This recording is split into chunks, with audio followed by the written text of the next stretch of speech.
It was a clear, fine, sunny day when the young man's body defied the laws of gravity and lost. The young man came to his senses and realized that something crazy was happening and that he was falling off the roof. A group of classmates watched the falling boy go by. Apparently, they weren't worried about the incident. How could this be? After all, graduation was coming up, and he had endured bullying for so many years. But now it was clear that today was the day of his death. Well, 3 months have passed, and for some people, the city hospital has become the place where they spend all their time. The doctors told his grandmother that they had never had a patient who had woken up after being diagnosed with a vegetative state. And then the young man realized that he hadn't died, but had simply become a vegetable and now lay there, showing no signs of life. And only one poor grandmother, sitting by her unfortunate grandson's bed, hoped that he would wake up someday and be just as he was before. He could feel her touch his hand, and he could even hear her voice, but nothing else. But there was a time when the young man had never even been sick, and now he was sure he would wake up soon. But time passed and nothing changed. The grandmother told her grandson that the doctors recommended taking him off life support, but she couldn't bring herself to do it. After all, after his parents died, she had raised her grandson, taking the place of both his father and mother, and now the old woman was waiting for the young man to give her at least some sign that he could hear her. The next time a teenager was crying by the patient's bed, he said he couldn't take it anymore. After the school bullies had tormented the main character, they turned their attention to his younger brother. In addition, the boy said that his grandmother was forced to work to pay for the hospital, so his brother had to either wake up or die. The younger brother explained that their grandmother had injured her lower back. They didn't have enough money, so the older brother had to wake up no matter what. But the main character was unable to do so. He couldn't even cry, couldn't die or wake up, and sometimes he thought it was all just a long dream. And if the young man could just hold on a little longer, he would soon wake up, and life would be as it was before. He just needed to be patient a little longer. 3 years have passed since then. The nurses who cared for the young man were talking among themselves, discussing how the boy's grandmother had lost consciousness and fallen seriously ill. But these women felt no sympathy at all. On the contrary, they were now planning to go about their own business instead of wasting time on this useless vegetable of a body. The faces of his classmates, whose actions had led to this outcome, constantly flashed through the young man's mind. These cocky bullies continued to mock others, and even the teachers turned a blind eye to their behavior. The young man thought that if a miracle happened and he were to return, he would destroy every one of those people. But time passed and he still lay in bed, hooked up to tubes that kept him alive. And then the hand of justice grabbed one of the bullies by the head. He turned to see his tormentor, and it was the young man who didn't want to hear anything about pity or pain, because nothing compares to how they turned him into a vegetable and condemned his life to an existence in the hospital. And none of the guys even comes close to feeling what the grandmother felt, holding her helpless grandson in her arms. And even if everything around him were drenched in the blood of thugs, it still wouldn't be enough, because this is no simple revenge. 4 years have passed since then. That's enough time to devise a plan for the complete annihilation of the thugs, so that nothing remains of them. Soon the young man realized that his plan was perfect. This was exactly what he had to do. Completely destroy and wipe these scoundrels off the face of the earth. The plan was perfect, but there was still one snag. The young man never recovered, and now 10 years have passed. No matter how much he thought about it, the situation was absurd. No one could help, and he simply had to put an end to this worthless life. And perhaps then, the young man's soul would find a suitable body and be able to carry out the perfect plan for revenge. Suddenly, the boy's attention was drawn to the sound of a TV. It seemed like some kind of school program was being broadcast. He opened his eyes and saw an ordinary blackboard. Looking around, the young man observed his classmates, who were talking, laughing, and just fooling around. The boy didn't understand what was happening. He looked around, not even trying to guess where he had ended up. Soon he realized it was just a dream, but when he pinched himself and felt pain, his gaze fell on a ballpoint pen lying on the desk. If this wasn't a dream, it would hurt and bleed. The young man jabbed the pen into his leg and watched in utter amazement as drops of blood dripped onto the floor. But he didn't have time to think anything else, because a loud scream rang out, and a bully knocked his classmate to the floor. The bully kicked him and shouted that he was going to teach this piece of shit a good lesson. The protagonist realized that he had somehow, in some extraordinary way, returned to his past. He recognized the bully and realized he had arrived at the starting point of his endless suffering. The protagonist had found himself at the very moment that had led him to a hospital bed in a meaningless existence. Just like last time, all his classmates stood on the sidelines, not interfering with what was happening. The young man stood up, approached the bully, and demanded that he stop. Taken by surprise, the blonde boy even smiled. He assumed he must have misheard. Still smiling, the guy turned to the protagonist and told Kim Hyun-sung he'd better not get involved. The young man was certain that Hyun-sung, the defender, was no different from the victim of the beating and would now get the same treatment. But Kim Hyun-sung didn't let him finish and punched that insolent, smiling face with all his might. The protagonist returned to his freshman year of high school at exactly the moment he needed it most. The young man remembered that day when his life changed, down to the smallest detail. Park Min-chul was one of the most unruly classmates who almost never listened to teachers and constantly bullied others. During class, he played Legend Online and asked a classmate wearing glasses to level up his character. That day, Lee Jong-min became Min-chul's slave. He had to level up his game and do it without complaint. Min-chul assumed that the bespectacled boy received a generous allowance from his parents for his excellent grades, and now the young man had to buy him things. And then the moment came when Lee Jong-min couldn't take it anymore and declared that he would no longer deal with Park Min-chul's problems. It was the first day that his classmates witnessed the brutal violence with their own eyes. Before these events, the main character had spent a lot of time with Lee Jong-min, often helping him with his homework and explaining difficult material. And now it was unbearably painful to watch his friend being beaten while no one came to his aid. His classmates believed that they wouldn't be able to protect Lee Jong-min from the bully anyway, and that intervening would only make Min-chul even angrier.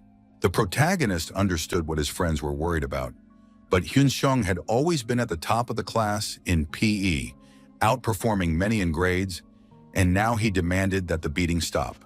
That time, the teacher returned just in time and settled the situation. But from that moment on, Park Min-chul turned his attention to the main character, making him the target of bullying. Every time, Min-chul's gang would corner Kim Hyun-sung and beat him to a pulp, never letting him catch his breath. This bullying became a daily occurrence, and the young man could no longer sleep at night. It was a real 24-hour hell. And now everyone in the classroom froze in anticipation of what would happen next. The girls were genuinely frightened, assuming the worst. Park Min-chul, of course, was taken aback. He was stunned by Hyun-sung's audacity. But before he could do anything, his classmate's hand grabbed him by the hair. Min-chul was so stunned that he didn't even try to defend himself. A moment later, his face was slammed down onto the desk with all his might. Blood spattered everywhere, and surprised whispers filled the classroom. The other students had no idea what had happened between the two of them. Park Min-chul was a fighter who relied solely on his physical strength. He wasn't used to being the first to take a hit, so he was immediately thrown off balance. Hyun-seong timed it perfectly. When his opponent tried to react after the blow to the face, he grabbed him by the hair and slammed him against the desk. Hyun-sung had been waiting for this for 10 whole years, and now he was doing everything exactly as he had planned. The next moment, his opponent was already on the floor. It was time to take the next step. Hyun-sung pressed Min-chul's face into the floor with his foot. Hyun-sung didn't want to think about the consequences and didn't want to stop. He didn't care whether his opponent lived or died. He thought only that if his opponent raised his head, he would get hit again. If he blocked the blow with his hand, he would lose his hand. At that moment, a school chair flew across the classroom. It had been thrown by one of Min-chul's friends who wanted to stop the beating. Hyun-sung looked up from his victim and turned to the bully's friends, saying he didn't want to stop. Jong Min-ho tried to assess the situation. He realized that Hyun-sung was confident that all his friends would intervene to protect their leader. The bullies were very surprised by the fact that the young man didn't look scared at all. By this point, Min-chul's entire gang was in the classroom. They had come to defend their comrade. The strongest member of this group was the tough guy Kang Chang-sok, and now he promised to beat the brat to a pulp. The opponents stood face to face, and it was unclear how it would end. But the girls ran into the classroom, saying that the teacher would be there soon. The bullies decided not to get into trouble.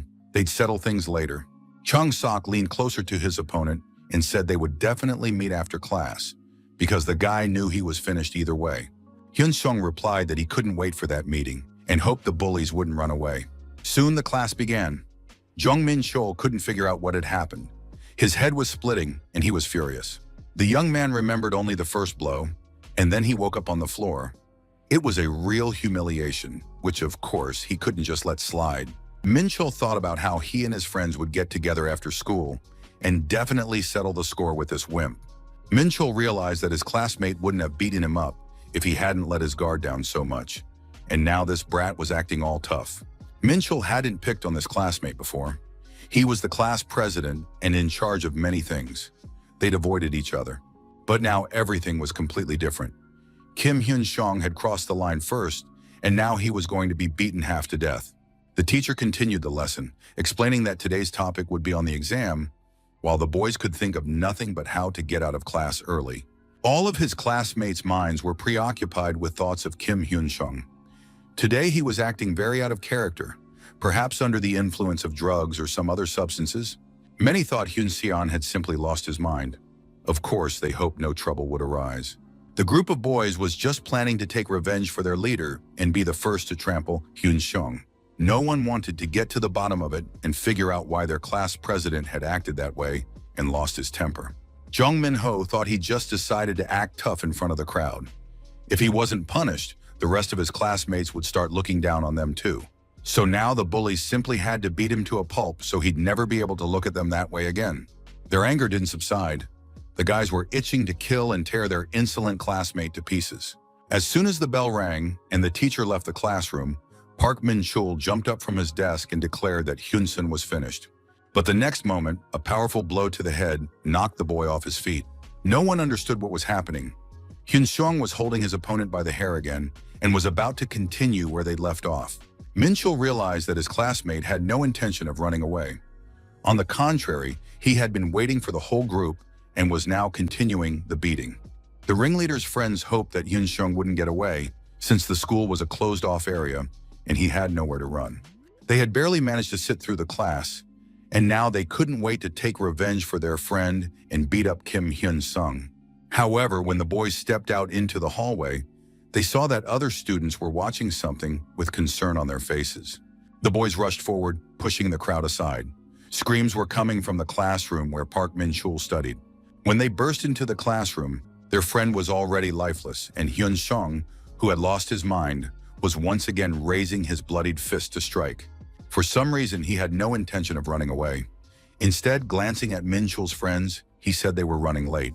Jang-sok rushed to defend his friend with a loud cry. He was the biggest problem in the whole gang. Hyun-sung had been replaying the scenario in his head over and over for 10 years. He knew that dealing with Min-chul wouldn't be difficult. But to defeat Kang Chang-sok, he would have to get creative because Chang-sok was strong and aggressive. To do this, Hyun-sung decided to use methods he hadn't thought to employ last time. The young man grabbed a padlock hanging on a locker and rammed it into Chang-sok's temple. Hyun-sung understood that virtue and righteousness would do him no good. To get revenge, one must not shy away from any means. And it doesn't matter how much your opponent has trained his body, no one can withstand a blow from hard steel to a vulnerable spot. Jang-suk was immobilized by the pain piercing his body, and then came the usual right hook. That wasn't all. He had to keep finishing off his opponents. Hyun-sung grabbed Cho Yun-taek across the torso and threw him to the floor with all his might. Next, he had to pin his opponent down with his own body and press him against the floor of the hallway. And now Cho Yun-taek won't be able to block the blows that will rain down on his head. Of course, at this moment, Jung Min-ho could join the fight and strike from behind, but first he had to deal with Yun-taek. To overcome their numerical advantage, he had to act quickly and decisively, not giving the guys a chance to think or react. A few moments, and another thug is already finished, not even having had time to figure out or understand how this happened to him. Hyun-sung had imagined this fight countless times, replaying it in his head over and over. His body couldn't keep up with his thoughts, and his strength was running out. But there was no way he could stop now and not see it through to the end. After all, there was one more person who needed to be punished. Jung Min-ho stared in horror at Hyun-sung, who had beaten up his friends. Could this guy really be that strong, and they hadn't even realized it? How had he managed to hide his strength from everyone around him all these years? He probably hadn't been like this before. Mong-ho realized he was alone, and now his face was covered in sweat as he awaited the impending punishment. He had no chance. Hyun-sung turned to the guy and said it was time to wrap things up. He was next. Jung Min-ho couldn't understand what was happening to him. His hands were shaking and wouldn't obey him. He couldn't even put up a guard or cover his face. And at that moment, one of the teachers appeared in the hallway, asking what they were doing there. Manhua immediately realized this was his lucky break because there was a huge commotion in the hallway, and the teachers had finally noticed what was happening. Everyone saw 3 students lying on the floor covered in blood. The situation was obvious to the school administration. Kim Hyun-sung still managed to tell Minho that he would definitely get to him. The teacher was furious. He said that Hyun-sung must have lost his mind because now 3 students from the school had ended up in the hospital with their faces covered in blood. The teacher understood that the situation was very serious. To avoid being accused of negligence, he had to make Hyun-sung take all the blame, since this boy had always been perfectly normal. The teacher said that this incident would not be handled solely at the school level. In the past 10 years, there had never been a case at the school where a student had committed such an assault. The teacher warned Hyun-sung that the victim's parents wouldn't let this slide and that he would have to answer for his actions. Hyun-sung replied that the teacher shouldn't exaggerate things, since this wasn't the first time he dealt with school violence. Hyun-sung, looking the teacher in the eye, told him to handle it the way he usually did, because he was too good at resolving conflicts. There was no need to blow this incident out of proportion. It just needed to be forgotten. Hyun-sung wanted the teacher to cover it up and not make a fuss. No one could bear to hear such insolence from a student, so the teacher lost his temper and slapped the boy across the face. Watching all this chaos, it was clear why Kim Hyun-sung had died last time and had been subjected to systematic bullying. The problem wasn't just the school bullies who beat up weaker boys and classmates. A huge problem was the complete indifference of the teachers, who did nothing but watch. How envelopes were slipped to them, and all situations that arose throughout the school year were swept under the rug. These teachers were never real teachers. They just pretended to be, without even trying to be mentors. Hyun-sung rubbed his reddened cheek and said that the teacher had better stop now, or he'd be in big trouble. Hyun-sung bluntly told Kim Hyun-chul to shut up, or else he wouldn't keep quiet about the money the parents were bringing in.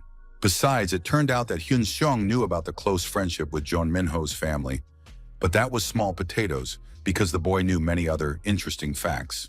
And the young man hinted at the scandal involving the English teacher. And this information greatly alarmed the mentor. He realized he'd been baited. Hyun-sung repeated to the teacher once more that this was exactly why he needed to back off. After so much bullying, Hyun-sung made a decision. He knew it wasn't the best idea, but he needed an adult's help, so he chose the teacher. And Kim Hyun-chul, who had never stood up for the weak, could have been that teacher. Park Min-chul told him that he would never bully his classmates. Probably someone had just misunderstood everything. The teacher said that boys shouldn't bully their classmates and should understand that hitting someone in the face doesn't make anyone feel better. But all of this came to absolutely nothing, and in the end, the bullying of the weaker students continued, and the teacher didn't see fit to intervene. And when the bullies realized that Kim Hyun-sung was trying to get the teacher on his side, they became even more aggressive, trying to punish the snitch and him along with it. After that, Hyun-sung took even more blows, realizing that the teachers wouldn't protect him. The young man felt a sense of injustice and anger, because if a person works as a teacher and mentor, they should at least investigate when they receive complaints of bullying. But this Kim Hyun-chul had no intention of confronting the bullies. He pretended not to see anything, even though the situation was unfolding right before his eyes. One day, things turned out such that the bullies were beating up Hyun-sung, and the teacher saw it through the school window. And of course, the boy hoped that now Mr. Kim would definitely punish the bullies. But it was only later that the boy learned that this teacher was a real scumbag who took money from some parents and had no intention of helping. And now there was another way to change all that. Kim Hyun-sung was going to do it, even if he was alone and knew he might not win. Hyun-sung wanted to escape this hell at any cost, and that day he went too far. The next day, the whole school was abuzz with the outcry of parents who wanted to know who had disfigured their son's face and how he dared to do it. Jung Min-ho claimed that Hyun-sung was the one who started the fight and the whole conflict. His mother told the teachers that her son's nose was broken and that she wouldn't let the matter rest. A parent-teacher meeting was held, at which the grandmother had to bow her head low and apologize for her grandson's behavior.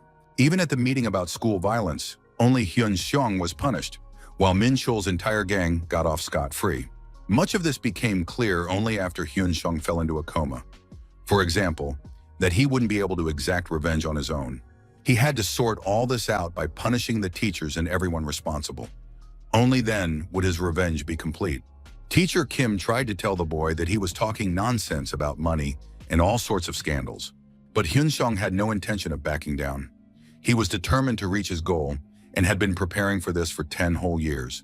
Hyun-sung tilted his head and whispered to the teacher that he'd better think about how he was talking to Hyun-sung.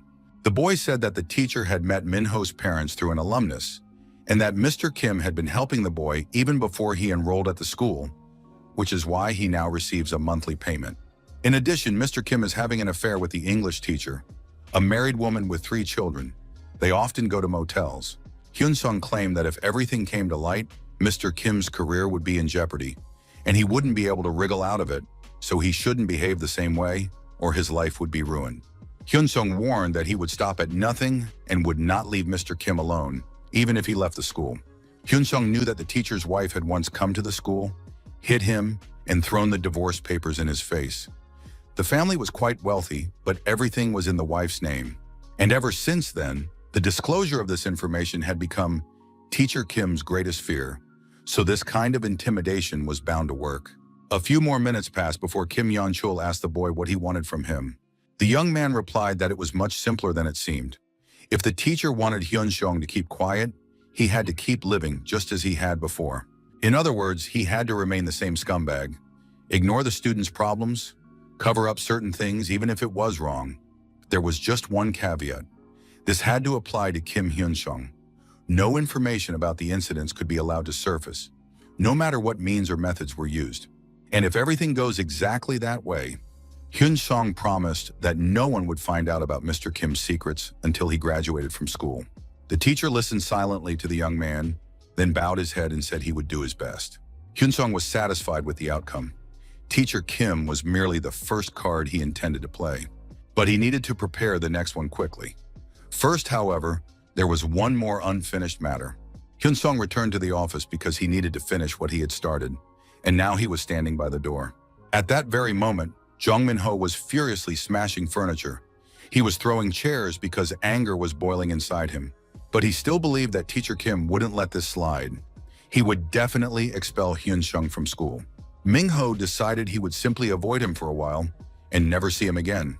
To be completely honest, Min-ho admitted that he was scared of this quiet class president, who for some reason had become so strong. Jong Min-ho decided that he needed to become the school's top dog, and then some Kim Hyun-seong wouldn't be able to take his power away. After finishing scattering chairs around the classroom, the young man took his seat and exhaled, confident that the problem was solved. Min-ho thought that the beating of his friends was just some kind of coincidence, since Hyun-sung couldn't have beaten all 3 of them at once. But then the classroom door swung open. Hyun-sung appeared in the doorway and addressed Min-ho by name. Min-ho froze in fear, pretending not to hear, but Hyun-sung told the boy that they weren't done yet. A powerful blow immediately knocked Min-ho off his feet. He fell onto his back along with the chair. It was clear that Hyun-sung intended to continue the fight and was going to knock out the last member of the gang. Hyun-sung unleashed a barrage of blows on the boy, and at one point, he started crying and begged for mercy. Min-ho watched his classmate beating him and was certain the guy had lost his mind and gone completely off the rails. Everyone watched the beating, and even teacher Kim Yeon-chul stood by silently, showing no reaction, even though this scoundrel received money from Min-ho's parents every month. Hyun-sung continued to beat the boy and told him not to even hope that anyone would help him, because no one at this school cared about him. And Hyun-sung landed a few more blows with all his might, telling the boy that nobody needed him. 5 minutes before this incident, teacher Kim Yeon-chul was sitting in the teacher's lounge, pondering how to handle the situation. The man realized he had almost no chance of resolving this peacefully, since 3 students had been sent to the hospital. Of course, it would be better for the school administration if no one found out about this incident, but if Kim Hyun-sung isn't punished, the parents will be very angry. Jong Min-ho's parents would be the angriest of all. They wouldn't stand idly by when it came to their son. They are influential people who own several buildings. They also arranged for free maintenance for the school and paid for the school's repairs out of their own pockets. So the principal will, of course, defend them at all costs. But the biggest problem is that Mr. Kim also received money from them. If this incident becomes public knowledge, the teacher won't be able to do anything, and now he had to think as quickly as possible. The teacher decided that the best course of action in this situation would be to separate Min-ho from his friends, since the boy hadn't yet been harmed by Hyun-sung.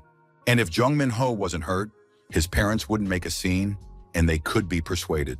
It would look like their son's friends had simply been beaten up, and they wouldn't get involved, which meant he needed to warn Hyun-sung as soon as possible. Teacher Kim decided to speak to the boy right away to make sure he didn't bother Min-ho, and that way they could avoid any trouble. The man wanted to find the boys as soon as possible and settle the matter. He went straight from the teacher's lounge to the classroom. And at that very moment, Jung Min-ho could barely stand on his feet. He was being systematically beaten by a classmate. The boy's only hope was the teacher, who was supposed to protect him. The teacher also realized he was too late and that it was already too late to do anything. But he immediately decided he didn't care about Min-ho's influential parents. After all, if word got out about his affair with the English teacher, his career in the education system would be over for good. Kim Hyun-chul turned around and walked away, pretending he hadn't seen a thing. Kim Hyun-sung beat up the opponent who had been laughing at him all this time, but who turned out to be a pathetic coward and weakling. Hyun-sung had heard from all sides that the main reason he was bullied and beaten up was his weakness. Everyone called him names, made fun of him, and felt entitled to beat him up simply because he was weaker. But now the time had come when Hyun-sung could finally take revenge on his tormentors, and now the last member of the gang had gotten what he deserved. Hyun-sung understood perfectly well himself. If he hadn't beaten up Min-ho right then, it would have been easier to sweep the problem with the rest of the gang under the rug. But Hyun-sung had no intention of stopping his revenge just to cover for and save someone. That's exactly why he immediately started beating up Min-chul upon his return. He could have simply lived a quiet life, avoiding the bullies. But he had spent 3 years in that hell where everyone beat him and insulted him. So now the boy was driven solely by a steadfast desire for revenge. Hyun-sung looked at the lifeless body of his beaten classmate. He knew it would soon get very noisy here, since he had already beaten up 3 people, and now another one. The principal had always wanted the school to be prestigious, so he would try to punish the offender with the full force of the law. Besides, there were plenty of witnesses who had seen the beatings, so it wouldn't be possible to simply cover everything up and stop the rumors. Kim Hyun-sung realized he needed to handle the school differently. Otherwise, what kind of revenge could he even dream of? After all, this is only the beginning, and a long road lies ahead of him, one he had planned out while lying in a coma for 10 years. The school principal held a faculty meeting. He said that such behavior was unacceptable because student Kim Hyun-sung hadn't just beaten up his classmates. Even after talking with the teacher, he showed not a shred of remorse and even attacked another classmate. He did it all with extreme cruelty. Oh, Tai-hwan was very upset. He said the students were in a terrible state, as if they were starring in a gangster movie. All the teachers agreed that Kim Hyun-sung had shown exceptional cruelty and should be punished as severely as possible. Lee Min-young, the English teacher, fully agreed with the principal's position, as such cruelty cannot be tolerated on school grounds. She even suggested expelling the boy from school, since teachers must take action and show other students and parents that they disapprove of such behavior.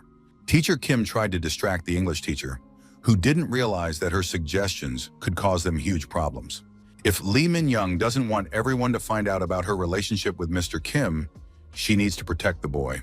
Otherwise, their affair will come to light along with his expulsion. Teacher Kim said he agreed that student Kim Hyun-sung was at fault. But as the homeroom teacher, he maintained that the incident had been instigated by Park Min-chul and his friends. The principal couldn't understand where the homeroom teacher was going with this. It turned out there had been rumors that Min-chul's group was bullying other students. Teacher Kim admitted that he had been keeping an eye on them lately and wanted to discipline them. But unfortunately, Kim Hyun-sung couldn't stand by and watch, so he snapped. According to the homeroom teacher, the boy was first and foremost a victim, and only then a troublemaker. The homeroom teacher believed that punishing only Hyun-sung would be unprofessional, but the principal insisted that it was necessary. Soon, a quarrel broke out between the men right in the middle of the meeting. The principal stated bluntly that Jung Min-ho's parents wouldn't let this slide, so it would be better to deal with the instigator to avoid provoking their anger. In the school's best interest, we cannot lose ties with such influential people if we want to make the school prestigious. The principal announced that he would hold a parent committee meeting in a week, at which a collective decision would be made. There they would decide exactly what punishment Hyun-sung would receive. And until then, the principal expected everyone to keep quiet about the incident. The principal announced that student Hyun-sung was suspended from classes until the meeting. He must reflect on where he went wrong and return to school in a week with his guardian. Hyun-sung stood up, thanked the principal, and said he understood everything. The young man was already walking away when his homeroom teacher ran after him. The man explained that he had done everything possible, but it wasn't his fault since Hyun-sung had attacked Manhua for some reason, so resolving this issue would be difficult. The homeroom teacher asked him not to draw any more attention to himself, and if things stayed calm, he would try to resolve the issue.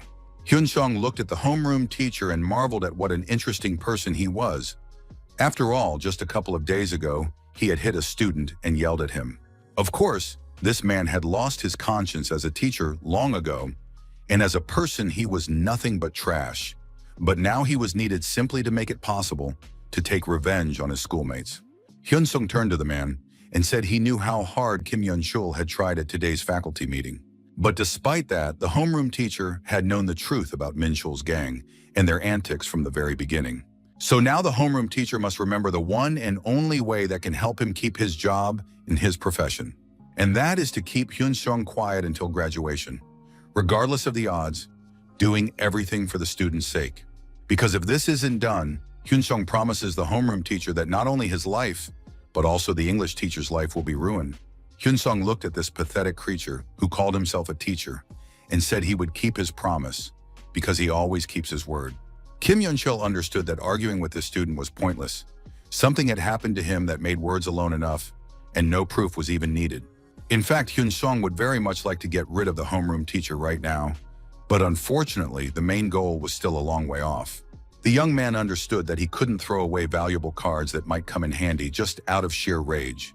Kim Yun-chul could be useful at least until Hyun-sung's position at school became more secure. Of course, one could say that Mr. Kim is just a teacher, but in this situation, he might do a lot to ensure his own survival. Hyun-sung grabbed his school backpack and under the silent stares of his classmates, left the school. He would return here in a week and begin carrying out the plan he had been hatching for years. And when that plan is carried out, Principal Oh Tae-hwan will no longer be tending to his houseplants with such ease. The principal would face problems he could never have imagined. And so, completely unexpectedly and out of the blue, Kim Hyun-sung found himself with free time to visit his favorite places, where he hadn't been in so many years. The young man lived in an old house, but that wasn't the worst part. Thanks to the life insurance from his parents' death, at least he didn't have to rent a place and pay monthly rent. And then his grandmother told him that she had sold the apartment to pay the hospital bills. And that's when Hyun-sung felt his world crumbling. He used to think of that house as a dump, but now he was happy just to be able to go back there. The young man opened the front door, stepped into the apartment, and called out to his grandmother. He looked around. If he remembered correctly, his grandmother was usually at work at this hour. She did everything for the family. And now it was a true miracle that Hyun-sung had been given the chance to return to this world. He needed not only to take revenge, but also to prepare a place for his grandmother and brother where they could live. There was a week left until the parent-teacher conference. Hyun-sung went into the room. He had to write everything down. The boy already had a clear plan in his head. Over the next 2 years, he needed to take control of the neighborhood and establish a base. And to do that, he had to meet 3 conditions. The first was his own strength. To deal with the school bullies, he needed to be strong enough that they wouldn't stand a chance against Hyun-sung. He also needed to become as strong as a certain famous athlete. Hyun-sung really wanted to win that man over to his side. Then everything would be much easier. The second point of the plan: opponents tend to band together, so to deal with this, he would also need to assemble a group of friends with shared interests. Hyun-sung understood that his main problem was that he was still just an ordinary high school student. The perfect plan is worthless if you lack the strength and ability to carry it out. Hyun-sung thought about putting it into action. He needed to make an effort and gather the right people around him.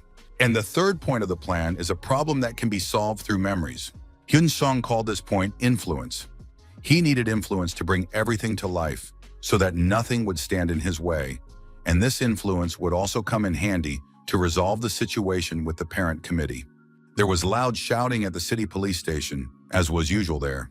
A young man was yelling at the police, telling them they had no idea what kind of family he came from. It was incomprehensible what good the police were if they didn't know the residents of their own city. The officers tried to calm the heated young man, who was clearly the son of some local tycoon and was behaving very arrogantly and disrespectfully. He was the eldest son of Ko Changbom, the owner of Myeongchin Construction, who, though no longer a teenager, had still not learned to behave with dignity at the age of 35. The man was very angry and was kicking chairs around the police station. The police, of course, knew who they were dealing with. He was a dangerous man in Dasan who could cause a lot of trouble. Lately, he had become more cautious because the battle for the inheritance had begun, but the police had no choice but to follow the rules. They were filing yet another report on this golden boy, realizing that the police had no other choice, but it was better than chasing someone through the streets. Changbom carefully reread the report. The situation looked bad. If he were charged, his brother would gain the upper hand. But of course, Changbom knew he was at fault because he had struck first, and now he had to choose the lesser of two evils. The situation was simply awful, especially since his father had recently announced that he would hold a competition among the heirs to decide who was worthy of running the business. His father faced a choice. To whom should he pass on his position? To the son who had only graduated from high school, or his younger son who had graduated from a prestigious university, married an influential woman, and further solidified his position? The police officer on duty even felt a little sympathy for Mr. Ko Changbom, but there was nothing he could do, because in this case, the blame clearly lay with the accused. The police couldn't just let him go after he had beaten innocent people. Changbom tried to justify himself by saying that he wasn't the one who started the fight, but unfortunately, there was no evidence. There were no camera recordings, and there was no way to refute the victims' testimonies. Changbom had no idea how to turn the situation to his advantage. Suddenly, the man's gaze fell on a schoolboy who, for some reason, was also at the police station. The boy held out his hand, pointed at Ko Changbom, and said he wanted to testify in this man's favor. It was all very strange, but the police officers saw a video recording stored on the teenager's tablet. The video showed that a group of men had attacked Mr. Ko Changbom. It was clear that they had stopped him and started provoking him. The student told the police that he had been walking by, saw everything, and thought there might be trouble because there were no cameras around. So he asked the driver of a nearby car for the dash cam footage. He fully understood that a minor's testimony wouldn't be very convincing, but now the police had seen everything with their own eyes. According to the student, Changbom tried his best to avoid the conflict, but the thugs wouldn't back down and attacked first. The man had no choice but to defend himself. The student believed that the man was not at fault for being strong enough to knock them out with a single blow. The boy was certain that it was self-defense. Ko Changbom hugged the student and told him he was telling the truth and was a real hero. He'd stood his ground and spoken his mind. Changbom remembered his father's words that one should only strike those who deserve it. But if there is evidence now, perhaps there won't be a trial at all. The police officer reviewed the video footage and said he was ready to close the investigation, and when the attackers woke up, he would invite Mr. Ko Changbom back to the station for further questioning. After that, the officer apologized to Mr. Ko, saying he should have listened to him more carefully. The officer admitted that he had jumped to conclusions because the attackers had suffered much more. Ko Changbom approached the officer and quietly told him that he didn't care about any of it, about what the officer was saying. But the man was absolutely certain of one thing. He had memorized the officer's face and was now going to make life miserable for him. Soon the young men left the police station. Ko Changbom hugged the boy, thanked him, and said that the young man had truly saved his life. Changbom also said that he never forgets those who have helped him, and the boy should remember that forever. The man held out a thick wad of cash as a token of gratitude, and to his surprise, the student wasn't afraid to accept it. He immediately put it in his pocket. Usually teenagers that age are afraid to take large sums of money. Changbom watched this strange young man with interest. On top of that, he had somehow obtained the dash cam footage. He was definitely a very unusual guy. At that moment, the student turned to the man and said, "Does Mr. Ko really think this was an accident?" Seeing that his interlocutor didn't understand, Hyun-sung decided to speak plainly and frankly. He said he knew perfectly well exactly what kind of person Ko Changbom was. He is currently in the midst of a battle for the inheritance with his younger brother, Ko Chung-sok. Ko Changbom began to suspect that all of this was no accident and had been carefully orchestrated by someone, and that he was merely a pawn in the hands of a manipulator. The young man went on to say that none of this was a coincidence. According to the teenager, he had evidence, and now he had attracted even more attention from Mr. Ko Changbom. Having been in a coma for the past 10 years, Hyun-sung had listened to all the news reports that regularly covered the Ko family, famous throughout Dasan. The young man knew everything about Ko Changbom's life and inglorious end. The young man turned to Mr. Ko and said, if the man was truly grateful to him, then let him spare just 1 hour. The young man promised that it wouldn't hurt Mr. Ko. It was a matter of his entire life. The young men went to the nearest cafe and sat down at a table. Hyun-sung showed his companion the original dashcam footage. Hyun-sung said that to prove Mr. Ko's self-defense, it was enough to show the police the ending, so he hadn't shown them the first part. But now he was ready to show the entire video, which would reveal what had actually happened and make it clear that this was no coincidence. Jung Byum watched the video closely. 30 minutes before the incident, 3 men had come to the 24-hour store. At first glance, they looked like ordinary customers, but they hadn't moved from their spot the entire time. It seemed as though these men were waiting for someone, but the moment Changbom entered the store, they immediately started moving, jostling each other and sticking their faces out as if they wanted to be hit. Changbom tried to smooth things over, but in the end, they struck first. And if Mr. Ko recalls, all the recent incidents that have happened to him have been somewhat strange. It seemed as if someone was orchestrating all of this, and it began right after the announcement of the race of heirs. Bad things started happening to Changbom. Mr. Ko might have wondered, perhaps someone wants to get rid of him. Could this be a coincidence or a deliberately orchestrated evil? The man fell into thought. In his anxiety, it all seemed suspicious to him too. But he didn't think his younger brother, who had always been given only the best, would resort to such dirty tactics. Jung Byum turned to the student, asking why he was telling him all this. Hyun-sung knew that right now, Myungjin Productions was known only in this province, but soon they would experience rapid growth thanks to substantial capital and technology. The director lived by the principle, you should never mess with other people's homes. He managed to lower margins and increase the percentage of completed buildings, and soon the company's name would be among the largest in the country. But in the midst of this growth, both sons will be removed from the business.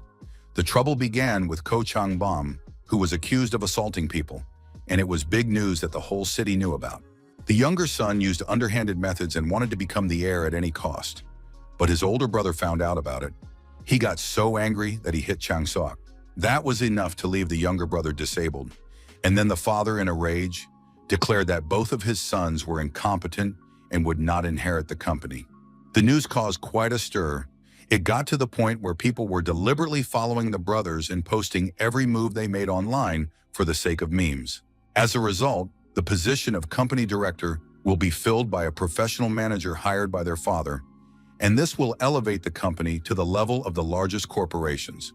Hyun-sung understood that it would be better for the company if he didn't get involved. The older son isn't evil enough to kill his opponents, but he is hot-tempered and incompetent, while the younger son is an immoral man who will stop at nothing to achieve his goals. The company would thrive if it didn't fall into their hands, but Kim Hyun-seon didn't care about any of them. All that mattered was how useful they could be to him.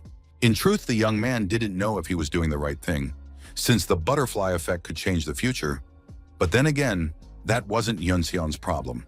Even if the future took a turn for the worse, Hyun-seon wanted to take revenge and protect his family, which is why he now said he would help Changbo, so that the man could defeat his younger brother and, as the eldest son, become the new director of Myungchin Construction. All of this, of course, sounded ridiculous. The man didn't understand how a high school student could help him, since he had more competent people assisting him in the race. Of course, this couldn't be denied. But on the other hand, it was precisely these people who were sweet-talking Mr. Ko, while an ordinary high school student had uncovered his younger brother's conspiracy, which everyone was keeping quiet about. This is easily explained because these aides are Ko Chang-sok's spies. Hyun-sung said he wasn't asking to be taken at his word. He was only asking for a chance so they could build a relationship based on trust. Jung Byum stepped out of the cafe onto the street to smoke and think about the offer. He felt like his head was about to explode. Just then, an employee ran out of the cafe and warned the man that smoking was not allowed there. But in response, Mr. Ko yelled at him to back off and go back inside the cafe, or else he'd smash the entire window right then and there. Hyun-sung watched this man, who was born the eldest son of a wealthy family and had lived a life of ease. He was known throughout the city as a ticking time bomb. But on the other hand, Hyun-sung wasn't looking for nothing but righteous people. On the contrary, it would be easier for him to work with a rotten man willing to destroy his own brother for the sake of power. Changbum thought about his younger brother, who knew no bounds and used dirty tactics. The man understood that this schoolboy was right. Compared to his younger brother, Changbum was a nobody and could lose his place as heir at any moment. However, the man wasn't sure it was right in this situation to trust a schoolboy he'd met for the first time in his life. His father once told him, "If you lack skills, surround yourself with capable people. Don't look at gender, age, or background. Seek out the right people. And in that case, you'll be able to handle running a large company and solving various problems." Changbum still hadn't decided what to do. He returned to the cafe and asked the student what their plan was. Mr. Ko intended to listen to the plan and then make a decision. Meanwhile, in his office, Ko Chang-sok was literally tearing his hair out in anger. He threw his phone because those idiots couldn't handle a simple task. And it was all because of his old dim-witted father and his damn old-fashioned principles. That's why his older brother was in the race for the inheritance, even though he wasn't a worthy competitor. Chung-suk finally calmed down. He had the upper hand anyway, and if nothing changed, he would become the heir. Just then, the phone rang, and the caller reported that they were facing major problems. The crux of the problem was that Chung-suk's wife had stormed into the Hansung Company office. Hyun-sung said that to win the race, one must face reality. Of the two brothers, who was better suited for the position of company director? It was obvious to everyone that it was Mr. Ko Chung-sok, so the brother who had only finished high school was no match for a student at a prestigious business university. On top of that, the young man married a girl from an influential family immediately after returning to Korea, and then suggested that the heir should be chosen through fair competition. None of this was a coincidence. From the very beginning, Chang-suk had worked tirelessly to take his brother's place, and as a result, he had established a solid position. Apart from being the older brother, Changbum had no advantages whatsoever. What's more, the man was constantly causing trouble and getting into fights, so no one would want to support him voluntarily. Jang Beom listened intently to the guy, agreeing with all these statements. Hyun-sung said that even in this situation, Changbum had a chance of winning. Despite the younger brother's obvious advantages, the director still decided to hold a competition because of the naive notion that the older son wanted to be the heir. That is why they are competing. Even if the younger brother's advantages reach a point where the competition becomes pointless, the director will still choose an heir from the two of them. In that case, and this is just a supposition, what if the younger brother fails to live up to expectations? What if, despite all his advantages, he falls to the very bottom, to where Changbum is now? We need to consider what would happen in that case. If both brothers are on the same level, whom will the director ultimately choose? This is where the real competition begins. When the opponents are on the same level, the fact that Changbum is the eldest son will become an advantage. Chung-sok rushed to the apartment where a close female friend of his lived and caught his wife beating up this beauty. Hyun-sung continued to explain his plan. They only had to fulfill 3 conditions to defeat their younger brother. The first was influence. Here, unfortunately, the older brother was far behind. Chang-sok had already managed to marry a girl from a prestigious family, while the older one was still hanging out in clubs. The second point was reputation. That was also a tough one, because that crazy bastard Dasan was very well known in the city. And lastly, there's the matter of skills. While Changbum was busy drinking and chasing girls, his younger brother was working hard and honing his skills by carrying out administrative tasks. The difference between the brothers is that the younger one won't even have to try hard. A small display of his skills will be enough to win. But from this point on, they need to get in the game and turn the tables one condition at a time, starting with the first point and figuring out how to surpass Chang-sok in influence. Unfortunately, marrying a girl from a prestigious family is impossible, since there are no families of that same caliber in their circle, so they need to think outside the box. They need to get the younger brother to divorce. Then they'll be able to neutralize his advantage in influence and bring Chang-sok back to the starting line. Hyun-sung was confident that they would be able to weaken his younger brother and prevent him from standing out too much. Ko Myung-jin, the company director, had summoned both sons, and now the younger one was apologizing for the situation that had arisen. The father looked at his sons and felt a deep sense of disappointment filling his soul. Wang-jin said he had already spoken with his younger son's father-in-law and promised to punish Yang-sok. Just to avoid a divorce, he had to beg for one more chance. The father-in-law asked him to convey that Chang-sok's wife would now live separately and observe her husband from a distance before making a final decision. The younger son began to apologize, but his father was furious, for he had warned him that in marriage, he would have to watch what he was up to. And if Chang Sok still wants to date other women, then he'd be better off staying single, like his older brother. The father was very angry. He couldn't understand who his sons had turned into such idiots.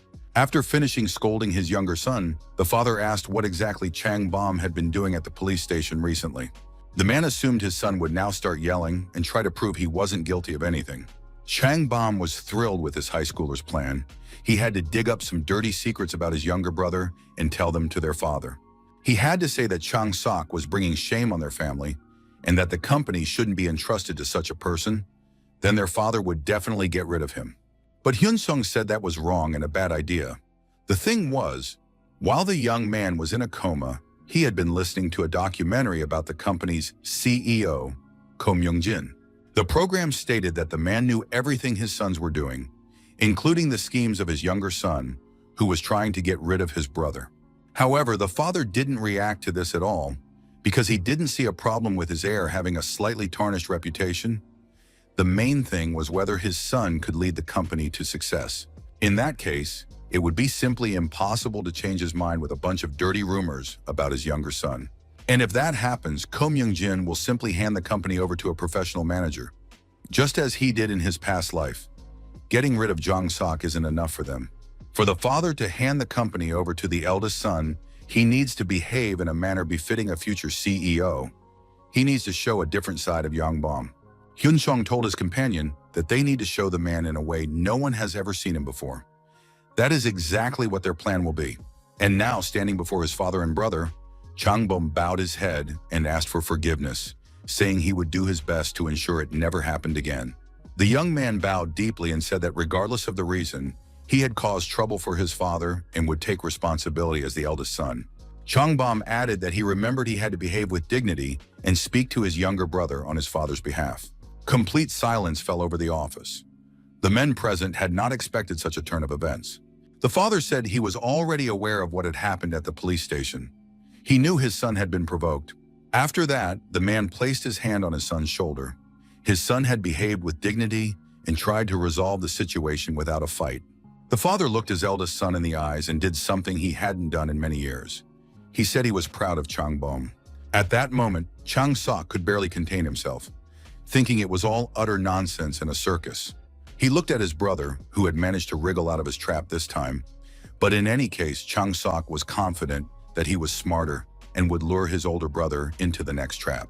Jang Se could think of nothing but tearing to pieces whoever had leaked information about his front men, the street thugs. And Ko Chang Bom couldn't believe his ears. It had been so long since he had heard his father say, "Well done, I'm proud of you." The man was moved. His father had always been very strict with him, but now he had acknowledged him. Chong Bom felt like a 10-year-old boy who had finally earned the praise of his great father. The men left the office, but the eldest son was so overwhelmed that he could barely move. He kept replaying his father's words in his head, his praise and the pat on the shoulder. The man decided that from now on, things like this should happen more often in his life, and he would do his utmost to make that happen. Late that evening, Chang Bio met with the schoolboy. He told him that thanks to Hyun Seon, he had earned his father's approval, and now he wanted to hear everything. Jang Beom wanted to know what he should do next to become the next director. He would listen and do absolutely everything. Hyun Seon immediately warned him not to let his guard down, because Chang Sok was currently on equal footing with them only in terms of influence. To outmaneuver him in the race for the director's seat, he needs to gain an advantage in 2 more areas. Hyun Song had a couple of suggestions, but this might prove difficult for Chang Bom. He needed to start working at the company and learn about management. And when the time came, Hyun Song would tell him what to do next. Chang Bom never wanted to be an office clerk, but now he was ready to do whatever the schoolboy said. Hyun Song added that there was one more thing. They had teamed up because they needed each other, and in exchange for his help, Chang Bom had promised to grant Hyun Song's wish. The man readily confirmed that he remembered everything and wanted to know what he could do for Hyun Song. Hyun Song was glad that his companion hadn't forgotten their agreement, so he decided to speak plainly. A few more days passed, and it was time for the parent-teacher meeting. A woman struck the teacher, saying she hadn't given him money to listen to all that nonsense. It was Mrs. Kim Song-cha, Minho's mother, She asked him not to treat her like a fool. If the teacher didn't want to be fired, he had to do everything in his power to ensure that the student who had hit her son was expelled. The homeroom teacher, Mr. Kim, didn't argue with her and said he would do just that. Left alone, the man had no idea how to get out of this situation. Soon, Kim Hyun-sung appeared beside him. He said it was a bad idea, and the teacher tried to convince him that he was trying to minimize the punishment. Hyun-sung knew that Minho's mother pressured and manipulated all the teachers. The homeroom teacher should at least occasionally use his head for its intended purpose. After all, Mr. Kim certainly didn't want Hyun-sung to reveal his little secret. If the student went down, he would drag the homeroom teacher down with him. And now the man must choose and be careful if he wants to survive. Mr. Kim saw how the school principal promised the woman that he wouldn't let her down, since he had never done so before. Kim Yun-chul was in despair.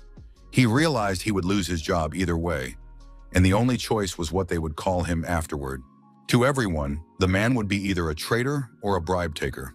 The teacher thought about what he could do with the savings he currently had. But at that moment, the start of the Parent-Teacher Association meeting was announced, and all the interested parties in the school administration took their seats. At the start of the meeting, Principal Mr. Oh took the floor. He announced that to clarify the situation, he would give the floor to the homeroom teacher of the students involved in the incident. Mr. Kim stood up and said that everything here was obvious and clear. The incident was the fault of Min-ho and his group, who had been systematically bullying other students. And now the victim is being falsely accused of a crime. This is an outrageous act of injustice. Before the meeting began, Teacher Kim urgently checked the information and confirmed that this was indeed the same person he had seen at the Adult Entertainment Center. Mr. Ko Chang-bom, the eldest son of the owner of Myungjin Construction, was present at the Parent-Teacher Association meeting as a guardian. Before the meeting began, Mr. Kim had glanced at the attendance list and assumed it was just someone with the same last name. Now the teacher realized that Ko Chang-bom was in no way comparable to Min-ho's parents. It was completely unclear how he had become Hyun-sung's guardian, but the homeroom teacher would think about that later. For now, he needed to switch sides, because it seemed no one had yet realized who exactly was sitting in the guardian seat. The homeroom teacher repeated once more that a terrible misunderstanding had occurred. The perpetrator and the victim had switched places. Principal Oh Tai-hwan looked at the teacher and asked for an explanation, so that no further misunderstandings would occur. Mr. Kim said he had received many reports about a group of 4 students who called themselves the Park Min-chul gang. They had been bullying other students since the beginning of the semester. The homeroom teacher had repeatedly asked them not to cause trouble for anyone, but the longer time went on, the worse the situation became. Park Min-chul was bullying his classmate Lee Jong-min, and unfortunately, Kim Hyun-sung could no longer stand by and watch this injustice. The young man tried to stop the bullies, saying that they were all students and should be friends. He spoke to the bullies from the bottom of his heart, but Park Min-chul brought his friends over and began threatening him. After all, anyone can imagine, if someone tries to attack you, would you really just stay silent? So it's obvious to anyone that Kim Hyun-sung's actions were self-defense. The same goes for the fight with Min-ho. Since he was an informant in Min-chul's group, Hyun-sun acted impulsively to ensure he wasn't in any danger. The homeroom teacher, of course, agreed that the student had gone a bit too far in self-defense. However, if the teachers now ignore all these reasons and severely punish Hyun-sung alone, how are they any better than the trash who ignore school violence? After that, Teacher Kim bowed, said he was finished, and sat back down. The principal couldn't believe his ears, because Teacher Kim had probably forgotten. They had gathered to discuss Hyun-sung's attack on the students who ended up in the hospital, something that had never happened in the school's history. Furthermore, according to the principal, there was no evidence to support the accusation of bullying other students, and that was an entirely different matter that had nothing to do with the current discussion. The principal believed that there was not a single reason that could justify violence, and in all his long career as an educator, he had never once seen students commit such a cruel act. The principal was so worried that his heart even began to ache from all these thoughts and conversations. The man believed that the matter needed to be investigated in any case, but punishment for Hyun-sung was essential. To prevent similar incidents, this situation needed to serve as a warning, and the culprit must be severely punished. Then all the parents who had entrusted their children to the school would be able to return home with peace of mind. The principal suggested that they first give the floor to the student Min-ho, who would recount what had happened, since the victim's account would be more valuable. After that, everyone present turned their attention to Min-ho, who was asked to speak. The young man began his speech by saying that Teacher Kim's account was completely different from what he had experienced. It turned out that Minho had seen Hyun-sung regularly beating up Park Min-chul. All his friends said this had been happening for years. You can ask his classmates, and they'll tell you how Hyun-sung suddenly attacked Min-chul for no reason, and it was obvious that he was the one who started it all. To everyone's surprise, Minho burst into tears. He said he wasn't lying. He couldn't stand by and watch his friend get beaten. But then everything was covered in blood, and it was terrifying. Several people tried to calm this monster down, but he wouldn't stop. And Min-chul had been beaten terribly and looked absolutely awful. His friends had no time to think about the attacker's feelings. To top it all off, the young man added that he didn't understand at all why Teacher Kim was trying to shift the blame onto them, and besides, that wasn't the end of it. After all, the teacher had called Hyun-sung into his office for a talk. But it seemed that this conversation had only made Hyun-sung angrier. He returned to the classroom and beat up Minho in front of everyone, even though the boy hadn't done anything to him. And now Minho was flooding the principal's office with tears, asking, was it really his fault? Of course, the boy's mother couldn't bear such a heart-wrenching scene. She jumped up, lifted his head, and asked those present to look at her child's face. The face of the child she had raised with such care and tenderness. And now it had turned into such a nightmare. The woman couldn't understand what there was to discuss. This was some kind of savage cruelty in the sacred temple of knowledge. Today, this situation happened to her son, but next time other children could be in his place. Parents cannot ignore this. The culprit must be punished. All the parents present, as well as representatives from other classes, agreed that this was indeed the right course of action. Soon, public opinion was entirely on Minho and his mother's side. The parents demanded that the boy be punished. Meanwhile, at the hospital, the three beaten friends were discussing the Parent-Teacher Association meeting, which had likely already begun at the school. Everyone was certain that Kim Hyun-sun's days were numbered. After all, everyone knew Minho's mother's temperament. When it came to her son, she would turn the school upside down, and now she wouldn't rest until she had destroyed Hyun-sung. The boys were pleased, believing it was only fair, since he had indeed beaten them up badly. Min-chul promised if the teachers didn't expel his bully, he'd return to school and finish him off until Hyun-sung begged on his knees to be expelled. Even if he were expelled now, Min-chul intended to go after that idiot until he received compensation. His friends immediately perked up when they heard about the compensation. They were ready to shake a couple $100 out of that idiot. The guys immediately started planning what they would do with the money, how they would buy a motorcycle and take girls for rides on it. The PTA meeting was interrupted by a loud thud of a fist. Mr. Ko Chang-bom, who was Hyun-sung's guardian, said that everyone here was either talking complete nonsense or genuinely didn't understand the problem. The man pointed his finger at Minho and said that it hadn't even occurred to anyone that this demon in human form had started it all. The principal tried to calm the guardian, who was taking liberties and calling the student a demon. However, the guardian asked the director what Minho was, if not a demon, and added that he had already found out everything about this group. It turned out that these guys had been attacking others, extorting money, and stealing valuables.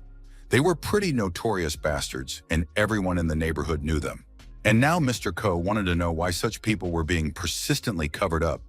Was it the school administration, or were they simply unaware, or was bribery involved? This so-called Park Min-chul gang simply got what they deserved, and as a result, several ambulances arrived, while Hyun-sung was just trying to defend himself. Besides, we shouldn't forget the homeroom teacher's words, who confirmed the same thing. So it's better to figure out what actually caused the conflict. The guardian suggested we be honest with each other and think, if back in school some bully had been picking on a classmate, would everyone really have just kept quiet and put up with it? At that moment, Mrs. Kim interrupted the conversation. Her child had just been called a thug, and it was some unknown bastard who did it. The woman wanted to know who this guardian even was, since Hyun-sung didn't even have parents. Jang-bom recalled the conversation in the car when the boy had asked him to be his guardian. It was probably for the money. But Hyun-sung said that, of course, money wouldn't hurt, but not now, for certain matters in the future. If he only wanted money, he would have chosen an easier path, but now he needed something else. The young man explained that he wanted to cause a lot of trouble at school, and for that, he needed the power and influence of Mr. Ko Chang-bom. And these wouldn't just be fistfights, which everyone had seen more than once at their school. Some things could get him in trouble with the law. And it was precisely at moments like these that Hyun-sung wanted to rely on Mr. Ko. to draw on his influence. After all, if a man so well known in the city were to stand behind the young man, no one would dare to make fun of the student anymore and would take him seriously.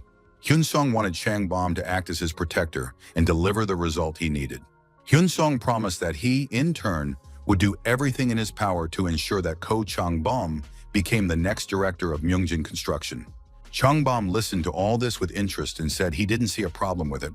Besides, he possessed a wonderful aura of conviction.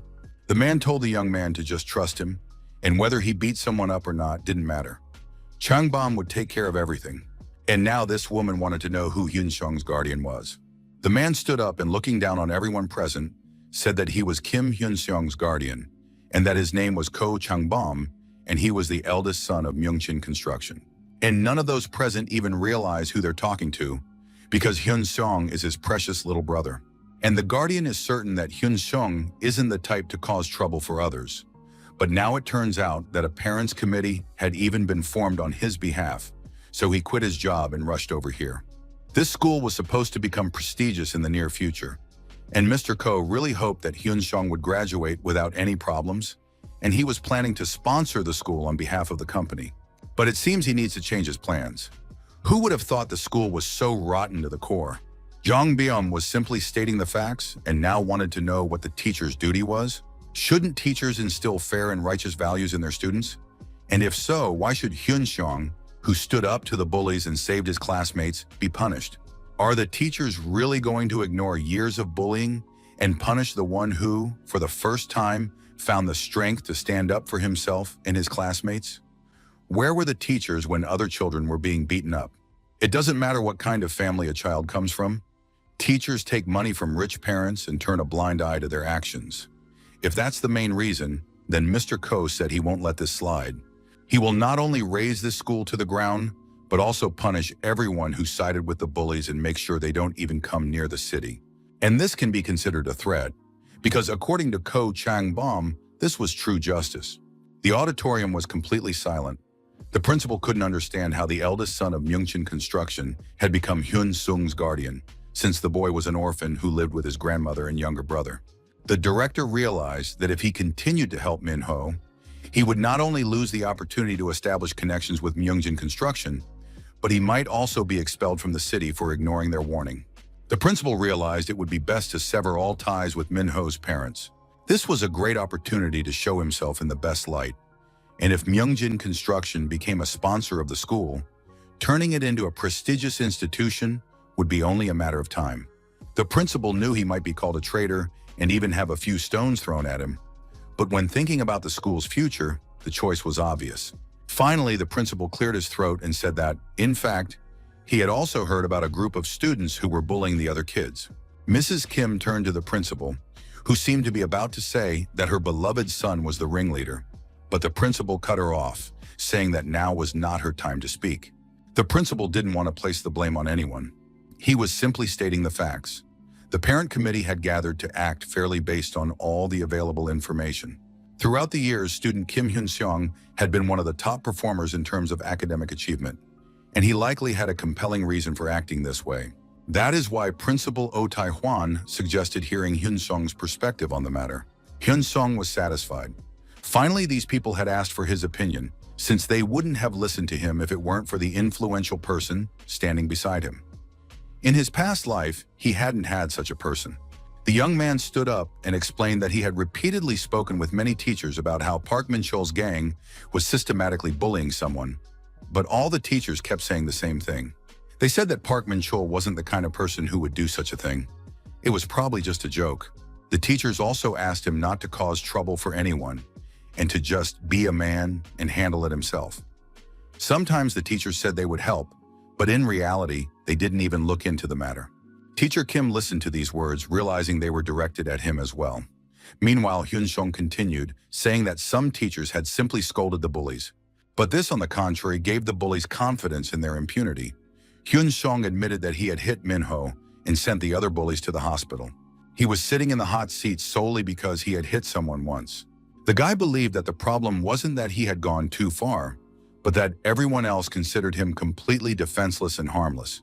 And even if the bullies had beaten him to death or pushed him off the roof, the case would have been quickly swept under the rug because Hyun Seong was powerless.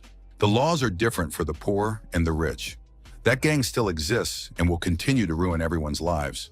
So Hyun Seong asked the parent committee to punish them to the fullest extent of the law. If this isn't done, the boy promised to spread the word. Everyone will find out what this school is really like, and it will soon become a disgrace to the city of Dasan. The only way to silence Hyun Seong is to fairly punish those truly responsible for the situation. Mrs. Kim started screaming again, declaring that she wouldn't let anyone accuse her Minho. The woman realized the situation was spiraling out of control. She stepped aside, picked up the phone, and called her husband, who was supposed to help her resolve the issue. Hearing her husband's voice on the other end of the line, Mrs. Kim said she was at the school for a PTA meeting regarding the beating of their son. But now these people are claiming that Minho is entirely to blame, and the principal and homeroom teacher are speaking about it with absolute seriousness. Just because the eldest son of Myeongchun Construction showed up here as a guardian, these ungrateful bastards are ignoring all the help they've received. The woman asked her husband where he was and if he could come. She believed they needed to show what they were capable of. Unexpectedly, her husband asked if Ko Changbom was really the guardian of the culprit. The wife confirmed that he was. Did her husband actually know him? That meant he would come right now and show who was in charge. But suddenly her husband shouted into the phone that she didn't understand anything and had no idea who she was talking to. He ordered her to agree to everything immediately and leave. Mrs. Kim ended the phone call almost in silence. She hadn't expected the situation to take such a turn. The night after the parent-teacher meeting, Hyun Seon lay in bed unable to sleep. The teachers decided Kim Hyun Seong would have to do 100 hours of community service, and the other 4 offenders caught committing school violence would face serious sanctions. Jong Min-ho couldn't believe his ears when he heard that he had in fact been expelled. Stepping out into the hallway, the young man couldn't control himself and lunged at Hyun Seong with his fists.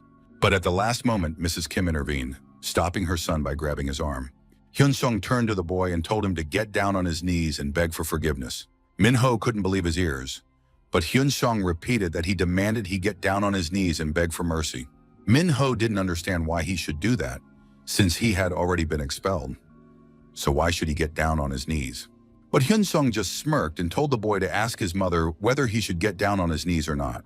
Hyun Seong also added that if the boy tried hard now, perhaps his expulsion would be his only punishment. The young man looked at his mother, hoping for support, but she told her son to get down on his knees. Min-ho realized that something very important and dangerous had happened. He didn't argue and simply dropped to the floor. Min-ho bowed his head and promised it wouldn't happen again. Hyun Seong didn't know what to do. For some reason, he didn't feel relieved. And that meant Min-ho should expect the following in the near future. His life would turn into a nightmare. Hyun Seong now recalled that parent-teacher meeting and was satisfied with how the story had ended. He was one step closer to his life's main goal. Suddenly, his phone vibrated, and a message came from Park Min-chul, who wanted to meet with Hyun Seong. The guys met that same night in the park. There was no one around. Hyun Seong didn't want any small talk and immediately asked him to cut to the chase.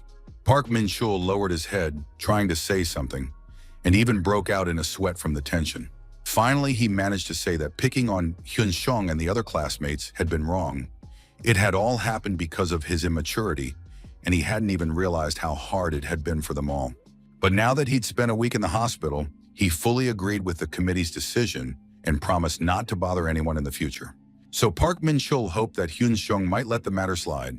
He spoke with the homeroom teacher and learned that if Hyun Seong agreed, they wouldn't be expelled. Park Min-chul asked for a chance, because being expelled from school now would ruin their future.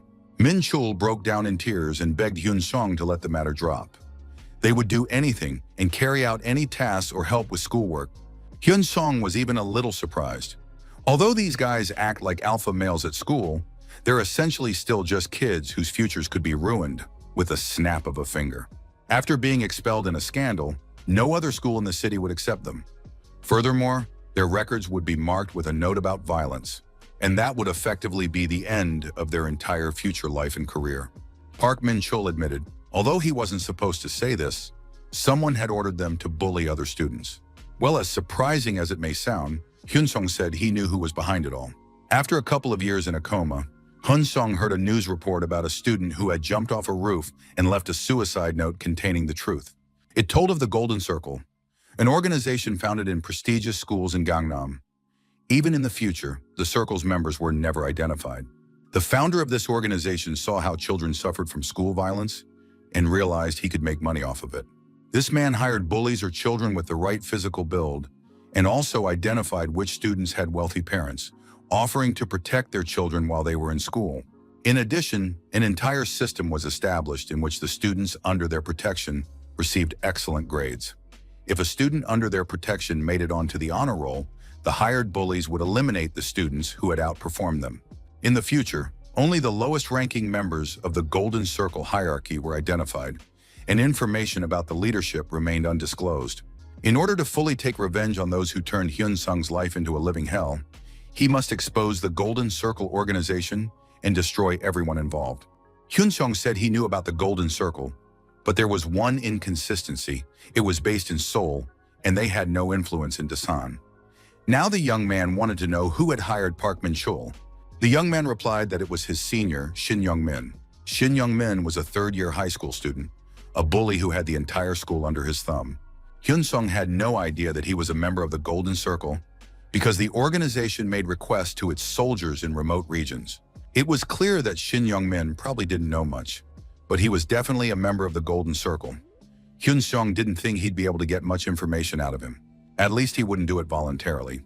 Yeon-min was a burly, healthy guy who could easily have made his debut as an athlete in the future. Hyun-sung had figured out exactly how to deal with this Yeon-min, and now he asked his interlocutor if he wanted his forgiveness. Hyun-sung felt a huge amount of pent-up emotions inside him, emotions he had been gathering ever since he fell into a coma. The young man thought about forgiveness and repentance, and it immediately became clear that this would never happen. Hyun-sung leaned toward his companion and said that he would now show him what would happen to Min-chul every time they met. And the young man struck Park Min-chul with all his might. He knew that in a past life this guy had become a father, and his world had revolved entirely around his daughter. Everyone in the group had turned out exactly the same. They had achieved success in life and knew no hardship, so now karma was guiding Hyun-sung's hands. He struck out, hoping that all his tormentors would suffer and never forget these injuries for the rest of their lives. At school, everyone was talking about nothing but the incidents and fights that had happened the day before, how Hyun-sung had broken the lock, and with what fury he had fought the others. The kids came to the conclusion that they didn't understand why Hyun-sung had become so violent. He used to be a normal guy, but maybe the anger had just built up inside him, and now he couldn't stop. Just then, the door swung open, and Kim Hyun-sung appeared in the doorway. The classroom immediately fell completely silent. Everyone silently watched as the young man crossed the classroom and took his seat at the back desk by the window. Unexpectedly, Lee Jong-min approached him from behind. He said he'd heard about the expulsion of Park Min-chul's entire gang, and that it was thanks to Hyun-sung, so he was ready to help his defender and promised to do everything in his power. But Hyun-sung asked in response why this snot-nosed kid, who hadn't dared to help at the committee meeting, had now come to express his gratitude. Lee Jong-min was at a loss for words, and Hyun-sung said that the guy's friends could have been a big help, but the Four Eyes got scared, yet now he'd come to say thank you. Hyun-sung replied that he'd seen such a friend and all his kindness in a coffin, after which he sent his classmate packing and told him not to show his face around him again. The two guys discussed recent events. They had to decide what to do next, since Park Min-chul and his whole crew had been expelled from school. Shin Yun-min was very angry about the situation as he listened to what the other guys were saying. It turned out that Min-chul and his friends had picked a fight with some kid without realizing he had powerful connections. Because of this, Ko Chang-bom himself stood up for him, and as a result, Kim Hyun-sung is now untouchable throughout the entire city. No one would dare compete with him, so we should just ignore him. However, Shin Young-min had a completely different opinion. He believed that the situation had simply changed, and now there was an opportunity to make even more money. Right now, they'll make tens of thousands off this misfit, and we should be grateful for such a fantastic turn of events. Shin Young-min asked who was currently in charge of recruitment. He needed him to go up to the roof immediately. Hyun-sung sat in class and paid close attention. He understood that to defeat the Golden Circle, a guy had to excel in his studies, since it was precisely the diligent students who became their targets. Hyun-sung thought if he consistently got straight A's, the Golden Circle would be forced to make the first move. Considering that Hyun-sung had been harassed before, he was already a thorn in their side. The boy had graduated from high school with excellent grades, Obviously, that was the reason they wouldn't leave him alone. It was all on Shin Yunmin's orders. In any class, there's always someone who feels threatened by a true top student, and that person will want to eliminate the competition to secure their spot in the rankings. Hyun-sung already had a few suspects, but he needed to be absolutely certain before taking action. For now, he had to prepare for what might await him in the future. Hyun-sung had come up with this plan a long time ago and had finally set out to carry it out. The young man had arrived at a completely unfamiliar place and was now examining the building with interest.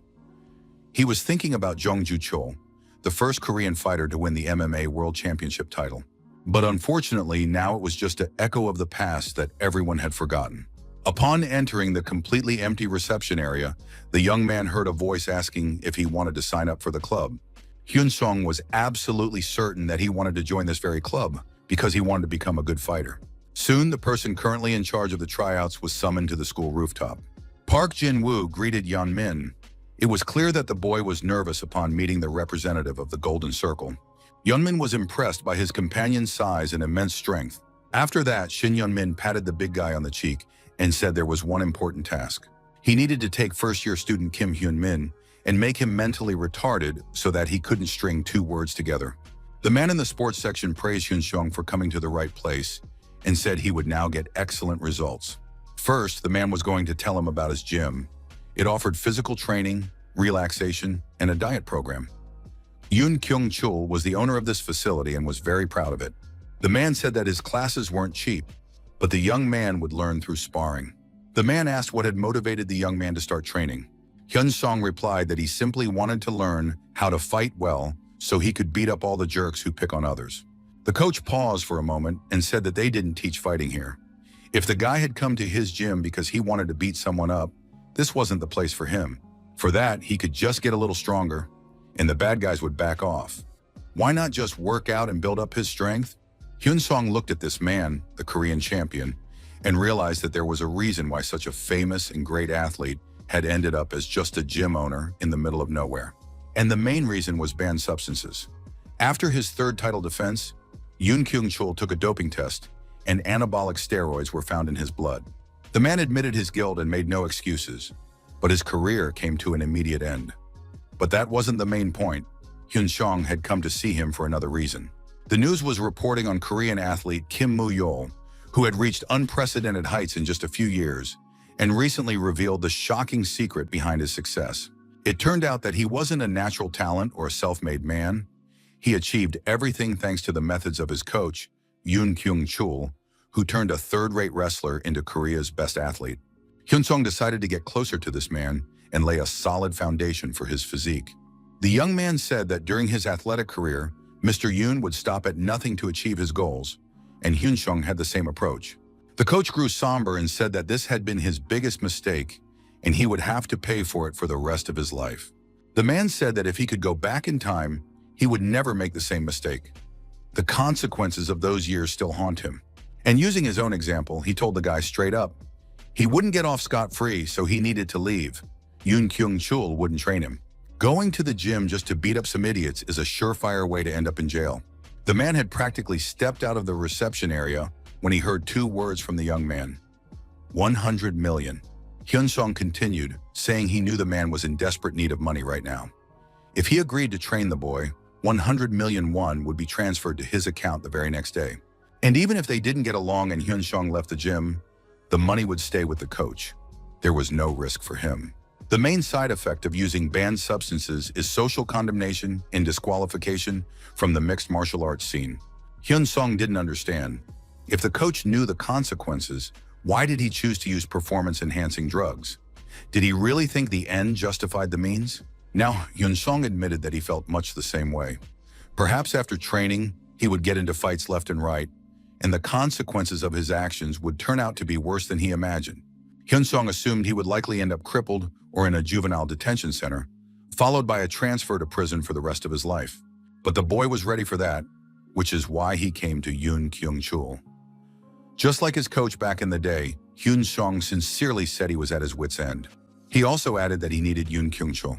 The coach immediately declared categorically that Hyun-sung would never touch drugs. He had personally gone through it and would not allow the young man to get his hands dirty in that filth. Hyun-sung would receive only training from the coach. The young man agreed to everything, but it turned out there were more conditions. The coach demanded that the boy step into the ring right then and there. If he could last one round, the coach would recognize his determination and willpower and take him on as a student. That night, when the apartment door opened, the grandmother couldn't help but scream. She was frightened when she saw her grandson and wanted to know what had happened. Hyun-sung looked, to put it mildly, beaten up. His whole body was covered in bruises and scrapes. The poor old woman burst into tears. Her hands were shaking and she demanded to know the scoundrel's name. She was ready to go and teach him a lesson. Hyun-sung tried to calm the old woman down, saying he was fine. But his grandmother thought there wasn't a single spot on her grandson that wasn't bruised. That evening, sitting alone in his gym, the coach drank and berated himself for his behavior. The man took out his phone and began typing a message. In the message, the coach suggested forgetting about the offer he had made the day before. Yoon Kyung-chul immediately warned the young man to think it over carefully. He wasn't joking. The coach had met many different people, hooligans and beaten-up students alike. It didn't matter what exactly drove Hyun-sung. Goals and desires were just words. Once you stepped into the ring, none of that mattered anymore. Over the course of his career, the coach had seen guys who were confident in their abilities, but who were soon begging for mercy on their knees after a couple of punches to the jaw. Yoon Kyung warned him that a round lasts 3 minutes. You don't hit a man who's down, and he needs to forget everything and try to survive during that time. If Hyun-sung proved his unwavering will, the coach promised to make him the best of the best. After that, the timer was started, the opponents faced each other, and the coach prepared to attack. He looked at the boy. The guy's stance was rather shaky, but there wasn't a trace of fear in his eyes. Now the coach wanted to see how quickly this kid would change, whether he'd go down with the first blow or put up a little resistance. Hyun-sung thought he'd managed to block the punch, but at that very moment he took a blow to the jaw and his head started ringing like a kettle. The boy flew across the ring and landed against the wall, not even having time to put his hands up. But the very next moment, the coach was standing over him, demanding that the guy get up. Only 10 seconds had passed. This was followed by another series of blows from the coach. The force of the strikes was incredible, and Hyun-sung constantly hid behind his blocks, realizing that if he let a blow land, he would be knocked out immediately. Suddenly there was a pause, and the young man wondered why the coach had stopped hitting him in the head. But at that very moment, he received a kick to the torso. The young man was lying on the floor again, and the coach told him that now was the time to give up, while Hyun-sung was still conscious. Hyun-sung, bleeding all over the ring, got to his feet and asked if 3 minutes had really already passed, and the coach wanted to end it all. Another series of blows followed, and Hyun-sung realized he would soon be completely out of breath, but he still wanted to at least try to go on the offensive. Seizing the right moment, the young man even managed to swing his fist over the coach's head. But he immediately took a punch to the jaw, and his head snapped back, spraying blood all over the place. The coach knew the boy was practically done, but he still had to admit that he was a tough nut to crack. On the other hand, he didn't want him to give up so quickly. The coach knew he was facing a decent kid with a strong will, but he still didn't want to give in easily, especially to a kid who couldn't take a punch. But at that moment, he heard the battered Hyun-sung get to his feet behind him. The boy wanted to know exactly where the coach was going, since time hadn't run out yet. Holding onto the net with one hand and pinching the blood flowing from his nose with his finger, Hyun-sung was ready to continue the sparring session. The coach noted that the young man was stubborn and trying to act tough, and decided to bring him down a peg once and for all before he crossed the line. The coach warned Hyun-sung that from that moment on, there would be no more leniency. He would have to fight with full force. A series of blows to the head followed, and then there was another pause, just like last time. Hyun-sung assumed there would be another sweep, and he wasn't about to make the same mistake twice. But the coach wasn't that easy to outsmart. He landed a side kick to the ribs and said there was only half a minute left. If the boy didn't get up within the next 15 seconds, it would count as a loss. Hyun-sung really wanted to get up, but his body wouldn't obey him. The coach knew that his last strike had been too powerful to tolerate such a joking test of willpower, and he wanted the boy to give up and go home to rest. Hyun-sung suddenly started yelling at himself, cursing himself for not being able to get up. After all, he had waited so long for this moment. The young man thought about the 10 years he had spent in a coma, and how all that time he had begged God to turn back time. He had wanted someone to take pity on him and put him out of his misery, And now he couldn't even take a single blow. Hyun-sung recalled all his pain and realized he had to get up if he didn't want it all to start over again. The coach watched the young man with interest, and Hyun-sung knew. Until he got his revenge, he didn't care what happened to him. Hyun-sung believed he had no right to give up until he had left the people responsible for all his misfortunes in a wet spot. The coach knew that not every professional fighter would be able to get back up quickly after his last blow. And now, looking at Hyun-sung, he was even afraid to imagine how hard this boy's life had been. Besides, if a person with such willpower were taught to fight, his life could take a dangerous turn. Yoon Kyung-chul said he appreciated the young man's stubbornness, but he wouldn't let him live a life full of regrets, and he would personally stop Hyun-sung. And the coach, without a moment's hesitation, immediately launched an attack. Hyun-sung only managed to put his two fists up in front of his face, but it didn't help much. He took another powerful blow to the head. But even so, the boy told himself, "Endure, stand, be silent, and don't you dare fall." And indeed, despite the force of the blow and the excruciating pain piercing his body, Hyun-sung continued to stand his ground against all odds. No sooner had he opened his eyes than a new attack was already flying toward him, and the coach's fist was closing in on his face. And at that moment, the timer went off. The coach even cursed, threw his gloves on the floor, and said the guy was very resilient. After that, the man turned around and, as he left the gym, said that Hyun-seon absolutely had to see a doctor tomorrow. As he was leaving, the coach added that he was willing to give Hyun-sun his bank account number. A couple of days ago, a broker from a new group had approached them with an offer to use performance-enhancing drugs again and perform. In return, they would be paid generously. The coach realized that if it weren't for the 100 million he'd received from his new student, he might have agreed to the offer. The next morning, Hyun-sung was having breakfast and told his grandmother that he'd had a minor misunderstanding with his classmates, but everything would be resolved soon. After that, the grandson asked if they had a newspaper subscription. His grandmother said she had been subscribing to the same newspaper for several decades. Hyun-sung told his grandmother that there would be a questionnaire this month and asked her to be sure to fill it out. Who knows? Maybe this time they'd get lucky. Grandma didn't see the point.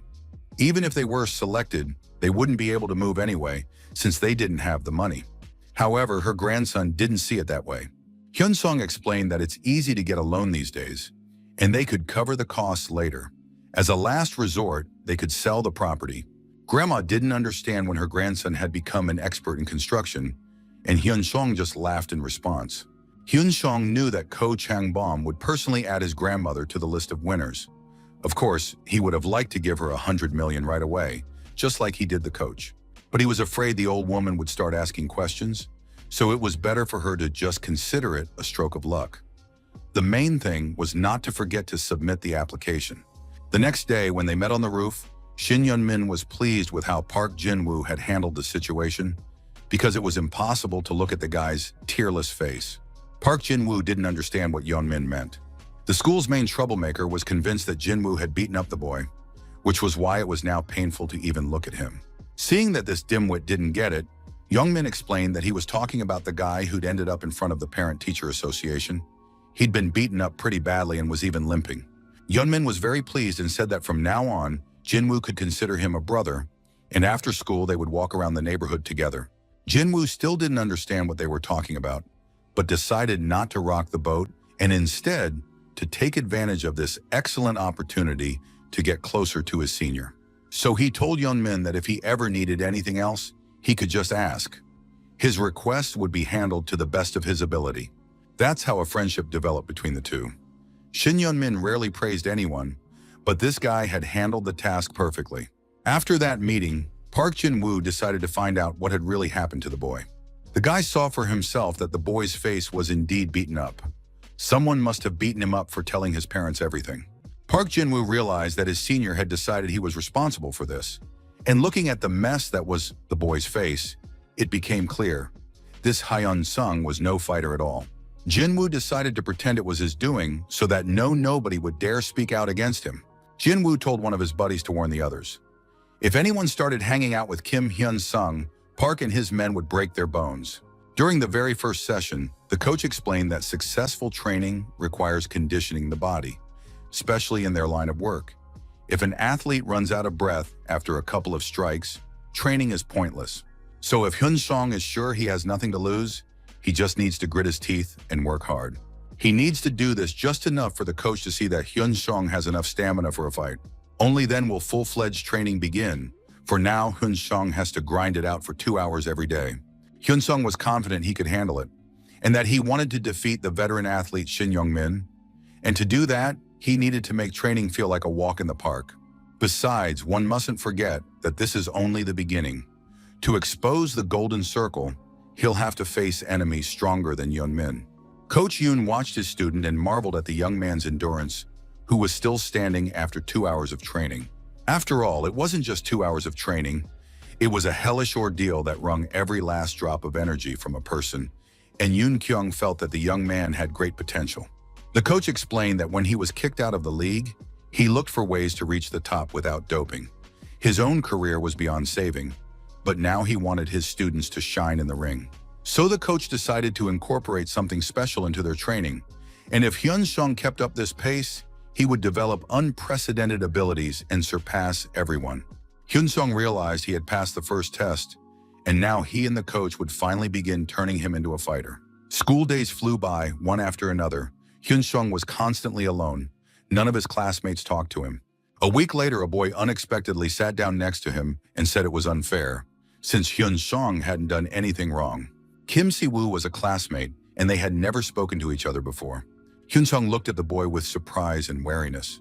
The boy admitted that he had been a little afraid to get to know him personally. But now Si-woo realized that he didn't like how everyone was ignoring Hyun-sung for some silly reason. Si-woo suggested they hang out and spend time together, and Hyun-sung was very surprised to hear that people were ignoring him altogether. Si-woo repeated once more that it was strange how no one noticed Hyun-sung and how his classmates were avoiding him.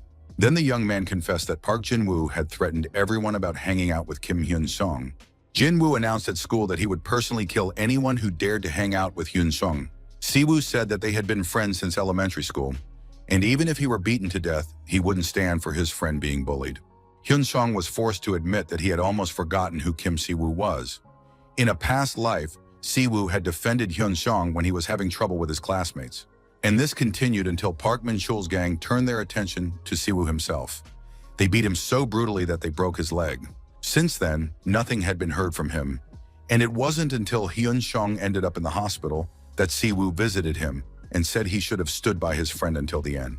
Perhaps nothing would have happened then, but Si-woo admitted that he was too afraid and couldn't bear the thought of being beaten constantly. Weeping beside his sick friend's body, Si-woo said that he might have had a chance at a different life and that he would never have abandoned Hyun-sung. Hyun-sung remembered all of this, removed the guy's hand from his shoulder, and told him not to force himself on him as a friend.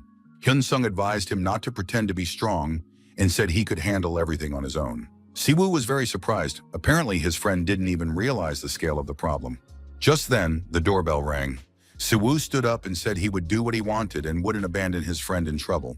Left alone, Hyun-sung thought about how others had no idea what the future held for him and how much pain and suffering he would have to endure because of the golden circle. Still, the young man believed that nothing good would come of Si-woo's interference and that he would once again end up as nothing more than a victim. Hyun-sung understood that he would have to cut off all his friendships except for his family.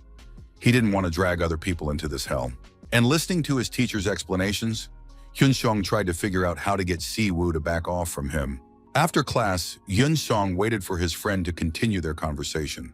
But time passed, and Si-woo didn't show up. Maybe it was for the best. Then he wouldn't have to look for a reason to fight.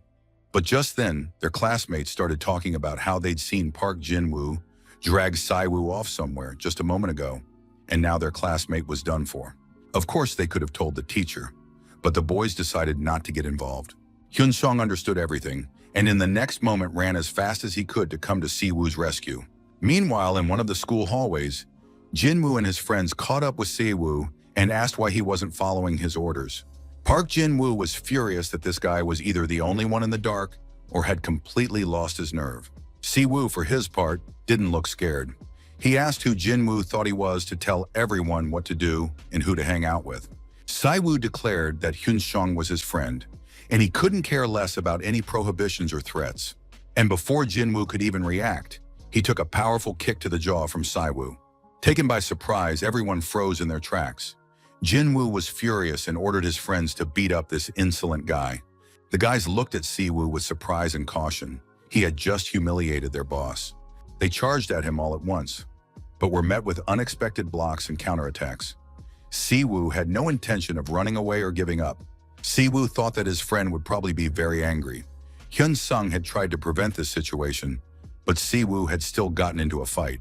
Siwoo didn't understand how anyone could ignore injustice. Hyun-sung was just putting on a tough act while remaining a pathetic child. But at the same time, they were friends, so Siwoo wasn't going to abandon him, unlike the others. At that moment, a kick to the chest knocked the wind out of Siwoo, and the young man doubled over in pain. Park Jin-woo had already recovered from the unexpected blow and was now ready to tear that insolent boy to shreds. Jin-woo ordered his friends to stay back, deciding to punish Siwoo himself. Jin-woo landed blow after blow to the guy's face, saying that snot-nosed brats like this learn a couple of moves and think they're something special. But in reality, they'd better know their place. And now Park Jin-woo was warning him that from now on, a daily beating awaited him. From this day forward, Siwoo would be inextricably tied to Hyun-sung, and their lives would become a living hell. The thug beat the boy and said that during every class, during breaks, at lunch, and even after school, he would personally beat up these two friends. But suddenly, Park Jin-woo's speech was interrupted. Someone burst into the office, kicking the door open. Kim Hyun-sung, his fists clenched, approached the guys. He wanted to know what Jin-woo was up to here and what he thought he was doing.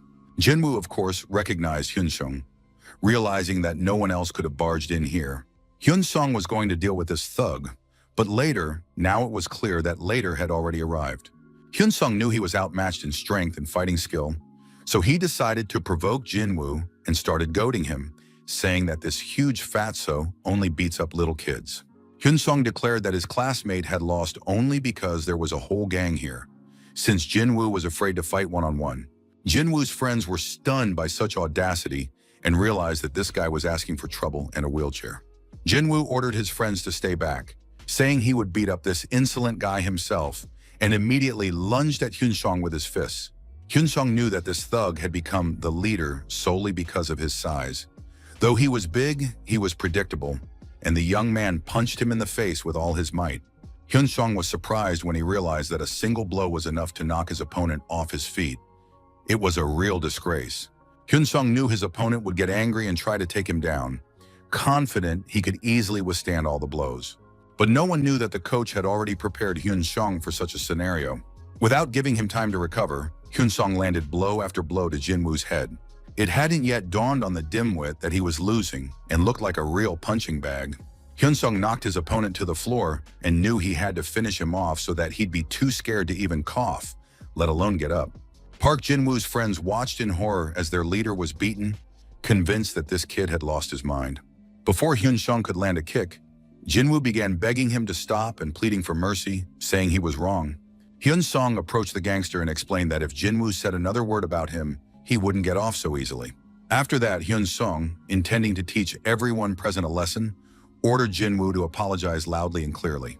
Hyun-sung wanted to intensify the humiliation and make it clear to everyone present that the same fate awaited them.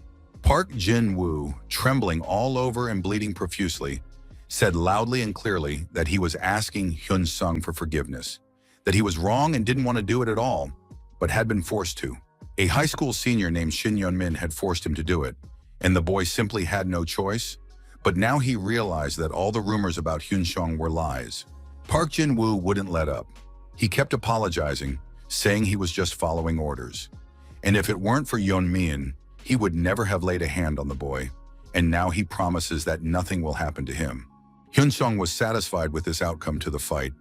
He shoved Jin-woo to the floor and called him a laughingstock. Furthermore, Hyun-sung ordered everyone present to leave Kim Si-woo alone once and for all, and warned that even if they so much as gave him a sidelong glance, they would immediately regret it. Hyun-sung kicked Park Jin-woo with all his might, putting an end to the matter and demonstrating the seriousness of his intentions. Hyun-sung said he would track down anyone, even if they were on the other side of the world. Hyun-sung advised if the guy doesn't want a repeat of today, he shouldn't get involved no matter what happens. Sugar Woo, sitting on a hospital bed, said he managed to see Hyun-sung arrive before he lost consciousness. Sai-woo knew his friend was still the same.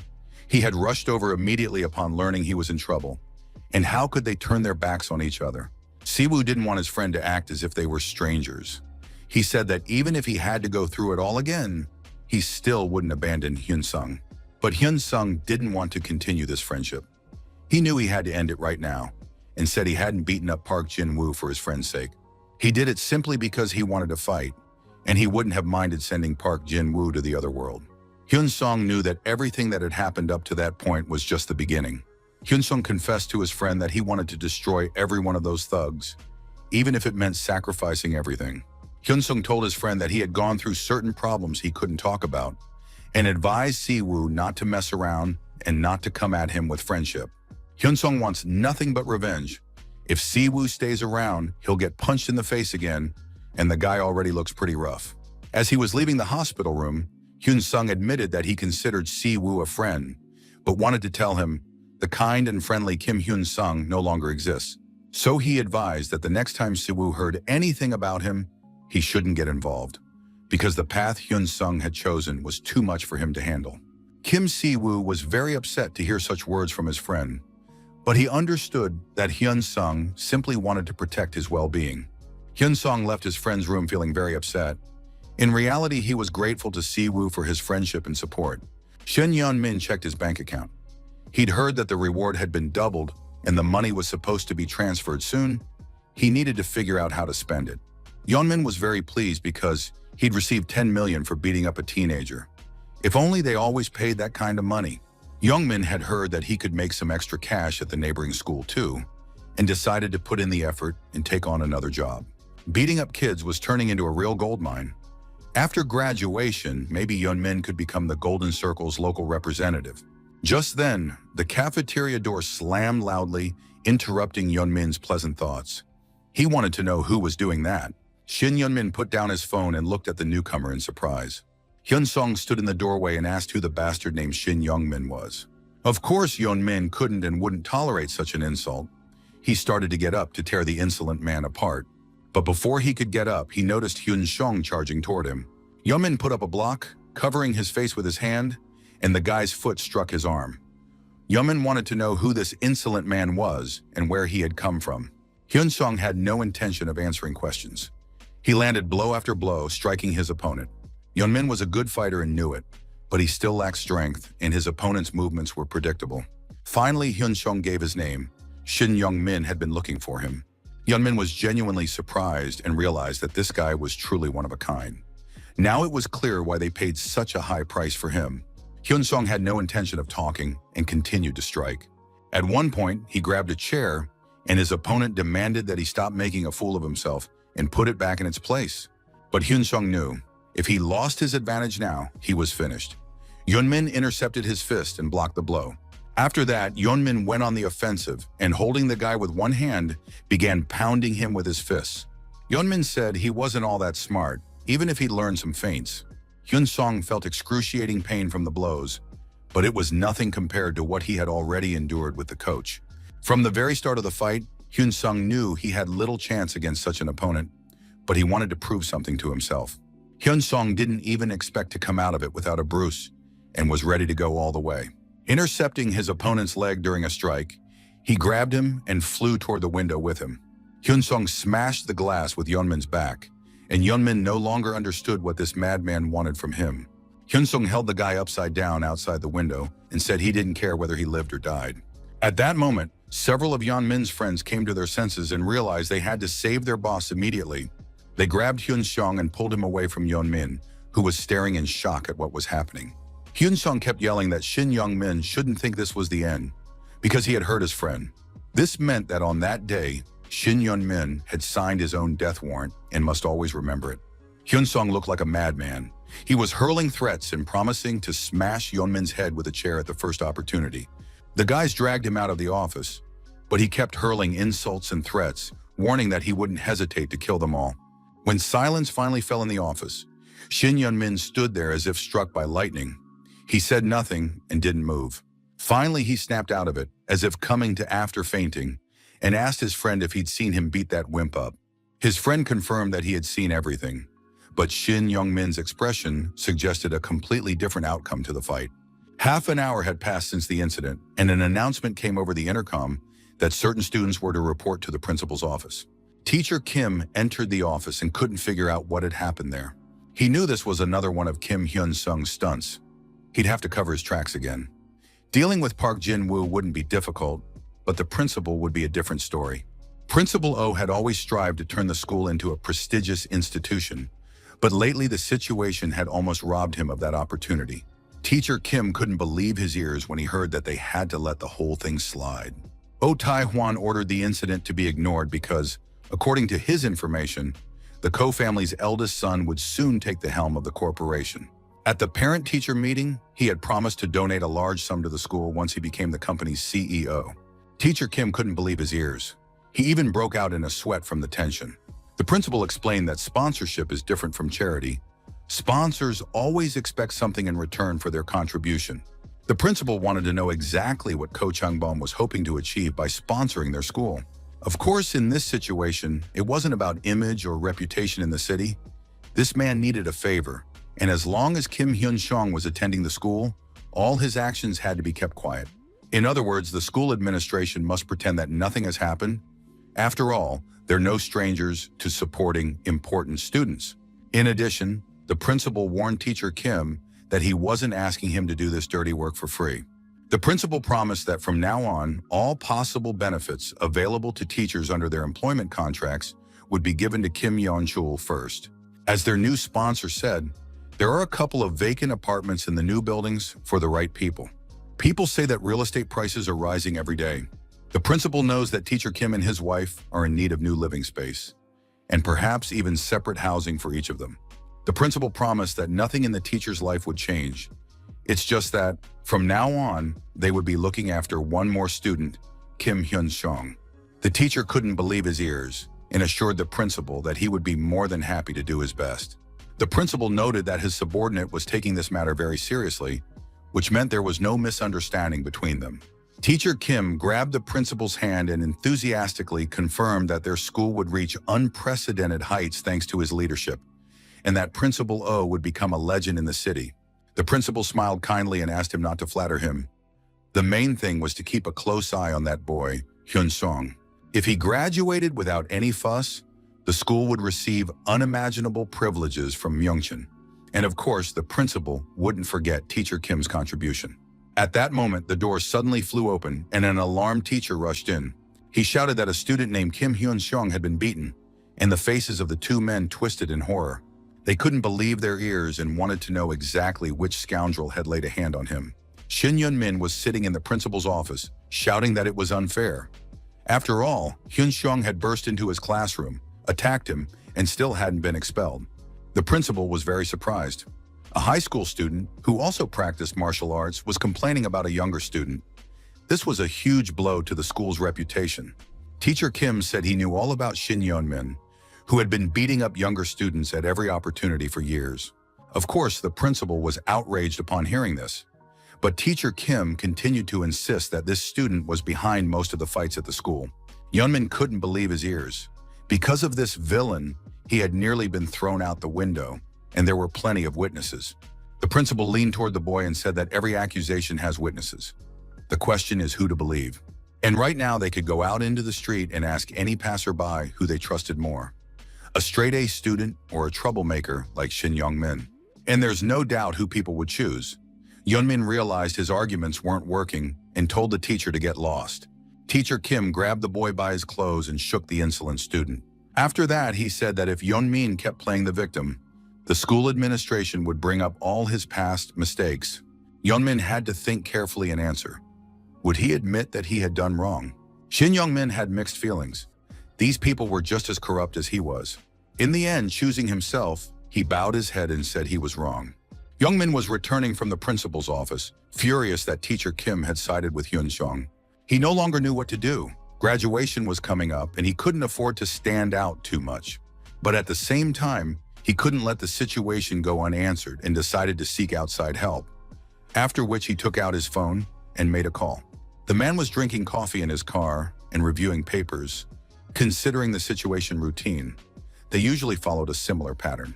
But now Myeongjin Construction had intervened, Everyone who had bullied Hyun Seong had been expelled, and the principal and teachers were covering for him. The guy knew that the Golden Circle didn't forgive such things. A mercenary's failure fell on the broker. That is, on him.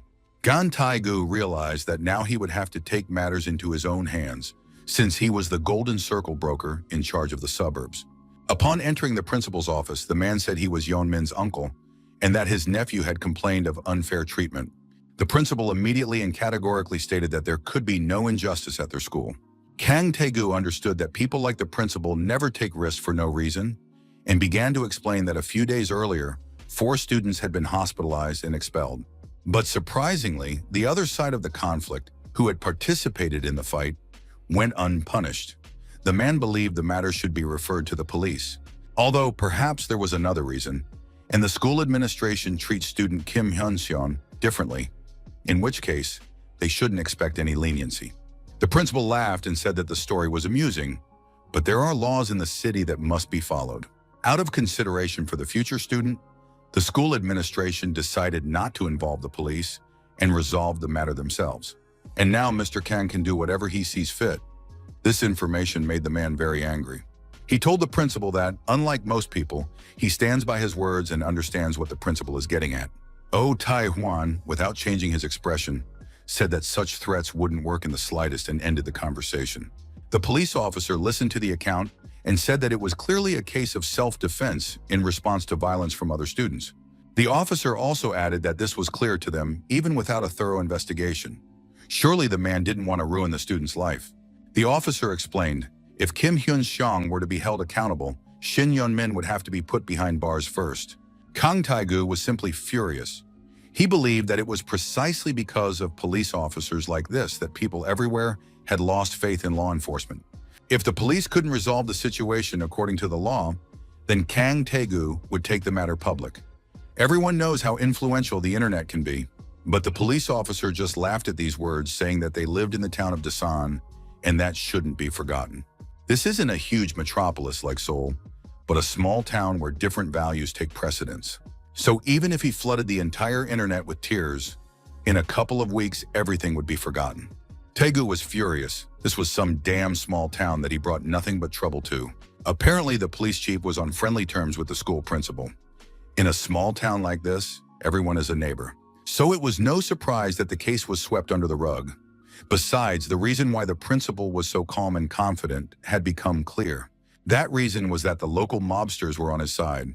In every town, an armed gang is always a problem. If they operated by some rules, it would be possible to intervene. It would be easy for an outsider to join by contributing a certain amount of money. But secrecy and the protection of their own territories are always a top priority. That's why outsiders can't infiltrate these gangs at all.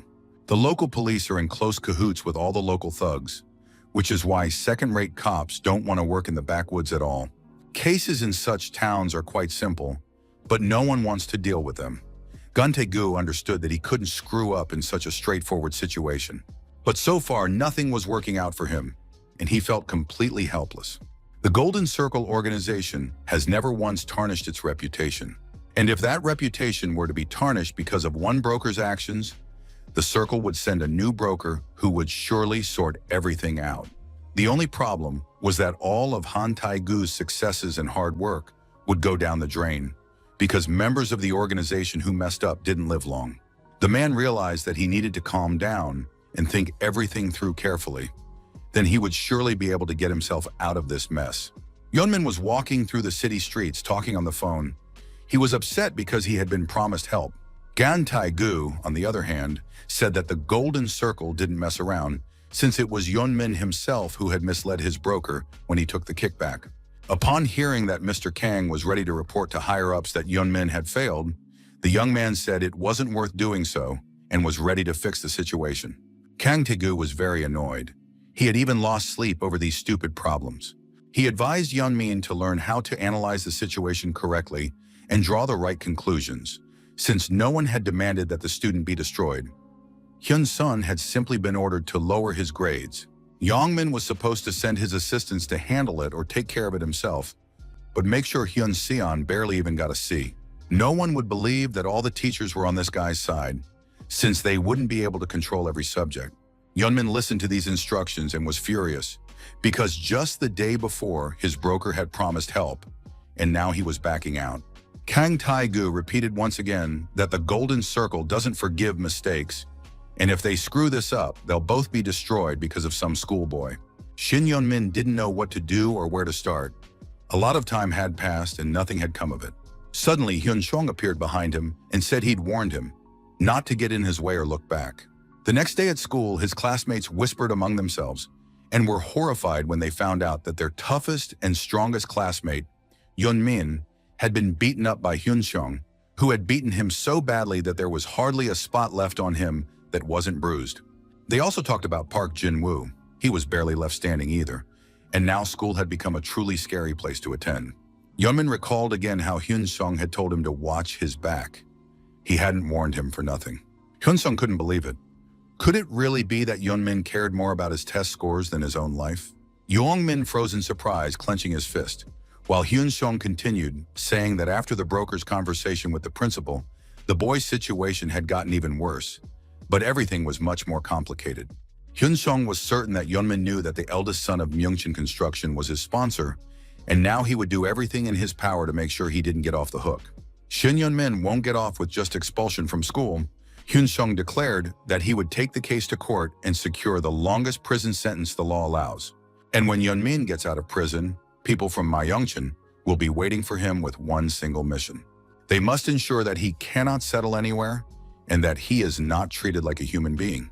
Yeon-min will be forced to leave the city, but his nightmare won't end there. Shin Yeon-min couldn't believe what he was hearing. He realized this guy had lost his mind. But Hyun-sung declared that it wasn't about justice at all. The guy said he wanted to wipe out every scoundrel who had meddled in his life. And if Shin Yeon-min wants to go to school like everyone else and be treated like a human being, he'll have to do something. Namely, he had to grit his teeth and endure it, just like the dozens of other students who had been beaten on his orders before. Hyun-sung began striking Yeon-min, who didn't even think of resisting. The young man was covered in wounds. His face had turned into one continuous gash. Of course, he could easily have broken this kid, but the problem was Hyun-sung's friends. At the same time, the young man understood perfectly well that he couldn't leave Hyun-sung alone, or else the Golden Circle would kill him. According to rumors, the Golden Circle severely punishes and disciplines members for misdeeds. In any case, it was a dead-end situation. Perhaps expulsion from school and prison weren't such a bad option after all. To his classmates' surprise, Yeon-min suddenly started banging his head against the desk because he didn't want to think about any of this horror at all. Yeon-min berated himself for taking such a huge sum of money from the Golden Circle. Now his only hope was that Hyun-sung would fail his exams, which would buy Yeon-min a little more time. Hyun-sung understood that his threats were still in effect for now, but after the first semester exams, everything would change drastically. As soon as he received excellent grades for the semester, this precarious situation would finally come crashing down, and Yeon-min was desperately trying to survive. The broker is covering up his own screw-ups, and the Golden Circle, which is behind all this, will be engulfed in a storm of complaints and outrage. And that's when Hyun-sung realized he would get what he wanted and be able to pit all the enraged players against each other. Hyun-sung knew that all he needed to do was get good grades. He had to do it by any means necessary, through the principal, a sponsor, or simply by studying. In any case, the matter was practically settled, which is why now at school, people were even afraid to look at Hyun-sung askance. A veritable wall of malice and fear had been erected around him, and it gave Hyun-sung an indescribable sense of confidence. The young man continued to attend training sessions regularly and improve his physical and combat abilities. The coach said that willpower is what keeps you from giving up in an extreme situation. When a person has willpower, no physical limitations of the body will stand in the way. Hyun-sung had to act as if his entire life depended on it. The very fact that a person is alive allows them to act in the most extreme situations. Yoon-kyung was about to deliver another blow, hoping his student would be able to counter it. And now he looked on with satisfaction at the young man, who had not only managed to dodge the attack himself, but had also landed a counterpunch. The coach realized that the boy was very talented. He could withstand blows that would knock anyone else off their feet. It was something to be envied, but now the young man needed to take a shower and go home, because rest was just as important as training. The coach admired Hyun-sung, and if this weren't just a routine job for money, he would definitely have sent the boy into professional sports. Hyun-sung was on his way back after practice. Yoon Kyung had recently scolded him for doing extra training because to get stronger, you need to rest well. Hyun Sung was already leaving the gym when he unexpectedly ran into Kim Si-woo at the door, who had come to sign up for a training session. After being hospitalized, Kim Si-woo had spent a lot of time thinking and analyzing. He was trying to understand how something could have happened that changed a person's personality so drastically. Why had the boy, who used to laugh often and try to make his grandmother happy, who tried in every way to become a better person, now turned into a real monster? Si-woo realized that his friend had fallen into some kind of abyss and was now living out his only life there. Hyun Sung himself said that he wanted to crush everyone who didn't give others a moment's peace, even at the cost of his own life. Si-woo realized that his friend seemed to have been replaced, and he was very upset, not knowing what to do now.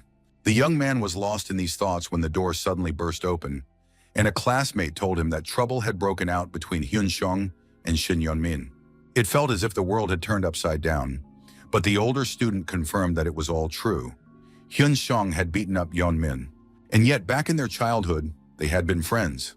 They used to play with toy cars and hang out together, and now Hyun Sung had appeared out of nowhere, burst into the classroom, and nearly thrown Yeon-min out the window. Hyun Sung announced to the whole world that he wouldn't let his bullies get away with it. Si-woo was deep in thought over this news and didn't even notice when his classmate left the room. Si-woo understood that his friend had become a bad person, and it happened at the very moment when they were both powerless. Hyun Sung turned to the coach. Could the new kid he'd mentioned really be Si-woo? The coach was surprised to learn that they knew each other. Hyun Sung asked him not to take the student and was even willing to compensate him financially. But Yoon Kyung was very concerned for the boy and his strength, believing it would be good to have a friend nearby who could protect him from serious trouble. The coach put his hand on the guy's shoulder and said that whether or not to let people into the gym was entirely up to him and had nothing to do with the other students. After that, the man showed the newcomer around the gym and explained how everything worked, while Hyun Sung was supposed to go home to rest. Once they were alone, the men spoke frankly. Si-woo confessed to the coach that he wanted to help his friend and knew that Hyun Sung dreamed of getting rid of the school bullies. Yoon Kyung was already annoyed by these childish squabbles, how he wanted to just tell them all to go to hell. The coach said that the gym wasn't a place to teach violence. If it were up to him, he would have kicked those kids out of the gym. The gym is a place where you train your body and spirit, but Si-woo ripped off his band-aid and demanded that the coach look at his wounds. He'd gotten them for standing up to a school bully. School violence these days is far more terrifying than parents realize. Si-woo was certain. If his friend hadn't come to his aid, he might already be crippled.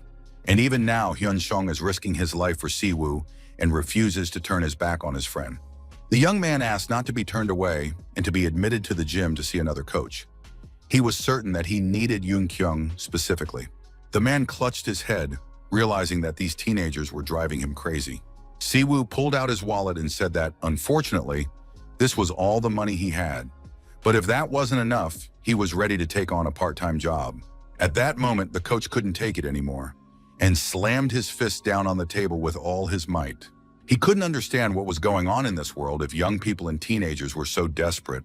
Si-woo said that even if he didn't get help from the coach, he would still help his friend, because in this situation, when you're cornered on all sides, you can't just put up with it and give in. Coach Yoon Kyung eventually cursed a few more times and said that practice would start the next day. But if Si-woo slacked off, he would beat him up personally. The young man was very pleased that he had managed to come to an agreement with the coach, while the coach believed he was simply giving the boy a chance to survive in a violent environment. After that, they said goodbye, and as he was leaving, Si-woo heard his friend calling him. Hyun Sung had already realized that the coach wasn't opposed to the new student, but personally he still was. So now Hyun Sung wanted proof that even if Si-woo fell into the depths of hell where he was, he would claw his way out through sheer determination. Kim Si-woo had no intention of giving up and calmly accepted the offer. Now he was ready to prove that this friendship was worth something. Hyun Sung wanted to show his friend that it was a very foolish decision to become friends with him, especially now. Hyun Sung began to describe the bleak prospects. He could die in a fight, end up behind bars, or end up with nothing. Si-woo replied that he understood all of this perfectly well himself, which was why he had come. He was sure that a man is no warrior alone. Hyun Sung warned his friend once more that no matter what happened, they would no longer be considered friends. Hyun Sung immediately went on the offensive. He wanted to pin Siwoo to the mat and burn all bridges. But to his surprise, Hyun-sung found himself forced to block and dodge the blows. Of course, he shouldn't have forgotten that Siwoo was a former athlete. That was exactly why he had gotten into the fight, confident in his own strength. If Siwoo had fought Park one-on-one back then, there wouldn't have been a wet spot left of him. Many years ago, Kim Siwoo was a successful taekwondo fighter who won medals and awards.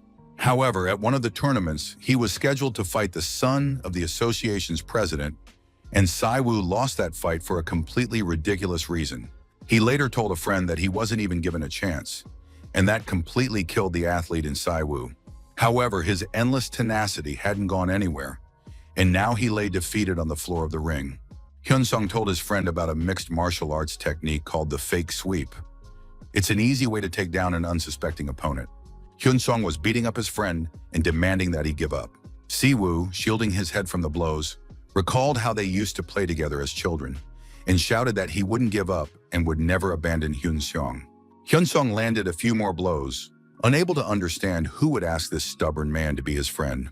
Siwoo silently took all the blows, didn't ask for mercy, and eventually started laughing loudly, which caused tears to well up in Hyun-sung's eyes. The boy turned away. He didn't understand why he was being so stubborn, since they were already friends. Siwoo was constantly teased and often beaten. He didn't tell his grandmother about it because she had raised him alone, unlike his parents who had abandoned him. But then Hyun-sung came into the boy's life, and there was one moment that was forever etched in Siwoo's memory. That's why he's digging in his heels now, and it's not foolish. Siwoo doesn't understand why he should turn his back on a friend. Siwoo does what he wants, and that's his path. He quit taekwondo, stayed friends with Hyun-sung, and those are his decisions, which he doesn't regret. Hyun-sung could no longer hold back his tears. He didn't understand why this stubborn sheep wouldn't give in. But just then, the door swung open, and the coach appeared in the doorway, saying that these girls needed to stop sniffling and start training, or else he'd turn them into champions in the end. Yoon-kyung could see that both guys were very talented, and he didn't understand why kids like them were being bullied at school. Even without training, they could easily handle a group of school thugs. Over the course of his career, Yoon-kyung had faced many fighters in the ring, but he had never seen anyone Siwoo's age who could calculate the power of a close-range strike so well. Hyun-sung possessed a superhuman, animalistic will. His keen understanding of the situation allowed him to turn things to his advantage, and he easily found gaps in his opponent's defense. The coach turned to Hyun-sung and said he had a proposal. At first, he hadn't wanted to make it, but now he saw outstanding potential and felt it would be a shame not to take advantage of it. Hyun-sung had just said that Siwoo was incapable of helping him, no matter what happened. And now the coach was suggesting that they both forget about school and their problems and focus on sports. Of course, the Korean Sports Federation had written off Yoon-kyung as an athlete, but he still had connections. And if the three of them worked hard, both boys would end up at the top. Hyun-sung wanted to know why his coach had started wrestling. The man replied that at first it was just a hobby, and then things started to work out. Hyun-sung replied that, unlike his coach, he couldn't care less about sports. His body aches so much that he wants to quit every time. But Hyun-sung has a goal, and if he can't achieve it, he'd rather die. And that's the only thing giving him strength. Hyun-sung said that in this situation, the coach needs to make a decision and think it through carefully. Hyun-sung left the gym and said that if the coach ultimately didn't accept his position, they'd be better off canceling the deal and going their separate ways. But he shouldn't stand in his way. The friends met after practice in the gym. Hyun-sung wanted to hear a thoughtful response from his friend. Was Siwoo sure he wouldn't regret it if he went down this path? The young man confirmed that he was, and then Hyun-sung laid out a few conditions. They had to train together every day. If Coach Yoon changed his mind and refused, they would find another gym. The next condition, Siwoo should only get involved in fights he could physically handle. If he realized he couldn't handle it, or if it smelled like a criminal matter, he shouldn't get involved. Siwoo didn't understand exactly what his friend was getting into, or at what point he could assess how a fight would go. Hyun-sung decided not to go into details for now, and to let things take their course, saying that there was just one more thing. Siwoo's mouth dropped open in surprise when he heard that starting today, Myung-jin would be paying him a stipend. No questions asked, either agree or leave. Besides, he needed to study hard. After all, once they were done with everything and escaped this hell, if they survived that long, their lives would be much calmer than they were now. Hyun-sung decided that this was exactly how things should be. At the very least, he would be able to make Si-woo's future better. Hyun-sung came home after practice and found his younger brother, Hyun-jin, at home. Hyun-jin mentioned that he was watching the tournament on TV. If Baker's team wins, they'll advance to the finals, and he's rooting for them. Hyun-sung said he'd go make them something tasty and headed to the kitchen. In his past life, that team had made it to the finals. And although his younger brother never spoke of it aloud, he surely wanted to spend some time in front of the TV right now. Hyun-jin loved video games, but he never asked to be bought a computer and never demanded anything so as not to burden others. Hyun-sung thought about how his grandmother, younger brother, and Si-woo were the people he cherished. He wanted to shield them from the consequences of his revenge and make their lives better. Hyun-sung knew he would destroy anyone who stood in his way. Finally, his younger brother looked up from the TV and asked him to cook some sausages. Hyun-sung really wanted to do something nice for this kind boy. It was a message from the coach, who promised he would no longer act on his own whims and burden Hyun-sung with talk of a sports career. That settled the matter. A week had passed since then. Midterm exams had begun, and outside it was getting warmer and more pleasant with each passing day. The school's top 10 students would be announced publicly. It was exam season, a time when students proved the significance of their own existence. Every student had to demonstrate all their knowledge. The teachers advised them to be honest, and cheating could result in a failing grade. Hyun-sung understood. If he failed the exams, the whole plan would go down the drain before it even began. On the one hand, he had no use for good grades. He could gather evidence against the Golden Circle and present it to the public. But on the other hand, that would be tantamount to cutting off his own head. Exposing the Golden Circle wasn't enough. The leaders would simply go into hiding and remain unpunished. If Hyun-sung wants to reach the very top, he must become the biggest thorn in their side, constantly testing their patience and forcing them to make mistakes, wounding their pride and tarnishing their impeccable reputation. Finally, the exam arrived. Grades were merely small strokes in the bigger picture, a stepping stone from which the fight against the system of violence began. Hyun-sung thought that starting today, his life had begun. In his past life, there was a situation in Hyun-sung's class where the protagonist had fallen far behind in his studies, but then came back and became the best student in the country. On the other hand, the main character went back 10 years, and that, of course, was overkill. He became the best student in the school simply by reliving his school years all over again. On the other hand, if you're a fool in life, you won't become smart after reincarnation. To be the smartest, you have to be that way all the time. These were exactly the kinds of conversations he'd had in his past life, which is why Hyun-sung was now recalling them and understanding what that guy had felt. Hyun-sung remembered how hard he had studied in his past life, how much energy he had spent preparing for exams. But it all turned out to be completely pointless. All his efforts were in vain. But now something strange was happening. Hyun-sung remembered all the correct answers perfectly, right down to the last one. And so, sitting in the exam, Hyun-sung realized that he was stuck in his school days, and he would probably never be able to break out of this vicious cycle and would always remain in high school. Even as a victim of abuse, Hyun-sung kept studying, went to school, and then bitterly regretted it while in a vegetative state. These memories literally burned into his brain and never left him for a second. That's why Hyun-sung was now absolutely certain that he would never forget all the torment he had endured, not even for a second. Because it was precisely these events and situations that made him who he is today. When the exam was over, all the students scattered in groups and compared answers, trying to calculate how many points they had earned. A classmate named Oh Hye-ji came over to check the correct answers and compare them with her own. Hyun-sung didn't expect anyone to speak to him and replied to the girl that he didn't want to and didn't plan to check the answers on the exam. Hyun-sung remembered this classmate from his past life. She was a pretty girl who was popular with the boys. Once she even confessed her love to Hyun-sung, but he turned her down because he couldn't balance his studies with dating. Hyo-ji offered to check the answers herself and set to work with great enthusiasm. The results matched one after another, and now the other students in the class were listening in awe. Hyun-sung decided to take advantage of his classmates' popularity to draw attention. By this point, the girl had already finished checking and couldn't believe her eyes. Hyun-sung had aced the exam. The next day, Hyun-sung called teacher Kim Yun-chul up to the roof because he wanted to talk to him. Teacher Kim called the boy the best student in the school and said he was ready to help with anything. Hyun-sung didn't beat around the bush and asked what teacher Kim knew about the Golden Circle. Teacher Kim had no idea what circle he was talking about, so the young man told him to listen carefully, because he was about to tell him something very important. It seemed like a fabrication, and in the modern world, such a thing was impossible. The school principal was talking to a man who couldn't understand how a student who had previously shown no aptitude had ended up at the top of the class. After all, the test was very difficult. The principal replied that Hyun-sung had always been a bright student, but was now truly achieving amazing results.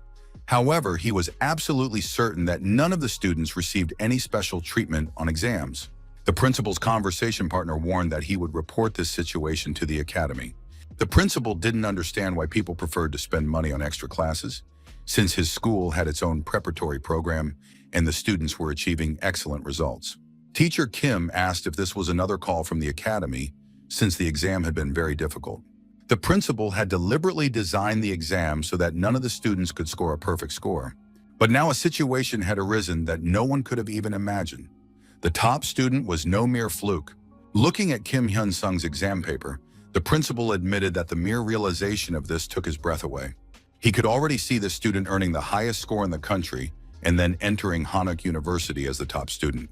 Teacher Kim listened to the principal's remarks with his mouth agape and said that it was quite possible that everything would turn out exactly that way. Finally, the teaching staff had the opportunity to make the school the best in Korea. Sponsorship from the Myungjin Company and Hyun-sung's grades could make that dream a reality. But now the principal realized that the school's top student was also becoming its biggest problem. A school that had just started to rise could fall flat on its face at any moment. The principal reminded Teacher Kim once again of his request to look after Hyun-sung, and so far everything had been going perfectly in that regard. But the principal announced that from now on, Hyun-sung would be the school's most valuable asset, so he needed to be cared for and protected even more than before. The principal acknowledged that the school's rising star had blossomed under homeroom teacher Kim's guidance. So starting this month, the teacher would receive a bonus, and this was just the beginning. He couldn't let this opportunity slip away. Kim Yeon-chul was now the key to the school's success, and many of these perks would remain even after Hyun-sung graduated. The teacher couldn't take his eyes off the money the principal had handed him and promised to carry out his mission with even greater zeal. So, as soon as the student called the homeroom teacher up to the roof for a talk, the man showed up immediately. The young man asked what the teacher knew about the Golden Circle. As expected, that dummy Kim Yeon-chul knew absolutely nothing about the Golden Circle. Hyun-sung decided to tell the teacher something important. He needed to listen carefully about the Golden Circle organization. When the young man finished his story, he declared, if anything happened to him, Kim Yeon-chul would go down with him. The teacher had no doubt about that, and now wanted to know what was expected of him. Hyun-sung immediately said that he had no intention of stopping Shin Yeon-min. Hyun-sung added that there was no need to do anything right now. He would let him know, and for now the teacher should simply wait for the signal. The young man turned to leave and said that no matter what happened, Teacher Kim should ignore everything, just as all teachers do. For now, that was enough. But he needed to be ready for anything at a certain moment. And then Kim Yeon-chul realized he shouldn't underestimate his words. Shin Yeon-min lay on the ground, bleeding out, with a foot on his head, and the man said this was the final warning. Kang Tae-gu, adjusting his jacket, said that if Yeon-min failed the task one more time, he would lose his arm. Leaving the beaten man on the ground, Tae-gu reminded him once again that this was his last chance. Yeon-min was barely holding on, bleeding and in excruciating pain, and it was all because of Kim Hyun-sung. That evening, the boy met up with his friends who suggested breaking Hyun-sung's knees, but doing it off school grounds. Yeon-min knew they could easily maim this guy, turning him into a cripple. But outside the school, fighters from the Myeongshin Corporation would immediately pounce on them, and then they'd be in big trouble. They had no choice. They had to act right there at school. Those businessmen wouldn't be able to get to them there. The main goal was to make Hyun-seon understand that his sponsor and protector were worthless. It's worth remembering that Park Min-cheol and his friends tried to take on that bully, but they were all expelled from school. Baek Seong-ho, known by the nickname Monster Gorilla, was in the penultimate grade and also decided to speak up about this. He suggested approaching the issue differently and ganging up on Hyun-sung all at once. It's no secret that the principal is obsessed with the school's reputation. He can punish anyone individually, but he won't do anything if there are 30 of us involved.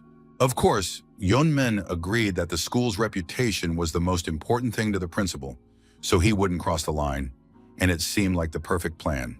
A few days passed, and Kim Hyun-sung sensed that something was wrong. Someone was constantly accidentally bumping into him, pushing him, insulting him, and provoking him in every way possible. Hyun-sung realized that what he had been waiting for so long had finally begun. The school students were literally taking turns trying to pick on him in any way they could. Hyun-sung was simply walking down the school hallway when one of the students ran after him. He ran up to the boy, smacked him on the back of the head, and said he didn't understand why Hyun-sung didn't turn around when he'd called out to him so many times. Hyun-sung didn't react to the slap at all, but the guy kept pushing him, thinking he should apologize. A few more students gathered around, and now everyone could see that Hyun-sung was being disrespectful to his friends. They claimed they just wanted to chat, but he was ignoring them and showing disrespect. Hyun-sung stopped, smiled, and said he would apologize for his behavior right then and there. The next moment, the guy closest to him took a powerful punch to the face. He didn't even have time to raise his arm to defend himself. A series of powerful blows followed, and several more students were sent flying in different directions. One of the guys dropped to his knees, shaking and crying, blood streaming from his nose. Hyun-sung kicked the guy and told him not to lose consciousness, but to remember something and pass it on to the boss. Hyun-sung advised everyone to stop straining their 1.5 brain cells and to come together as a group from now on. Just then, the door burst open and Gorilla Monster appeared with his buddies. Sun-ho had initially planned to set the freshman on Hyun-sung and then overwhelm him with the crowd, but the situation had changed. Hyun-sung stood up as Gorilla Monster approached him and said that if they started a fight here, things would get worse for them. So it would be better to go outside the school grounds where the teachers wouldn't interfere. And now Hyun-sung was standing in front of the group of guys. It was all happening outside the school grounds. Having spent 10 years as a vegetable in a hospital bed, the boy had rethought the plan countless times. And the scenario he'd imagined with Kang Jong-sok was nothing but a wild fantasy. Of course, things always look better in your head and you can fantasize about anything, always to your advantage. Hyun-sung recalled how they had begged him for forgiveness and admitted they were wrong. But in real life, things didn't go according to plan, and now Hyun-sung knew that a great deal depended on this fight. He had to stall for time, or the price would be too high. Hyun-sung looked over the group of guys and asked if this was really all they could muster against him. Bae Sung-ho said he was going to bring the guy down to earth. If he didn't get the hint, they'd speak plainly. Hyun-sung had crossed paths with the influential Shin Young-min. Hyun-sung immediately cut him off and said he understood perfectly well why they had gathered, so he asked them to drop the drama and get down to business. Hyun-sung pointed to the people who had been watching the conflict for ages and said that only a coward would gang up on one person. So the young man proposed fighting one-on-one and said that Bae Sung-ho himself could go first. Hyun-sung hoped the guy wouldn't get scared and start passing the buck to his buddies. Kim Chang-hyun, known as the Younger Demon, said they were ready to fight one-on-one, but no complaints. Because once he beat up Hyun-sung, there wouldn't be a second fight. Within the school walls, strength was of the utmost importance. Until now, Hyun-sung had relied on radical methods, but recklessness and brutality only harmed his reputation. He used everything at his disposal: locks, chairs, or surprise attacks on unsuspecting opponents. Besides, the guy was excessively cruel. That's how those who rely on luck rather than strength act. They had to take advantage of this to seize the initiative first.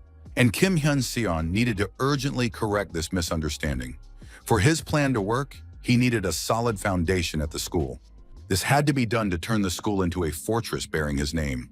Hyun-sung decided he had to eradicate any doubts about his own superiority.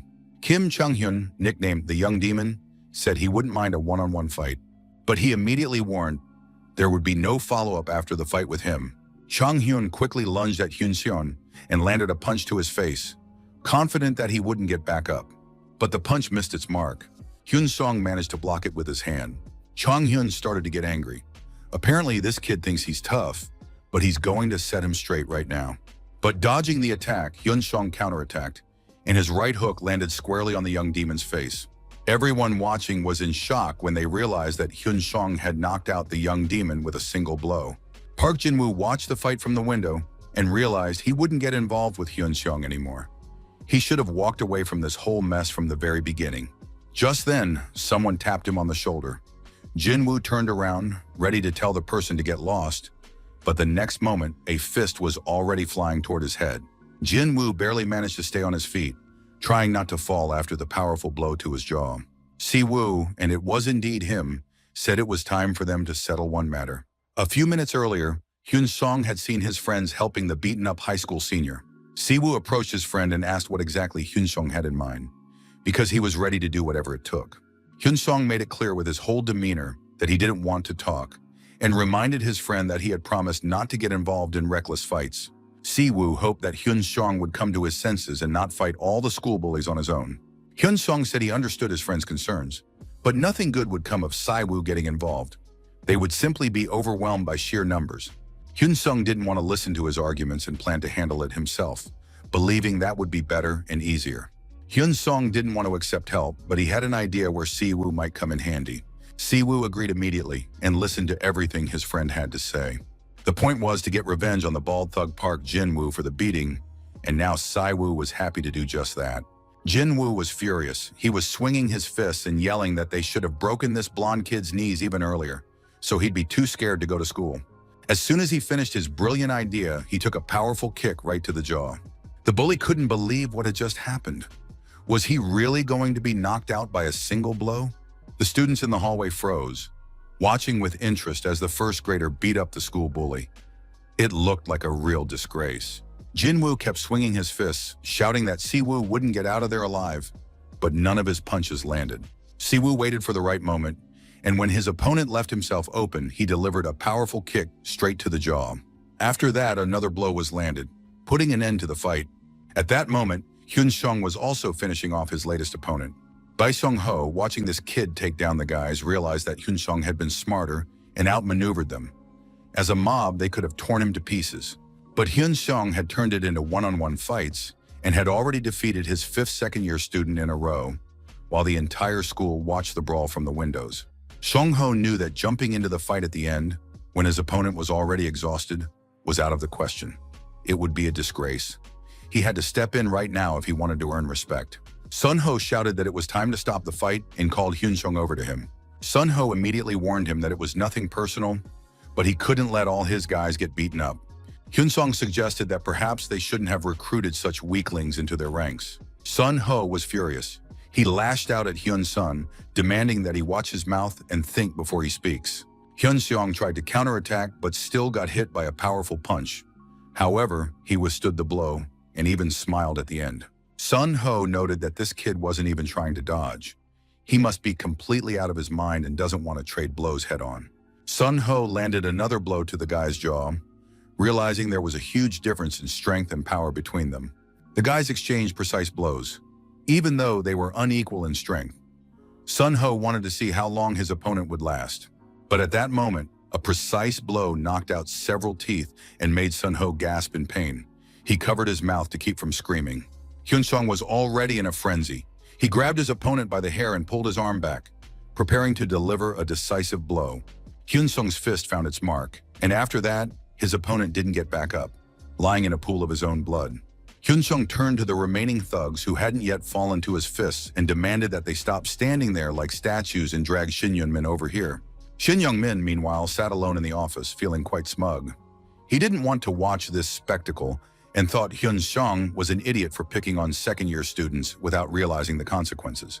One of the guys walked into the auditorium and said that, surprisingly, Bae Seung-ho had completely lost and had been beaten up too. The guy started counting, and it turned out that by that point, Hyun-sung had already knocked out 9 people, including Seung-ho. Shin Young-min said that from now on they would proceed according to plan. After all, this was a school, and the fact that 9 students had been beaten up could not go unnoticed. The student ran as fast as he could to the teachers and shouted that a fight was going on right now in the schoolyard. The boy explained that first-year student Kim Hyun-sung had already beaten up the second-year students and was still at it. There was blood everywhere and students lying unconscious. They needed to call the police. Another student immediately called the hospital and reported a serious incident at the school. The boy burst into tears right on the phone and said he was absolutely serious. Students were dying and everyone was waiting for the police. Young-min believed that if they coordinated their stories, it would be difficult to blame everything on self-defense. But even if they succeeded, it didn't matter. They couldn't break Hyun-sung in a single day, but they wouldn't back down. A phone call interrupted the principal's thoughts. The man answered, and it turned out to be the warden calling. They had a serious conversation. A few days earlier, there had been a meeting in the teacher's lounge, and Kim Yun-chil had asked his colleagues if they knew anything about the Golden Circle. When they said no, he explained that it was a gang that had turned school violence into a business and made money by threatening students. When a student becomes a target, the enforcers, the bullies, give him no peace, and now this organization has reached their school. The recent incident involving Park Min-chul's gang is directly linked to the Golden Circle. They are all members of the organization. The teachers were shocked. Gangsters making money by beating up children? It was hard to wrap their heads around. Teacher Kim saw that his colleagues were at a loss. Moreover, involvement with the Golden Circle could ruin their careers. Kim Yun-chul announced that they were all in this together now. They are up against the school's toughest students. Park Min-chul and his gang. Bae Seung-ho and Shin Young-min are the oldest and strongest guys in school, along with dozens of students connected in one way or another to the Golden Circle. All the teachers understood what would happen if this information became public.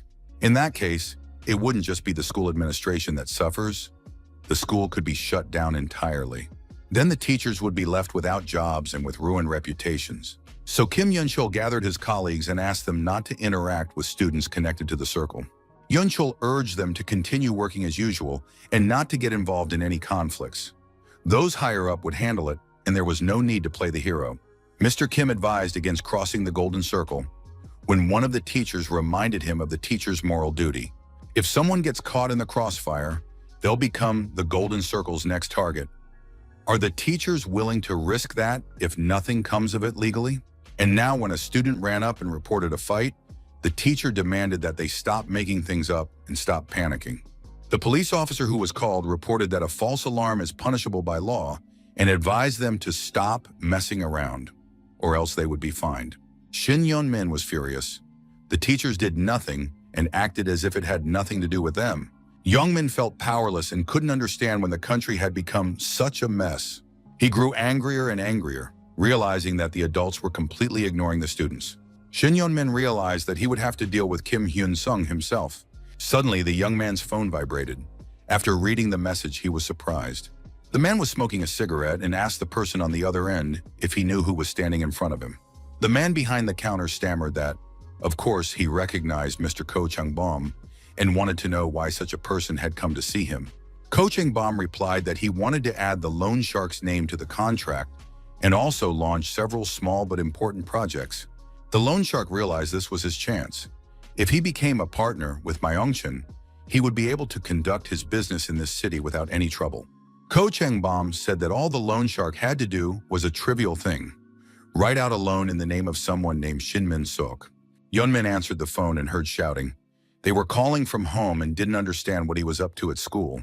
Yeon-min didn't understand what was going on, but they asked him who Kim Hyun-sung was and what he had done to him, and warned him not to lay a finger on him ever again. It turned out that debt collectors had broken into Yeon-min's house and nearly killed his father, all because of him. The young man was in shock and horror. He didn't understand what was happening to his life and where it was rapidly heading. Suddenly, Ko Chang-bom picked up the phone. He introduced himself, and this left Yeon-min completely dumbfounded. Ko Chang-bom quickly gave instructions. Soon a red tag would be posted on their house. His father had tried with all his might to avoid this, but there was no other way to collect the debt from the debtor. But now Ko Chang-bom informed him that his father's debt would be transferred to Yeon-min, and he would have to pay it off for the sake of his family. The young man's life was rapidly falling apart, but there was one option. Yeon-min would have to become Hyun-sung's personal punching bag, but in such a way that no one would suspect a thing. Yeon-min tried to object on the grounds of honor, but Ko Chang-bom said that in a fight, victory matters more than honor. Everything that was said was extremely important. Yeon-min couldn't afford to forget a single word, because Ko Chang-bom doesn't throw words to the wind. Hyun-sung had just taken down another guy from the second-year gang when a new fighter appeared in the courtyard. Shin Young-min had come in person, and now all eyes were on him. Yeon-min rushed into the attack, but he remembered the order, not to leave a single bruise on Hyun-sung's face. To his horror, Yeon-min realized that his opponent wasn't dodging, and this was actually making it hard to land a clean hit. Hyun-sung grabbed the guy by the wrist and said that Yeon-min seemed to have already talked it out on the phone and would now be the punching bag. Hyun-sung pinned his opponent's head and began striking his face, unable to understand why he had been so stubborn earlier. Hyun-sung promised he wouldn't finish him off if Yeon-min got down on his knees like a doormat right now, or if he continued to risk his life for the sake of honor. Yeon-min had to make a decision, but as he took the blows, he realized he was dealing with a real psychopath. Hyun-sung provoked his opponent, expecting Shin Yeon-min to eventually snap and start attacking. If there hadn't been spectators nearby, Yeon-min might have agreed to the terms, but being a hot-headed teenager, he couldn't keep his cool. Now it was clear. Yeon-min had lost his temper and started throwing punches, quite professionally, considering he competed in amateur tournaments. Recordings of those competitions were online. Hyun-sung, along with his coach, had studied his movements and identified several combinations. Seizing the moment, Hyun-sung landed a precise blow to his opponent's head. This was followed by another series of precise hits, and then came another counterpunch with his left hand. During this attack, Yeon-min always dropped his other hand and left himself open. He couldn't help but take advantage of that. Then came a strike into which Yeon-min put everything he had to end the fight quickly. He stepped back and put his entire body weight into the attack. It was the perfect situation for a counter thrust. Hyun-sung had to be a split second faster, and he succeeded. He grabbed his opponent's arm and was ready to break it. All the spectators acknowledged his undisputed victory. No one had any doubts left. Hyun-sung proved his superiority and ordered the others to disperse, leaving the beaten students behind.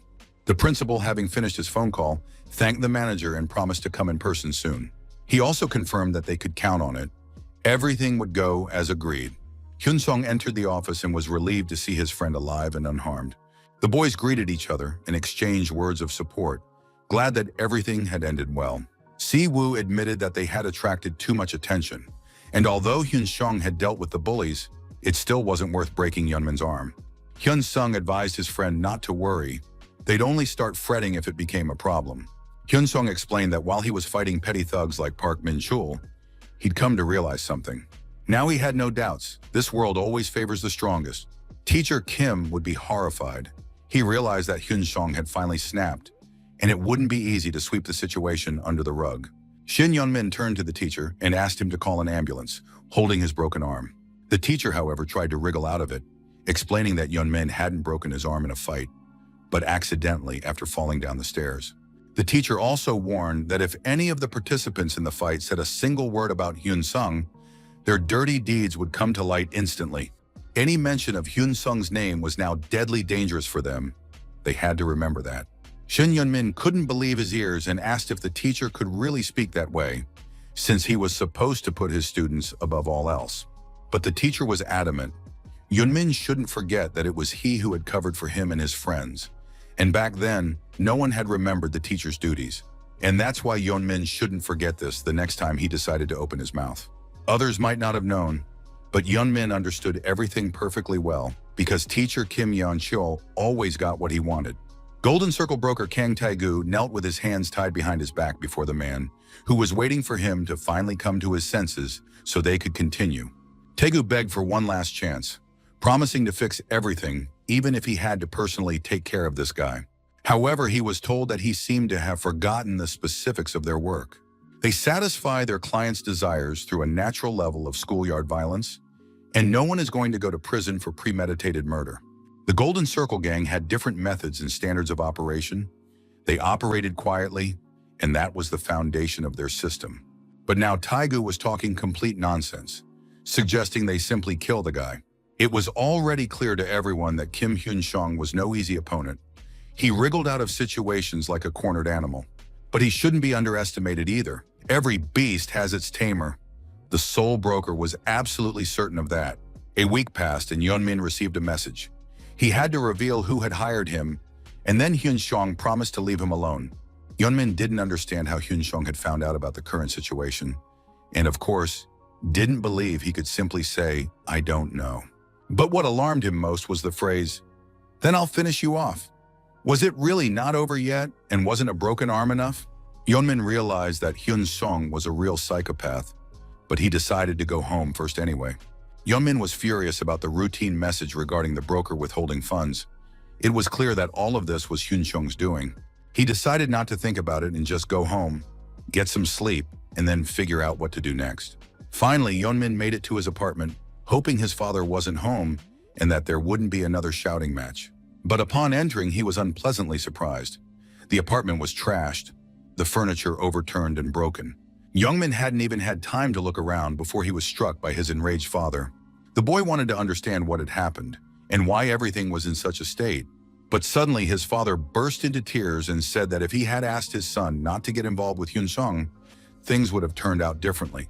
Through his tears, Min-suk blamed his son for ruining everything. Even in their lives, there had been a limit, but now it had been crossed. He admitted that he wasn't perfect at providing for the family, but his son had ruined everything for good. The father said that it was the end for them, once and for all, and all because of one guy. Yeonmin didn't want to listen to this. He slipped on a bottle and fell, feeling a burning pain in his casted arm once again. As he sat on the floor, the phone rang. Yeongmin ended up kneeling before Hyun-sung, saying he shouldn't have gotten involved with the Golden Circle. But he'd crossed the line by thinking he was too important. Yeonmin insisted that he would have told everything about the employer right away and could even have taken revenge. But now he had no idea who was behind it all. Lately, he had been receiving messages from the broker about payment delays, after which the broker disappeared, and now Yeonmin asked for understanding and was ready to become a messenger. Sincere tears of remorse streamed down his face, but then he heard a question that literally paralyzed him. Hyun-sung wanted to know why he should forgive him. Youngmin had been made to understand clearly that he was not to touch Hyun-sung or his loved ones, but he had started this whole mess himself, thinking he could handle the consequences. Yeonmin admitted that he had been foolish and now deeply regretted it. Hyun-sung could even believe that he didn't know who hired him. They usually don't share details with people like that. But since he was begging so earnestly, Hyun-sung was willing to give him one last chance. He just needs to hold out for 1 month. If Yeonmin behaves himself for 30 days, Hyun-sung will forgive him. Yeonmin was terrified at the thought of more beatings, but Hyun-sung clarified that the situation would be different and that he would handle everything himself. The next day, Yeonmin walked into the cafeteria, and the students looked at him in surprise after his humiliation at the hands of a freshman.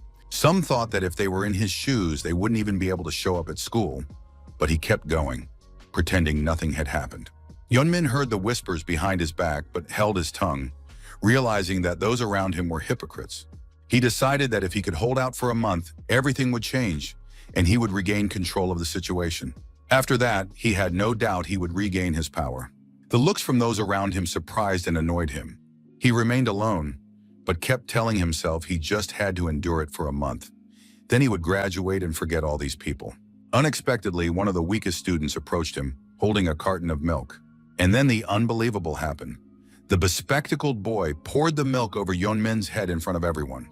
Yeonmin clenched his teeth and asked if the boy wanted to die right then and there. But the student replied that Hyun-sung had given him permission to do whatever he wanted to him and asked with interest if he liked the milk. A few days earlier, the class had been discussing how everyone hated Shin Yeonmin. His harshness and propensity for violence had turned school life into a living hell for many, and only his ability to fight kept him in a position of power among the students. Hyun-sung told the guys that this was exactly why he wanted to punish Shin Yeonmin, not just for himself, but for everyone whose life that jerk had ruined all these years. For the next month, the guys can do whatever they want to him. They can spit in his face, slap him, and do whatever they please, and he won't lay a finger on anyone. Hyun-sung added that, of course, he wasn't forcing anyone. It's entirely up to them, and classmates can just ignore this and do nothing at all. In that case, Shin Yeonmin will spend his last month before graduation living it up, as if he had never bothered anyone. But now the guys who have a grudge against Yeonmin have a real chance to make their memories of their school days less painful. If they want to do something, they can do it themselves right now. In the last years of Han Myung-hoon's life, everything followed the same pattern. His gaze would meet Yeonmin's, and Yeonmin would hit him on the head. The guy was a punching bag that nobody cared about, even if he was already starting to break. Yeonmin would bully the boy and then demand that he smile as if nothing had happened. Those whom Yeonmin had bullied all these years should understand that after graduation, he won't even remember them. But in the memories of those he bullied, Yeonmin will live on for many years, overshadowing all other emotions and feelings associated with school. So now everyone has a chance to get revenge. And Han Myung-hoon is convinced that Yeonmin hasn't yet received the punishment he deserves for his actions. He landed a few more blows, while Yeonmin remained completely passive, just like everyone he had beaten up in the past. Han Myung-hoon kept hitting him while saying that he actually enjoyed it, unlike Yeonmin, who of course found it very unpleasant. The girls sitting at the next table were shocked that this wimp had believed Hyun Seon and that Yeon Min really wasn't defending himself and was just sitting there. The guy with glasses really lost it and spat into his victim's food. After that, he asked Yeon Min if he remembered how many times he had spat in his lunch, and now he had the chance to taste it for himself. After that, the bespectacled boy wished Yeon Min bon appetit and called him scum, but that turned out to be just the tip of the iceberg. Yongmin was walking down the school hallway when a few guys noticed him. As they passed by, they bumped into him with their elbows, and Yeon Min demanded that they watch where they were going, but they just laughed in response. Yeon Min was simply furious that they were taking advantage of his complete helplessness. Yeon Min went into the restroom, but someone tripped him, and he fell flat on his face with full force, while the boys laughed, saying that almost everyone in their class had already kissed the restroom floor. The next time Yeon Min was walking down the hallway, an empty soda can suddenly got shoved into his back. His next outing was again fraught with trouble. A group of kids had gathered in a dark alleyway to wait for him. Eventually, the situation had reached a point where everyone who had previously been too afraid to even speak up was now calmly taking advantage of his submissiveness and bullying Yeon Min. Yeon Min didn't know what to do, endure it any longer, or maybe just snap and tear into everyone around him.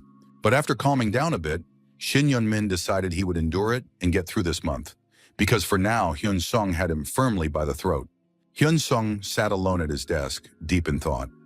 He had hoped to extract some evidence and names from his victory over Yeon Min, and now the young man had to admit defeat. He hadn't managed to expose Shin Yeon Min or uncover the names of the Golden Circle's clients. So now he needed to organize the information he already had.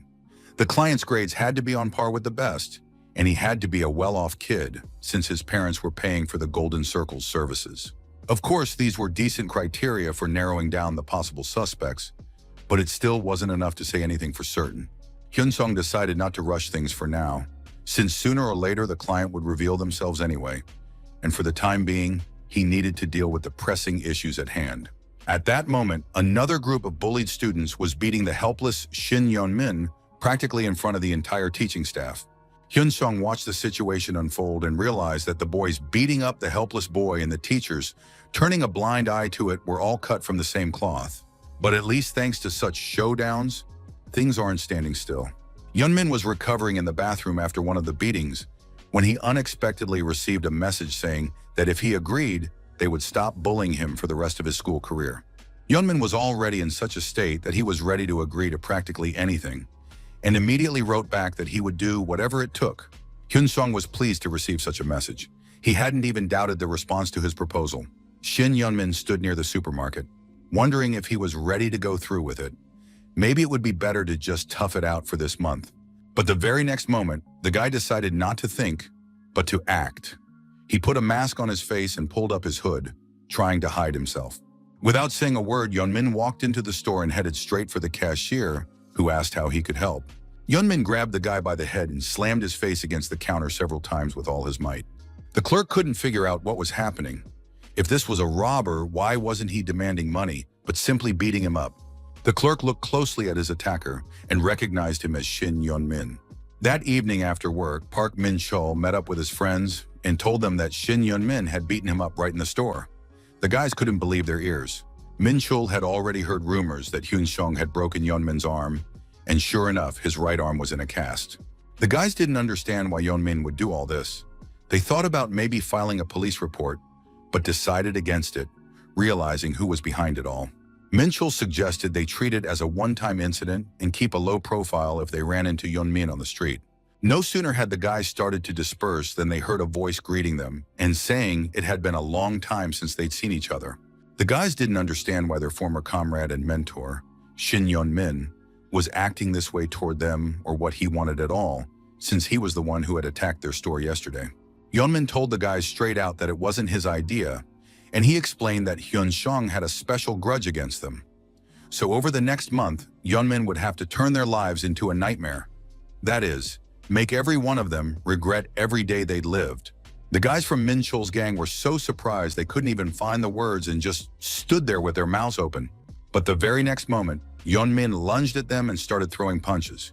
He had always been a strong and skilled fighter. Yeon Min first apologized to the guys, saying once again that he had nothing personal against them, but now they would take his place in hell. The guys were very angry and didn't understand what they had done wrong, since now they had been expelled from school and had nothing to do with it anymore. However, Yeonmin didn't even want to think about that. He simply wasn't going to put up with the bullying at school anymore. Yeonmin looked at these terrified boys and now realized that they truly didn't understand what was happening. After all, if they hadn't screwed up so badly in the first place and had just handled some poor freshmen properly, things would be different now. And Yeonmin wouldn't have had to beat the crap out of their stupid faces and do this dirty work himself. But now it was clear that these guys weren't just weaklings, but also brainless, because they didn't understand who they were dealing with. And despite the cast, Shin Yeonmin knocked the guy out. He did it because he had no desire to remain a pushover at school. Min Cheol somehow ended up behind Yeonmin, and now the guy's knife has pierced Yeonmin's body. The young man said that Yeonmin must have a bad memory, because it was precisely because of his orders that they all ended up in such a mess. And now for some reason, Yeonmin is blaming the other guys for everything, even though he's the one who started this whole mess.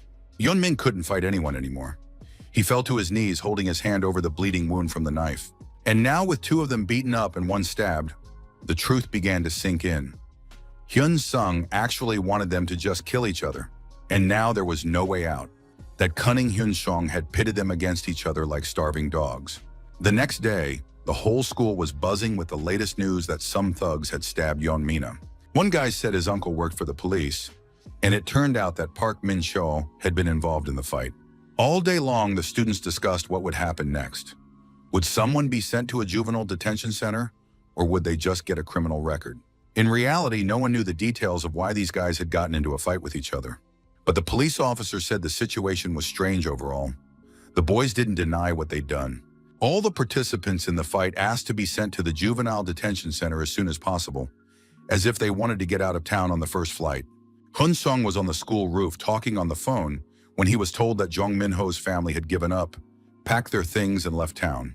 Most likely, Min-ho would be re-enrolling in a different school next year. Hyun Sung was dissatisfied, realizing that this wealthy little family, as always, had got off scot-free. Ko Chung-bum said that if the guy wanted to, he could pull something on Min-ho and send him to his old friends.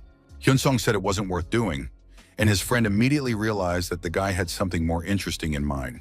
Hyun Sung didn't want to ruin Min-ho's life right now. He wanted the boy to start a new life at a new school and then take it all away from him. Ko Chung-bum felt that the more he interacted with this boy, the more dangerous Hyun Sung seemed to him. Hyun Sung didn't react to his companion's remark at all and told him to send all four of them to prison, and when they were released from the colony, not to let them spend a single day on the outside. Ko Chung-bum noted that he was afraid to cross Hyun Seon and asked how much longer he had to hang on. They had agreed that the man would work as a handyman for a month. Jong-bum admitted that patience wasn't his strong suit, especially since it was hard to climb up from the very bottom. But Hyun Sung listened to all this and told Chung-bum to remember what they had discussed back then. He just needed to wait a little longer, and soon everything would begin. In a couple of days, there would be a boom in the real estate sector. Major construction companies across the country would pick up speed, and profits would grow at an unprecedented rate. People on construction sites work without days off and at breakneck speed, performing the most complex tasks. No sooner had one group of workers finished their part of the job than another group would take over. The workers were exhausted and couldn't even find time for a simple break.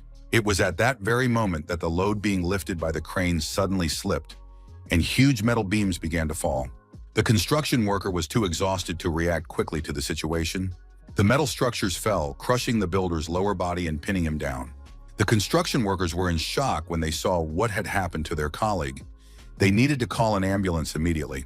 But then the foreman shouted at the workers to put away their phones and not even think about calling anyone. The man said that the first priority was to report everything to management.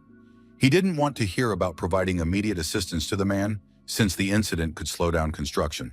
That day, the injured construction worker didn't get to the hospital until 2 hours later, even though the nearest hospital was just a few minutes away from the construction site. The management company told the victim's son that the entire incident was the builder's fault and that the company had suffered enormous losses. Management had no intention of paying compensation for emotional and physical harm, and also stated that all responsibility lay with the construction worker, and he was not entitled to anything. The real estate market continued to grow, and experts predicted that prices would not fall in the near future. The son cried in the hospital by his father's side. That day became a point of no return for the young man, who was denied fair treatment by the construction company. Chang Bom was hanging around the construction site. He really wanted to sleep, but he had to supervise the lifting and lowering of loads. Besides, the man thought it would be nice to eat, have a drink, and spend time with his girlfriend. The man increasingly didn't understand why he was stuck at the construction site, but at the same time, he trusted Hun-seon. The kid was young but very sharp. He also couldn't forget that the company's CEO, Ko Myung-jin, had lost faith in his younger son and handed over management to the older one. Jang Bom decided not to doubt it, finished his smoke break, and was just about to leave the restroom when he heard a scream. The workers were shouting that something had gone wrong and the floor had collapsed. Chang Bom ran to the scene and tried to figure out what had happened. Soon, the man saw with his own eyes how one floor slab had completely crumbled and collapsed. It seemed the concrete hadn't held up. Chung Bom didn't want to hear explanations for why this had happened. Right now, he needed to find out if anyone was at the center of the collapse. It turned out there were about 6 people there, but the foreman said there was no need to worry because he would immediately notify the company and everything would be fixed. Chung Bom realized the full horror of the situation. This worker wasn't going to save his colleagues, but was trying to cover up for the construction company. Ko Chung Bom was furious. He grabbed the foreman by his clothes and shook him so he'd understand what he was talking about. Hyun Sung had repeatedly said, "When you're working on a construction site, keep one thing in mind. If an accident happens, as the manager's eldest son, to resolve the emergency, forget about profits and losses. Think only of the workers' lives." Chung Bom shook the foreman a few more times and ordered him to quickly call the rescue team and an ambulance. The man tried to say that this couldn't be done, otherwise the construction site would be shut down. Chung Bom yelled that he didn't care about the losses at all, since they could be recouped. But the foreman insisted that there would inevitably be a delay in construction. Chung Bom demanded that the manager do as he ordered, and that he, Ko Chung Bom, would take full responsibility for everything. The man barked at the builders to immediately gather all available crews, save everyone they could, and he would take care of the rest. In addition, they needed to consider paying compensation for the physical damage caused. The foreman didn't need to worry right now, because this wasn't his area of responsibility. Ko Chung Bom believed that human life was worth fighting for and making an effort to save. Soon, all relevant services were notified of the accident, and rescue teams were on their way. Chung Bom wanted to know if they could clear at least part of the debris on their own, but his younger brother said it was too dangerous. They had been warned not to do this under any circumstances. The professionals had to work first. Chung Bom demanded that they call again and hurry the rescuers, saying he would take full responsibility for any problems. At that moment, another scream rang out, and another section of the ceiling crumbled down. One of the workers ran up to Chung Bom and began to explain. He said there was no cement on the rebar at all. It was perfectly clean. All because the builders had rushed. They'd removed the formwork before the cement had a chance to set, which is why the floor had collapsed. Ko Chung Bom said he would sort out the situation, but that it didn't matter at all right now. The main thing was to save lives, and everyone needed to work together. Soon the ambulances arrived, and it turned out they were very lucky. The victims had only minor injuries, nothing serious. That was good news, but there was also bad news. Articles about the incident had already appeared online, casting the company in the most negative light. And this was just the beginning. The PR team would no longer be able to cover it up, and the damage to the company had been done. Chung Bom asked his younger brother what to do about all this now. Chung Bom admitted he had no plan. He'd just been in a hurry to call the rescue team. Just then, the phone rang. It was a call from the company's CEO, Mr. Ko Myung-jin. Chung Bom knew a scandal was coming and decided not to answer. But his father kept calling, and the manager wanted to know what the company chairman thought about the matter. Finally, his father hung up, and Chung Bom was able to calmly get back to his work. Chung Bom found the company vice president's number, dialed it, and stepped aside to talk. After hearing what Chung Bom had to say, the man decided that he was out of his mind. His younger brother decided to take advantage of the situation to curry favor with their father. The vice president scolded Chung Bom for trying to resolve the situation without informing the board. Articles immediately appeared online about new buildings that had collapsed due to non-compliance with regulations and about accidents. The manager agreed that human lives were important, But the company couldn't be forgotten, since it would now suffer huge losses because of Changbom's stunt. The man warned that if this didn't end well, one of them would pay with their head. Changbom had acted without malicious intent, but now they had to deal with the PR people. The father was furious too. His son had put the whole town on high alert. Calls were coming in not only to the rescue services and the ambulance, the reporters weren't far behind either. And now the father wanted to know what his eldest son proposed to do in this situation.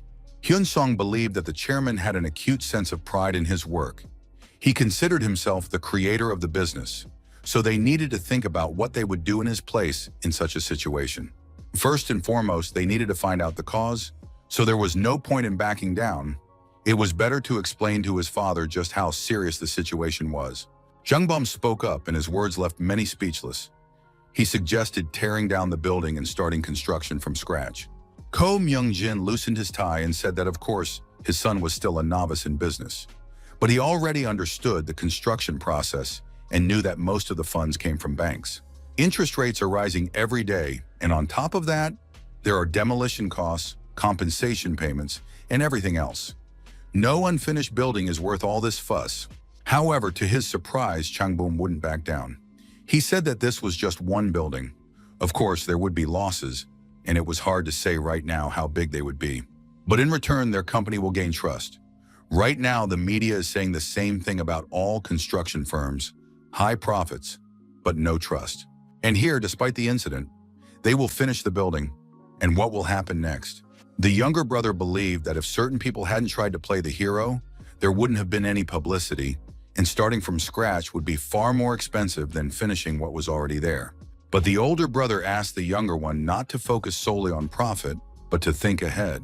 Under the current circumstances, people's trust is far more valuable to them. Now they must admit their mistakes, apologize publicly, start construction anew, and show that they care about the well-being of consumers. As a result, they will come out looking better. Perhaps not immediately, but this will become an excellent foundation for Myung-chin construction. But the younger brother believed that they were in business, not charity. Ko Myung-jin didn't interfere in his son's conversation or take either side, but then he finally turned around and said that his eldest son had matured. The incident at the construction site differed from what had happened in Hyun-sung's past life. The chairman of Myung-chin Construction made a public statement and shared his own vision for the project. He said that what infuriated him most about this unfortunate incident was the cause, namely a stupid mistake made while curing the concrete. The father acknowledged that their company had no right to commit such foolish acts, since people would be living in their homes, and safety came first. Everything else came second. Ko Myung-jin spoke, and his sons listened intently to his every word. The father turned to Changbom and said that he had once considered him incapable of serious work, but now he could see his son following in his footsteps. Of course, Myung-jin Construction is a commercial company, but they put the residents' well-being first.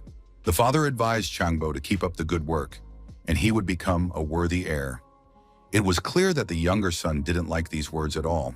A few days had passed since the accident at the construction site, and the doctors told the unfortunate woman that her husband would need to have both legs amputated.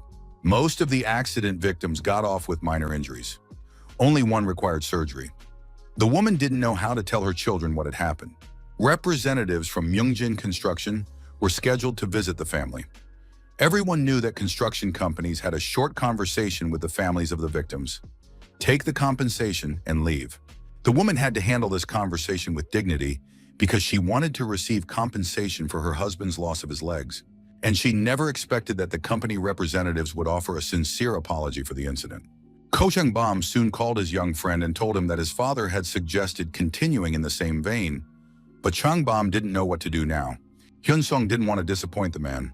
This was his first confession in many years, and now he would have to deal with the fallout on two fronts. The home construction investors were offered a deferral on loan interest and a discount on new apartments.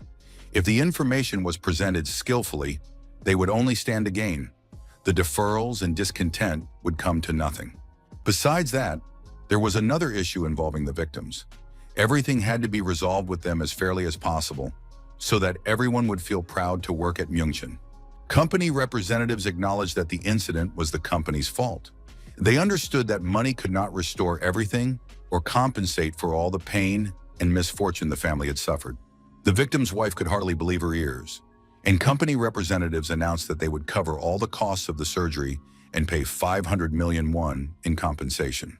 After his recovery, the man would be transferred to the main office to a management position because they could not do without the services of an experienced employee and were grateful to him for his loyalty to the company. The woman could barely hold back her sobs. Tears streamed down her face. She hadn't expected things to turn out this way. The victim's family now felt indebted to the company and sincerely thanked these people for everything. After wrapping up his main tasks, Chang Bom stepped outside for a smoke break and found himself reflecting on how his attitude toward construction had completely changed.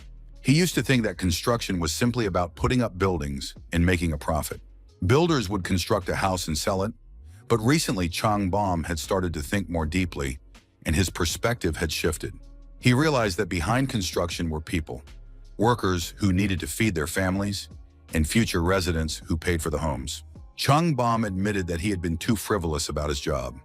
Everything was much more complicated, and before he had thought only about where to get drunk and hang out.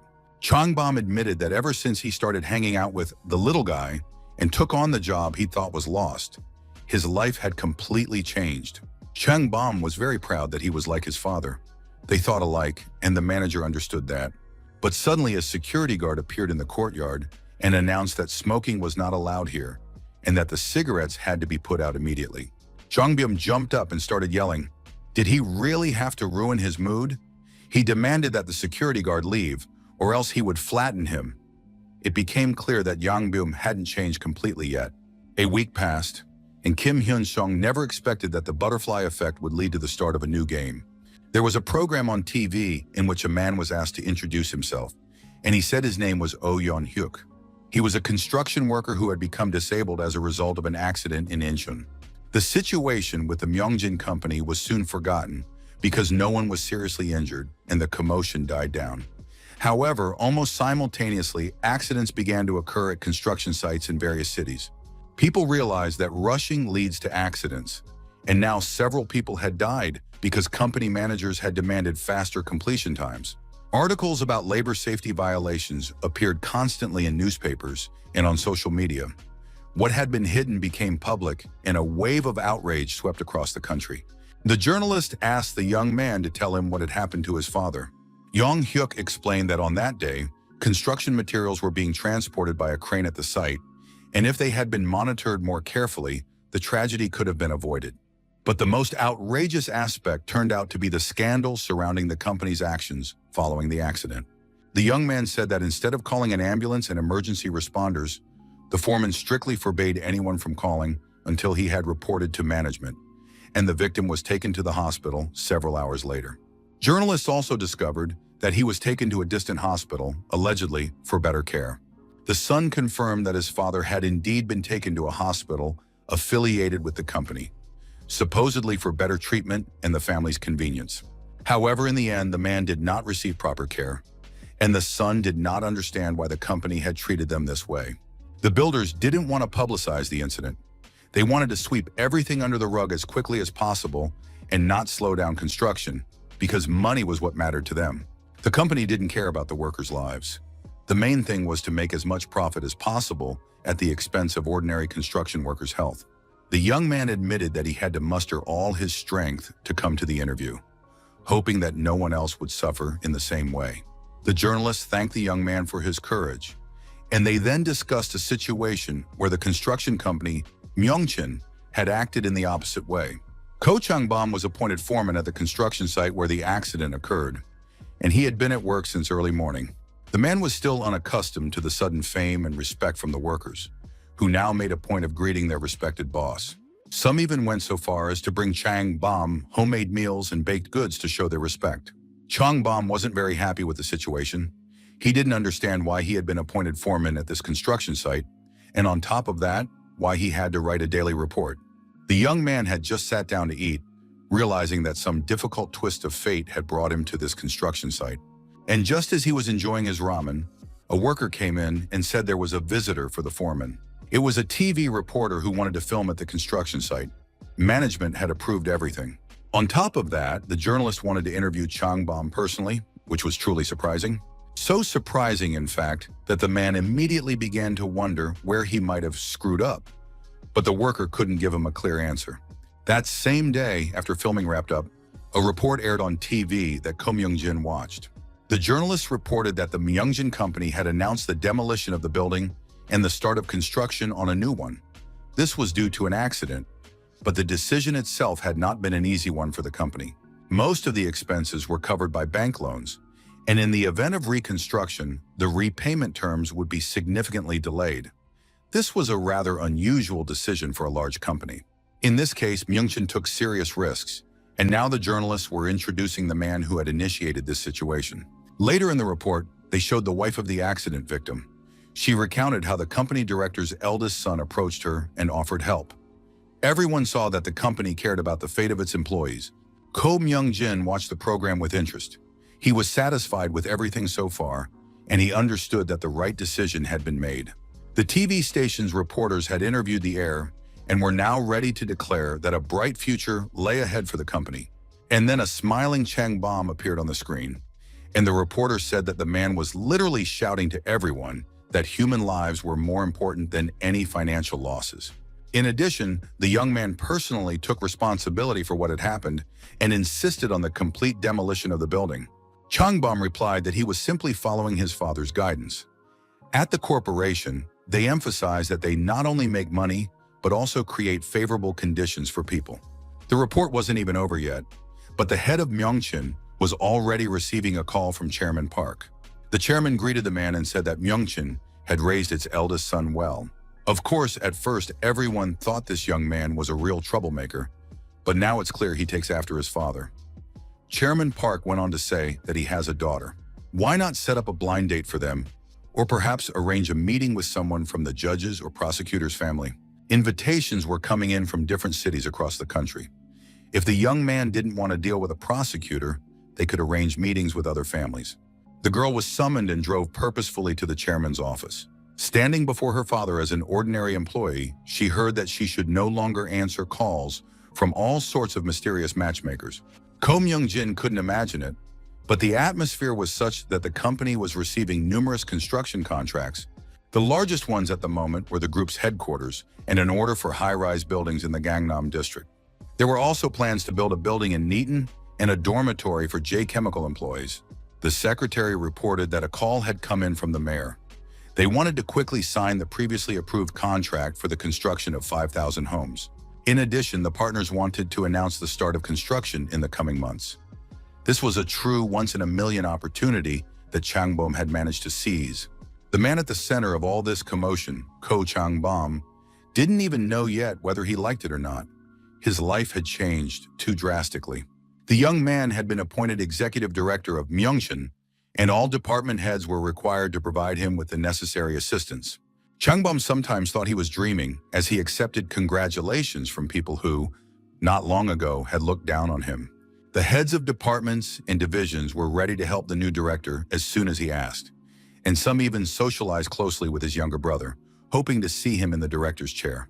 His father told Chang Bom to get involved in the Dasan project right away. It was still in the early stages, and it would be a valuable experience. Chang Bom bowed to everyone present as a sign of respect and said he would be happy to work with them. The school year was already coming to an end, and the students were barely studying, instead spending their time discussing gossip and plans for the holidays. Lee Jung-min was sadder than usual and sat alone at his desk, lost in thought. Hyun-sung received a cheerful thank you message from Chang Bom, who told him about his involvement in the construction project in Dasan. Hyun-sung understood that the time for this project had not yet come. But apparently events had begun to shift and taken an unexpected turn. It was yet another butterfly effect. Hyun-sung had certainly expected Chang Bom to become the director, and only then would he have grounds to sign a contract for 5,000 homes. The young man had one less thing to worry about. Besides, it was good that Chang Bom had significant resources at his disposal, but he had to admit that the young man had strayed far from the original plan. Going forward, Hyun-sung decided to take a more measured approach to the next steps so that no mistakes would be repeated. Suddenly, a car pulled into the schoolyard, and everyone present immediately realized that a very important guest had arrived. Hyun-sung recognized Chang Bom's car, but didn't understand why he had come, since they had just spoken on the phone. Chang Bom met with the school principal and asked how things were going. The principal admitted he was surprised by the visit and congratulated the man on becoming the company's CEO, saying that Myeongchin was truly the pride of the city. Jung Byum knew that there hadn't been an official announcement yet, but the principal was already in the know. However, he said he had come for one reason, to thank the administration for their kindness toward Hyun Seon. The principal, of course, replied that it was his duty as a teacher, and that he always looked out for the students at his school. Chang Bom continued, he understood that gratitude should be expressed not only with words, so he wanted to give the school a gift. Chung Bom explained that with the support of the authorities, he wanted to build a new gymnasium. It would be a true architectural masterpiece with a huge swimming pool. The principal immediately realized that such a gym was a sign of a prestigious school. The principal promised that he would do everything possible not to disappoint the sponsor and that the school would always support Hyun Sung in all his endeavors. Jung Bim saw how the principle of one hand washes the other worked here, but for now that suited him perfectly. At the end of the meeting, Chang Bum asked for a teacher named Kim Yun-chul to be invited to the principal's office. Jung Bum began by telling the stunned teacher that he had always admired such people in a world where everyone was fighting for a place in the sun. Chung Bum added that rumors had reached him. Because of the harsh punishment given to Shin Yun-min, people were saying that Chang Bum was handing out bribes. Chang Bum told the teacher that he would support him, and the man would become the vice principal in no time because they had developed a very good working relationship. Kim Yun-chul was very pleased with this prospect, especially since he was assured that the promotion would happen no later than 3 years from now. But then unexpectedly, Chang Bom added that, according to rumors, Teacher Kim frequents an adult club called Miracle. Chung Bom said that he had spoken with the right people the day before, so the teacher could go there today with friends and spend as much time as he wanted without worrying. In addition, a small gift awaits Kim Yun-chul there, one that must not be forgotten under any circumstances. Good old, everyone's favorite money. Chung Bom wanted the teacher to understand once and for all. He wasn't dealing with just some rich parent of a student, but with the heir to a corporation and a figure who embodied the city's power and wealth. Teacher Kim realized he'd hit the jackpot, and now he was confident he wouldn't let his new partner down. Hyun Song and Chung Bom met on the school rooftop, and the man thanked the boy for his help in the situation. Chung Bom knew he was very grateful to the boy. It would have been easy to rub his younger brother's nose in it by digging through his dirty laundry. But for everything to go so smoothly, and for Chung Bom to be on the same page as his father and emerge from the situation not just in a good light, but as the winner. Besides, the man had now become the CEO and would soon become the company's chairman. Chung Bom didn't know exactly what his younger colleague had in mind, but it was clear that this required significant connections and power, which was precisely why Hyun Seong had promoted Chung Bom. The man understood this perfectly well and was ready to roll up his sleeves and do his best to ensure the young man's plan worked as well as possible. Chung Bom reiterated that if the young man ever needed anything, he could always turn to him. Chung Bom was very sincere and grateful. He was ready to help Hyun Seong at any time and in any situation. Hyun Seong decided to get straight to the point and asked how much money Chung Bom was willing to spend on him. That day, during one of the classes, Teacher Kim shared some great news with the students. The teachers had created a scholarship program in collaboration with Myungjin Construction. The scholarship is worth 10 million won. The number of recipients is unlimited, but they certainly won't be giving it to just anyone. Payments would be made to students who diligently attended classes and were selected by the faculty council in conjunction with representatives from Myungjin Construction. Teacher Kim announced that their classmate Hyun Seong was the first recipient of the scholarship. It can't be said that the classmates were pleased. They thought it was absurd and assumed the boy simply had wealthy connections. Although the students remembered that Hyun Seong had indeed scored the highest on the exams, Teacher Kim also named the second scholarship recipient. It was Kim Si-woo. So the students shouldn't get discouraged. They just need to try hard, and they'll get a scholarship too. For the rest of the day at school, everyone was talking about this scholarship. Soon, everyone agreed that Hyun Seong really was the class president and an excellent student. But the students couldn't understand why Kim Si-woo had received the scholarship. He used to practice Taekwondo, but now he barely studied, and that seemed strange. Everyone agreed that Si-woo had received the scholarship only because he was Hyun Seong's friend. It would have been more honest to simply give him the money secretly and not call it a scholarship.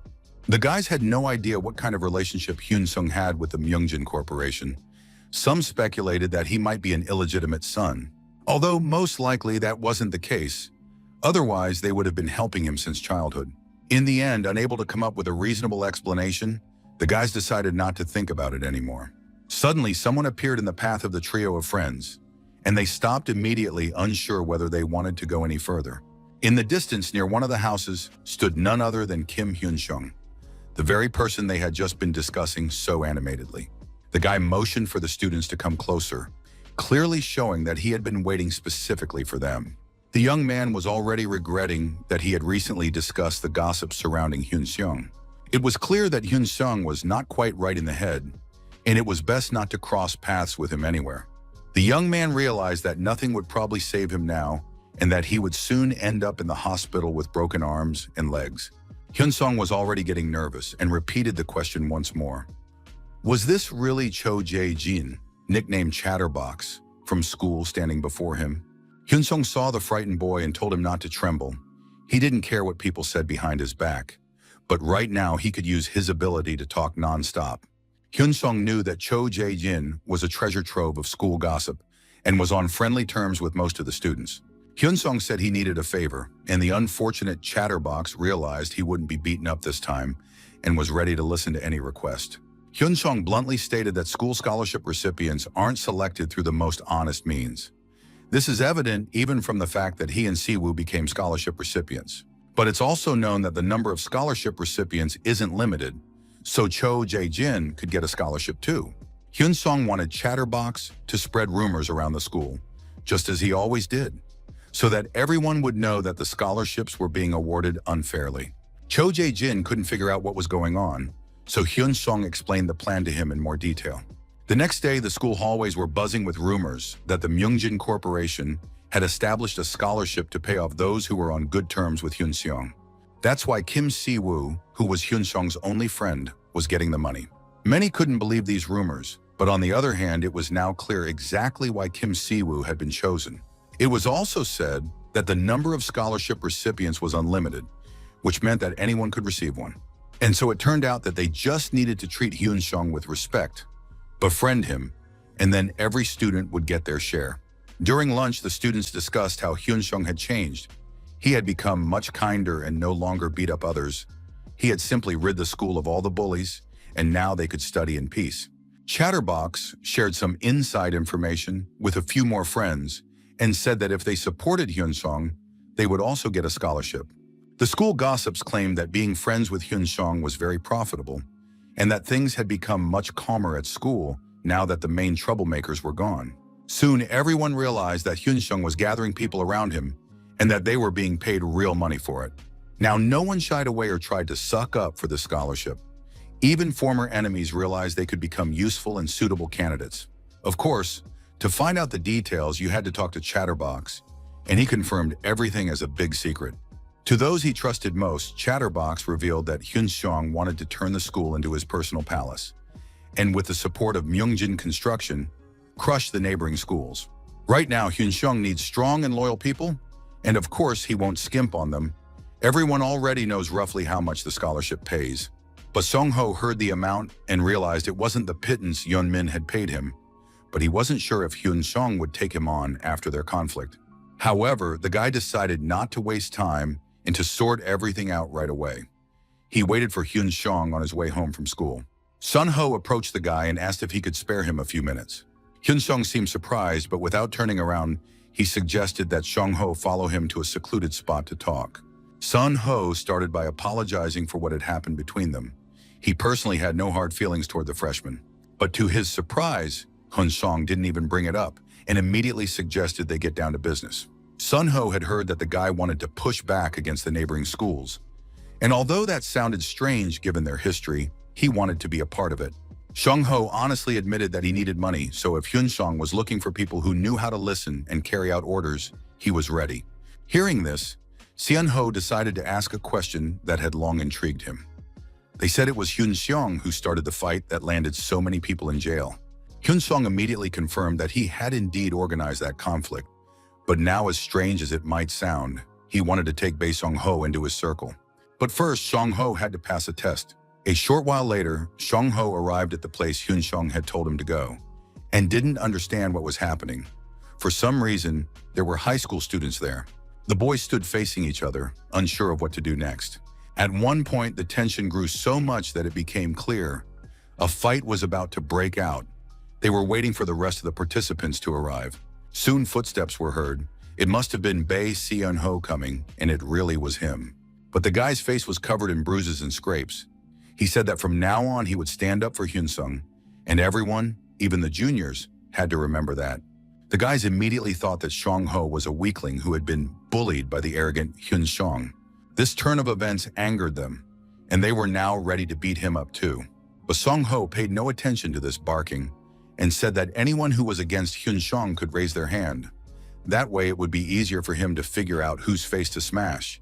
Hyun-sung, while beating up Shong-ho a while back, said that he didn't need people, but obedient dogs who would jump and fight on command. Hyun-sung, already badly beaten and with his face covered in blood, asked if Shong-ho would be able to handle the task. Left alone, Bae Seong-ho was finally able to clear his throat calmly. He was in pain, and he had already regretted 100 times getting involved with this psycho. But then a message from the bank popped up on his phone. 5 million had been deposited into his account. For that kind of money, it was worth putting up with. Hyun-sung, looking at the beaten-up Shong-ho, warned him once again that he would receive his scholarship the next day, and if he behaved himself, he would start receiving gifts as well. Hyun-sung added that he would always find out if anyone tried to pull a fast one behind his back, and the consequences would be severe. Sun-ho, of course, was happy about the large sums, but he still wondered if he was doing the right thing. However, he shrugged it off, deciding that he wouldn't be able to earn that kind of money anywhere else, and that it was better than being dependent on the golden circle. Sun-ho called the right person and said they needed to meet to discuss the details. And now the guy was pushing everyone around, showing that he wasn't afraid of anyone, whether older or younger. Sun-ho said that he had bowed down to these guys not because he was weak, but because they were worthless weaklings who survived only thanks to Shin Yeon-min. After several people had been beaten up, Shong-ho asked if there were any other dissenters he needed to teach a lesson. When it turned out there were none, Shong-ho warned that from now on, no one would do anything without Hyun-sung's command. He was their god and judge. If Hyun-sung wants to hit them, they must silently offer their heads. If anyone goes against him, they'll be found. Concluding the conversation, Sun-ho warned that he strongly advised against defying Hyun-sung. And if anyone still wants to meet their maker sooner rather than later, let them keep it up.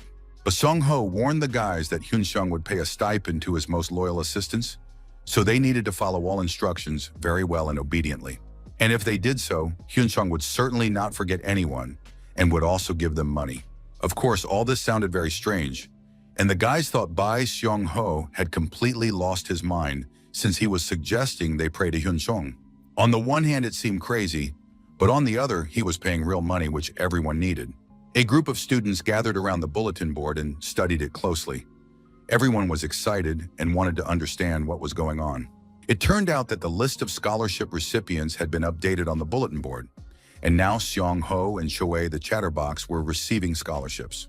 It turned out that all the talk about money and scholarships wasn't just idle chatter. No one understood how Hyun-sung had gotten close to Myung-jin construction, but that didn't matter anymore. Now everyone was interested in why Chul had received the scholarship. The guy honestly admitted that he had simply done something for Hyun-sung, after which he warned Jinwoo to be careful. If he didn't want to end up like Shin Yeon-min, he'd better watch his tongue and not blab about everything in the hallways. Just then, Hyun-sung walked down the hallway with Siwoo, and everyone immediately parted, greeting them respectfully. It was clear that the situation had changed dramatically. No one at the school dared to contradict or think anything against Hyun-sung anymore, so it was time to move on to the next level. The man was furious. The school had turned into a complete madhouse. Hyun-sung had turned it upside down, and now everyone was walking on eggshells around him. Jun Ching-soo pulled up in his car and was furious. Though he didn't like apologizing, now he was forced to do so. The man gritted his teeth and said he had trusted the Golden Circle because he'd heard nothing but good things about them, since his son was having a very hard time at school. His interlocutor warned that if things continued in the same vein, he would contact the Golden Circle management, and then they would no longer be so polite. Chang-soo apologized once more to the clients and said that everything would be settled soon. The situation would be resolved by December, and instead of taking exams, Hyun-sung would write a letter of resignation. The Soul Broker was very hopeful that Golden Circle hitman Cho Tae-jun would handle this task. The guy was confident and insisted they not forget the main part of the deal. There was a killer proven in more than one job, and Broker Jun couldn't believe he'd brought him to an ordinary school. What is the world coming to? The school principal said they usually didn't accept transfers at this time of year. However, the transfer had been requested by an authorized representative of the Ministry of Education, so the principal had no choice but to comply. Oh Tai-hwan wanted to know exactly what connections this family had at the ministry, and he was told that a friend of his father's worked there. The principal was wary, realizing that this might be illegal.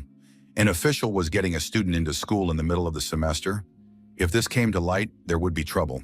However, the principal was a cautious man and suspected that the boy might be a mercenary for the Golden Circle. If that were indeed the case, he would need to be closely monitored. The principal said that the school was prestigious and made that clear to the new student right away. Therefore, if the student decides to violate the rules, there will be no leniency. And even with his connections at the ministry, Tae-jun will have to prove that he's a good student. The young man said he understood everything and asked which class he had been assigned to. Soon, he was already meeting his teachers and classmates, introducing himself as a transfer student from Seoul and expressing his hope for a warm welcome. The name Cho Tae-jun sounded familiar to some of the students. Park Jin-woo immediately realized who was standing before him. Tae-jun recognized him too and was ready to talk. After class, during recess, Tae-jun reminisced about the past. It had been more than 6 months since the last meeting. Back then, Choi had just joined the Golden Circle and was trying to make as many connections as possible. And now they had met again, and Tae-jun asked how things were going for the organization's veteran. Jin-woo admitted that school was so-so. Nothing special, everyone was keeping a low profile. The principal is trying to make it prestigious.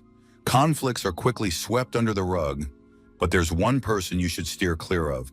This crazy guy's name is Kim Hyun-sung, and it's best not to cross paths with him. He has good connections, he's strong, and he can easily beat someone up.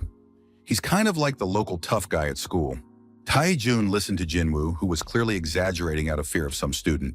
The killer realized the conversation was over and suggested they go out for a drink sometime.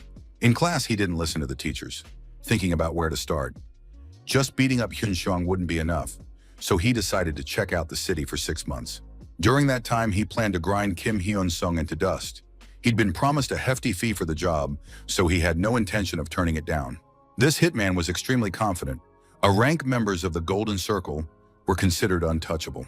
Very few people belonged to the A rank, and the B rank included the best operatives. Tae-jun had attained B rank fairly quickly, even though he was a freshman. He thought he could offset Hyun-sung's influence with his connections at the ministry, but he couldn't rely on that alone. First, he needed to observe how Hyun-sung would react to the provocation, and then set the upperclassmen on him. Killer didn't understand why he'd been sent to this town for 6 months. There was almost nothing to do here. Jin-woo gave him a tour of the school, showing him the classrooms and teachers. And at the end, they approached the classroom where Hyun-sung was studying. They peeked into the classroom. Only one student was sitting at a desk. Jin-woo wasn't very happy that Hyun-sung was in the classroom. The killer studied his target closely. This guy didn't look aggressive or particularly rowdy at all. Choi Tae-jun burst into the classroom and addressed the boy, asking why he was staring blankly and why he wasn't responding properly when spoken to. Hyun-sung replied calmly that the person in front of him was obviously a new student, whom he hadn't even noticed. Tae-jun kept provoking him. He said that Hyun-sung was just asking for it, probably because he was too brave. Hyun-sung asked just how brave his opponent was and whether he was ready to see it through to the end. But the next moment, a powerful punch to the face interrupted the two guys' conversation. Tae-jun couldn't understand what was happening. He was lying on the floor, watching a strange scene unfold. Park Jin-woo apologized to Hyun-sung in a trembling voice. He said he was just showing the new kid around, and that the kid had decided to get himself into trouble on his own. Jin-woo begged on his knees to let the whole situation blow over and to believe that he had absolutely nothing to do with it. Killer had even forgotten about his bruises. He couldn't understand what on earth was going on here. Park Jin-woo was very happy when the new kid showed up. This guy had caught him in his prime and could become a new friend, so Jin-woo tried to get close to him. But the moment Tae-jun started picking on Hyun-sung, a thought flashed through the guy's mind. Jinwoo was afraid that it was all over for him. So he intervened in the brewing argument and then begged him on his knees to forgive him and let the matter drop. The thing is, the atmosphere at school had changed drastically after Bae Sung-ho joined Hyunsun. A new major player had appeared at the school, and if anyone even started telling stories or spreading gossip about Hyun Seon, the result was always the same. Bae Sung-ho wouldn't tolerate any opposition, and his friends would immediately shut down any such attempts. But in general, most of the students at the school were happy about it. After all, back when Shin Yun-min ran the school, violence was an everyday occurrence, and everyone walked around in fear, expecting to become a victim at any moment. But now with his big paycheck, Song-ho has become the school's true guardian, giving no quarter to bullies who pick on the weak. He himself beat up anyone who laid a hand on the younger kids, because this was a school, not a fight club, so there was to be no nonsense, and soon school violence disappeared altogether. An era of peace had dawned under the new king's reign, and when the new kids so thoughtlessly attacked the man who had brought peace, the outcome was predictable. Jinwoo explained in a trembling voice that the newcomer simply didn't understand anything, and swore that he had in no way incited him to aggression. Taejun didn't understand why Park Jin-woo was acting so strangely. He must have completely lost his mind. They weren't friends at all. After all, they had been getting along perfectly fine before, but now Park Jin-woo had decided to attack him out of the blue. Upon hearing these words, Park Jin-woo struck the boy again, saying that he had only just transferred to their school and didn't understand anything, and that he should be lying face down on the floor when speaking to Hyungsun. Taejun, of course, wasn't a pushover. As a Golden Circle hitman, he immediately punched his rival in the face. Park Jin-woo assumed that this newcomer had completely forgotten which of them had been in the Golden Circle longer. But then the hitman landed several more powerful blows to the head, because it was clear that Jin-woo clearly didn't understand who he was talking to. The guy said that he had single-handedly beaten up a wrestling club and, thanks to that, had made it into the Golden Circle at 17. Taejun didn't want to talk either, but he didn't forget that he was a B-rank assassin. Next came a powerful kick. Park Jin-woo fell in the middle of the classroom like a sack of potatoes. The young man stood over Jin-woo's body, who had lost consciousness after 3 blows. He turned out to be a rather weak opponent. Hyun Song, watching the fight, laughed uncontrollably. He said the situation was quite amusing. This laughter really angered the hitman, and he said that Hyun Sung had laughed his fill, and now he was going to beat him up. The guy wasn't thinking about the clan or the conspiracy anymore. He was going to tear Hyun Sung apart right here and now. But suddenly the school bell rang for class, and Taejun advised the guy to get ready for their next meeting. The hitman promised he wouldn't warn him, and that the next meeting would be Hyun Sung's last. Sitting in class, the new kid thought that Hyun Sung definitely wouldn't survive the next break. Besides, it was unclear where Jin-woo had gone. He'd probably gone to the infirmary. For some reason, many students in the class were staring at the new kid, and it was very strange. Taejun felt like his classmates were up to something. The teacher announced that today's lesson would involve group work. His classmates began forming groups, completely ignoring the new kid. At one point, the teacher noticed that Taejun was left alone, and there was a group with only 3 people. However, his classmates didn't want to accept him into their group, even though he had just transferred to their school. The teacher tried to persuade the students to let Taejun join their group, but they resisted with all their might, and the boy couldn't understand what was wrong with these students. During recess, everyone headed to the cafeteria, still with no intention of talking to the new kid, and he was forced to deliberately stop the guy with glasses. Standing before him was an ordinary guy. Just the sight of him infuriated him and immediately made him want to beat him up to set an example for the rest. Taejun was already pretty worked up, and now this 4 Eyes wasn't even responding to his order to come over immediately. The young man stood up, ready to forcefully make his point, but at that moment, the classroom door swung open. Bae Seong-ho was standing in the doorway, and he wanted to know where the transfer student was. Taejun already suspected that this wasn't a school, but some kind of nightmare, and asked who had come looking for him. The boy said that everyone here was an idiot. It was only his first day at school, and everyone was picking on him and wanting something from him. Seong-ho explained that this was exactly why he hadn't shown up, since the new kid wasn't in the know yet. No one at this school sees Hyung-sung. Taejun listened to all this and realized that the plan really needed to be changed immediately. He couldn't handle all this school madness. The new kid turned to Sun-ho and asked, "Is this thug really Hyung-sun's personal lapdog?" Of course, those words infuriated Sun-ho, But before the guy could react, the newcomer leaped toward him in 2 bounds and kicked him in the head.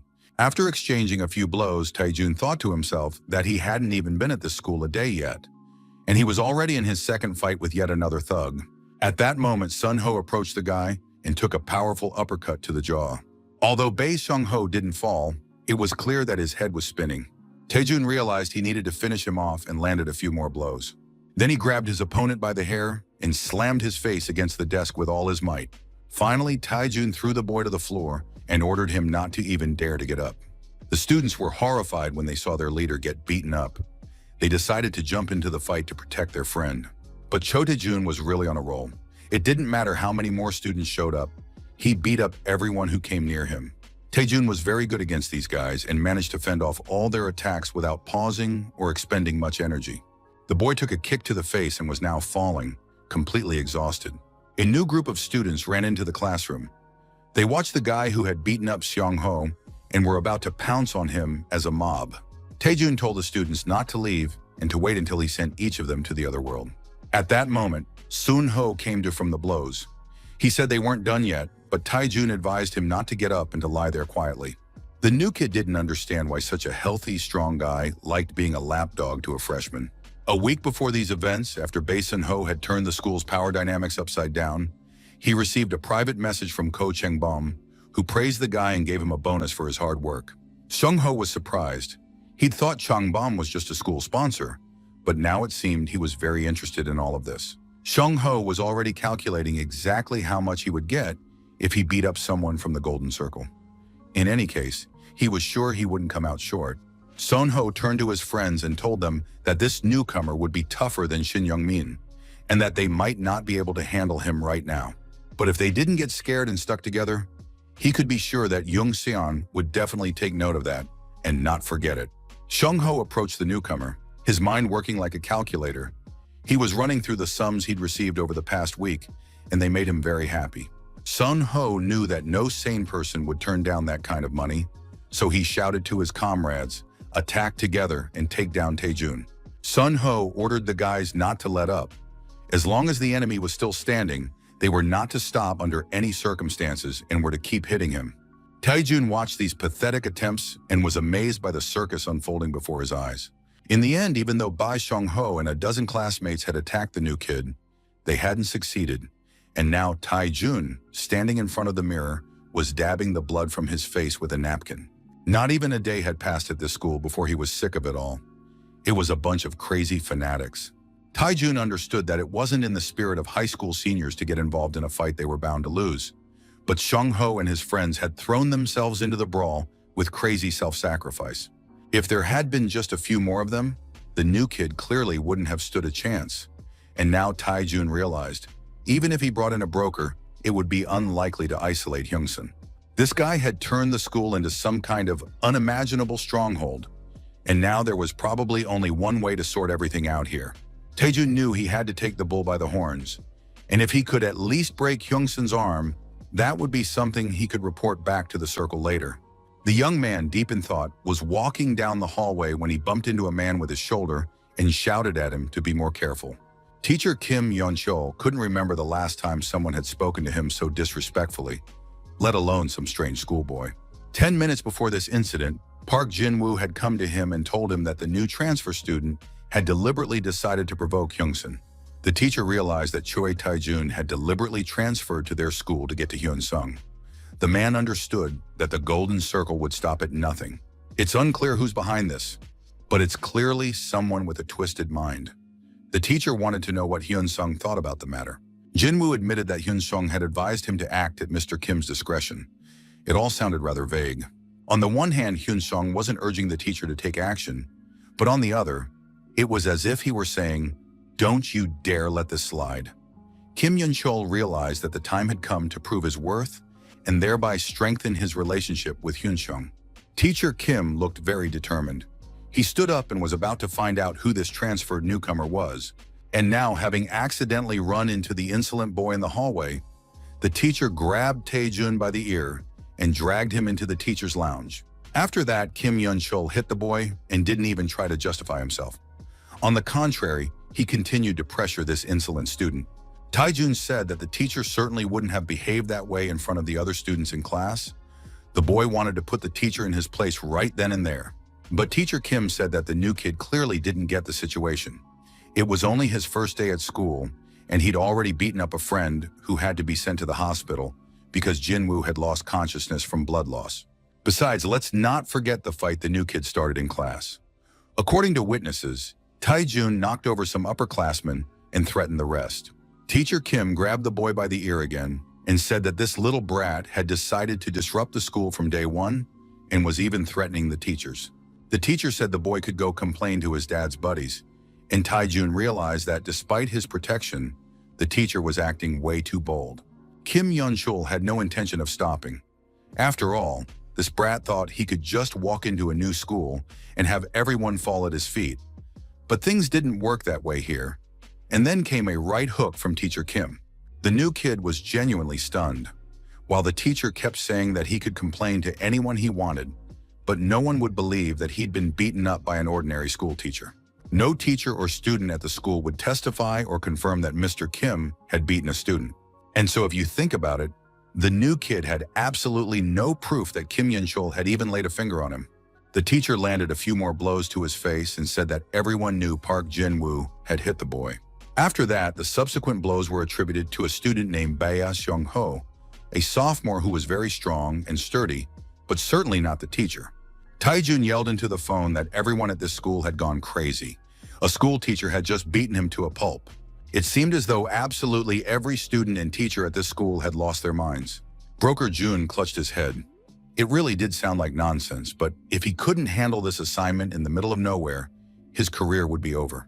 Jun Chang-soo knew he simply couldn't fail now, or his entire career would go down the drain. The man told the young man that he was currently in Seoul, but not to worry, he would sort everything out. After that, the broker pulled off the highway and drove to an important meeting, apologizing for the disturbance along the way and saying he needed help. Broker Jun insisted that his interlocutor's name alone wasn't enough. Apparently, the school principal didn't understand who he was dealing with. Chun Chang-oh, who was in charge of the country's education, was surprised by such tactless people, and of course, said he would deal with them if they didn't understand who they were dealing with. Within the Golden Circle, there was a network of golden lines intertwined with one another. People recruited into the Golden Line were part of complex networks and interacted with one another, exerting influence. Moon Chango reaped enormous benefits from the Golden Line. In one city, he bought up a large amount of land, profiting from schemes carried out through an intermediary in which Yoon Chang-soo was involved.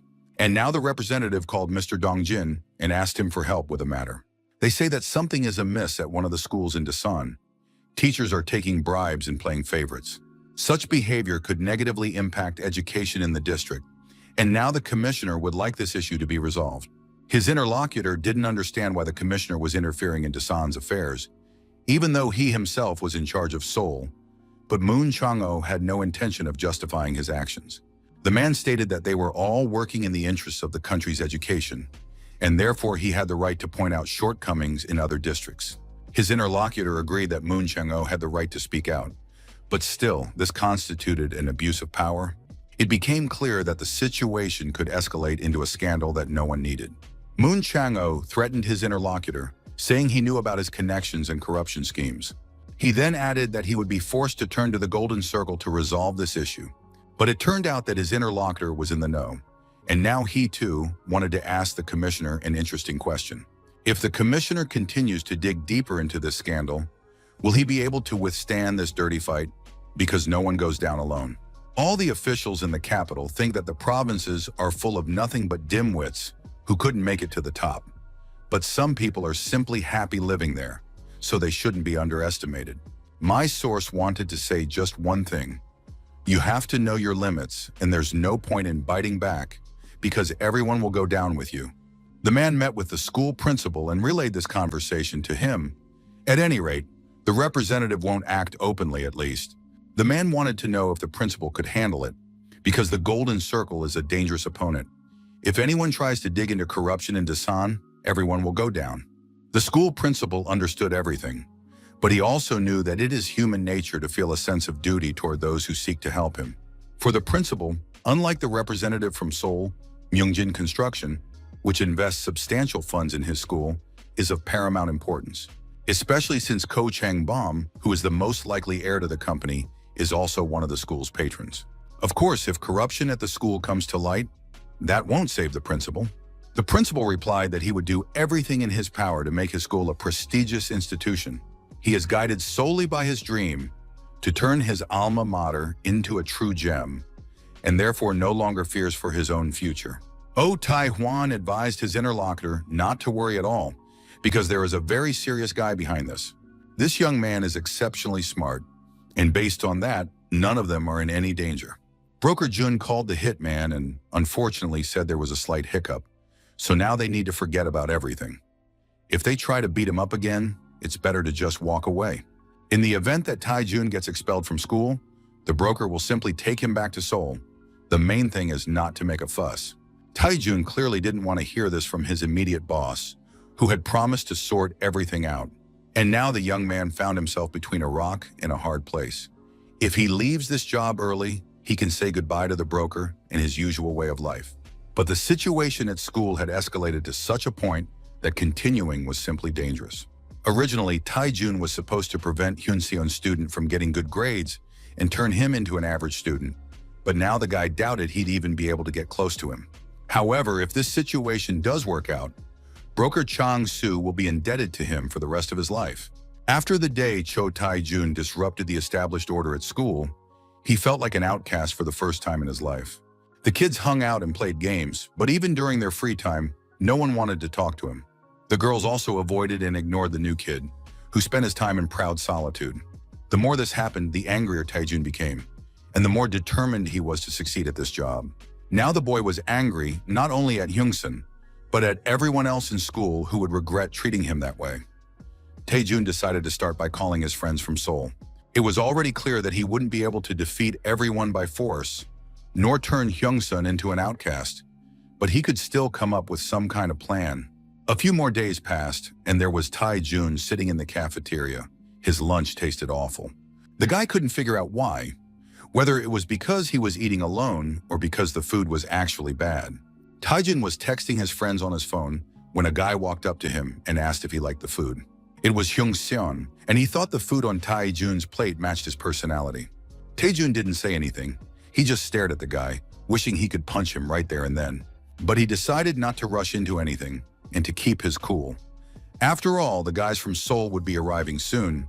He just had to wait a little while. Hyun-sung asked how the new kid was doing and added that the representative had caused quite a scene the other day.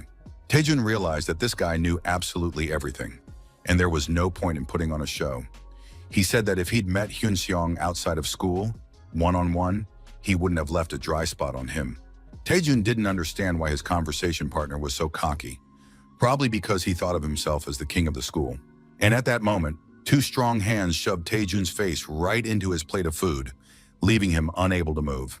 With his arms pinned behind his back and a terrified look on his face, Tai-jun heard the question. Why did he think he could survive in this school and act like a trembling creature here? Tai-jun snapped out of his surprise and, even though he could do practically nothing, continued to struggle and curse. The guys advised the new kid not to move and kicked him in the shins. Kneeling with his hands clasped, Tai-jun called Hyun-seong a coward who hides behind others and can't stand up like a man. Hyun-seong confirmed that he agreed with every word Tai-jun had just said. Besides, he had seen with his own eyes what his opponent was capable of. So yes, he didn't want to provoke him, because he was dealing with a tough B-rank assassin, and if the man had been even slightly lower in rank, then maybe Hyun-seong would have dared to fight him once. But now Hyun-seong could only even the odds, and he asked Tai-jun what he thought about it. The new guy hadn't had time to process it and didn't even understand where the conversation was going when suddenly Hyun-seong ordered his guys to beat the crap out of Tai-jun. He didn't have to say it twice, because everyone was already itching to beat up this new guy for what he'd been pulling with them since day one. Tai-jun tried to scare the guys by threatening them, but they weren't going to listen to threats and just beat him up. Blows rained down one after another from all sides. Tai-jun couldn't fight back and was now just a punching bag. A group beating with hold-downs was the harshest kind, and even a fighter like Tai-jun didn't stand a chance. The young man realized he hadn't done anything to anyone. He just wanted to have a quiet lunch in the cafeteria, Perhaps if he could knock out at least one of his attackers, he might manage to break free. But at that moment, Taejun's arm found itself in Hyungsun's powerful grip. The guy said that if Taejun was left with only one arm, then maybe he'd have a chance to stand up to the new kid. Hyun-sung, despite the wild screams, broke Taejun's arm, then ordered the guys to get the new kid back on his feet. Next, Hyun-sung approached the boy, grabbed him by the head, and said that Taejun had two options.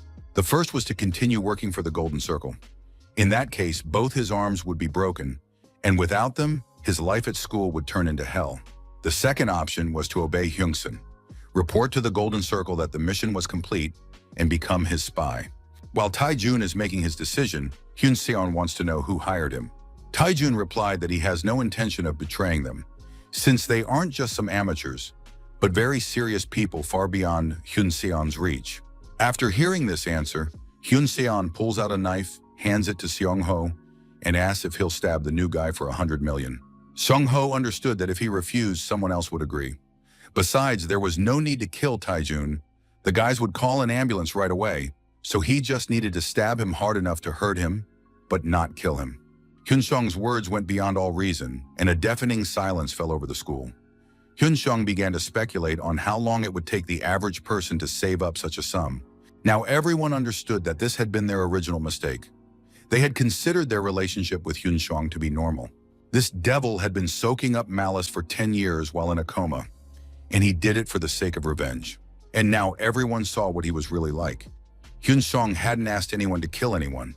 It all happened in an instant. It was at that very moment that Taejun lost what little willpower he had left. When he heard that the police wouldn't find out anything and would say it was all just a joke, especially since no one in Dasan would believe the words of a hitman from Seoul. A few days before these events, a copy of Taejun's file was found, and it became clear that he had been sent by the Golden Circle. Hyun-sung realized that the guy was most likely a B rank, and perhaps he could somehow be lured over to their side to get information. But it was already clear that these people had become completely brazen and had sent an assassin under the guise of an agent. The Golden Circle doesn't really like to beat around the bush, or perhaps they're simply too confident in their success. Hyun-sung thought about what would happen if Taejun's mission failed. Then the Golden Circle would realize the scale of the situation. From Seoul to the butterfly effect, Hyun-sung was increasingly confronted with events he hadn't anticipated. And at this point, the experience of his past life no longer meant anything. The young man understood that he had to take the situation into his own hands as firmly as he could and prepare for anything. And to do that, he needed to be even more calculating in his actions. At that moment, Bae Seong-ho made a decision and said he would carry out the mission. The young man was confident he would receive a good reward and demanded that the men get Taejun back on his feet. Hyun-sung said it was a great deal and handed him a knife. Seong-ho was about to plunge the knife into the body of the student, who was twitching more and more, unable to believe his eyes. Without a second thought, Seong-ho moved forward with the knife to earn a large sum of money, and just as the blade was about to touch Taejun, the boy screamed that he agreed to the second option. Hyun-sung stopped Seon-ho and promised a reward for his obedience in any case, but for now he wanted to hear from the newcomer. Hyun-sung gave Taejun's exact address in Seoul and also listed some details of his personal life. Hyun-sung understood that Taejun clearly underestimated him and would try to deceive him, but that was a completely futile endeavor. After all, anyone who stood in Hyun-sung's way would not be able to hide and would live in fear until their very last day. So now Hyun-sung asked again, would the guy stay in the Golden Circle or become his lackey? He needed to think this through carefully. Taejun had joined the Golden Circle with great ambitions. The few deals he had already managed to pull off flashed before his eyes, but now he was face to face with pure hatred. And the young man realized that through his work he had been selling other people's lives for money. Taejun raised his head and said he would become Hyung-sun's dog. Sun-ho returned the knife to Hyung-sun, unsure whether he should let the newcomer go. After all, he could set them up. But Hyung-sun didn't see a problem with it. Even if that happened, he would clearly show everyone what happens to those who betray him. After school, Seong-ho checked his account. The reward should have already been transferred to it. And Hyun-sung also asked him to find the gossip as soon as possible so he could spread a rumor around the school. It had to be done quickly. And now the whole school was abuzz, discussing the incident on the roof. They said Hyung-seon had gotten into a fight up there. The students didn't understand why he would do that, since things had been pretty quiet and peaceful at school lately. Sun-ho hadn't had any conflicts with anyone lately, And there wasn't even a need to stand up for Hyun Song. The guys had heard that a big fight had broken out between the two of them, and they didn't understand why Sun Ho had been awarded the scholarship. Now, no one knew whether this was good or bad, or what direction things would take for all the students at the school. Hyun Song was very pleased. The bait had been cast, and all that was left was to wait. Although outwardly no one would have guessed that anything had happened. A meeting was being held in the principal's office, and Ko Chang-sok wanted to hear suggestions from his subordinates. Recently, his brother had become managing director in his place, and if the position went to his older brother, all the efforts of the past few years would be for naught. One of the managers said that even if Mr. Ko Chang-bom had been given the opportunity, he hadn't yet proven his worth at work, and he had no projects to his name.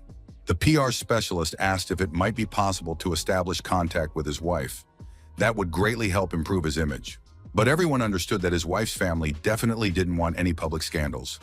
And after her husband's infidelity, it would take her a long time to rebuild trust. The internal director suspected that something was amiss. For some reason, a womanizer, a moron, and an outright scoundrel who hadn't earned a single penny had suddenly been reborn. Kim Chil-jin was very surprised by his eldest son's current behavior, and it seemed as though he had acquired some kind of very experienced advisor. This man started by exposing Chung-sok's infidelity. The older brother benefited the most from this information. After that, Chung-bom spent his days sitting at the very construction site where the accident had occurred. Even though he had never shown up at the workplace before, and he handled the situation in a way that pleased the company president. The internal director believed that statements like tearing everything down and starting from scratch were not characteristic of someone like Chung-bom. None of this was a coincidence. It was all planned. Someone was definitely behind this. The only problem was that no one had any idea who exactly. Kim Chil-jin believed that it was necessary to find the informant at all costs, and that this had to be done by any means necessary. From that moment on, surveillance began. It was now known that Ko Chang-bom had arrived at the worksite at 6 in the morning to check on progress and working conditions. After that, he had lunch with the project manager and discussed plans for future construction projects. In the evening, he had dinner at a restaurant with an old acquaintance. Surveillance of the man yielded nothing, and Ko Chang-sok was already losing patience because there were no results. His assistants tried to come up with various possibilities. Perhaps the information came from the judge. When Chang-sok's infidelities came to light, he might have leaked the details. Other theories were considered, but no one was that interested, and besides, many lacked the brains for such a grand scheme.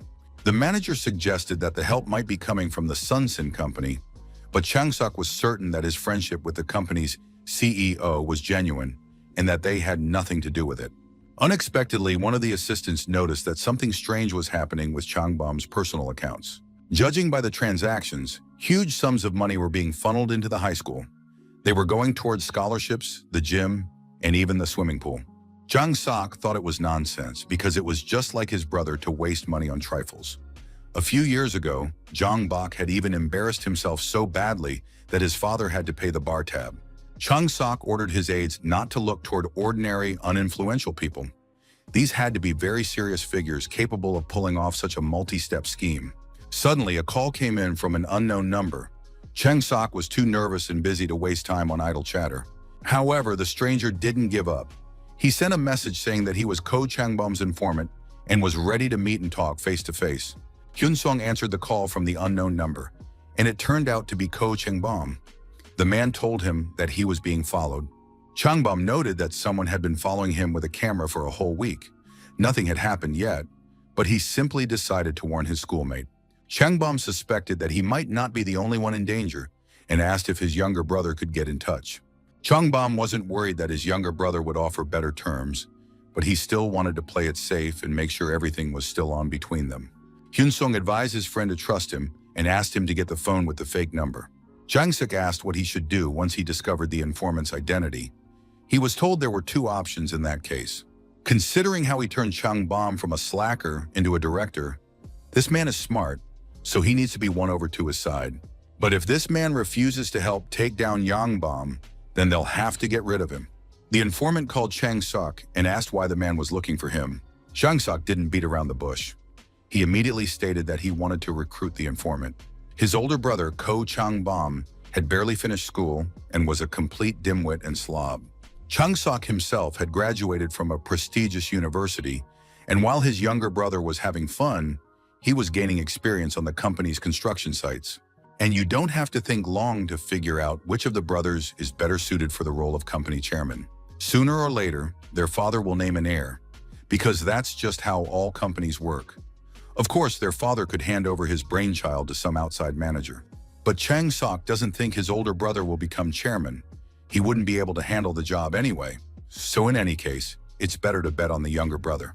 The informant listened carefully to all this and said he had one condition, and Chung Sok declared he was ready to grant any request. Ko Chung Sok returned to his office and told his aides that Chang Bom's informant had contacted him. According to this man, he believes that Chung Sok is better suited for the position of chairman than his older brother. In exchange for this favor, the informant asked for very little. He wanted to take the position of internal director of the company. Kim Chae-jin was upset. His immediate superior didn't even know who this informant was, so giving him such an important position was very rash and unwise. But Chung Sok rudely yelled at his assistant and said he hadn't asked for his opinion because the internal director had missed the entire situation when Chang Bom was taking over the company. Chung Sok said he had someone in mind who was more competent and worthy of the position of internal director, someone who would get to the root of the problem. Kim Chae-jin tried to explain that it wasn't that simple. Myeongchin was a company with a long history, and even if it went to his older brother, there wouldn't be any fuss over his appointment because they hired highly professional people for director positions. But Chung Sok wouldn't listen to a word of it because times were changing, and they shouldn't act as if they were stuck in the last century. Chung Sok had always disliked the internal director, Kim, who was too old-fashioned and a stickler for tradition. Chung Sok declared that he didn't want to hear about traditions. When he became the company's chairman, much in their lives would change. And right now, his subordinates should be thinking about the fact that once he took the position, everyone in that room would get what they deserved. That should be far more important to them. After that, all the assistants were sent home, and finally Chung Sok was able to be alone with himself. Of course, Chung Sok knew he wasn't perfect. A narcissist who didn't watch his words, a man who cheated on his wife, someone who could hardly be called a good person. And if he weren't the chairman's youngest son, it wouldn't be worth talking to him at all. But still, he's the lesser evil compared to Ko Chung Bom, who spits on the company. At least Chung Sok put time and effort into his work. But the destruction of traditions always leads to the beginning of the end of the system. And in the end, Chung Sok might turn out to be a bad choice. Internal Director Kim decided he had to speak with the chairman and do so for the good of the company and the people who had dedicated their lives to it. Unexpectedly, he received a phone call from an unknown, hidden number. The stranger asked how Mr. Kim felt about Ko Chung Sok's decision. Of course, it was unfair. The stranger didn't give his name. He said he didn't care about the position of company director. He just wanted to highlight the difference between the brothers. Hyun Song, and it was he acting as the informant, said that Myeongchin was a company with a long history and that tradition was important. Careless companies let just anyone into management, but someone who understood the will of the leadership and shared its views would not give up the position of director just like that. The informant was certain that the internal director, Kim, was very proud of his position and had put in a lot of effort. Therefore, the informant advised the man to support his eldest son, who was no longer as reckless as he used to be.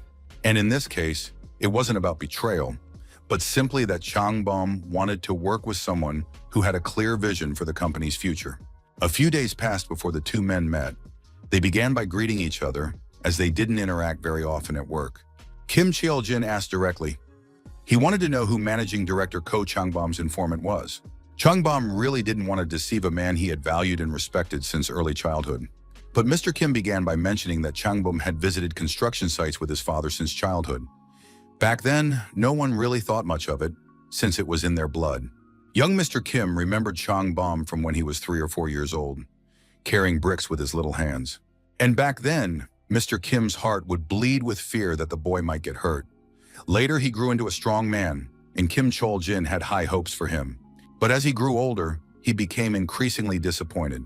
He couldn't count how many times he had to come to the school because of yet another one of Chung Bom's fights, and how the boy had turned into a man who did nothing but drink and spend time with women. And then the internal director realized that it would be better for Chung Sok to become the company chairman because he leads a more respectable life. And now we can ask the question, why is the ordinary director so concerned about this? Because he has devoted his entire life to this company and cannot leave it in the hands of a tyrant. The man admitted that he had noticed how Changbom had changed recently, and it didn't matter to him who exactly had pushed him to do so. As long as he was benefiting the company, the rest didn't matter. Kim Cheol-jin said he wouldn't try to find out who the informant was. He bowed his head to Changbom and said that the company needed people like him and looked forward to a fruitful collaboration. The cafe was very crowded. All you could hear were requests to bring menus, clear dishes, come to the table for two, and so on. The waitress was serving food, but they were already waiting for her elsewhere to clear the dirty dishes from the table. The guys came into the cafe and watched an elderly woman working as a waitress. She wanted a good future for her grandson, so she worked. Suddenly, her phone rang. It was very timely because the cafe was too crowded and there was plenty of work to do. But the woman answered the call anyway, and it turned out to be a real estate agent. He told her she had won a house in a new development in the lottery. Her grandson scolded his grandmother for working at the cafe again. After all, she has a pension, and besides, he gives her money. But the woman considered it a scholarship for her diligent studies and couldn't bring herself to spend it. While her grandson was having dinner, the woman mentioned that real estate agents had been calling her frequently lately. She had no idea how they'd even found out about her. The old woman said that these people were talking nonsense and offering her an extra 5,000 or 6,000. After the incident at the construction site, shares in Myeongchun literally skyrocketed, and now the new building where the grandmother won an apartment is located in an upscale neighborhood. The elderly woman didn't understand what these scammers wanted from her. Of course, she could sell them the apartment, but they were pressuring her and scaring her. The woman confessed to her grandson that she wouldn't be able to buy out the apartment anyway because she needed to pay 200 million won, and she didn't have that kind of money, so she was thinking of selling it. Of course, Yun Xiong had the necessary amount in an undisclosed bank account, but he couldn't tell his grandmother about it yet. However, he wasn't about to give up on the future home either. He advised his grandmother to leave the matter to him, because, like a true magician, he had worked his magic so that his grandmother would win the apartment, and now he would also work his magic to come up with the money to pay for it. A phone call interrupted the conversation between the grandson and his grandmother, and Hyun Seong stepped out to take it. He received a call from the academy informing him that his younger brother, Hyun Jin, hadn't shown up for class today, and the boy was just about to head home so that no one would suspect anything. Hyun Jin slung his backpack over his shoulder and watched the other boys fooling around. He envied them because he had to go home. Hyun Sung was upset when he found out his brother was skipping class. This boy had to succeed at everything, no matter what. Hyun Jin was walking down the street when he accidentally bumped into a stranger. He apologized and looked up and froze in his tracks. It wasn't a stranger but his older brother, who had appeared in this part of town for some unknown reason. The brothers decided to talk. It turned out that Hyun Jin had already picked up his documents from the academy but hadn't told anyone. Hyun Jin told his brother that he was old enough to make his own decisions, especially since Hyun Seong himself regularly came home beaten up. He couldn't study on the money his brother earned that way. Hyun Jin reasoned as follows. If they didn't need to study, let the older brother study. He was better at it and got higher grades while the younger one would go to work. Hyun Seong remembered from his past life that in the 5th year of his coma, his younger brother had enrolled in the police academy and sworn to take revenge on the villains who had done this to his brother. However, he had to pay the medical bills for Hyun Seong and their grandmother, and the boy spent all his free time studying to pass the exam, but it didn't work out. In the end, he too couldn't cope with the circumstances. Hyun Seong couldn't let that fate repeat itself. He showed his brother a message confirming that they had won an apartment in a prestigious part of town. Hyun Jin was shocked, but he knew they had no way to pay for it. Just then, a car pulled up beside them, and the driver waved hello, saying he'd wanted to meet Hyun Jin for a long time. Ko Cheng Bom got out of the car and said that this was the first time in his life he had come to the library, and he couldn't believe it himself. The man approached the brothers and introduced himself. He was the eldest son of the chairman of Myeongjin Construction and Hyun Seong's best friend. If you don't believe it, you can Google it, though the internet is full of scandals. The man sat down between the brothers and explained to Hyun Jin that he was the one funding Hyun Song's scholarship, and that there was enough money to cover both of their tuition, so the younger brother should just focus on his studies and not worry about anything. Hyunjin stepped aside and then Hyunseong thanked him for his help and for such an unexpected request at such a late hour. Jongbam said there was no need to worry. He was always ready to help his friends. After that, the man handed him an envelope containing information about the 3 people the young man was interested in. Jongbam also mentioned that his uncle was now on their side, and he wanted to know what they planned to do next. Hyunsung said they needed to get in touch with real estate agents from the Jongwoo Real Estate Company, which owns a plot of land in the Sani district. A few days passed and the school was once again abuzz. The students were talking about nothing else but the fact that Hyunsung had received the highest score on the mock exam and, it seemed, had taken first place in the country. As soon as the young man appeared at school, everyone immediately wanted to know the secret behind his grades, how many tutoring centers he attended, and who had helped him achieve success. Principal Oh was very pleased with the student who had brought the school closer to his dream. Hyunsung guessed that the principal had invited the journalists, but decided to play along and said that he didn't attend any private academies, and that all his success was due to the school's teachers. After that, the homeroom teacher of this gifted student appeared before the journalists, and this too was presented as a credit to the school. A few days later, Taejun was called in for a meeting and asked to explain himself.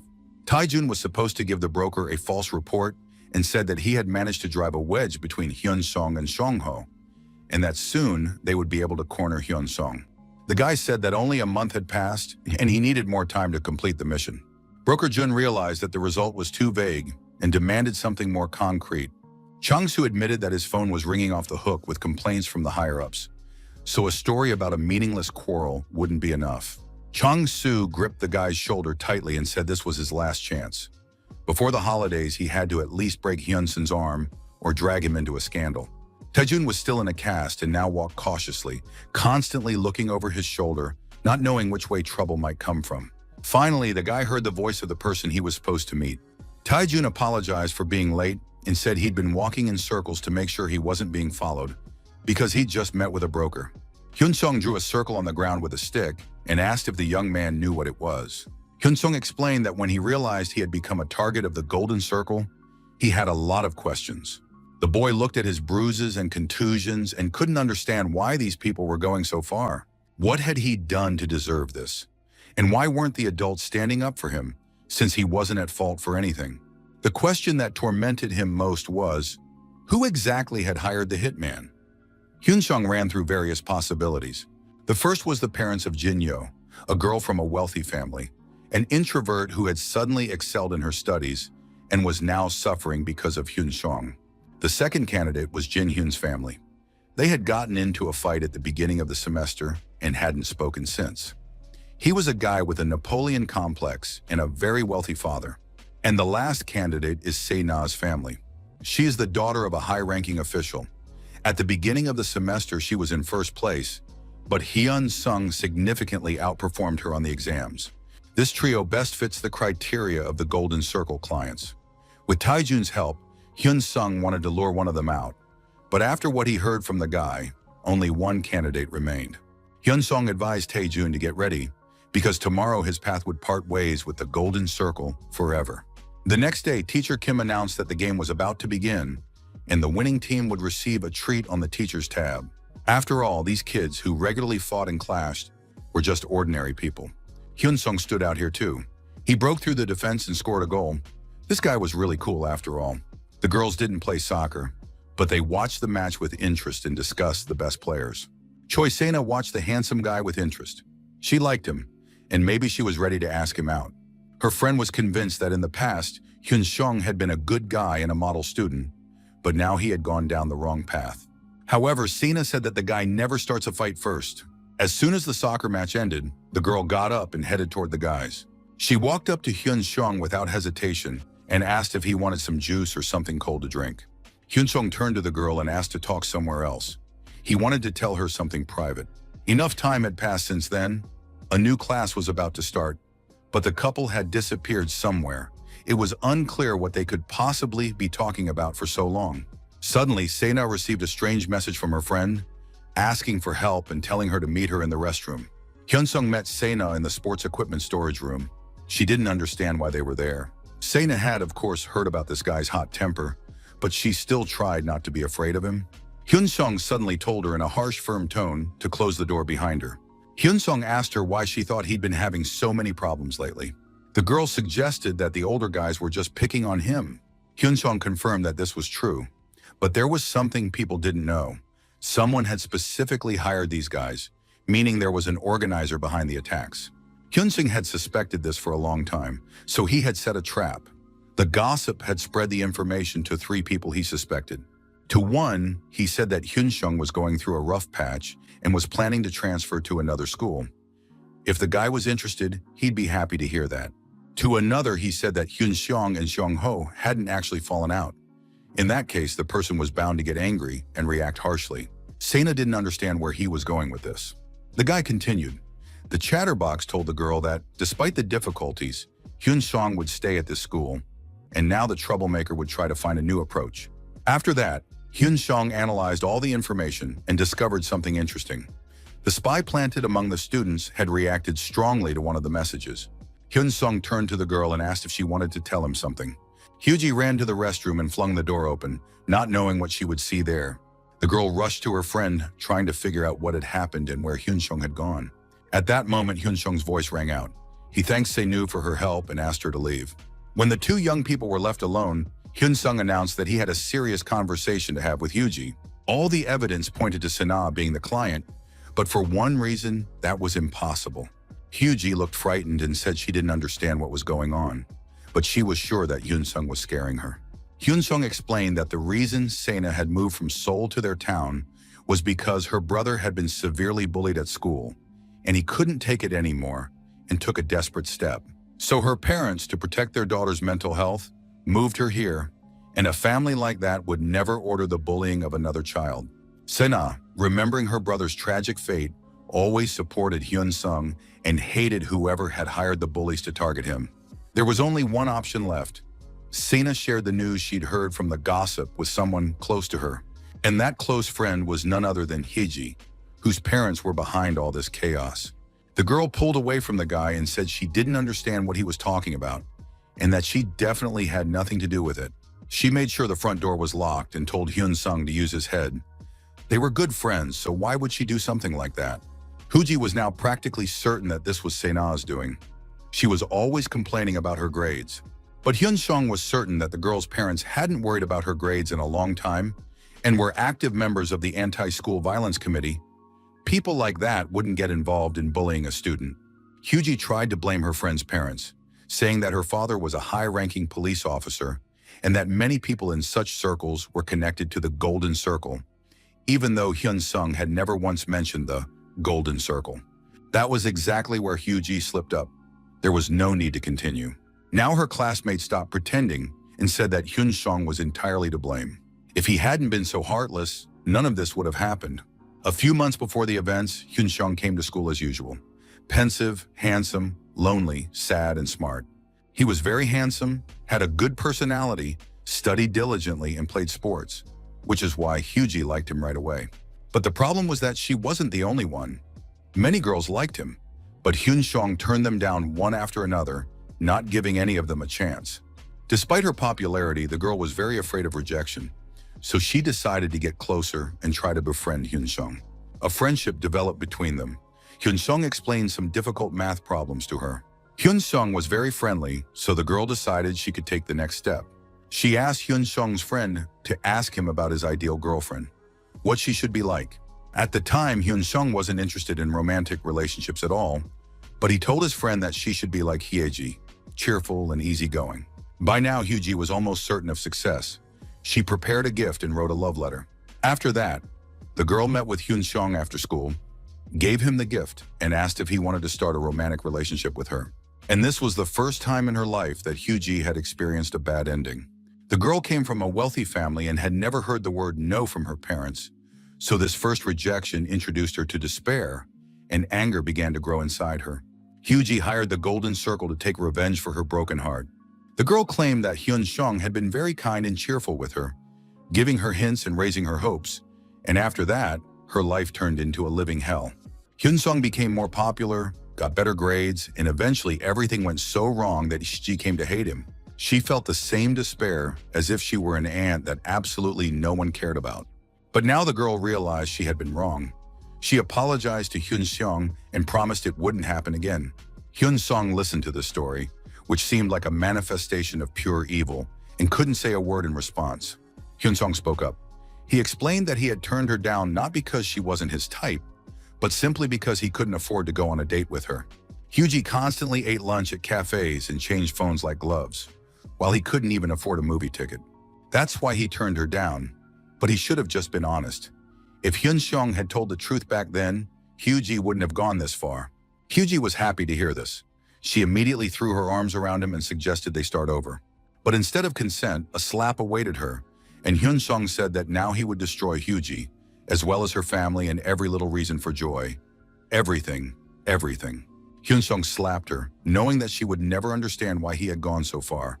But now, after 10 years in a coma and countless misfortunes, he would avenge his family.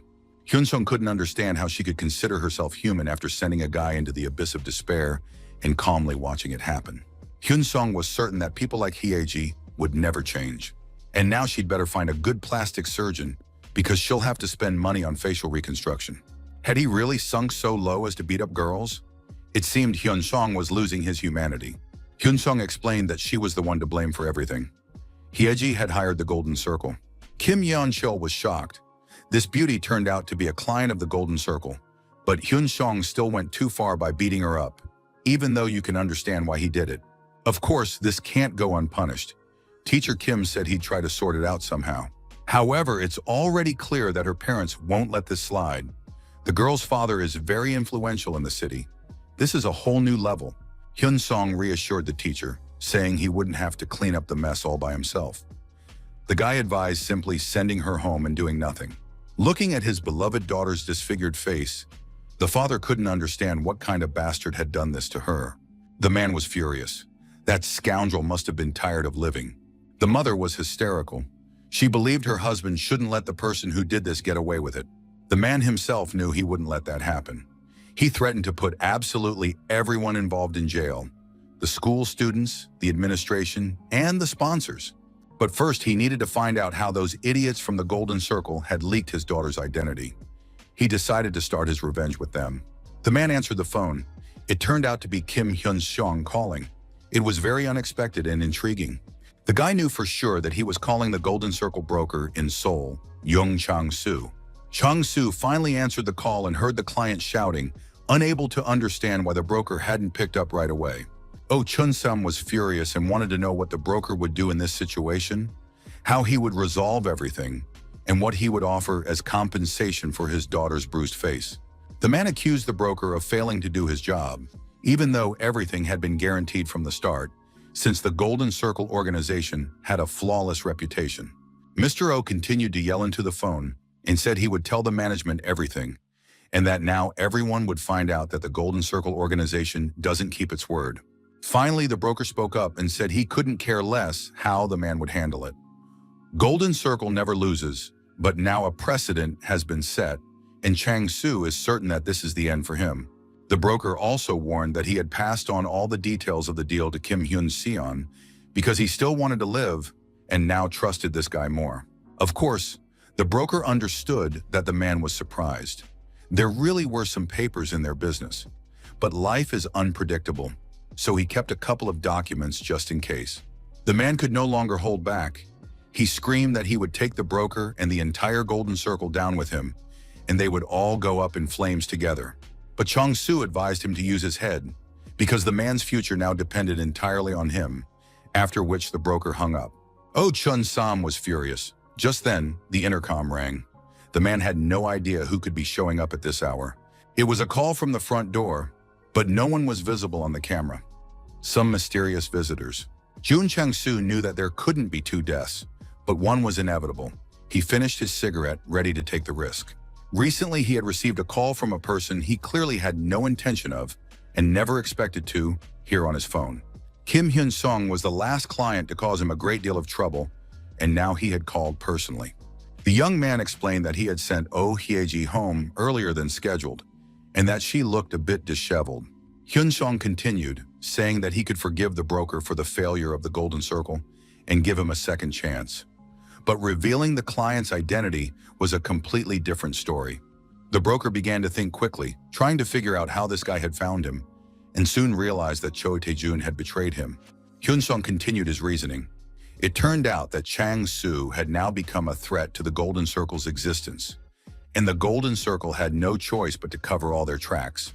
And this wouldn't just be about Chang-soo, but about everyone connected to him.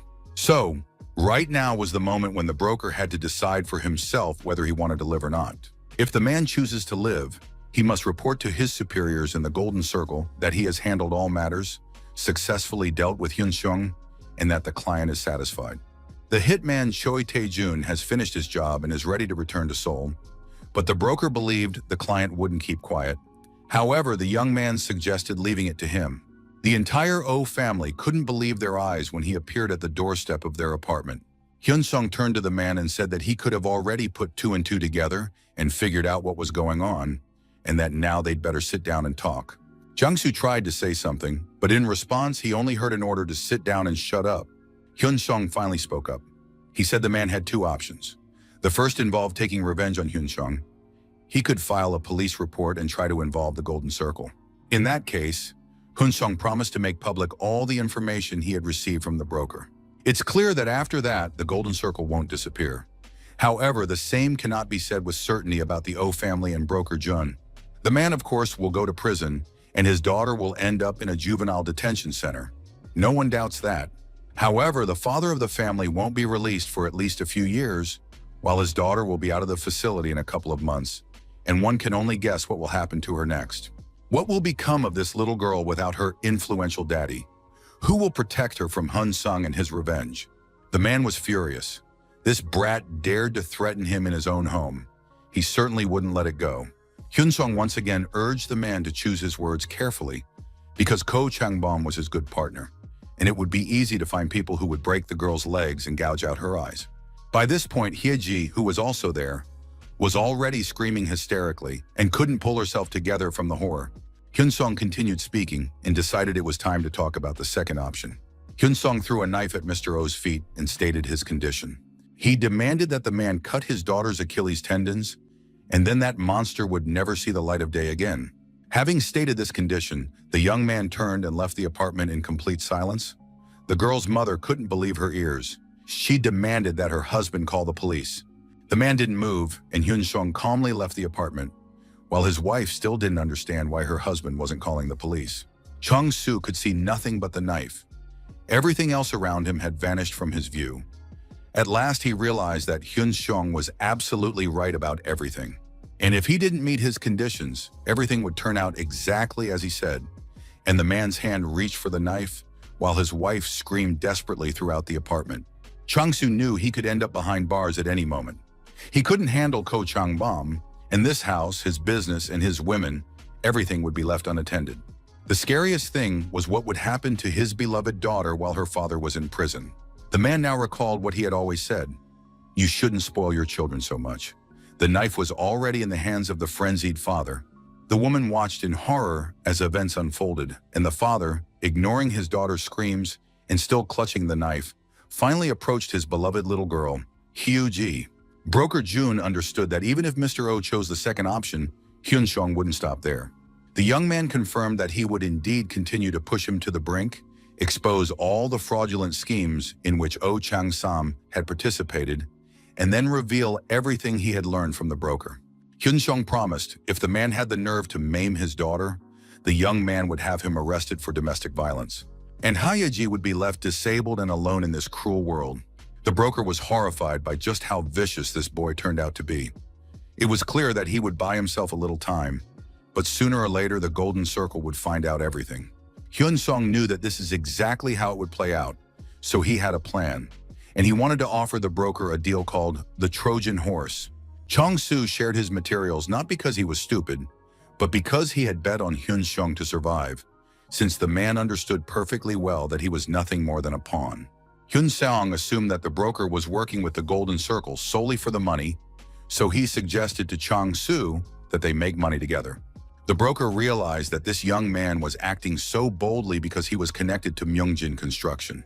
But the broker believed that being a double agent was even more dangerous.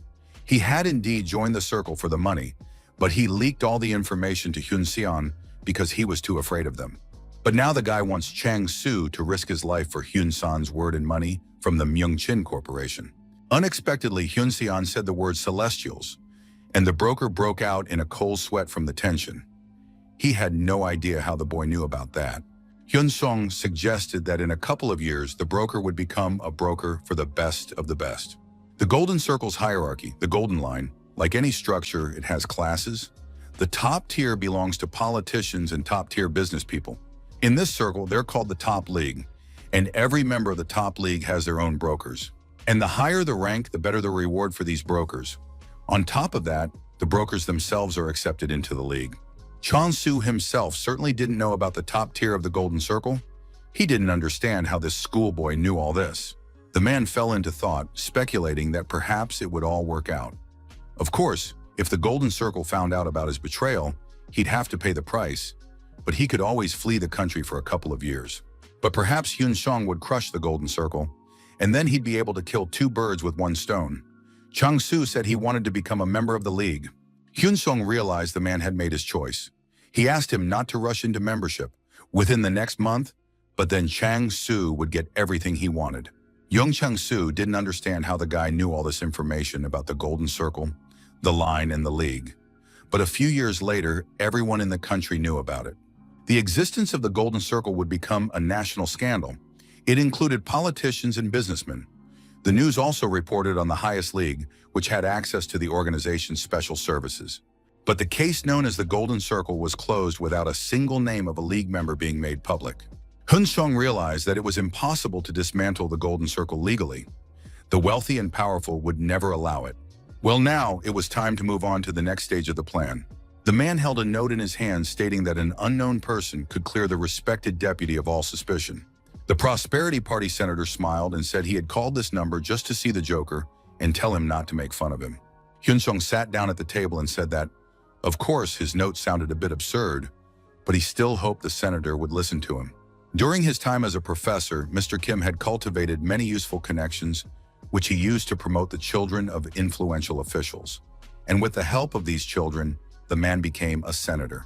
But unexpectedly, this entire carefully constructed world came crashing down when Senator Jang Oh-il exposed all of his corruption schemes. Hyun-song had been waiting for this moment, when Senator Pan-oh would need help, and that was when this unusual note was written. Hyun-song didn't understand why Senator Jang had accused Mr. Kim, since there was no personal animosity between them, and it offered no career benefits for the man. Hyun-song believed this was done at the request of someone more influential, such as Senator Yang Min-gu, the leader of the Prosperity Party. Pan-oh said that was a rather dangerous statement. However, the young man was absolutely certain of it. Yang Min-gu needed to eliminate a young rival who was rapidly gaining power, but it was difficult to directly attack a member of his own party. That's why he had Senator Oh-il do it, since infighting between parties is a common occurrence. Senator Pan-oh understood that this might indeed be true, but now he wanted to know exactly what the young man's proposal was. Hyun-song said it was simple. Children of wealthy parents always get high scores, and of course, rumors start to spread. So there's only one method that works here. If you can't eliminate the message, get rid of the messenger. Hyun-song knew that a story about foreign students who were drug addicts would soon surface, and the identity of one of them would not be revealed. But this is no mere coincidence. Senator Oh-il's son is currently studying abroad. Hyun-song warned Senator Pan-oh that this news would soon reach the news agencies, and if he played his cards right, he could avoid a scandal. In reality, destroying a politician's career won't be enough, because in politics, it's very difficult to restore a reputation once it's been ruined.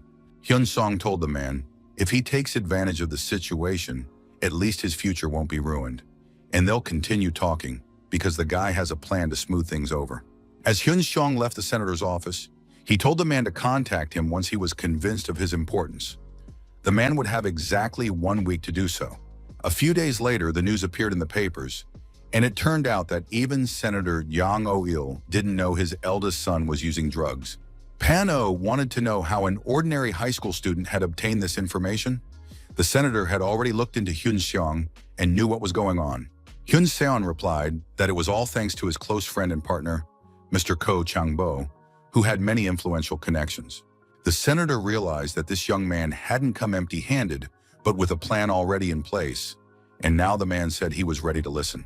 Hyun-sung wanted to know, first and foremost, whether the senator intended to run in the presidential election. Hyun-sung didn't hint at it directly, but if the senator's ambitions matched how they appeared from the outside, the man didn't stand a chance, because he lacked the necessary track record. Kim Pan-oh comes from a wealthy family, is a graduate of an elite school, became a professor through a fast-track program, and entered parliament without any trouble. You could say the man was born with a silver spoon in his mouth, which is why he'll lose the election, and it'll always be that way. Pan-oh understood that the guy was hinting that he should give up, and he really didn't want to do that. But Hyun-sung replied that a senator shouldn't turn away from his goal just because someone told him to, and that he should let Hyun-sung make him king. For the next few days, the school was once again in an uproar because for some reason, Hyu-ji had taken her documents and simply left school. One of her classmates saw the girl being taken to the hospital. She was badly injured and couldn't walk on her own. Hyun-sung heard these conversations and was shocked that this crazy father had actually cut his daughter, even though he had plenty of ways to protect Hyu-ji. Of course, it's understandable that it's very difficult to make a rational decision when you're stressed and emotional.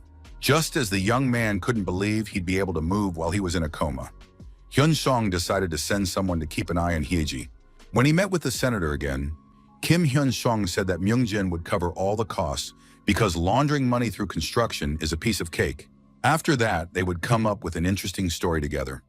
The perfect legend for the election campaign, thanks to which people would hold Pan-oh up as an example. Kim Pan-oh would become the politician who destroys the Golden Circle. The man didn't believe such a group even existed. Hyun-sung claimed that the Golden Circle would become a public issue, and the senator would jump on the opportunity to solve it and become a star literally overnight. Besides, he wouldn't be taking any risks. Hyun-sung intends to stir up this whole mess himself, so if anything goes wrong, he'll be the one to fix it. All he needs from the senator is whatever help he can provide. All of this, of course, sounded nice, but it seemed like too big a promise for a 17-year-old. Hyun-sung smiled and said that the man would have plenty of time to verify his words and realize that he wasn't just a chatty teenager, but the man who had effectively made Ko Chang-bom the heir to Myung-jin. Hyun-sung understood. If Senator Kim backed out, they would have to proceed with Plan B. He would have to get rid of him because he now personally knew Hyun-sung, and in the worst-case scenario, to find a new workhorse, Pan-oh would decide to join forces with the Golden Circle. But he'd like to believe it wouldn't come to that. Just then, the young man heard someone calling his name. Standing before him was a huge, burly security guard who pointed to a dark car and ordered him to get in while he still could. Two guards, a fat man and another, stood by the doors to prevent anyone from entering the room where a serious conversation was taking place. Kim Pan-oh was pleasantly surprised. It turned out that this kid really was behind Ko Chang-bom, a huge, no small feat achievement for a guy like him. But right now, the senator didn't understand why Hyun-sung wanted to wage this war with the Golden Circle, since he had never been their target. Hyun-sung asked the senator if he had ever felt completely helpless in the face of unwarranted malice. An influential person like the senator can stand up for himself, but the Golden Circle targets other people, the poor, the weak, those unable to fight back. These people cannot drop out of school, because otherwise their lives will be ruined. They cannot buy an education or a good job. Nor can these people count on help from adults and teachers, because the Golden Circle has everything under control and everyone involved is in on it. Every day you go to school knowing you'll be beaten there, and the beatings won't stop after class, yet you can't do anything about it and must suffer endlessly. This isn't life, it's a living hell, which is why Hyun-sung was determined to break this cycle of school violence. And even if the desire to harm one another is in humanity's blood, Hyun-sung wanted to destroy those who profit from it at all costs. Those were very sincere and honest words. The senator told the boy to lay out his plan. He would listen to everything and promise to consider it. The Golden Circle maintains its reputation among influential people thanks to its flawless track record. Hyun-sung explained that he had gained the trust of their broker. This broker submitted a false report on the completion of the last assignment. Ultimately, this will result in the manipulation of results and the deception of the client.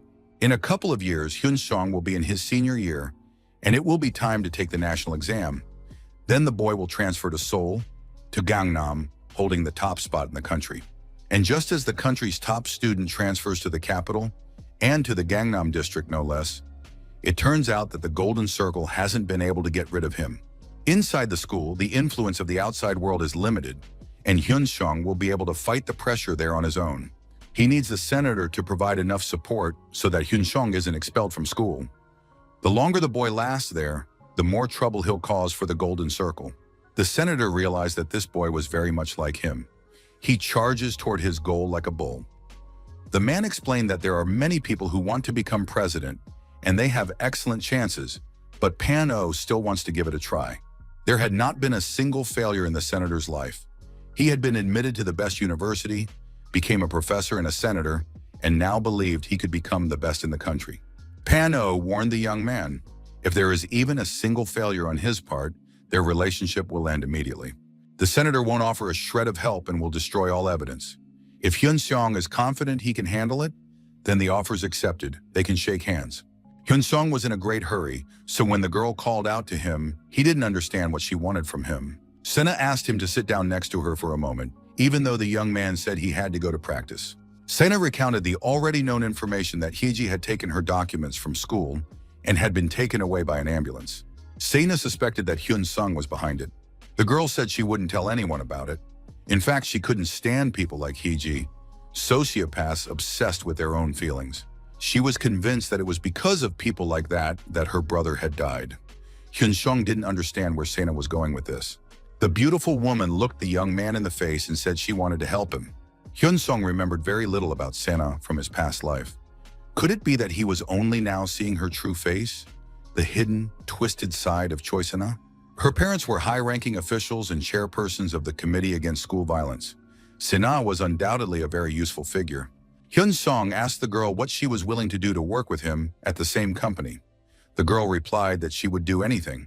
Hyun-sung pulled a pen from his briefcase and asked, would Sena gouge out the eyes of the guy, or rather the scumbag who killed her brother, with this? When Hyun-sung breaks someone's bones, he always expects the same to be done to him. And when the young man ruins someone's life, he understands that his own life could be run over by a steamroller. That's why Hyun-sung now wanted to know if Sena had the guts to work with him with such zeal. Seeing the girl's reaction, Hyun-sung stood up and told her to stop messing with his head and to stay out of his sight, because her weakness would only get in the way. The young man understood that on the path to his goal, there was no room for ordinary people by his side. He met Siwoo. The guys hadn't seen each other in a long time. They exchanged greetings and made sure everything was going according to plan. Hyun-sung knew that his friend would stay in this city and wouldn't go with him to Seoul into the coming hell. So he needed to make sure Siwoo would be okay without him. Siwoo pointed at the man and said that he was already fed up with him. All the other private academies had given up after 1 or 2 attempts.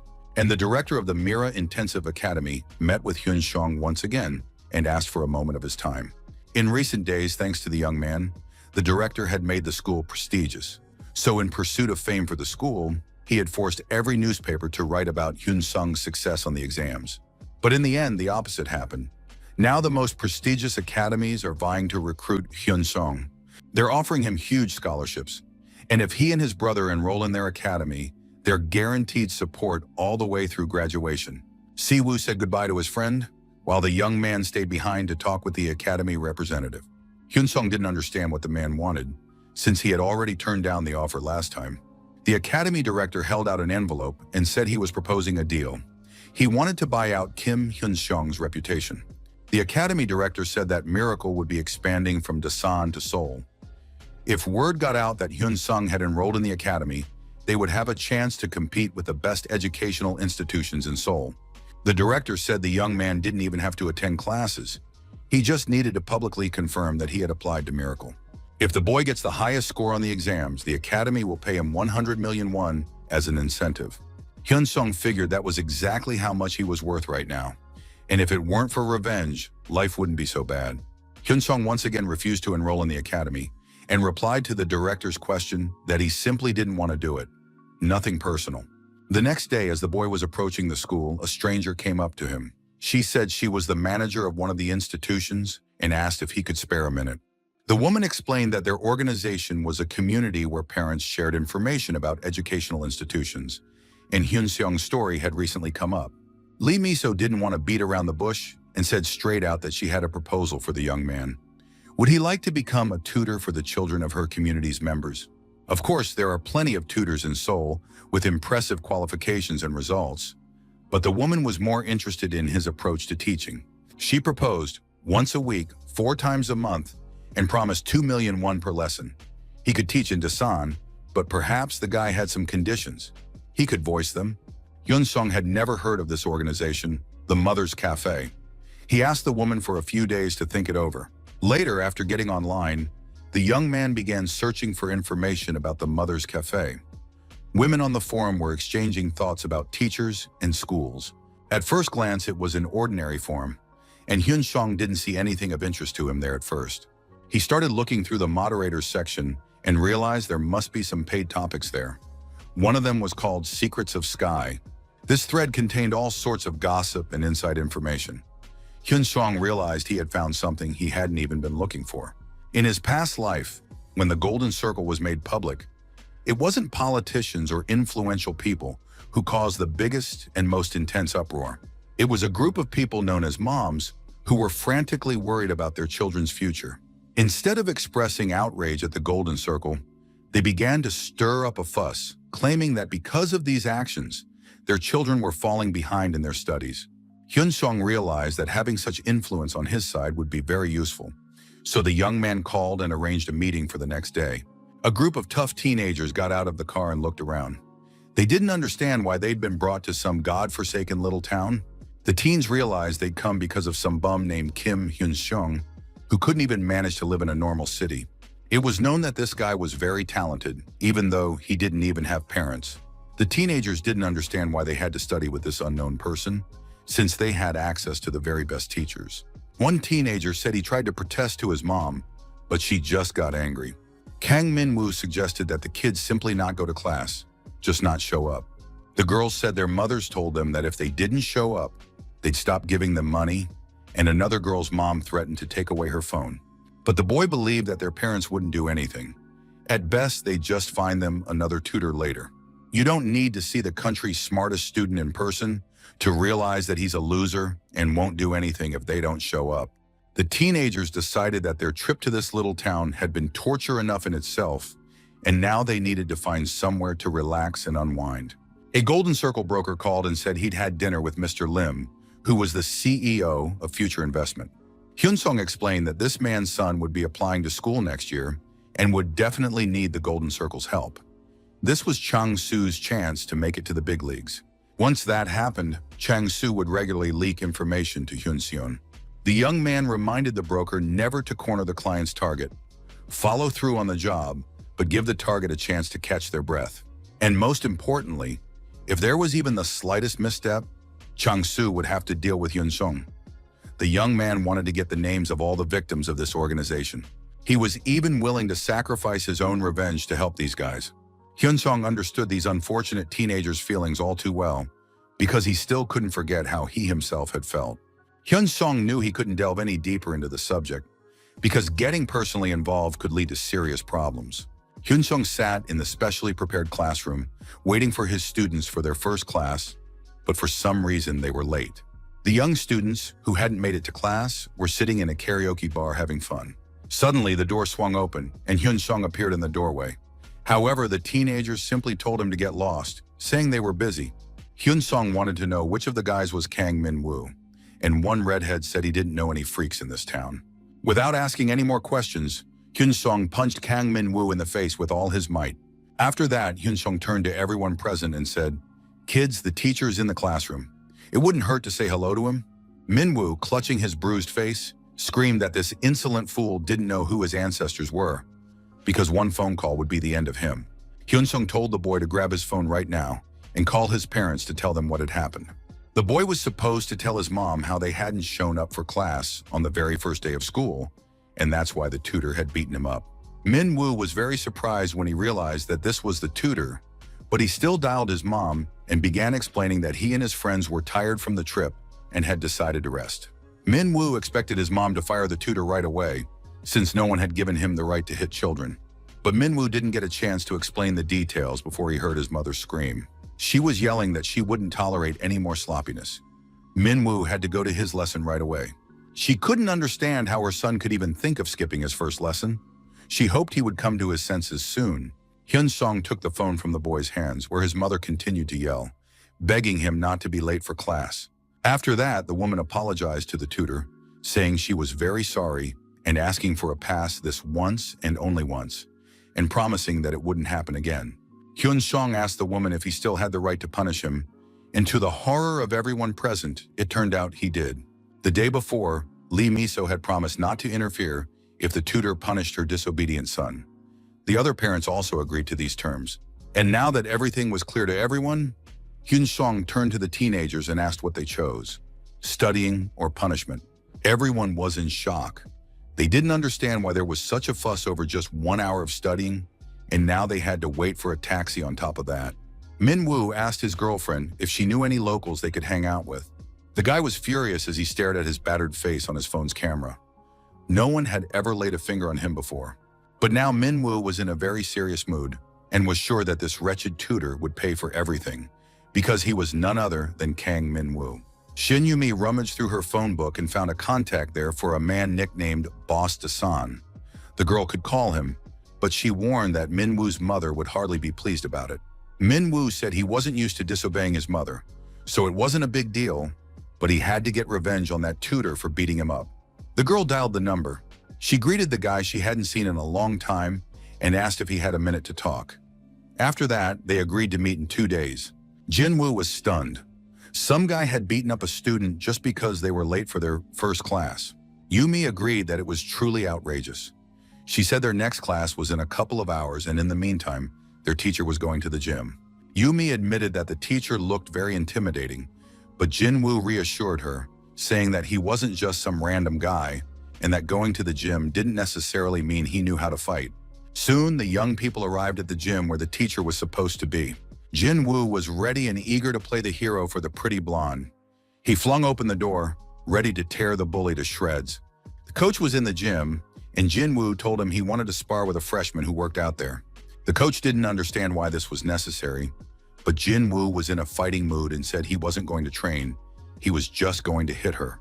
At that moment, Sai-woo walked out into the hallway, not understanding what Jin-woo was doing there. Jin-woo breathed a sigh of relief when he realized it wasn't Sai-woo who had beaten up those kids. The girl, meanwhile, was stunned to see this handsome guy in the gym. But then another gym-goer showed up. Yumi pointed at him and said that Jin-woo should beat up this guy.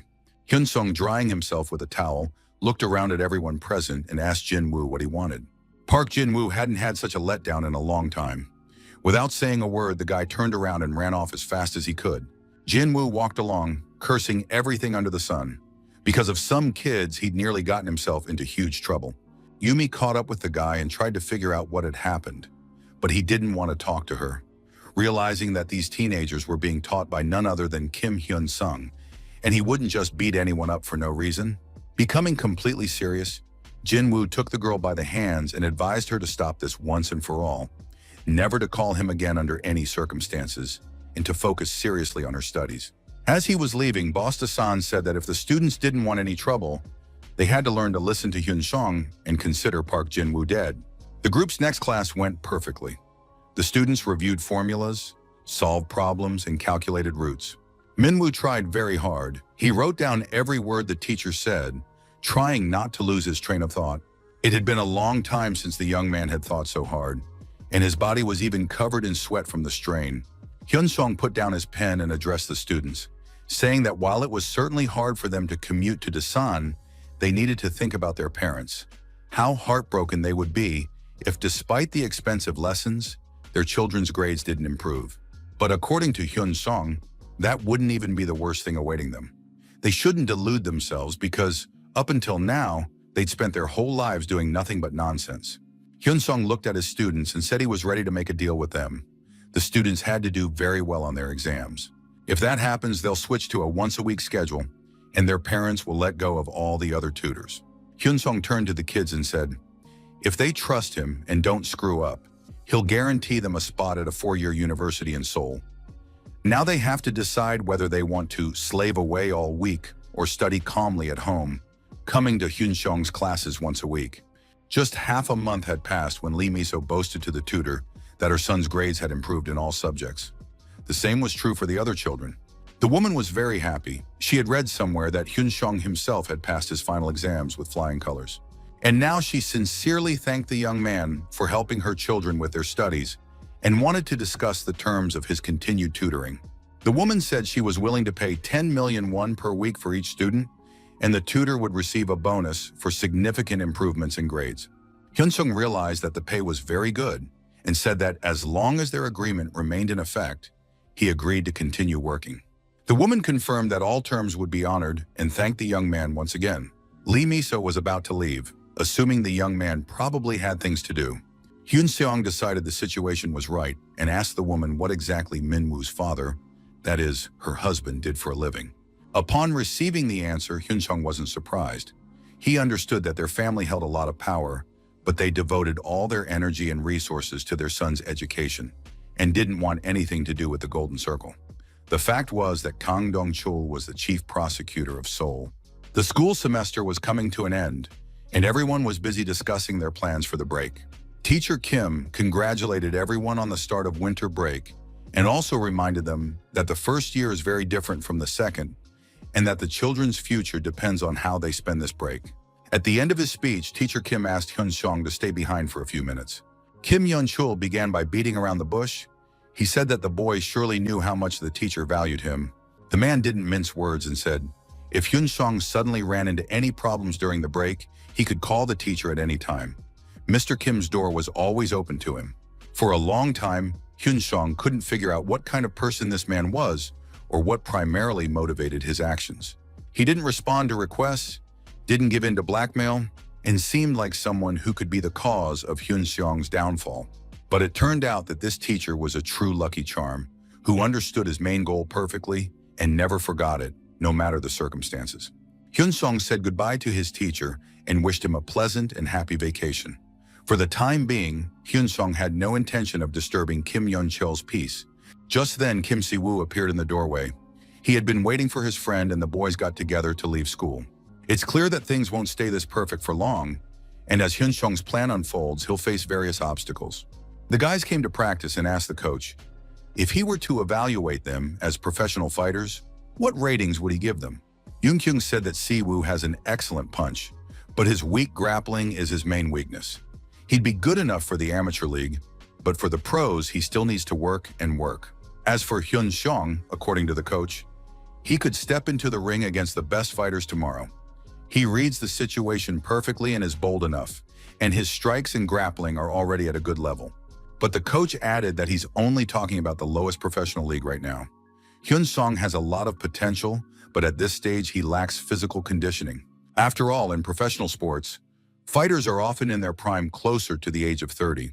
Hyun-seong doesn't stand a chance against such opponents yet. He simply lacks the strength, both in his strikes and in his takedowns. Hyun-seong listened carefully to the coach's comments and made a request that he and his friend had prepared in advance. The guys wanted the coach to help them get in shape over the winter break. So the next day at 5 in the morning, they were already out for a run.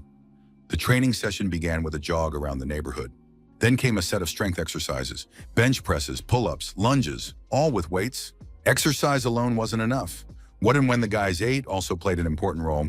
From day one, the guys trained 3 times a day and ate 5 times, doing this day after day without a break, like hamsters on a wheel. Sometimes Hyun-seong felt like he was literally being turned inside out from exhaustion. His body was covered in sweat, and it felt like he was falling apart. Hyun-seong didn't tell the coach because he was afraid the coach would cancel the sessions. He could feel himself getting stronger every day, so he couldn't stop. He wouldn't be able to handle even Tae-jun on his own. But this was only the beginning. Hyun-seong had to endure much more, for he had finally gathered all the necessary pieces to overthrow the Golden Circle. He couldn't let it all go to waste because of weakness. Hyun-seong regularly recalled the pitiful state in which he had spent his past life, and thought of the desperation with which he had prayed for one more chance. And if Hyun-seong didn't take revenge now and take matters into his own hands, he would at least make their lives a living hell before they died. Si-woo asked the coach to lighten his friend's workload. He was afraid his friend's condition would worsen, but the coach said that Hyun-seong would never quit training, even if it pushed him to his limits. Si-woo tried to persuade him further, but the coach was adamant. His decision would not change. Yoon-kyung didn't know exactly what had happened to Hyun-seong or why he had become this way, but he was certain Hyun-seong wouldn't stop anyway.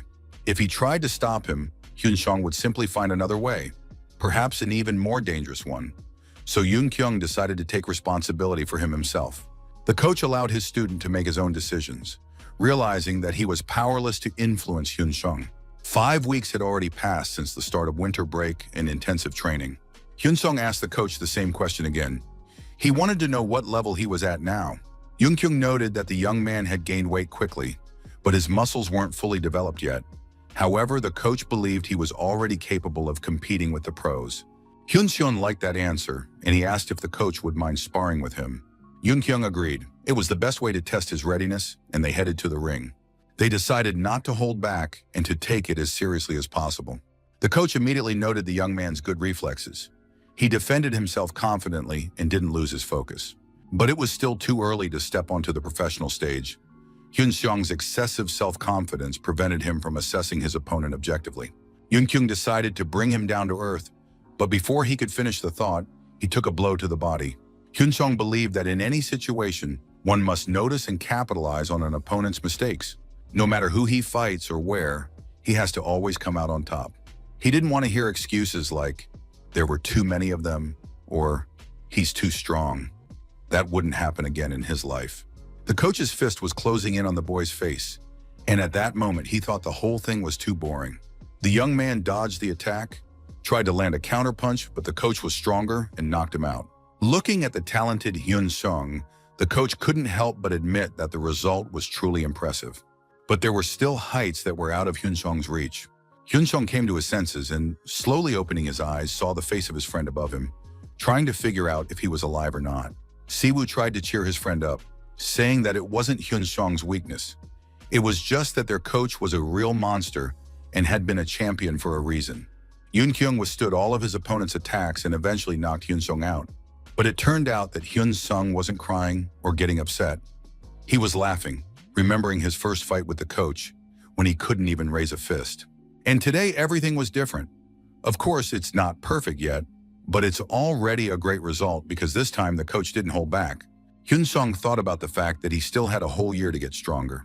Ko Chung-bom was very surprised when he met his young friend again.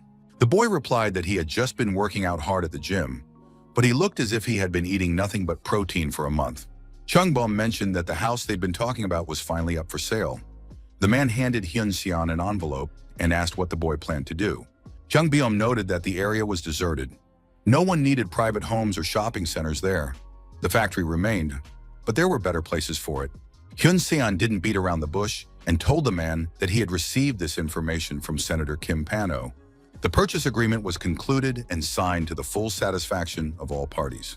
The seller was happy. He admitted that he hadn't even hoped to sell the land, but Mr. Changbom had doubled the price, and everyone was satisfied.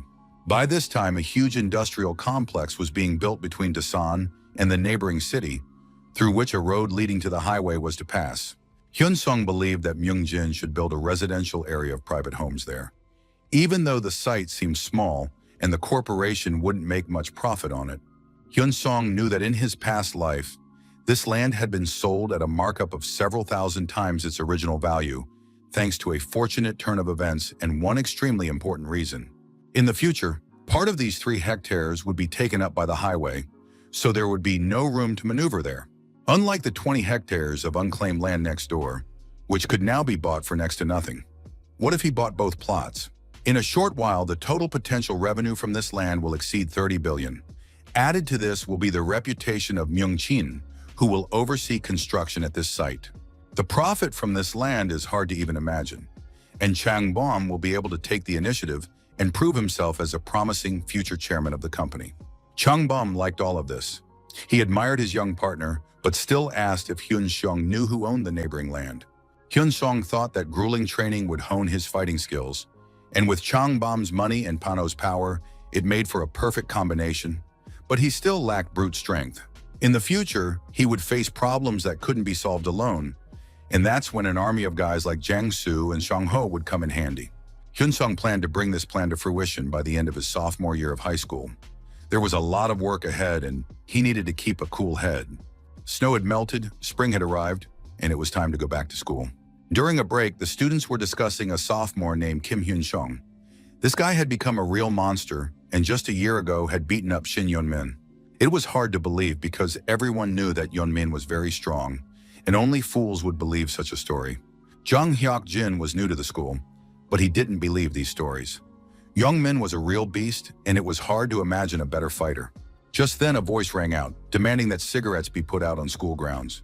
Before the new kid could even blink, the two guys who had just been smoking with him started apologizing, and then they pinned down the troublemaker, Hyuk-jin. The new kid looked at the guy who had approached them and read his name on his name tag. The next moment, he too began apologizing and promising not to smoke anymore. Hyun-sung said that back in their hometown, there used to be an unspoken agreement between gangs not to encroach on each other's territory and to defend their own. But Hyun-sung couldn't stand thugs and bullies like Shin Young-min, so he rid the school of this creature and had no intention of stopping. Within the next 6 months, all the schools in the city would be the same. Even those who knew how powerful Hyun-sung was considered the idea reckless. If they so much as laid a finger on anyone, their school would become the #1 enemy in the neighborhood. Ordinary high school students joined gangs because of the Golden Circle's influence, so they asked each other for help when trouble arose. Hyun-sung planned to rid the entire city of the Golden Circle, and of course not for free. For every liberated school, he would pay 50,000 won, and those who distinguished themselves would get an extra bonus. He didn't care how they divided the money. He believed it was worth the effort. A few days passed, and in one of the classrooms, one of the students was beating up a classmate, claiming he was sick of this weak crybaby's complaints. The frightened classmates just watched from the sidelines, afraid to intervene, and looked like total cowards. The guy was planning to take on all these weaklings, and was sure he'd do it soon. At that moment, Hyun-sung walked into the classroom and demanded that the fight stop. Hyun-sung immediately warned the guy not to act tough, and a powerful punch left the bully unable to even respond. After taking the blow, the guy froze in shock and didn't understand why Hyun-sung had picked on him in the first place. At that moment, a satisfied teacher, Kim Yeon-chul, entered the classroom. He greeted the boys, looked around, remembered that he had left his phone in the teacher's lounge, and left the classroom. Hyun-sung asked the boy if he understood why he'd just been hit. Hyun-sung grabbed him by the face and told him not to pick on his classmates. Hyun-sung usually didn't meddle in other people's business, but he wouldn't let scoundrels like this get away with it, and had come to tell him this in person. Besides, he wanted to show the others exactly what would happen in a situation like this, so he hit the boy again. Hyuk-jin looked beaten up, and even his classmates felt sorry for him deep down. Many supported Hyun-sung for fighting bullying, but considered such methods too harsh. The school hallways were abuzz with talk that Hyun-sung was going to clean up all the schools in the city, and anyone who wanted to join in could come to him. Besides, there was a nice bonus. For participating, you could get a tenner. Nice, crisp cash. But not everyone was entirely happy with this prospect, because they realized that dozens of other schools would immediately get angry at such an initiative. And these schools are full of ordinary thugs, among whom you might even find some real cold-blooded killers. One such guy was Young Hyman, a student at the school who had once beaten Shin Yeon-min in an amateur fight. Song-ho knew he couldn't just jump into a fight. He needed a solid reason, otherwise the next day, guys from other schools would gather in a mob and trample them. Hyun-sung had already learned that Haemin's entourage were accomplices of the Golden Circle, so he would need to bring Ko Chang-bom's experts over to his side. Hyun-sung wasn't going to put up with this situation, because it was precisely because of thugs like these that their city was turning into Gangnam. Hyun-sung reassured his friend, saying that in places where thugs show up, there are always people ready to give them a hard time. Hyun-sung had already looked into the matter and discovered that there were a large number of victims who would provide a pretext for starting a war against the thugs. In the teacher's lounge at one of Dasan's schools, a teacher called in a boy who had stolen money from other students. But the boy wouldn't admit to what he'd done. So the teacher said he would call the parents and tell them everything. The boy got scared and begged him not to, saying it wouldn't happen again. The teacher couldn't understand what was wrong with this child since he had stolen a full 500,000 won. Of course, it would have been better to quietly return everything, but the boy was very upset and told the teacher that he had lost it all. This was completely out of line. First, the boy lied and said he hadn't stolen anything. And when he was caught in the lie, he started saying he'd lost everything. The teacher took out a long ruler, saying that the boy was a liar and no one would believe him, so now he would be punished for his behavior. In one of the city's back alleys, a thug said to the boy, "Didn't his parents teach him that stealing is wrong? But if he was going to do it, he could have done it carefully and not gotten caught." The guy holding the money told Dahyun that next time, if he was so poor, he should ask his friends for help, because it was precisely because of beggars like him that their school had a bad reputation. A group of teenagers discussed the situation with admiration. Their friend kept coming up with increasingly sophisticated ways to squeeze money out of the kid. Dahyun, listening to the taunts, thought it wasn't him who had stolen all the money, but the school bully. At that moment, a high school senior kicked the boy in the leg and demanded that he take off his pants and show the marks left by the beatings the teacher had inflicted with a ruler. The boy begged them not to make him do it, but the bully reminded him of how, one rainy day, Dahyun had already been standing naked on his knees, swearing he would do whatever he was told. So the boy had no choice. He had to take off his pants and show the marks on his body from the beatings. Finally, Dahyun took off his pants, and everyone present was shocked by how badly he had been beaten. After that, the thug said it was fine, but that the money wasn't enough, and now the guy had to get more. Dahyun started saying he didn't have any money, but upon hearing this, the thug began beating him again, insisting that he would find a way to come up with the required amount. Standing over the lifeless, battered boy, the bully said it seemed there had been a mistake, and the boy really didn't have any money. That meant they'd have to go after his mother, who worked at a store, and the whole gang headed there immediately. Dahyun couldn't let these thugs bully his mother, so he shouted for them to stop right now. Taken by surprise, Hongjin froze in his tracks.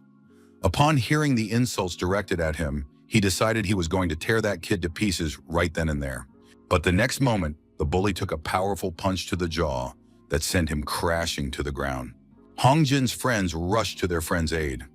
They saw that some unfamiliar guy from another school had intervened in the fight. But Hyun-sung, and it was of course him, jumped at them and after punching each one, said he was Dahyun's friend. Dahyun, covering his head with a blanket, cried in his room so no one would see him. Unable to understand how he had ended up in such a state, the boy sobbed and fantasized about revenge on his tormentor. Maybe stab him with a knife. But how could he do that when he'd never fought anyone in his life? Suddenly, he received a message on his phone. Strange, yet very timely. The message said you could send a letter complaining about school bullying, specifying who you are and who is bullying you. A short while later, Dahyun arrived at the meeting spot, and a stranger told him that the world was a cruel place where the weak faced cruelty.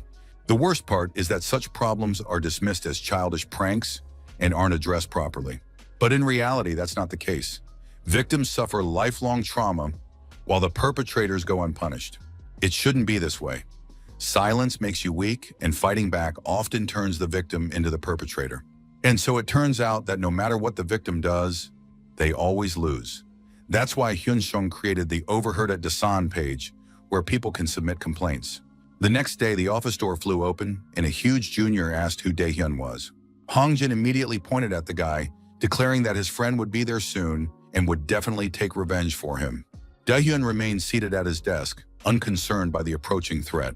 Hongjin smacked him on the back of the head because he hadn't stood up for his seniors. The junior grabbed the boy by the hair and said he was going to pay dearly for his insolence. Dahyun didn't understand why he was being beaten, and the upperclassman declared that he would show him what happens to those who mess with his brother. The junior wouldn't listen to any explanations and demanded to know who had intervened in the fight. Dahyun handed him the phone and said his friend had asked him to call back. Hong Ryul immediately dialed the number, wanting to find out who this jerk was who had picked on his brother. Hyun-sung advised the guy to think for a second instead of yelling. His brother had gone after the other guy first and got what he deserved.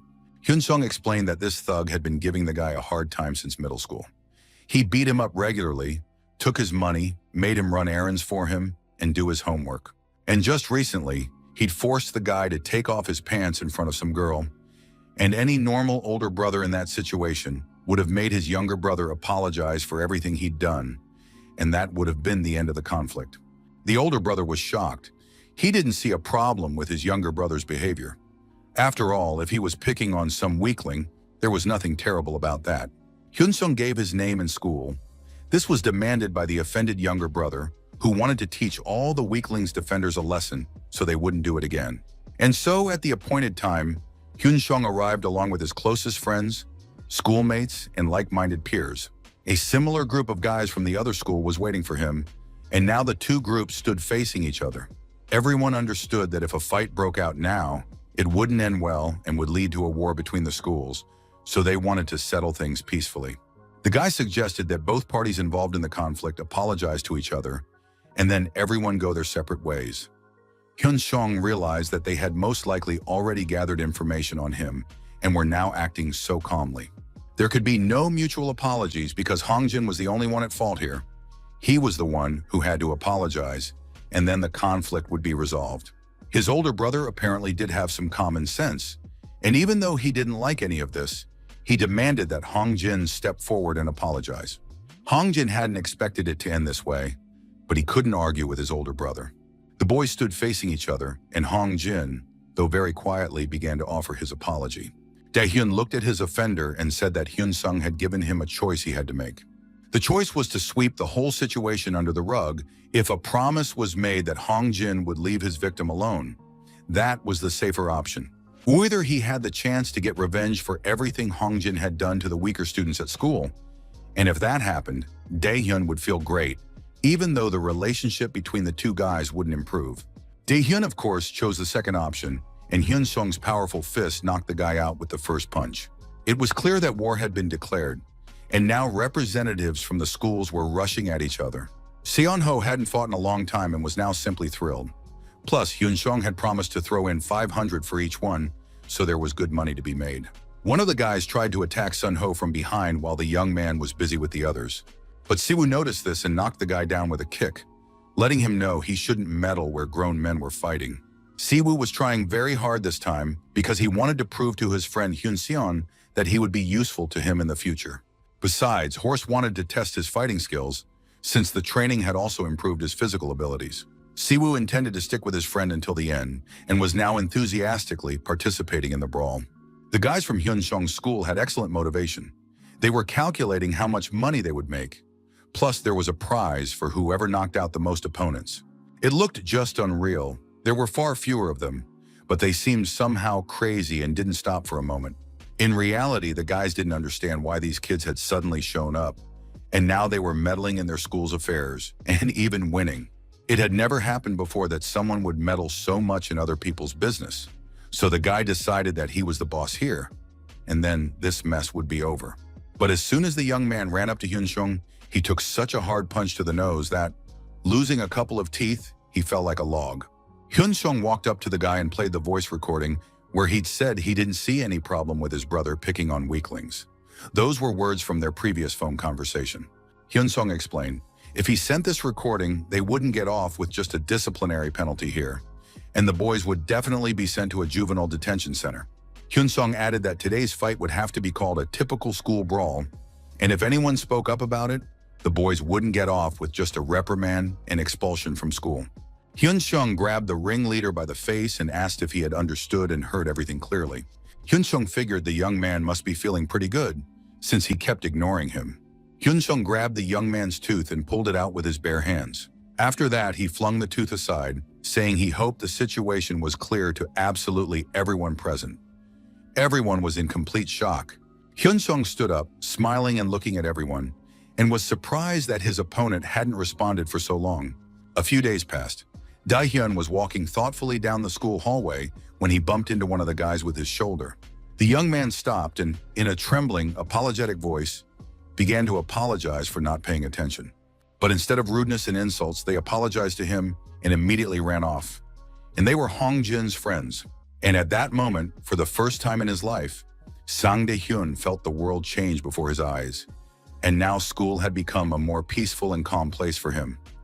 The boy thought he had to keep his promise. Daehyun wrote a letter in which he explained how he had stumbled upon a post offering to help stop school violence. All he had to do was send his email address. The boys, taking a smoke break in the alleyway, discussed how the situation at the neighboring school was simply terrible. They hoped that nothing like that would happen to them. Their leader reassured his friends, saying that if anyone showed up here, he would personally tear them to pieces. Just then, a stranger in a hoodie approached the group and asked which one of them was Mo Yeon-ho. The guy in the hood confirmed that they didn't know each other, but he still knew a lot about Mo Yeon-ho, especially about school violence, extortion, and theft. And now they'd have a great discussion about it. But before the guys could start the discussion, they ran off as fast as they could, shouting that he wouldn't catch up to them and couldn't do anything to them. Hyun-sung took off his hood. At any rate, he had received confirmation from yet another bully. Soon, the group of boys was detained, beaten, and booked, and Seong Ho demanded that they not give up and behave like little bunnies. The post San Da-hyun wrote online sparked a massive wave of response and a real explosion on social media. After that, similar messages and pleas for help poured in like water from a cornucopia, and now the guys have a lot of work and opportunities to make money. It's always nice to flex your fists and punish the bullies who used to take money from the younger kids or stub cigarettes out on them.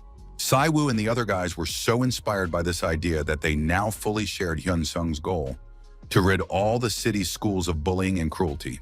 Gradually, many schools in the city became safe zones, but at the IT school, things remained much the same. The local school bullies continued to pick on the weak, though they were already beginning to suspect that Hyun Sung might come for them soon. For now, they were still relatively safe, but no one could know in advance how long that would last. Jun Haimin was the local gang leader. He didn't understand why Hyun Sung had ventured outside his own school, even though he knew that Yun Min was a formidable opponent. The leader demanded that his assistant call Hong Ryul. They were friends, so they shouldn't stay out of it. When the meeting took place, the guys from the IT school clearly didn't expect Hong Ryul to look so bad. Looking at their beaten-up friend, they realized that Yun Sung was a very strong opponent. Hong Ryul confirmed that the guy was strong, and on top of that, he looked like he didn't care at all who he was fighting. Heyman decided that in that case, he would strike first and asked if Hong Ryul could do him a favor. Heyman wanted the guy to tell the teachers that he'd been beaten up, and when the police were called, to say that Hyun Sung had done it. Hong Ryul refused. He couldn't forget the horror he'd gone through or the tooth he'd lost. His friend was very angry. Why was Hong Ryul so afraid of this Hyun Sung? But even threats and pressure didn't help in this case. The teachers received an anonymous letter stating that a student had hired a high schooler from another school to beat up a student. The teachers called Dae-hyun in for a meeting and told him that the police would definitely punish Hyun Sung because he had broken the rules. Even if the brothers had bullied Dae-hyun, the brutal beating of students from another school was unacceptable. The principal said it looked as if they were filming a gangster movie at their school and wanted to know what Dae-hyun had to say about it. The boy replied that Hyun Sung had nothing to do with the incident. The teacher couldn't believe it because he had read the post online. Dae-hyun confirmed that he had written the post, but didn't see a problem with it because he had been bullied nonstop at school for 4 years, and finally someone had come along to help him. The teacher took this as an admission, but the boy said he hadn't done anything. He had merely written a post online. Dae-hyun emphasized once again that Kim Hyun Sung had nothing to do with this, and the teacher needed to understand that clearly. Another gathering of bullies took place in one of the parks. Everyone assumed it was Hyun Seong's doing again. Heyman said that Hyun Sung had indeed decided to establish his own rules in other schools and put a stop to any violence against students. Heyman also explained that he had tried to raise this issue with the school administration, but to no avail. This means that Hyun Sung is using the weaklings they usually bully as an excuse to seize power throughout the city. Heyman was furious. He was seething at the mere thought that some guy had decided to take such a big bite out of the pie. On top of that, because of this Hyun Sung, they were losing the perks they'd worked so hard to build up over several years. Heyman told the guys he had a plan, a pretty fun one, that would crush this upstart in his system. Screams echoed from the garages and a beating was taking place. One of the guys wanted to know how long Ho-jun had been such a wimp. Sure, it's easy to talk online, but because of those posts, everyone's in big trouble now.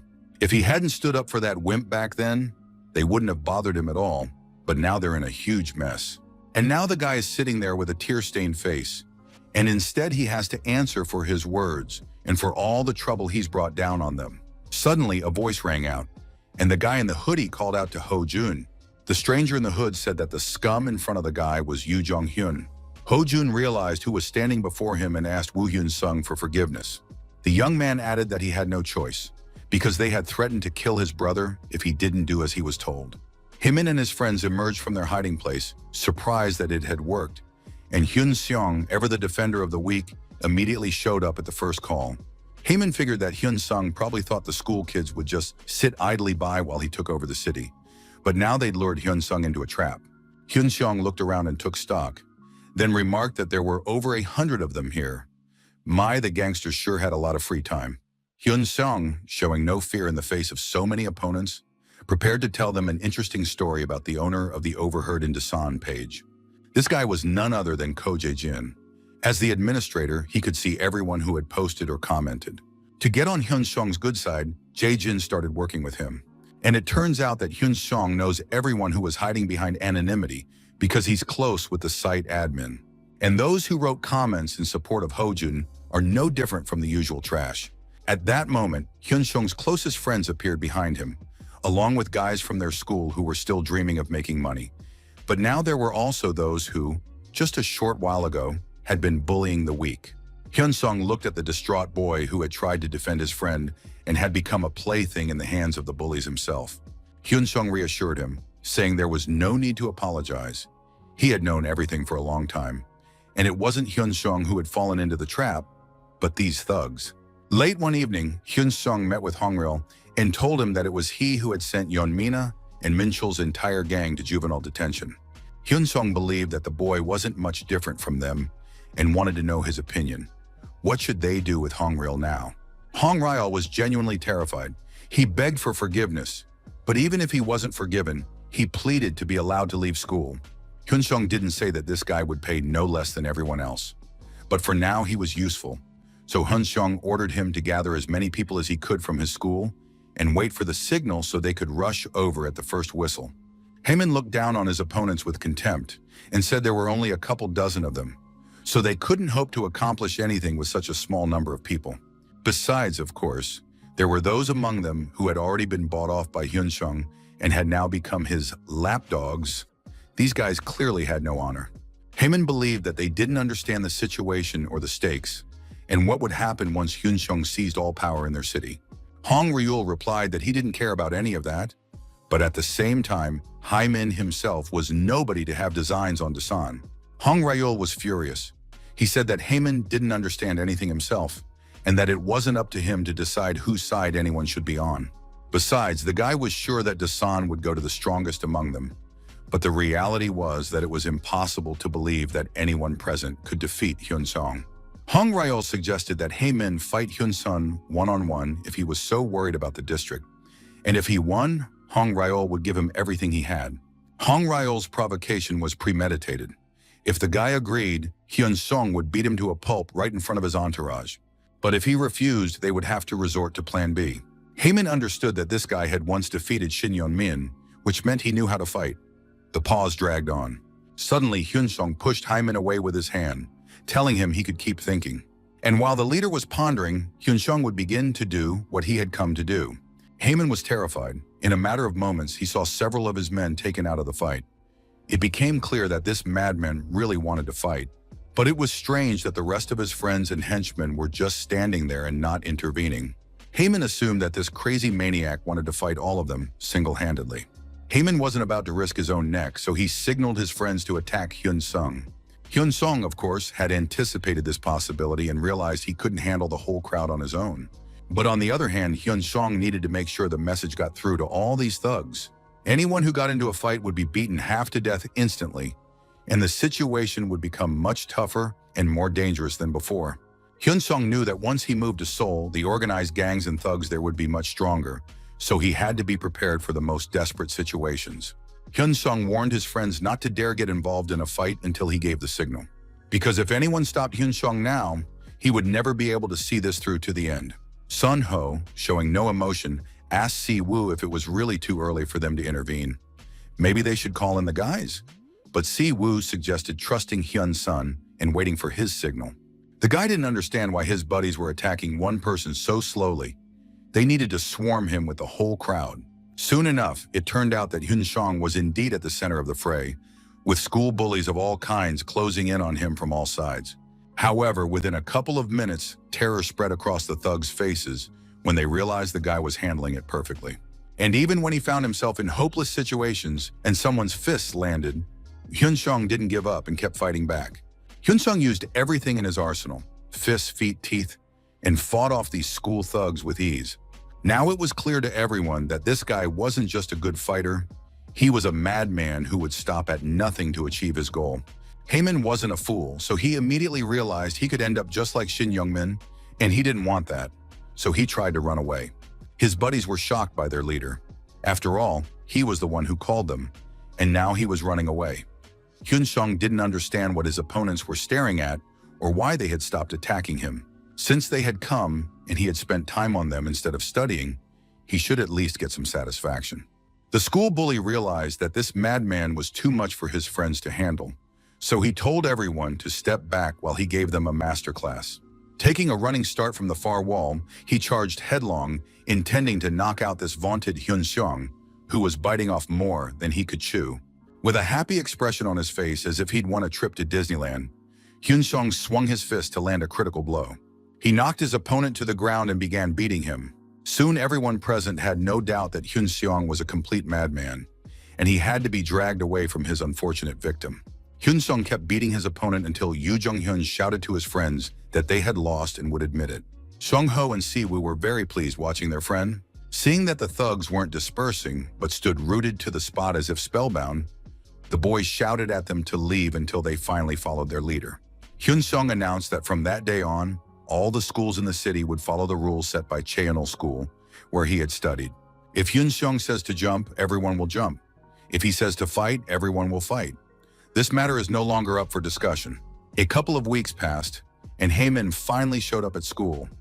Everyone had heard that he'd run away from the fight and now looked like a total wimp. Haemin was really hard on himself for what he'd done. He knew he couldn't beat up Hyun-seong, but on the other hand, he was sure it was better not to fight with crazy people. Haemin heard his classmates laughing and calling him a wimp. He jumped up, ready to throw a chair or a desk at them. But before he could do that or shout another threat, someone's voice rang out. Haemin couldn't believe his eyes. His body was shaking, and the guy who appeared in the doorway said he'd meant to tell him this when they met, but hadn't had the chance. Moon Byung-seong had sent him a letter, and now Hyun-seong wanted to discuss something. Haemin was genuinely scared because this guy was his target from the Golden Circle. He absolutely had to shut Hyun-seong up. Without thinking twice, Haemin lunged at Hyun-seong with his fists, who had come to supposedly ruin his life, but wouldn't be able to do anything. Haemin finally came to and realized he was lying in a hospital bed with the school principal standing over him. The man was pleased that the boy had woken up, and now they were in for a serious talk. Haemin started making excuses. He said that Hyun-seong was to blame for everything, that he was the one starting fights at other schools, and that couldn't be let slide. The boy expected the principal to punish the aggressor, but witnesses saw that it was Haemin who had struck Hyun-seong first. Hyun-seong came over to talk, and in a normal world, his behavior would be called self-defense. All the other students who were present claimed that Haemin was the one who started the aggression. Besides, everyone knows full well that he's a bully. Haemin pointed to his disfigured face and said he would sue Hyun-seong for assault. But at that moment, the principal leaned in and quietly asked if the boy knew Moon Byung-seon. Haemin had no idea what had happened while he was unconscious. Principal Oh Tai-hwan had contacted the school principal and covered for Hyun-seong. The young man also didn't know that Hyun-seong had made a deal with the school principal behind the Golden Circle's back and had begun preparing thoroughly for the next stage. And now if Haemin didn't want to ruin his life, he had to keep his mouth shut and step aside. Haemin was very upset. He didn't know that his life could soon turn into a living hell. The boy walked through the city streets realizing that he had been expelled from school because of that Kim Hyun-sung. On top of that, instead of supporting him, his father yelled at his son for losing his job because of him. Haemin couldn't even imagine that the cause of all these troubles that had befallen him and his family was Hyun-seong. Suddenly, the phone rang, and it turned out to be Byun-seong. The caller said he'd heard about the troubles that had befallen Haemin, but advised the guy not to take it too hard, because another friend's family was also in complete shambles. But most likely, Haemin doesn't know this guy personally. This scoundrel was paid by the Golden Circle to pick on others. Hyun-seong promised to ruin the lives of Haemin, his family, and his client, and he'll definitely do it. But Haemin used to say he wanted to become a fitness trainer. Just then, someone called out to the guy, and when he turned around, he saw Hyun-seong's friends, while the voice on the phone said that his dream of coaching would never come true, because starting today, Haemin would no longer be able to use his hands. Dasan, with its academic focus, was also buzzing with excitement. They were discussing the latest events involving other schools. No one knew who this guy really was, but he was known for his brutality and for dealing with thugs and bullies. Just then, a student walking down the hallway accidentally bumped into the guy with his shoulder, and the guy started insulting him and demanding an apology. The student apologized, but that wasn't enough for the young man. He had just been shoved very hard and painfully. Kim Hyun-jin, and it was him, Hyun-seong's younger brother, who had recently enrolled in a science-focused school, replied that the boy hadn't been watching where he was going and now had no right to snap at someone else like that. The boy shouted in rage that he understood everything. Hyunjin wasn't going to apologize properly, and after that, he punched the boy in the face with all his might. During the previous school break, the brothers had a conversation. Hyun-seong wanted to know where his younger brother planned to go after graduating from high school. Hyunjin had planned to attend the same school as his older brother and then follow him to university, but now Hyun-seong had enough influence to help his brother open other doors as well. Hyun-seong reminded him how his younger brother had promised to study hard, and now he wanted to know what he thought about a science-oriented school. Hyunjin loved science very much, and he liked the idea. He told his brother that he would definitely apply there. And so Hyunjin explained to the homeroom teacher that he had been walking calmly down the hallway when he accidentally bumped into Byun-soo. And even though the boy apologized, Byun-soo hit him. The homeroom teacher listened carefully to the student's explanation. But Byung-soo insisted that Hyunjin had pushed him with his shoulder first and provoked the fight, so it couldn't be considered that he had struck first. The homeroom teacher understood perfectly well what had actually happened, but at that moment, he didn't know what the right thing to do was. He announced that both were at fault for starting a fight on school grounds, so the parents of both students would be invited the next day. The homeroom teacher didn't want to hear any explanations, and both boys were forced to agree to bring their parents the next day. Byun-soo was unhappy with the homeroom teacher's behavior, who was acting too by the book, and after that, he began threatening Hyunjin. He warned that the boy and his grandmother would have a hard time getting around, and that it would be better to admit right away that he was at fault. Byun-soo said he fully understood why the homeroom teacher had called the parents over such nonsense, and added that his father owned a construction company. Furthermore, it turned out that Byun-soo's older brother runs the Dawson Future School, so Hyunjin's future at school is now in serious jeopardy. Hyunjin was very upset as he listened to the threats. He didn't want to get kicked out of school over some nonsense. The next day, a man with a very serious and imposing appearance walked into the homeroom teacher's office. Even the teacher felt a sense of unease and trepidation. The man introduced himself. It was Han Chul-ho. He said he demanded an explanation because this boy, Hyunjin, was constantly teasing his son, and yesterday he had even shoved and hit him. All of this was the height of insolence. The son of such a respected man could not be expected to tolerate violence. Besides, there is such a thing as self-defense. Some teachers began to support the man, saying that Byun-soo's father was right, so the situation needed to be hushed up. Furthermore, Hyunjin had provoked the fight, so disciplinary measures needed to be taken against him. Mr. Han said that if the person in charge of Hyunjin apologized to him, he would not make the situation worse. But the teacher refused to listen to the men and said that he was an educator at the school, and it was his duty to guide his students. That was precisely why he had called the parents. After that, the teacher suggested that everyone go into his office, since Hyunjin was already there, and they would continue the conversation. Han Chul-ho was clearly unhappy with this turn of events. Usually his instructions were enough to make people do as he said. Everyone realized that the homeroom teacher was a very stubborn man, but that wasn't supposed to change anything drastically. The father told his son that this wouldn't change anything, so there was no need to get worked up over trifles. They would go now, listen to the lecture, and then he would sort things out. Byun-soo was sure that's exactly how it would end, because his father and brother were with him, and now Kim Hyunjin was in for it. The men from the Han family entered the office and were surprised to see a stranger instead of the poor old woman, Hyunjin's grandmother. The homeroom teacher explained that, unfortunately, the person responsible for Hyunjin, her grandmother, had fallen ill, and her older brother had come in her place. The men from the Han family sat down, not understanding who this guy was or why he had come at all. The homeroom teacher took the floor and began to explain what had happened. According to eyewitness accounts, Byun-soo was the one who started the fight and was the first to use violence. But at that moment, Mr. Han interrupted the teacher. He bowed his head and said that he was primarily to blame because he had failed to raise his son properly. After that, the man turned to his son and demanded that he apologize immediately. On top of that, it turned out that Byun-soo had lied to his father, telling a completely different story. Byun-soo was in complete shock upon hearing this from his father. He began to say that it was a lie, that Hyunjin had hit him first, but at that moment he received a slap on the back of the head. His older brother grabbed him roughly by the hair and whispered that if their father said he'd struck first, then he needed to apologize quickly. The homeroom teacher announced that the school planned to take official disciplinary action against Byung-soo, and the boy's relatives agreed to this. After that, there was nothing left to discuss. The Han family left the office, and the homeroom teacher asked Hyun-seon to stay for a few minutes. The man said that he was an overly principled person at this school who followed the letter of the law.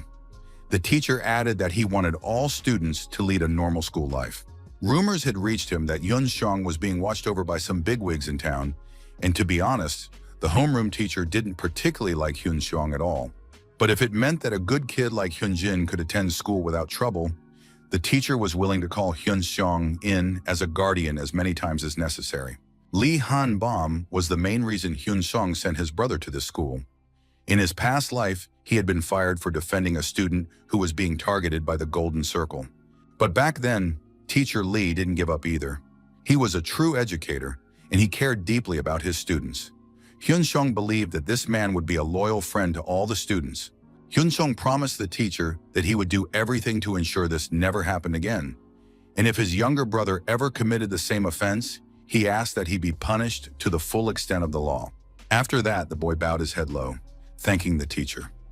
He felt that before a true educator, he was happy to bow his head again and again. Byung-soo was outraged. His father had said he would sort everything out and always be on his side. But now he was acting completely differently. Mr. Han replied that he never expected his son to start a fight with the very boy who was being protected by Myeongchin Construction. Byung-soo didn't understand what they were talking about, and soon his father and brother realized that their youngest fool hadn't realized who he'd picked a fight with. It turned out that this guy, who had just been sitting in the teacher's office, had taken care of all the gangs in every school in the city. At that moment, Hyun-seong came out of the office. He addressed the Han family and said they needed to step aside to discuss something. Byung-soo obediently followed the stranger, realizing that he had apparently gotten himself into serious trouble. Hyun-seong was determined and didn't understand why the boy's father and older brother were standing rooted to the spot and not following him. Once they were alone, Han Byung-soo fell to his knees and began apologizing, saying he was deeply sorry and would never go near Hyun-jin again. The head of the family apologized for failing to raise his son properly and promised that nothing like this would ever happen again. And the older brother apologized on behalf of the younger one and said he would beat him up himself. Hyun-seong listened to these apologies and said that a single phone call from him could bankrupt the owner of the construction firm, who was incapable of raising his son properly. And the guy who can't control his brother will spend the rest of his life in a hospital bed. And now Hyun-seong has gained enough influence in the city that he can easily bury this family. Now all the members of the Han family were on their knees begging for forgiveness for the first and last time. Hyun-seong was very angry, especially when he saw his younger brother after the fight with Byung-soo. The sight of him stirred up old memories and traumas that Hyun-seong had been trying to avoid. Hyun-seong approached the boy and asked how he dared to lay a hand on his younger brother.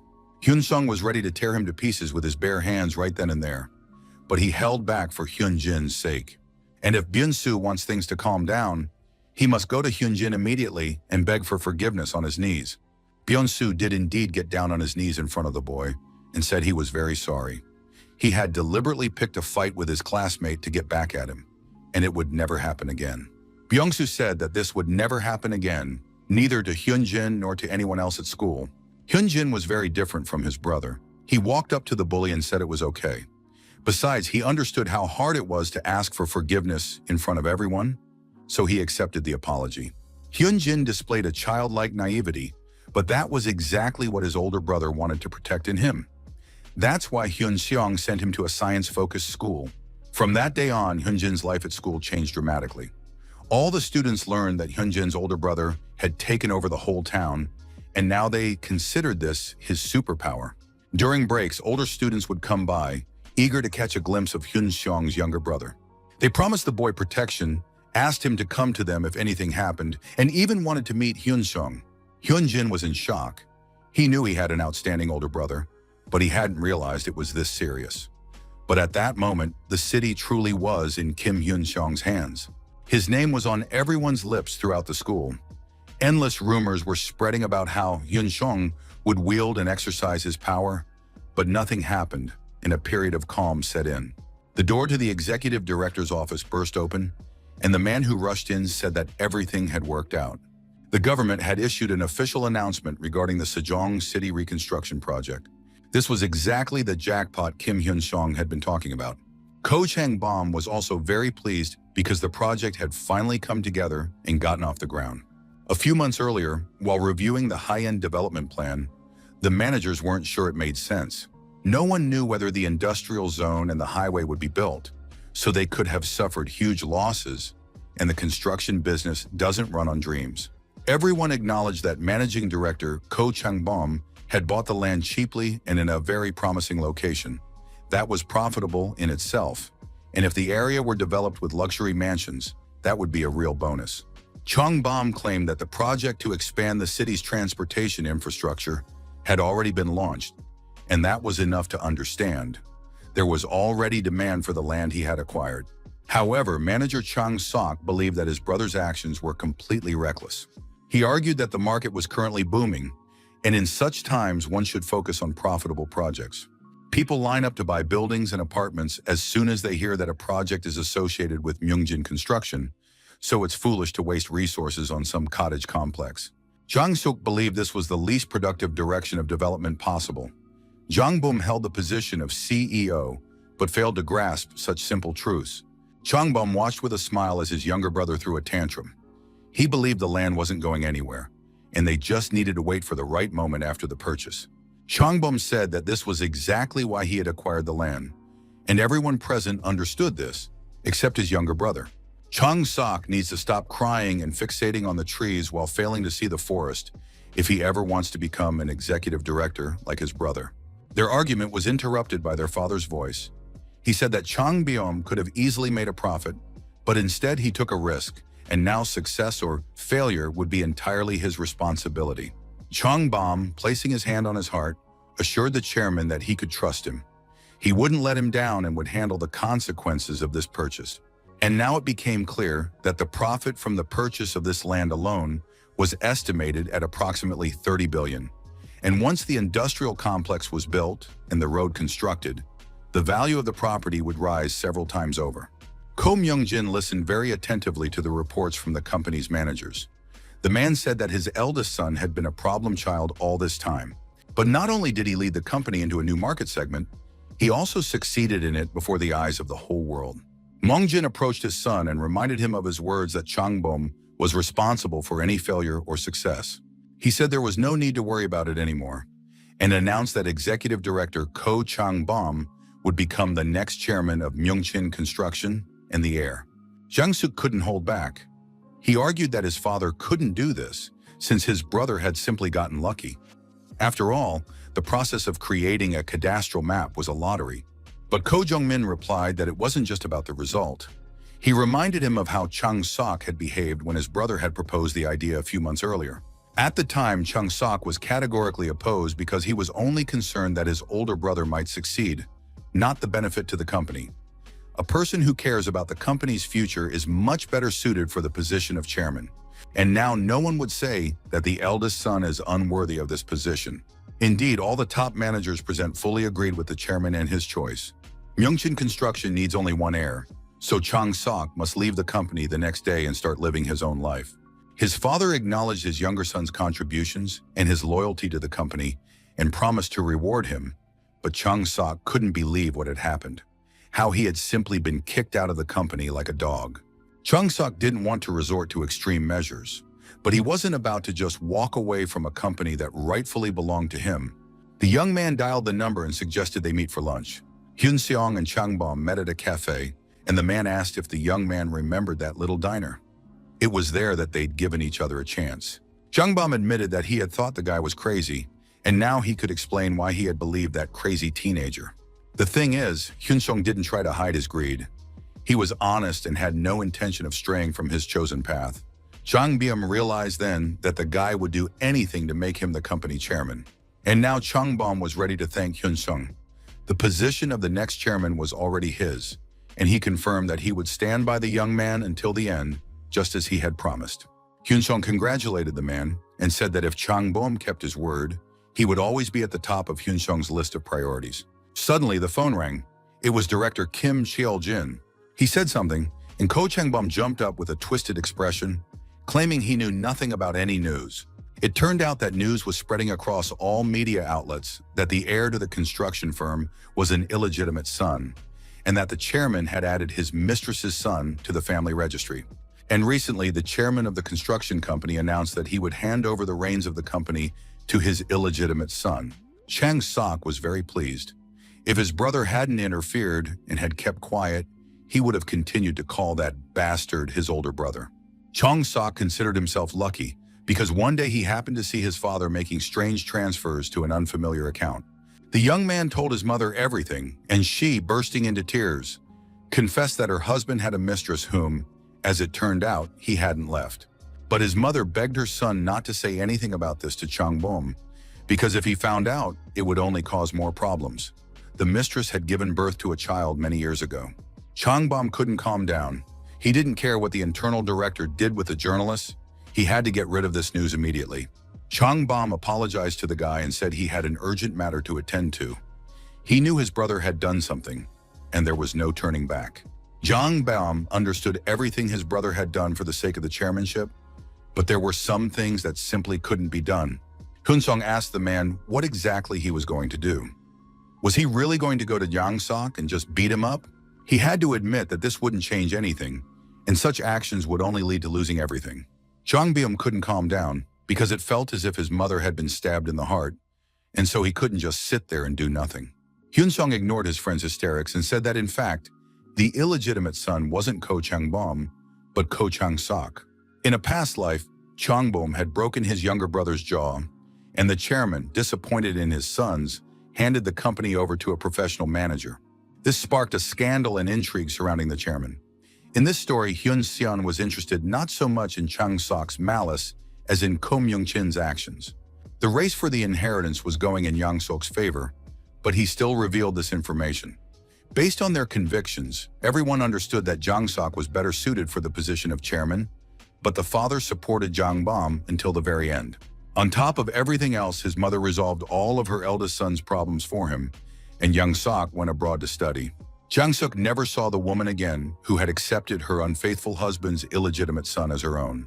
Hyunsung delved deeper into investigating this mystery and realized that it was likely Jang Sok who was the illegitimate son, not Jang Bom. Hyunsung wondered why Changbom hadn't used this information until now. It would have been enough to say that Chang Sok was the illegitimate son, and that would have ruined him once and for all. Jang Byum said that his father had not been a good father when he was a child. He drank day in and day out, cheated on his wife, and even raised his hand against her. One evening, his parents had another fight, and young Changbom, trying to comfort his mother, offered to deal with his father so that he wouldn't hurt her anymore. Perhaps that day the woman was moved by his behavior, and she revealed much of what had been hidden deep in her heart. She said that Chang Sok wasn't her real son, and that she didn't even know who had given birth to him. But on the other hand, Chang Sok was her husband's son, so she had to raise him, even though it was hard for her. Jang Byum told his mother that if she was so unhappy, she could divorce her husband, and then the two of them could live together in peace. But the woman didn't want to agree to that option because no matter what, they were still a family. Competition is competition, but family is family. Jang Byum said he wouldn't let anyone hurt his mother, not even for the sake of the chairmanship. Hyunsung wasn't happy to hear this, as it could disrupt the plans he'd been laying out all this time. Hyunsung turned to his companion and said he had an idea on how to handle this without unnecessary casualties. The next day, a press conference for Myungjin Construction was scheduled. Jang Byum walked along, thinking that he was no longer a loser or a drunk, but the heir to a giant corporation. The man began his speech by introducing himself and announcing, his family's problems may have disappointed many people, and for that he asked for forgiveness. Jang Byum had come to the meeting to answer any questions. Yes, his father had had an affair in the past. That was absolutely true, and indeed that woman had given birth to a child. But that did not mean Jang Byum was an illegitimate son. The man presented a DNA test proving his kinship with Ko Myung-jin. The test was conducted by an independent organization, and now anyone can verify the results. One of the journalists asked, "Does this mean that someone else is the illegitimate son?" He wanted to know who was being referred to. Jang Byum replied that there had indeed been an illegitimate child, but that the child was no longer alive because, unfortunately, he had died during a premature birth.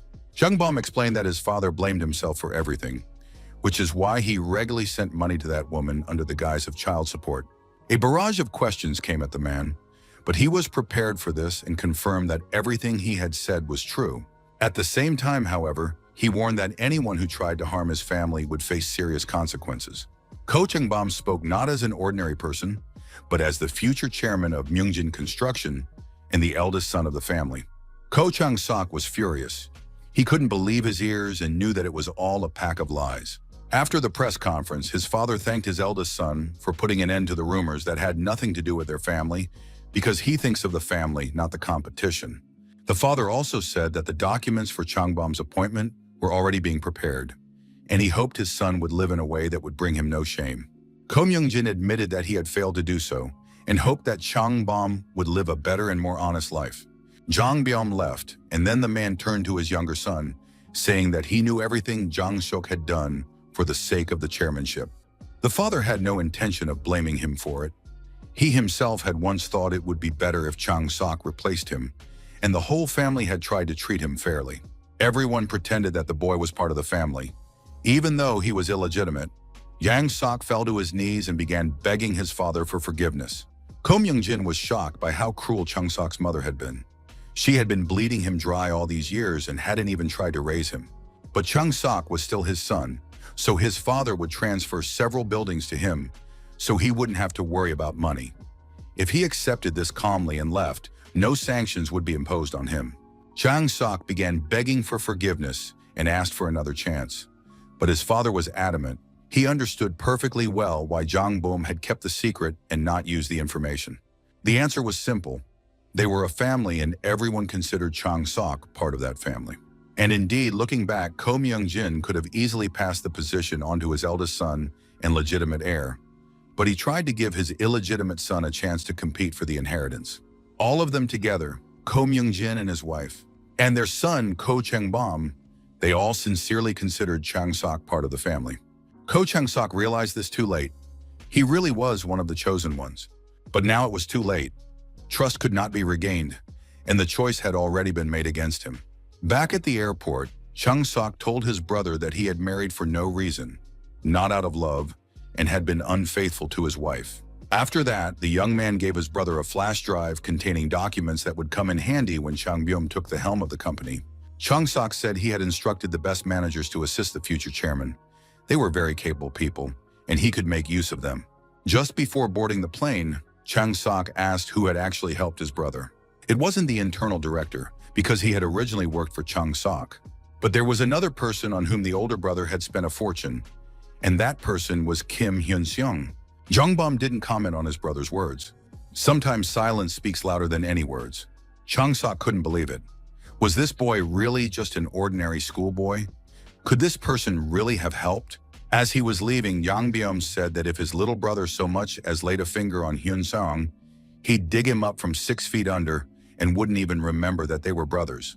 Jung-suk replied that he simply acknowledged his older brother's superior insight into people. That was precisely why he would become the next chairman, because he would never make a decision based on the words of a schoolboy. Chang Sok answered the phone, and the caller said he'd heard that the man had found out everything about him. Jung-suk admitted that he hadn't expected Hyun-seong to call him. Hyun-seong said he wasn't Yang Bom. Things wouldn't go smoothly with him, and even if Jang Sok were living like a king right now, he wouldn't get a shred of power. Hyun-seong reminded the man once again not to even think about getting in his way, or else he'd be in for a world of trouble.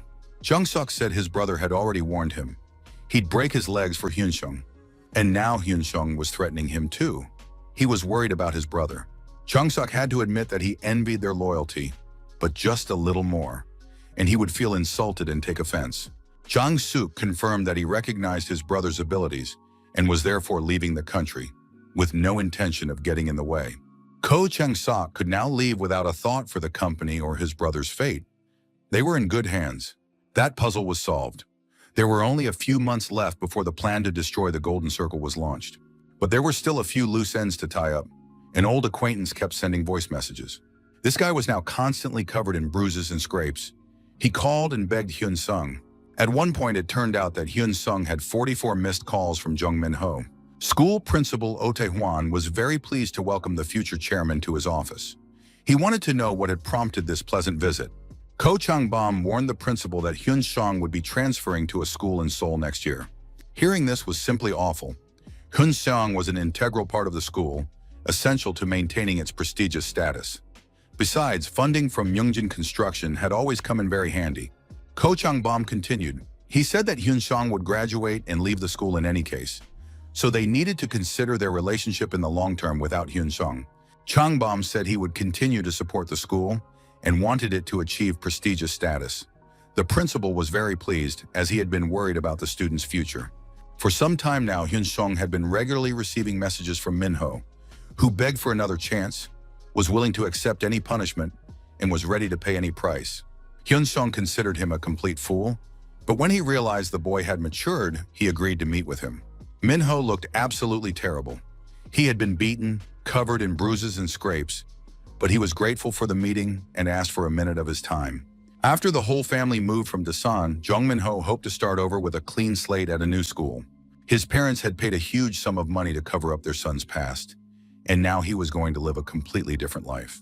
The boy was very friendly toward the other students, offering his help and support in the hope of making friends and finding a good group to hang out with. In addition, he was always ready to help his classmates, finishing their duty shifts for them, tidying up, and helping with homework. Minho hoped that this way he could live like a normal high school student. One day as he was leaving school, the boy thought he hadn't forgotten anything. He had locked the classroom, turned in the keys, and now he could go home without a care. But suddenly someone called out to him, and one of the guys asked him to help carry his bag home. Minho knew full well, with this type of guy, if he did what he was told now, he could end up in his slavery for the rest of his life. Minho decided to stand his ground, even if it meant getting a few bruises, so he said he wouldn't carry the bag. In response, he immediately received a powerful blow. The guy knew that if he didn't get up after the first hit, they'd beat him senseless. Minho knew that in this situation, he couldn't back down. Without thinking about the consequences, he immediately lunged at his attacker and demanded to know why Park Min-gu had hit him. Park Min-gu was exactly the kind of thug who wouldn't listen to reason, and he immediately beat the guy half to death. After that, he showed the other students Minho's lifeless body and said that from now on, this guy was his personal plaything. From that day on, Jong Minho's school life was turned upside down. He carried bags, did all the work, and on top of that was constantly beaten and bullied. During one of the breaks, Minho approached his classmates, suggesting they hang out together. But the boys didn't want to hang out with him. He was left completely alone, and his life became even more miserable. One day, Min-gu cornered him and said he knew the boy had been buying food for his friends and paying for their video games. Man-gu demanded 50,000 won and immediately warned him that there was nothing he could do about it. If the boy decided to tell his parents, he'd get a knife to his ribs. Min-gu pointed at the boy and said he was a rich kid from a famous family. If his father called the school principal, even the principal would listen to him and do whatever he said. Of course, Min-ho could have gone and told his parents, but they wouldn't be able to save their son. If it came to that, Min-ho's friend would hire a lawyer who would destroy the entire Jung Min-ho family. Min-ho couldn't understand why he was being treated this way, since he hadn't done anything wrong to anyone, and then Min-gu told him the truth. The thing is, someone had asked him to act exactly this way because Min-ho should have thought about his behavior earlier. The young man realized that Kim Hyun-sung was behind all of this. And from the very beginning, Hyun-sung had been waiting for Min-ho to settle into his new school. He had changed his phone number, said goodbye to his friends, and really wanted to live a normal life. Hyun-sung found out who could help him with the Min-ho situation, and it turned out there was one guy, Park Min-gu, who was capable of ruining anyone's life, and within the Golden Circle organization, he held a B+ rank. Broker Jun said he'd paid the guy 1,000 up front, with another 5,000 upon completion of the job. He had to do everything in his power to make sure Min-ho dropped out of school, and that no matter how hard he tried to start over, he wouldn't have a single chance of doing so. Hyun-sung listened to the broker and was completely satisfied with the job done. Chang-soo was once again convinced that this kid was simply crazy, and Min-ho's life really had turned into a living hell. He was bullied around the clock, and he couldn't catch a break at all. Min-ho realized that that crazy Hyun-sung still hadn't forgotten about him, which meant he needed to get out of this school, but he had no idea what to do next. At some point, Min-ho decided he just had to endure it, and maybe things would work themselves out over time. and he endured as much as he possibly could. One day, Mingu brought a bag of sour milk and said it had been sitting outside for several days, already curdled and thickened. Minho was supposed to drink it and hold it in until the end of the next class without running to the bathroom. If he managed to do that and everything worked out, Mingu swore he wouldn't bother the guy anymore. As disgusting and revolting as it sounded, Minho looked at the bag of sour milk with great hope. He drank the milk. Soon the class began, and the boy felt strange pains and spasms. His body was shaking and covered in cold sweat. He knew he just had to endure one more hour, and then it would finally be over. But with every passing second, it got worse and worse. Minho felt he couldn't hold on any longer. Everything was spinning in his head, and he was about to lose consciousness. Terrible spasms and pain shook the young man's body, and cold, sticky sweat covered his face. At some point, the young man could no longer hold back. Amid the laughter of his classmates, he had to run to the bathroom. Sitting in the bathroom, the young man thought that he couldn't take it anymore. This wasn't a life, it was torture. Fortunately, the boy had a spare pair of gym shorts with him, and he decided that when they saw this, the teachers would be forced to take notice and help him. Park Min-gu apologized to the teacher, saying that this time his joke had indeed gone too far, but that it wouldn't happen again. The young man swore to the teacher that there was no bullying because he and Minho were best friends and very close. When they met after class, Min-gu beat the boy up pretty badly, saying that for teachers, it's just a job. They just want to live out their days in peace until retirement. Of course, there are teachers among them who feel a sense of responsibility, but one can imagine what would happen if an official investigation were launched because of such a teacher. In that case, Min-gu warned that his two friends would immediately confirm that Minho was the only one to blame for the whole situation. So if Minho ever decides to complain again, things will end up even worse for him than they were before. Minho continued to berate himself for a long time for deciding to trust the teacher and tell him the whole truth. Of course, it didn't help. Minho was in his classroom, and things seemed more or less calm, but then some kids came up to him wanting to know if the rumors about his past were true. It turned out that someone had spread the word that Minho had been expelled from the school in Dasan for bullying other students. It was true karma. Minho decided to drop out of school because he realized he had lost his last hope. A few days of quiet life at home passed, and one day the doorbell rang. Before the boy could open it, the door was kicked in. Mingu said he was very happy to see his friend. Minho didn't understand why he had come, since the job was already done, and the money had probably been received as well. Why had he come back and was beating him up? Mingu was impressed that the guy had figured everything out, but he said that sometimes you just run into crazy clients with very strange requests. And right now, Mingu had just such a client. He wanted Mingu to beat the guy every month until he was completely exhausted. This hell seemed like it would never end. Minho finally met with the client, Hyun-sun, and was now kneeling before him. The guy said he was ready to do anything if it would make Hyun-sung feel better. Minho wanted to pay for everything and was just waiting to be told what to do. Hyun-sung believed there was no such thing as exact retribution for one's deeds. Minho had already experienced firsthand how another person's malice could destroy a person. But Hyun-sung said he would give the guy one more chance. Since he had gone to such lengths to meet him, Minho needed to settle things with the person who had wronged him. After all, it was Park Min-gu who had treated him badly. Minho couldn't believe his ears. Of course, he hated Park Min-gu and was ready to tear him apart with his own hands. But then he threw himself at Hyun-sung's feet, begging for advice on what to do because he had neither money nor power. Hyun-sung said that all the guy had was his body and he couldn't take on the whole school by himself. He needed to create such a nightmare that the police would be called. If Jung Min-ho wants freedom, he has to prove he deserves it. Park Min-gu sat with his feet up on the desk, bored. Ever since his toy had stopped coming to school, things had become utterly dull. Min-gu thought about how powerful the Golden Circle was. He'd made a ton of money just for beating up some idiot. Suddenly, a man with an ID badge walked into the school office and ordered Park Min-gu to follow him immediately without any questions. The police officer explained that the day before, Jung Min-ho had jumped from the 4th floor of his apartment building. He was still alive, but hadn't regained consciousness. Min-gu didn't understand what this had to do with him. However, the police officer told him not to pretend and not to play the fool. It turned out that Jung Min-ho had left a suicide note in which he described systematic bullying by Park Min-gu. The young man admitted that he had lost the will to live because of the bullying. There were also numerous witnesses and a video recording showing Mingu breaking into the young man's apartment. The police said they had only just begun the investigation, but there was already enough evidence, and now Mingu would have to work hard to refute it.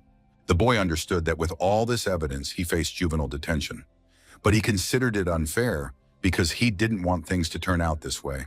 Mingu spoke up and confessed to the police officer that he had been paid to bully Jong Min-ho, and that it was the work of the Golden Circle organization. However, as soon as the police officer heard these words, he immediately muted the audio and began turning off the cameras in the interrogation room. Mingu didn't understand what was happening. The police officer said, "Does this fool really not understand why he was paid all that money?" And then it became clear that the police officer was also working for the Golden Circle.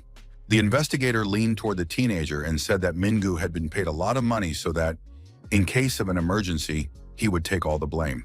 The police officer said that, of course, the boy could tell him about the Golden Circle, but he wouldn't be able to prove anything.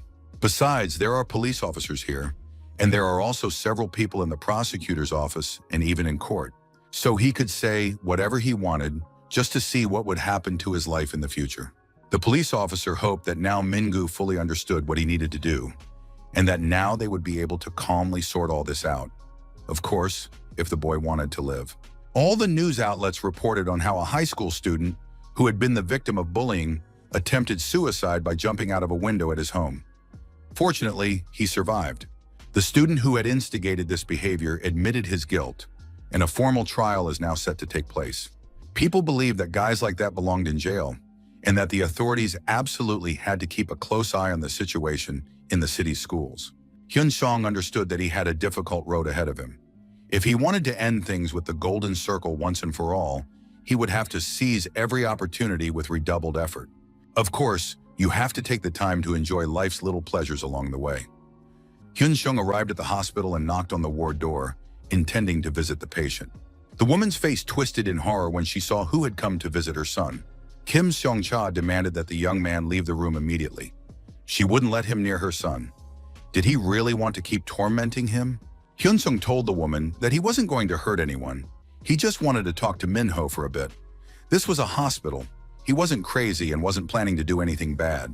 The woman didn't believe him. She thought he was up to something. Hyun-sung said he'd promised Min-ho he wouldn't bother him anymore. But if the woman kicked him out, he didn't know what he'd do. Sun-sha knew that this guy, even though he was crazy, kept his word. She warned him that she would kill him if he hurt Min-ho. Finally, the woman said she would come back as soon as she heard anything was wrong. But Hyun-seong promised that everything would be fine and there was nothing to worry about. Hyun-sung took Min-ho's hand and said he had prayed desperately for him on the way there. Hyun-sung knelt by the bed and prayed to God, hoping that Min-ho was conscious and could hear him. Hyun-sung really wanted the boy to feel and hear all his words right now and remember it all while he was trapped inside his body. Min-ho could have simply given up and accepted his fate, just like the others had. Hyun-sung admitted that seeing the young man survive had been very amusing to him. Hyun-sung told the boy that he had no intention of keeping his promise, so it would be better for Min-ho to remain a vegetable for his own sake. Because as soon as Min-ho wakes up, he'll face hellish reality again. In normal life, he'll never have anything. Hyun-sung didn't choose this path for the sake of justice or some other noble cause. However, he doesn't want to simply bury himself in these feelings. In this life, he must do everything to make his loved ones happy, not just take revenge on his enemies. Hyun-sung went to the supermarket to buy the best ingredients and cook dinner for himself, his grandmother, and his brother. Standing at the checkout, the guy was thinking about what to cook, but suddenly the girl in front of him in line spun around sharply and ran out of the store without paying for her purchases. It was Hee-ji, and she was a fast runner. Hyun-sung found out that the girl's family had paid a doctor for a medical certificate, and she didn't actually have any severed tendons. It was very touching that her dad had taken such good care of his daughter. Hyun-sung hadn't decided yet what to do about this doctor and Mr. Oh. For now, he wasn't particularly interested. The girl's father had money and connections, so of course he wouldn't abandon his daughter. After all, he had even hired the Golden Circle for her sake. Hyun-sung noticed the girl's purchases at the store. They were ordinary, cheap items that could be found anywhere. Hoo-ji had been pretending to be a victim and sick for several months now. It must have been hard for her. She pulled her hood up and was afraid of being recognized. Most likely, she'd just gone out to get some fresh air. Perhaps this wasn't the first time Hoo-ji had done this, and there was nothing wrong with her taking a walk like this every now and then. She was terrified at the thought that Hyun-seong might recognize her. Hyun-seong thought the girl could walk normally, but only in front of her loved ones. She could open the door, but she couldn't go outside. For her, just like for Minho, a life like this, full of fear and suffering, is practically hell on earth. Hyun-seong believed it would be fair to let them live in such despair for as long as possible. Time flew by very quickly, and now the end of their sophomore year was approaching. For everyone except Kim Hyun-sung, the days passed calmly and steadily. Another training session ended with a sparring match in which there were no winners. Hyun-seong was fighting his friend Si-woo. The guys had already reached an excellent level and were once again testing each other in a match. Si-woo sat there, drenched in sweat. They had already finished 5 5-minute rounds, and he wanted to know how much longer this would go on. Hyun-seong felt absolutely great, but just then the coach arrived, giving Si-woo a chance to catch his breath. The coach brought up the conversation they'd had when they first met, in which Hyun-seong had asked him to train him to a level where he'd have no equal by the winter of his sophomore year. Hyun-kyung said that their training would be over soon, so this coming weekend, they would go see the results of all Hyun-seong's hard work. They would head to Seoul. A few days before that conversation, some local guys were training at a gym in Seoul. Of course, everyone recognized the star of years past, now Coach Yoon Kyung-chul. The man met with the coach and the owner of the sports club. Lee Do-hak mentioned that one of his students had recently been accepted into the professional league. Word spread quickly, and now there are a lot of people eager to train with him. Lee Do-hak used to train under Do Cheol, but after the doping incident, the situation changed drastically. Lee Do-hak stepped into the arena and stole all the glory, but people didn't know one thing. At that time, he was also using performance-enhancing drugs. Yoon-kyung looked at his former comrade and realized that if he hadn't been caught doping back then, he would have the same life now. But what was there to regret when he had ruined everything himself? Finally, the man got down to the business he had come for. He proposed arranging a sparring match between the students. Yoon-kyung knew what a huge difference there was between Seoul and Dasan. Lee Do-hak replied that arranging a sparring match wouldn't be easy. They used to be inseparable friends, so he would speak frankly. Yoon-kyung would never be able to restore his image in the sports world, and today people can see everything on YouTube, so they know all about the coach's past. Lee Do-hak was certain that his students would refuse to fight simply because Yoon-kyung was asking them to. Besides, it wasn't clear why the man needed this at all. His students could ruin their reputations. Yoon-kyung listened silently to his former friend's words and realized that he hadn't changed at all and remained the same scoundrel with a shady past. Yoon-kyung replied that he had no intention of competing again. He simply wanted to see how far his students had come, and also to brag that he had such a good friend as the famous Lee Do-hak. Lee Do-hak was very susceptible to flattery. Upon hearing the kind words, he pricked up his ears and decided to take advantage of this excellent opportunity to humiliate this loser and promote his sports club. So, the two former friends agreed on a date, and now Yoon-kyung brought his guys, who looked at Seoul with surprise and delight and admired it. Upon hearing about the upcoming sparring match with unknown guys from a small town, the athletes didn't understand why they needed this. These were just some small-town brawlers. They had to think about their reputation because it wasn't even about the sparring. The guys had serious victories and title matches under their belts. But the coach said that, even though these guys were unknown, they had been trained by Yoon-kyung, so it would draw attention. Beating them wouldn't be a big deal, but the audience would enjoy watching the fight, and it would serve as good publicity for the fighters. People remembered Lee Do-hak as a proud fighter, but he didn't have any fond memories of that time. Even with doping, the athlete couldn't come close to his friend's fame until the latter was kicked out for doping. And now their sudden meeting after so many years brought Lee Do-hak a strange sense of satisfaction, while the hope in Yoon-kyung's eyes, for some reason, annoyed him greatly. The man decided that this time he would kill several birds with one stone. Humiliate his friend, promote his fighters and his gym. It would all be even more fun than it seemed. Yoon-kyung looked around and recognized several famous athletes, as well as people from the martial arts world. The coach realized that his former friend had deliberately set everything up to frame and humiliate him. Yoon-kyung looked at his guys, who were completely calm and not nervous at all. The coach helped them prepare for the fight and said that they understood what the presence of all these professionals and people from the National Martial Arts Association meant. It wasn't just that a tough fight awaited them. It meant that if they won, they would prove that no high schoolers could hold a candle to them. At that moment, for the first time in his life, the coach felt his blood boil for his students and even thought that being a coach wasn't so bad after all. The first fighters entered the ring. Lee Do-hak put on a real show, and everyone felt sorry for the poor schoolboy who was about to get beaten up. Siwoo was completely calm. He waited for the match to begin and paid no attention to the spectators. As soon as the bell rang, his opponent immediately rushed in, aiming to punch this little guy in the face. However, his fist whizzed through the air, and the student's leg struck the man with full force. The man realized that the boy knew Taekwondo moves. The opponents closed in on each other again, and one of them pretended to strike at the head while planning to catch the other with a low kick. The fighter expected to grab the boy's leg, but instead received a powerful blow to the knee himself.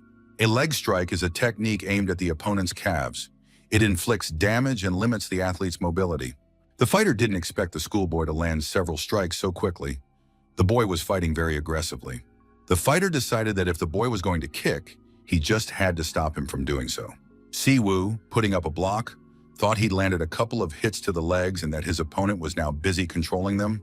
Siwoo decided he just needed to be half a second faster and take the fight to the ground. Soon the referee shouted, "Stop the match," because the fighter was lying flat on the mat. Siwoo understood that his friend wanted to move to Seoul and do it alone, believing that Siwoo would get in his way. So Siwoo had to prove that his role wasn't limited to just Asan. The guy turned to the coach, who assured him that Seoul was a big pond, but he didn't even last a single round. If everyone here was such a wimp, then maybe there was no need to bother Hyun Sung at all. He'd just be changing clothes for nothing. Siwoo was confident he could handle the next fighter too. Lee Do-hak was furious. He hadn't expected this young brat to act this way. Hadn't he been taught manners and the rules of the fight? The man shouted that the kid had just gotten lucky, and yet he was already opening his mouth and insulting everyone. Yoon Kyung needed to teach his student how to behave in the ring. Young Kyung didn't see a problem. It was the truth. Whether the kid was lucky or not, his opponent hadn't even lasted a round. Lee Do-hak had to be prepared for anything, since he called out the spectators. Lee Do-hak knew he couldn't back down. Rumors could spread through the sports community, and Yoon Kyung might seize his chance and return to the big leagues as a coach. Lee Do-hak said he agreed to the terms, but warned that no one should complain if the schoolboy ended up disabled. Finally, the battered fighter was able to leave the ring and began apologizing to his coach. The coach looked at his student and was confident that Tae-myung would pull through and not let him down. And now Siwoo had a second opponent with whom he was scheduled to fight. Tae-myung was acting rather passively. The fighter was testing the waters and trying to read his opponent. The next moment, the guy was right next to him, ready to attack, but he was literally a millimeter short of landing a blow. Yoon Kyung realized that this guy was no slouch and knew how to control the distance. Now everything depended on what Siwoo would do. The guy put up his blocks and thought his opponent was strong, but if he lost now, all his efforts would go to waste. Siwoo jumped back at the last moment, letting his opponent swing his arms in vain, and remembered why he had gone through all that hellish training. Defending himself with blocks, Siwoo remembered how he had been beaten day in and day out, every single day. Siwoo got distracted for a split second and immediately took a powerful punch to the face. It hurt, but it was a lesson. Don't get distracted during a fight. His opponent hadn't expected this kid to be able to do anything at all, but he immediately rushed into the attack and started landing blows. It looked as if the kid just wanted to trade blows and wasn't afraid to feel the pain. Siwoo fought while thinking about his friend Hyun Sung, who used to be a cheerful and cool guy, but then something happened to him and he became bitter. Still, Siwoo was sure that no matter how heartless and calculating Hyun Sung was now, deep down he was still a friend. Siwoo didn't understand why Hyun Sung wanted to take all the blame, and perhaps it would take several lifetimes to understand that. It seemed as though victory was already within the fighter's grasp, but unexpectedly, Siwoo managed to grab his opponent's arm and twist it backward. The fighter was forced to tap the ring several times, signaling that he was giving up. Otherwise, his arm would have been broken in the next instant. Siwoo turned to his friend and said that Hyun Sung had seen it all with his own eyes. He had defeated 2 professional fighters single-handedly, and now he was certain he would be useful in Hyun Sung's plans. Siwoo knew he had always been nothing more than a pawn, but now he was asking to be allowed to be part of Hyun Sung's plan. If Hyun Sung said no again, Siwoo would keep thinking of ways to change his mind. Siwoo admitted that he constantly wondered why Hyun Sung felt compelled to go so far and why he intended to go even further. Siwoo believes that his friend is now acting as if his life is already over. Hyun Sung had nothing to say in response.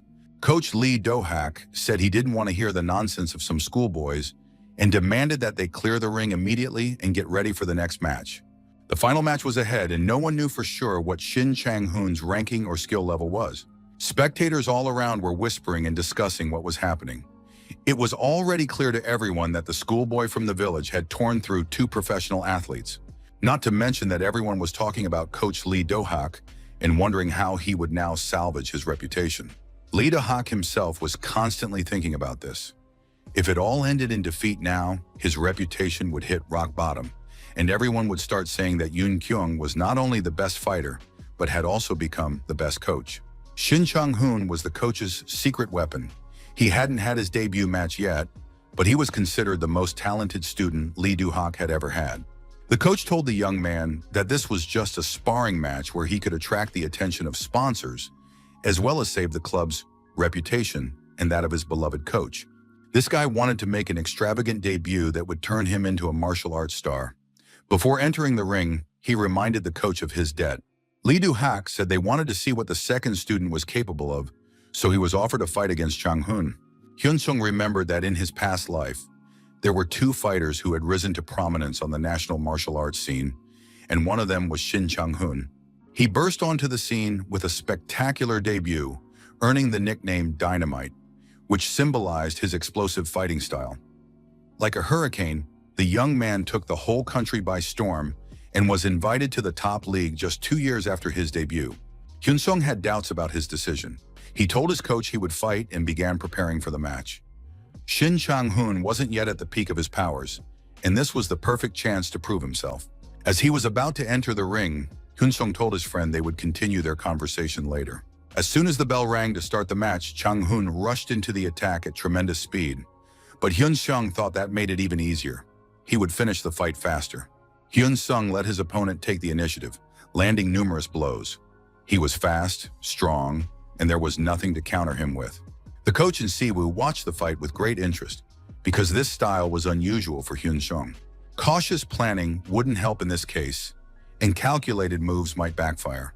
Hyun Sung understood that Seoul was uncharted territory, full of enemies, so he needed to be able to fight under difficult conditions. So the young man decided not to think about anything and simply follow his instincts, since he wouldn't always be in peak condition in Seoul either. Hyun Sung landed blow after blow and didn't realize what had happened to his opponent. He had practically cornered him. Chang-hoon pressed his back against the fence, taking blow after blow, and only then realized he was trapped. Yoon Kyung watched his student. His physique, ability to assess the situation, talent and ambition were nearly perfect, like those of a professional fighter without equal. But there was something truly frightening about this guy. He wasn't the least bit concerned about his own safety, and this young man was determined to win at any cost. Another star, Shin Chang-hoon, was thoroughly beaten and sent to the canvas. Lee Do-hak felt like he could sink through the ground as he listened to the crowd cheering for the other fighter. Hyun Sung turned to his coach. He understood how outrageous his request had been, and that it hadn't been easy for the coach to agree. But thanks to Yoon Kyung, he had reached the required level. Hyun Sung bowed his head low to his coach in gratitude and said that he had done everything he promised. Yoon Kyung was on the verge of tears. He had done everything he could, and now he asked Hyun Sung to take care of himself. What happened that day in the ring shook the national martial arts scene. The victory of unknown students and the defeat of famous athletes. Those who heard Hyun Sung's farewell speech assumed he was preparing for his debut and eagerly awaited the rise of a new sports god. The coach thought that once the deal with Hyun Sung and Siwoo was finalized, he would feel relieved, but now on the contrary, it seemed as though he had lost the will to live. At first, these training sessions were just for the money, but over time, the coach realized that he wasn't just making a living by teaching, he truly loved training people. He used to think he was much weaker than Coach Lee Do-hak, but over time, those thoughts vanished without a trace. Lately, he had been getting calls from well-known gyms inviting him to work, but the coach wasn't in a hurry. He didn't think he'd find a student who would suit him. Yoon Kyung was lost in thought, sitting on the floor and drowning his sorrows in beer, when a stranger appeared at the gym. He was looking for Coach Yoon Kyung. The young man said he had been very impressed by the last match. The guy didn't care who said what. He believed that Yoon Kyung was the coolest coach around. The kid smiled from ear to ear and said he wanted to be trained by him because he dreamed of becoming a champion. The coach looked at the boy and couldn't figure out who he reminded him of. The boy was still smiling and said his name was Kim Muyo. Judging by Hyun Sung's memories from his past life, this boy would become a famous athlete. A few days passed, and finally the two friends met in the park. Hyun Sung apologized and said he couldn't take Si-woo with him because a very dangerous life awaited him. Si-woo didn't understand why his friend had been stringing him along all this time. Hyun Sung explained that he wouldn't take him to Seoul, but that didn't mean he wouldn't need Si-woo anymore. Hyun Sung promised that he would meet him later, and when that happened, he would call Si-woo to Seoul because in reality, the boy was very dear to him. Until then, he was leaving Dasan in Si-woo's hands. The next day, Kim Si-woo found Bae Seung-ho and asked him a direct question. He asked who, in his opinion, would run the city once Hyun Seung left for Seoul. Seung-ho replied that the question was very unexpected and asked why he needed to know. But Si-woo insisted on an answer. Seung-ho said that of course, it would have to be him. Although everyone knows that Si-woo is Hyun Seung's best friend, in reality, he hasn't done anything for the school or the city. Si-woo replied that they now have a problem. Hyun Seung is leaving, Seung-ho is graduating, and everyone will think that he isn't doing anything either, and they'll stop listening to him. Si-woo suggested a one-on-one fight so everyone would understand that he was strong and deserved respect.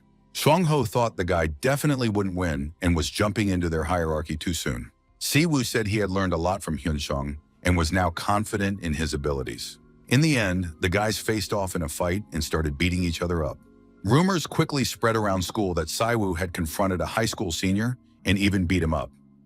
Everyone realized that Si-woo was incredibly strong, even though he looked like an ordinary blonde guy. Rumors also spread around school that Si-woo would immediately beat up anyone who said a single word against him. After his showdown with Bae Seung-ho, Si-woo began to establish order in the school hierarchy. First, it was the seniors, all of whom got punched in the face. Next came the repeaters and the freshmen who could hold their own in a fight. As a result, everyone was beaten up. Si-woo put an end to any questions about his authority, strength, and fighting skills. Park Jin-woo immediately declared that he had no intention of running the school. As long as there was a leader, someone else would always be second, and that suited him just fine. Of course, if you were honest about it, Hyun Sung would still be the one in charge, but being third turned out to be not so bad either. The hierarchy was established. Kim Si-woo was recognized as the leader of Chanol High School. Time flew by, exams were over, and the school year was drawing to a close. Winter break had finally arrived. Hyun Sung got perfect scores again. This time, he had 100 points in every subject. Hyun Sung made his grades and himself perfect. These two factors would break through any ceiling in a place like Gangnam, where academic achievement is highly valued. The Golden Circle won't just sit back and watch if someone hires them. Hyun Sung will move on to the next phase of the plan. Just then, Lee Jong-min unexpectedly approached the young man and said he needed to talk. He said he fully understood how low it was to ignore Hyun Sung's problems after he had helped him. All the local bullies left the guy alone, calling him selfish, and he seemed to become invisible. So for the past few years, he'd just been cramming for school. It turned out to be quite easy. Lee Jong-min admitted that he had been happy all this time and was glad that Park Min-chol wasn't bothering him anymore. Finally, the boy felt what it meant to live a normal life. And even the fact that he was left without friends turned out not to be so bad because the bullying had completely disappeared. Over time, Jungmin made friends who understood him. They had once been in the same humiliating position. But sometimes Lee Jung-min thinks about the time when the Parent-Teacher Association was convened, and that if he could go back, he would have acted differently. Most likely, he wouldn't have been able to do anything, because now Jung-min knows he's a pathetic coward. He avoided Hyun Sung because his words filled him with fear. But now the boy has learned that Hyun Sung is transferring to another school, and he wants to say that he will never forget this day. Lee Jung-min spoke on behalf of all the students, saying that they were sincerely grateful to Hyun Sung because thanks to him, they were able to start living. Lee Jung-min's gesture served as a catalyst, and the other students began approaching Hyun Sung to thank him for everything. Hyun Sung listened to these words of gratitude and thought that he had no intention of helping them and didn't need their smiles and compliments because he didn't deserve them. Hyun Sung understood that the students were mistaking his selfishness for kindness, but there was no kindness in him. He was afraid that if his malice disappeared, he would forget his true purpose. The problem had taken on enormous proportions. Not only at school, but also on the city streets. Strangers would approach him and thank him. Many told their stories and believed they had survived only thanks to Hyun-sung's actions and help. To one of these guys, Hyun-sung rudely replied that he had simply maimed 3 bullies to prove his strength, and he didn't need anyone's gratitude. The guy replied that it didn't matter to him why Hyun-sung had done it. The fact was that he'd been saved from hell. The guy pulled out his phone and said there were far more people like him in the city than Hyun-sung realized. After Hyun-sung had subdued the entire city, numerous posts appeared online where people discussed the news and learned how to deal with bullies. It even got to the point where they were discussing who would go to meet Hyun-sung to thank him. All these kids who had been set free used to be tormented by panic every day at the thought of school, but now they've returned to a normal life. The boy said he would definitely post in the group about the meeting with their savior and convey everyone's gratitude. There were more and more students on the city streets who smiled at the sight of Hyun-sung, and he recalled the faces of those whose eyes were filled with fear and horror and thought that hatred only breeds more hatred. Hyun-sung thought he'd gotten himself into something really messy, but the more trash he cleaned up, the happier people became. The young man didn't know how to feel about it because he hadn't planned on making everyone happy. He just wanted to bring about justice. And his justice wasn't through the law, but through bloody justice, the kind no one wants to deal with, but someone has to do it. Hyun-sung was ready to take on this role because it might turn out to be exactly why he had returned to the past. Winter break was about to begin, and the next day, Cheonil High School bid a final farewell to student Kim Hyun-sung. Hyun-sung spoke with the principal about his transfer and then said goodbye to his homeroom teacher. But these 2 teachers had no idea that when Kim Hyun-sung set his sights on someone, that person could kiss a peaceful life goodbye. Hyun-sung had no intention of forgiving them just because they had helped him a little. He had no doubt that in the future, they would help bullies for money once he was no longer around. Sena suddenly approached him. The girl asked if he had time, and when Hyun-sung tried to say that they weren't close enough for personal conversations, it turned out she wasn't the one he was talking about. Sena said that her father wanted to talk to Hyun-sung. The man and Hyun-sung met, and Sena's father suggested they talk while dinner was being prepared. In the past, this man had been a high-ranking official, but after his son's death, he headed an organization against school violence. Hyun-sung knew little about this man, but judging by the fact that Sena hated school bullies, her father must have felt the same way. The man said he had learned some impressive facts about Hyun-sung, and that was why he had asked to meet him. He added that he was trying to combat school violence, but it was extremely difficult. When he learned that a student had managed to accomplish such a task, he was amazed. The level of school violence in the city had dropped significantly, and a heavy thought crossed his mind. If his son had had a friend like that, one who would stand up against injustice, perhaps he would still be alive. Of course, these are pointless speculations. If he had been more attentive, he wouldn't have missed the signals his son was sending. According to statistics, in families where both parents work, it is difficult for children to share their problems. And the Choi family was exactly like that. When his son's grades dropped, the father constantly scolded him, and when the boy wanted to switch schools, the father decided that he was simply avoiding difficulties. So the man began to pressure him even more, which only made the situation worse. He admitted that he wanted happiness for his family, but didn't know how to achieve it. Faced with tragedy, he moved to Dasan to raise his daughter and combat school violence. But his methods didn't work there either. The man understood that Hyun-sung was moving to Seoul and would expand the work he had started in Dasan, so Mr. Choi had something he wanted to share. No matter what happened in Seoul, he promised to always be on his side, and as long as his organization existed, no one would be able to stop Kim Hyun-sung. The man thanked the young man and said that he and many other parents like him were behind him. Hyun-sung thanked the man and said he would never forget this day, no matter what happened. Sena said she had come to understand a lot. She had wanted to punish the bullies who killed her brother, but she hadn't done anything because she wasn't sure she could handle the consequences. Of course, she wasn't to blame. Those scum were to blame. But now, thanks to Hyun-sung, she had a new dream. She saw how, having gained power, Hyun-sung became almost untouchable, and yet she couldn't believe it. And even knowing that it was dirty power, Sena wanted to get it and become a prosecutor at any cost. And then she planned to take power into her own hands and live as she saw fit. Sena asked Hyun-sung to win and become her hope, because thinking of him would help her not give up and keep moving toward her goal. Hyun-sung said he would root for her too and sincerely wished for her dream to come true. During winter break, Hyun-sung spent a lot of time with his family. It wasn't a very large family, but it was very important to him. Together they went to restaurants and ate delicious food. They enjoyed the winter scenery, went for walks, and breathed in the fresh air. They all went to an amusement park together for the first time, and Grandma seemed to have gotten younger. Now Grandma was almost happy and wanted only one thing: for her grandson to find a nice girl and get married. Hyun-sung took care of the old woman and even suggested she dye her hair, saying that growing old is a kind of happiness too, and it was better to spend money on delicious food or something enjoyable. These were his quiet, happy moments. More than anything else, after returning to the past, Hyun-sung valued not the chance to take revenge, but the chance to ensure his family would never suffer again. The time had finally come, and with it came a message from Ko Changbom. He wrote that everything was ready and they would meet in a week. It was time to leave. And now our hero, along with the main characters, was moving to Seoul to continue his quest for revenge. Dating Group ranks third among the richest companies in Korea.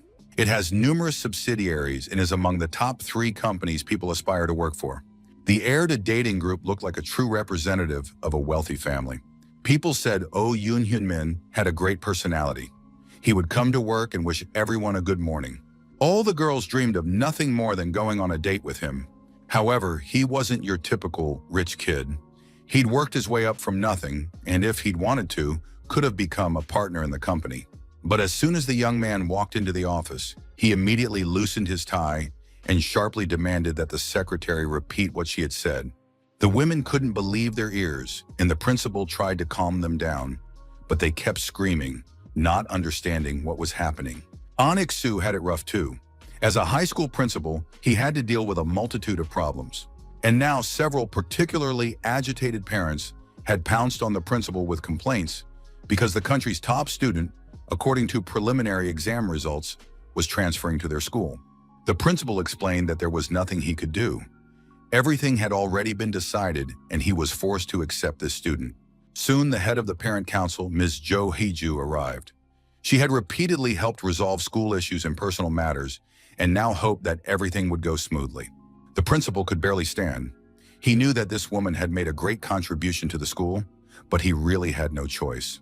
About a month before these events, he had been presented with evidence of all the shady dealings he had been involved in previously. It was enough to at least get him fired. An Ik-soo couldn't hold his liquor. He had a family, but he didn't stop anyway. On top of that, he had been involved with minors, and everyone could find out about it. The principal immediately asked what they wanted from him. He was ready to agree to any condition.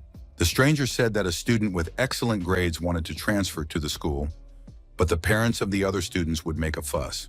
However, they made it clear to the principal that his life and reputation were more important than a few students, despite the parents' influence.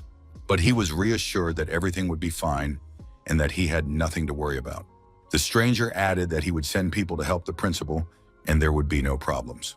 Now An Ik-soo couldn't wait for them to arrive. He just needed to buy some time. The man explained to the parents again and again that he had tried to prevent the transfer, but the paperwork was in order, and a refusal would only make the situation worse. The women insisted that the problem lay with the principal. Because of him, the children's chances of admission would be reduced, and they demanded compensation. An Ik-soo tried to explain that shouting wouldn't solve anything, but his words couldn't calm the enraged mothers. The head of the parent committee, Ms. Jo, said she had always considered the principal a reasonable person, but it seemed she had been mistaken. Now she had decided to go public with the information that the principal had taken bribes, and he would have to answer for it. Completely out of the blue, she struck the principal several times on the head, declaring that she would show him his mistake. Ms. Jo shouted that she wouldn't calm down because the principal could cause problems for the children. The principal tried to stop her, but the head of the parent committee kept shouting that she wouldn't let anyone treat her like a fool. At that moment, the door flew open, and another parent entered the office. She wanted to know what was going on. The head of the parent committee recognized her. It was the mother of Min Woo, one of Hyun-sung's top students. They had once chatted and shared fruit, and since then, this woman's life had changed thanks to Hyun-sung, and her son's grades had improved. Now she enjoyed immense influence among the city's parents, and her reputation in the field of private education had grown significantly. One day, Hyun-sung called her and asked for a small favor. At his request, Ms. Lee Miso posted Hyunshung's study tips online. As a result, the number of users of Heavenly Cafe increased 30-fold in just a few weeks.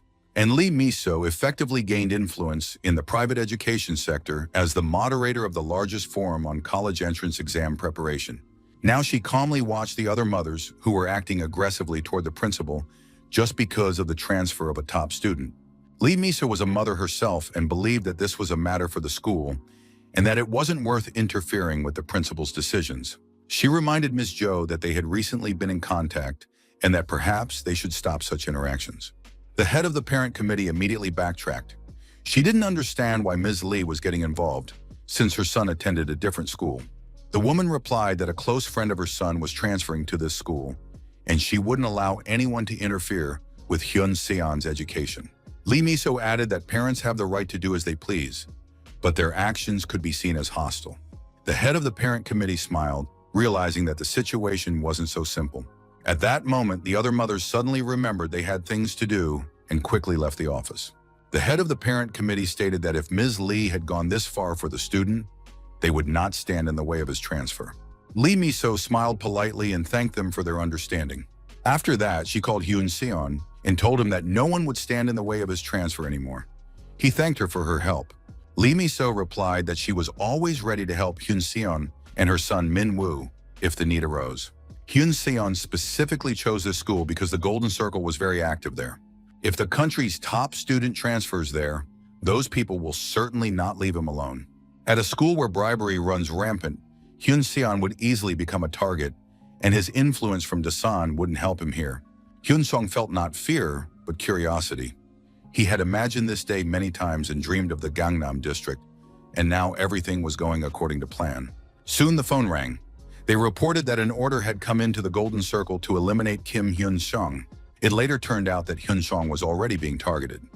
Agent Kang Tae-gu had failed the mission, and it had been handed over to the broker Jang Soo. Then the Golden Circle reported that the mission had been completed, but a subsequent investigation revealed a complete failure. After that, everyone was punished, from the commissioner down to the operatives. Yoon Hyun-min didn't understand why he hadn't been briefed on this. As soon as they realized this, they immediately went after Jung-soo, but the apartment was empty, and by all accounts, he was already out of the country. The broker had planned everything in advance and managed to escape without leaving a trace. Now everyone understands that Chang-soo remained in the Golden Circle in order to spy on internal information and pass it on to the outside. The man was on his knees, his head pressed against the floor, while his master approached, waiting for an answer regarding their next steps and the current situation. Master Yoon was furious. He didn't understand why this dimwit had spent so long explaining all this meaningless nonsense to him in such a convoluted way. If this information became public knowledge, the members of the Golden Circle would be thrown into panic, and an unnecessary and extremely dangerous uproar would ensue. Yoon Hyun Nim couldn't lose control of the organization because of some idiot. After all, the Golden Circle had to hold out for a very long time and function stably. But looking through Hyun Sung's personal file, the man realized that this guy was very interesting. He could have easily finished school in his hometown, but still made it to Seoul, overcoming many obstacles. This leads to the conclusion that this guy really wants to infiltrate the Golden Circle and destroy it from within. He knows all the risks. He knows that the police, the justice system, the press and politicians will grovel before the leader. But the young man is still taking a huge risk, refusing to back down. Mr. Yoon ordered his subordinate to deal with Hyun Sung and resolve the issue within a month of the start of the school year. This had to be done no matter what, even if the guy turned out to be strong in every way and showed outstanding abilities. The organization always approached the execution of tasks very carefully. First and foremost, detailed theoretical preparation and analysis of the situation were conducted. The man recounted in detail what was known about Kim Hyun Sung, and everyone understood that, given the boy's actions against the Golden Circle, he already had an understanding of their system. This high school student managed to unite all the schools in Dasan, and even if this region isn't a major competitor, it becomes clear that Hyun Seon is an extraordinary child with great ambitions. Hyun Sung was able to cause so much trouble because the high school principal and his homeroom teacher actively and persistently supported him at every stage. In addition, Hyun Sung receives financial support and assistance from the manager of Myungjin Construction, which significantly strengthens his position. It should also be noted that members of the Parent-Teacher Association tried to prevent Hyun-seong's transfer to a Seoul school, but Ms. Lee Mi-so, the wife of the deputy chief prosecutor, intervened. Currently, this woman manages the Heavenly Cafe, and it is highly likely that Ms. Lee Mi-so is somehow connected to Hyun-seong or his inner circle. If we summarize all the available information, it becomes clear that Kim Hyun-seong moved to Seoul with a single goal: to harm the Golden Circle and destroy its influence. The Seoul brokers listened carefully to the information from their boss and then began asking questions. Everyone wanted to find out what kind of relationship Hyun-seong had with the prosecutor. They were also interested in how politics was involved and whether the young man had connections in the highest circles of power. Park Hyun-jun was the manager of the Golden Circle, and even he was impressed by this young man who had forced the organization to call an emergency meeting. At the moment, the school Hyun-seong had transferred to had several students who could be used for their own purposes and future operations. The manager understood that this wouldn't be a problem. He just needed to find out if there were any loyal and controllable teachers there. It turned out that most of the teachers were collaborating with the Golden Circle, and only Principal An Ik-soo would be fired from the school and replaced with someone more compliant and easier to control. Park Hyun-jun thanked them for the information and said that this time he would personally oversee the planning and execution of the operation. He ordered his assistants to make this situation a priority and to request additional support if needed during the process. The man announced that the organization's leadership required the issue to be resolved within the first month of the school year, but they would try to handle it in just a week. Hyun-seong was on his way to his first class. Time was flying by at lightning speed. It seemed like he had only just moved to Seoul, and yet the new school year had already begun. Skyscrapers, crowds of people, and a multitude of luxury cars were everywhere. It felt as if the boy had been transported to a completely different time and country. All the streets were in impeccable condition, the subway was nearby, and Daesong High School was the very center of power in the district. Wealthy families lived in this neighborhood and had powerful connections, and these students would most likely go on to run the country and major organizations. The young man approached the school gates and realized that as soon as he walked through them, it would be the first step toward his personal revenge and future actions. And before the first class began, the teacher addressed the students and said he wanted to introduce a newcomer, the top student based on the results of the entrance exam.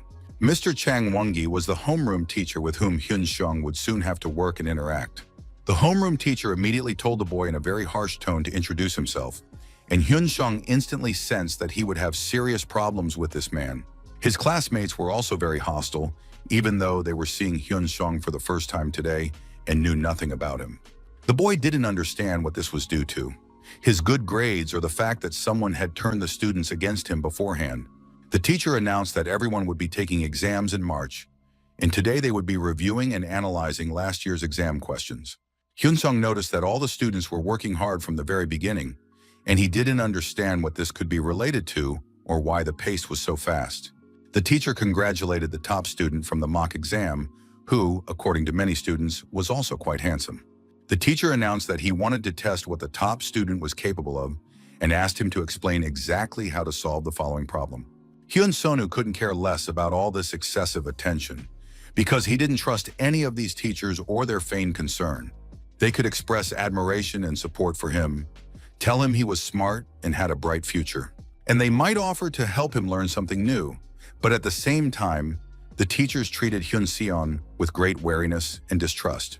It seemed as if they were screaming that the new kid would ruin their students' grades, and they couldn't let that happen. So Hyun-seon immediately became a very uncomfortable presence for everyone. During recess, one of the boys in the class started getting upset and saying that this was complete nonsense and unfair. The students needed to do something because the best student had transferred to their school, and this was upsetting the usual balance of power. A suggestion was made to make a fuss about it, since it was unfair that they all ended up in the same environment as this genius and were forced to compete with him. After that, the boys began discussing that the school wasn't to blame. It was all about the student, who shouldn't have transferred and caused such inconvenience to others. These discussions took place right in front of Hyun-seong. His classmates made no attempt to hide their negative feelings toward the newcomer. Despite the fact that this guy's confidence was off the charts, he easily stood up and solved any problem the teachers gave him. Hyun-seong listened to these conversations, thinking that these jerks were using very primitive and crude manipulation, even simpler than it had been in Dasan. Suddenly, someone's hand landed right on Hyunseong's notebook, and the guy demanded answers to their questions. He wanted to know exactly what Hyunseong had been thinking when he decided to transfer to their school. Hyunseong asked if he really had to report to them, and his classmate flew into a rage, saying that Hyunseong's presence had caused problems for a lot of people. But the look on the boy's face, unmoved by the provocation, made it clear to everyone that the conversation was about to take a completely different turn. Suddenly, the young man swung his arm and struck himself in the face with all his might. It was very unexpected even for Hyunseong, but the young man announced that he was now going to teach Hyunseong a lesson. After that, the boy fell to his knees and began wailing pitifully, drawing everyone's attention as he screamed that the new kid had beaten him up. The young man clutched his cheek and begged for help, and teachers were summoned to the classroom. The homeroom teacher was outraged that Hyunseong had allegedly beaten up a classmate just to shut him up, taking advantage of the fact that the teachers were busy during lunch. Hyunseong insisted he hadn't done it, but the teacher pointed to the boy's bruised face and demanded an explanation. Hyunseong repeated to the homeroom teacher once again that he had done nothing of the sort. The homeroom teacher then turned to the other boys present in the classroom and asked them what had actually happened. But the boys all said in unison that the new student had suddenly started beating Go Dong-soo, and they were too scared to intervene. The thing is, many students had heard that at his old school, Hyunseong was a real psychopath. Hyunseong listened to his classmates and tried to figure out, did they just want to get rid of a rival, or had the Golden Circle really hired them? Whatever the case, he had to admit that Hyunseong had fallen into their trap on his very first day, even though he hadn't even had a chance to do anything yet. This only meant that the Golden Circle had uncovered Kim Hyunseong, his plan, and the reason for his move to Seoul. Jang-soo had left the country, so no one could shed light on the inner workings of the Golden Circle. Now he could only rely on himself and do everything possible to get revenge. This was already a full-scale war.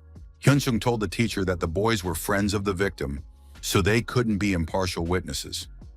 The young man stated that if he were guilty, he was ready to face punishment, but asked that other witnesses be found. The homeroom teacher was outraged by such audacity. What other witnesses are needed when Dong-soo's face is the best proof?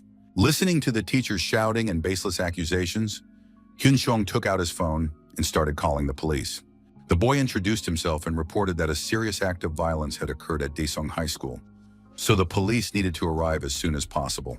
Everyone present gaped in surprise, not understanding what this psychopath was doing, but Hyunseong calmly said that everything needed to be officially documented. The young man told the teacher that he had the evidence the teacher wanted to see. Hyunseong had recorded everything. Mr. Chang was in shock and horror because this boy had turned out to be far too prepared. Hyunseong looked at him and, smiling his calm smile, said that it was indeed very convenient. Hyunseong took a pen out of his breast pocket, which turned out to be no ordinary pen. It was a recording device. After that, they examined the pen with interest, marveling at how cruel the world was if even a schoolboy was forced to carry such devices. Dong-soo explained to the police officer that he'd been getting bad grades lately, so he was really upset to find out that the country's top student would be attending school with him. The police officer told the boy that he had committed a crime and that the teacher hadn't behaved very well either and needed to be more attentive to his students. Of course, one could understand the homeroom teacher's reaction to the student's bruised face, but now everyone realized just how unpleasant the situation had become for Hyunseong on his very first day. The detective couldn't understand how anyone could act that way over some grades, but it turned out that in this neighborhood, everything really did depend on them. The vice principal, Miss Jin Kyung-hee, said that the teacher meant no harm and had simply reacted inappropriately. Teachers tend to trust those they know best, and in this case, it was simply a misunderstanding. The police officer said he had to report the incident and also punish the student to serve as a warning to others. The vice principal said that they usually do not accept new students, but the school principal insisted, so internal investigations are currently underway. The vice principal explained to the police officer that the school was in a difficult situation and asked him not to judge the students too harshly. High school students often act thoughtlessly because they are still children, and they are under pressure from teachers and parents. The police officer agreed that the rights of young people are just as important as the rights of the victims. After that, the vice principal promised that disciplinary measures would be taken to make the students reflect on their behavior. This response practically satisfied the police officer. He understood that nothing truly dangerous had happened. The man turned to Hyun Seon and asked if he agreed to an amicable settlement under these circumstances. Hyun Song felt that the whole thing was like a rehearsed play that ended exactly as all the participants wanted it to. Everyone was trying to please one another, and this evoked a repulsive, familiar feeling of helplessness. Hyun Song understood that this neighborhood was different from Dasan. Here, everyone, from students to teachers to police officers, was connected. Hyun Song listened to the police officer's suggestion and replied that it all sounded very strange. The young man declared that he wasn't going to forgive anyone, and the police shouldn't decide for him while the vice principal was trying to smooth things over. Hyun Song said that the adults' faces gave it all away. If he didn't agree, he would be seen as the one trying to prevent this unpleasant matter from being quietly swept under the rug. The police officer said the accusation sounded harsh, while the vice principal insisted she wanted to help the boy and avoid provoking negativity from the students right at the start of the school year. Hyun Song thanked them for their concern and reminded them that he was a minor, which meant that such a proposal and the entire incident needed to be discussed with the adults first. Soon, the door to the vice principal's office opened, and a huge man appeared, who greeted everyone and said that he was attorney Park Jong-soo and would be acting in the best interests of his client, Kim Hyun-seong. Ms. Lee Miso had not been part of the boy's original plans. Her main strength lay in her status. She was the wife of the deputy chief prosecutor of Seoul, and of course it would be ideal to have such an influential figure on one side. Deputy prosecutor Kang Jong-do was said to be a man of principle, a sort of enforcer, willing to stick his neck out for the sake of justice. The man had an outstanding track record and abilities. He never made mistakes on the job and was always considered untouchable.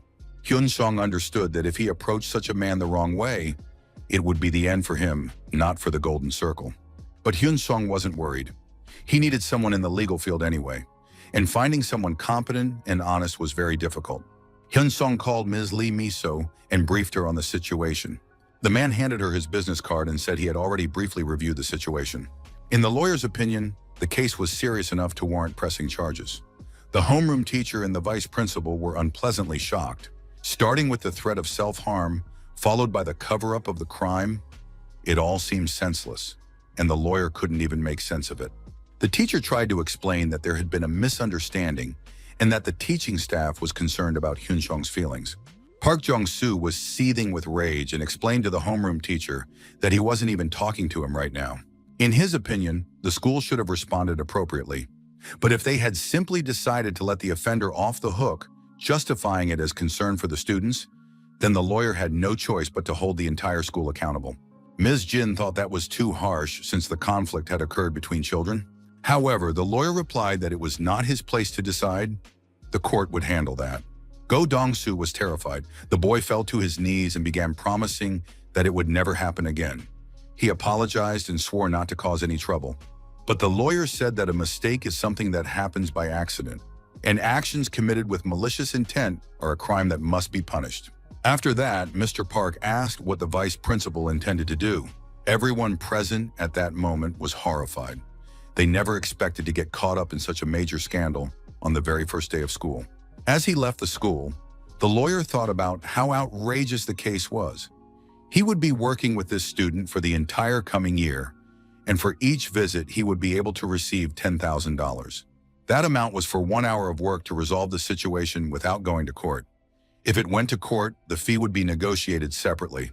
This applied only if the client was the sole victim. Park Jong-soo became a prosecutor for the sake of the justice he had always sought. But as a lawyer, he saw all the corruption in the system and understood just how unjust the world was. But this case was strange. The boy had asked to wait outside on his very first day of school. Less than half a day had passed when the client was assaulted. Hyun Song didn't explain to his lawyer who he was. The only thing he could say was that he wasn't welcome at this school at all. Watching the lawyer walk away, the vice principal said she had been asked to handle this case and make sure everything went perfectly. Of course, no one could have imagined that Hyun Song would bring a voice recorder. Now they had to be more careful. The homeroom teacher promised to definitely make amends. Ms. Jin was very upset. It wasn't often that the organization's top brass gave them so little time to solve a problem. If they failed, they were finished. So now they had to proceed even more cautiously, using the tried and true method that had always worked. Ms. Jin calmed down a little because they would be proceeding as usual. Hyun Seong realized that his legal fees had paid off. The school had suspended Go Dong-soo and his friends from classes. The other students whispered that now they were afraid to even look the boy in the eye, lest they run into trouble with the lawyer again. Thus, Hyun Seong went from being someone people viewed with caution to an outcast overnight. They made fun of him, but they did so from a distance. It is unknown what the Golden Circle's intentions were, but Hyun Seong immediately found himself isolated, though he was constantly watched, with every single one of his actions monitored. Hyun Seong, however, was completely satisfied. Life in Seoul turned out to be easier than he had thought, and the school's stormy reaction showed that he had truly managed to shake them up. The students were amazed at how disciplined and proper Hyun Seong was. It was no surprise that he was diligent and had become the top student. One day during lunch in the cafeteria, a high school senior approached Hyun Seong and asked if he liked the food. After that, the guy took a cutlet from his plate, wanting to try it, and Hyun Seong realized that he was facing yet another member of the Golden Circle. It was Cho Myung-hoon, a Gold Circle-ranked assassin. He said the food in the school cafeteria was disgusting. After that, the guy pointed to the pens sticking out of Hyun Seong's pocket and declared that he didn't care about the voice recorder. Myung-hoon smiled confidently and said that at this school, Hyun Seong would never be treated like a human being, all because of his behavior and status. As soon as Hyun Seong gets upset and makes a scene, the teachers will immediately tear him apart. Myung-hoon also added that no one here cared at all about his proud past at Dasan. The bully added that he was only saying this because, thanks to him, interesting things would happen, and Hyun Seong should be prepared for it. As soon as Hyun Seong gets angry or upset, he shouldn't hesitate to ask. Myung-hoon will gladly beat him up. The guy emphasized once again that Hyun Seong was in for some hopeless and terrifying days, congratulated him on that, and walked away. His friends didn't understand why Myung-hoon had simply talked to the new kid instead of beating him up, since he had cover from the teachers. Myung-hoon told his friend that he had looked into the information from the Golden Circle and realized that this guy wasn't so simple. In his own town, Hyun Seong went up against the school on his own, dealt with them, and never backed down again. Hyun Seong sent some of the guys who had bullied him to jail and turned the rest into vegetables. The funniest part is that even one person from the Golden Circle became a vegetable. It turns out Hyun Seong concealed his identity, sent a request to the Golden Circle. He's a real psychopath. Myung-hoon bragged to his friends that the Golden Circle had promised him 100 million plus a bonus for this job. You can't treat this guy like the others. He won't run away, even if he breaks a limb. So we need to show him that Seoul, unlike Dasan, is a real hell. Myung-hoon had assigned the first stage to one of his guys and was now hoping that he had understood him correctly. Hyun Seong assumed that the Golden Circle had set a deadline for the middle of the first semester. If this affected their grades, the committee members would be on their side. It was clear that the Golden Circle wouldn't sit idly by, even if Hyun Seong always carried a voice recorder with him. Just then, someone threw a piece of eraser at the guy, and it landed in his notebook. This behavior was quite expected, but Hyun Seong was even a little surprised that the guys were acting so childish. Of course, this was a test of sorts, to see how long Hyun Seong could take it before finally snapping and exploding. Hyun Seong understood that his opponents knew just how crazy he was, and yet they still picked on him. He was prepared for this kind of life.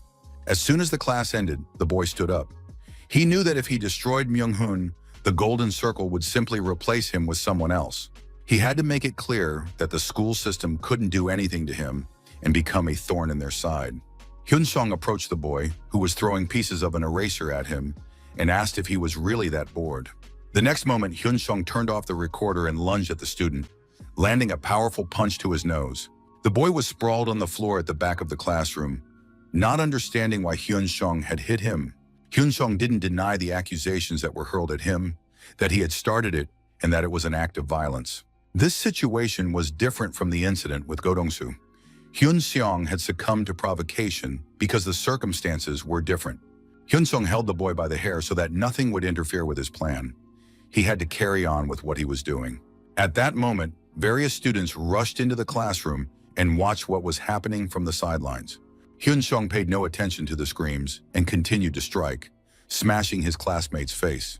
A short time later, the unfortunate Eun-ho, with bandages covering the scrapes on his face, sat before the teachers, ready to explain what had happened. The boy admitted that he was very upset by how Go Dong-soo had been treated, so he jokingly threw an eraser at Hyun-sung. But after class, Hyun-sung started beating him up. Of course, Yoon-ho admitted that he had started the conflict, but he hadn't hit Hyun-sung. The vice principal explained to the boy that Go Dong-soo had been treated fairly and was glad that the student admitted his wrongdoing. But if Hyun-sung continues to resort to violence over such jokes, he will be no better than Go Dong-soo. In addition, the vice principal asked him to show his miraculous recording if Hyun-sung considered himself innocent. Hyun-sung replied that he admits it. He hit Yoon-ho, so the teachers must convene a council. This issue cannot be resolved lightly. If necessary, Hyun-sung is prepared to face punishment and hopes that the teachers will judge him objectively. The teachers had no idea what was going on. Hyun-sung had agreed to the accusations far too readily, especially since he's usually so meticulous and carries a voice recorder.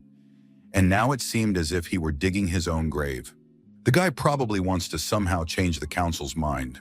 He's quite smug and self-assured.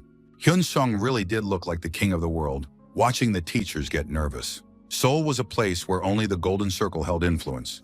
The vice principal promised she would do everything in her power to ensure Hyun-sung never set foot in the school again. Ms. Lee Miso came by with a plate of fruit to ask how her son was doing. She had always been very supportive of Minwoo and took an active part in his school life. But suddenly, something terrible happened. Hyun-sung said he would no longer be taking private lessons, and this shattered all their plans for the future. Lee Miso believed that her son's tutor was the best in the country, but he had run into problems after moving to their neighborhood. There was nothing terrible about the situation. He had simply gotten into a fight with another student. Lee Miso and her friends were very worried and didn't know what to do. She suggested that her friends support Hyun-sung and do everything possible to ensure he was judged fairly without outside influence. If the students' mothers showed their loyalty, perhaps Hyun-sung would continue teaching their children. The woman told her husband that she had spoken with the other parents and now wanted him to lend her some money. Dong-chul acknowledged that it wasn't easy for his wife to raise their son, but he was a prosecutor and didn't receive his salary and authority to use them for personal gain. The man said that if their son didn't get into a prestigious university, it wouldn't be Miso's fault. He tried to reassure his wife, who took the upbringing of their beloved son very seriously. Dong-chul himself promised that he would work with their son separately. He couldn't help as a prosecutor, but he had to as a husband and father. Attorney Park Jong-soo was furious and refused to represent his client at the board meeting because it was a clear case of violence on school grounds. The lawyer shouted that if the boy had decided to buy him off, then he should terminate the contract and find another lawyer. There were plenty of professionals willing to work under such conditions. Hyun-sung said nothing in his defense. He calmly listened to all the accusations from the man. Park Jong-soo let off some steam and finally said that in fact, he hadn't slept a wink that night, thinking about what had happened to his client. How did it happen that all the teachers and students had turned against the young man, and the police, who are supposed to protect people, saw only evil in Hyun-sung? The lawyer admitted that he really wanted to help the boy, but there was something he didn't want to say out loud. Hyun-sung finally spoke up. He said the payment terms were the same, and if the lawyer wanted, they could terminate the contract without any compensation. But before that happened, Hyun-sung asked the man to listen to him. The day of the council meeting finally arrived, attended by school administrators, the parties involved in the conflict, and other interested parties. The vice principal announced the start of the discussion regarding the act of school violence committed by student Kim Hyun-sung. Hyun-sung was very composed and, of course, understood that only one person would win this battle. A few days before the council meeting, Hyun-sung showed the lawyer everything he had, including threats that made it clear that students and teachers were against him. All further explanations proved sufficient to leave lawyer Park Jong-soo speechless. The Golden Circle could not get rid of this boy. This stumbling block had to be dealt with. The lawyer didn't understand how justified it was to resort to cruelty to stand up to the Golden Circle. At some point in the past, Park Jong-soo had repeatedly accepted requests from victims of the Golden Circle. But the clients were so frightened that they withdrew their statements halfway through. But now the lawyer had met yet another victim of the Golden Circle. The man had asked for a job as a prosecutor so he could live with pride and justice. But sometimes he doubted the correctness of his choice. Park Jong-soo had once opposed prosecutorial corruption, which is why he was fired, and later his wife divorced him. And now the man didn't know if he could have been a good husband and father had he abandoned his convictions and continued that life. Park Jong-soo was now certain that his client had done the right thing, since he was trying to survive. The lawyer wanted to know exactly what the young man expected from him, Hyun-sung asked the lawyer not to attend the upcoming council meeting. The incident began when Yeo In-ho acted childishly. He was unhappy with a classmate's behavior, so he started throwing pieces of an eraser and got into a fight with Hyun-sung. However, Hyun-sung responded with violence.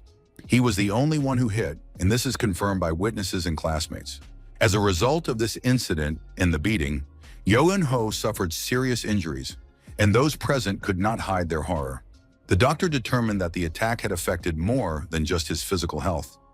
Yun-ho is now forced to undergo psychotherapy. The victim's parents filed a complaint expressing their desire for the student, Kim Hyun-sung, to be punished appropriately. After analyzing the pattern of violence at school, circumstantial evidence, and other factors, the council demanded strict disciplinary action. Lee Miso was very upset. She didn't know what to do, but she realized there was nothing she could do to help. The school's vice principal, Ms. Jin, was very pleased. Everything was proceeding as it should, though for some reason, Hyun-sung remained too calm. She noted that the student had come without a lawyer today and hadn't said a word so far. However, that no longer mattered. The victim's diagnosis and his parents' demands had already been announced, so everything was bound to work out for the best. The woman asked Hyun-sung to say something in his defense. Hyun-sung stood up and said that he admitted to hitting his classmate Yeo Yun-ho, but he doubted the irreversible consequences that had resulted. Continuing his argument, Hyun-sung said he had doubts about two things. First, he wasn't sure that Yeo In-ho's teeth had actually fallen out. It wasn't possible to determine that with certainty.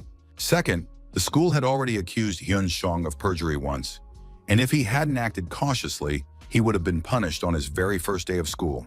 That's why the young man can't trust the school now, realizing that it abuses disciplinary measures without a thorough investigation, since Yeo Yun-ho could have simply lied. The teachers were outraged by such audacity. They believed these were mere speculations, and Hyun-sung should at least show remorse for his actions. The vice principal realized that the student had only admitted to the fact of the assault. This was not enough for a serious defense, and there was no point in delving into the details. The vice principal said that many students had seen the boy use violence, and Hyun-sung showed no remorse for his actions.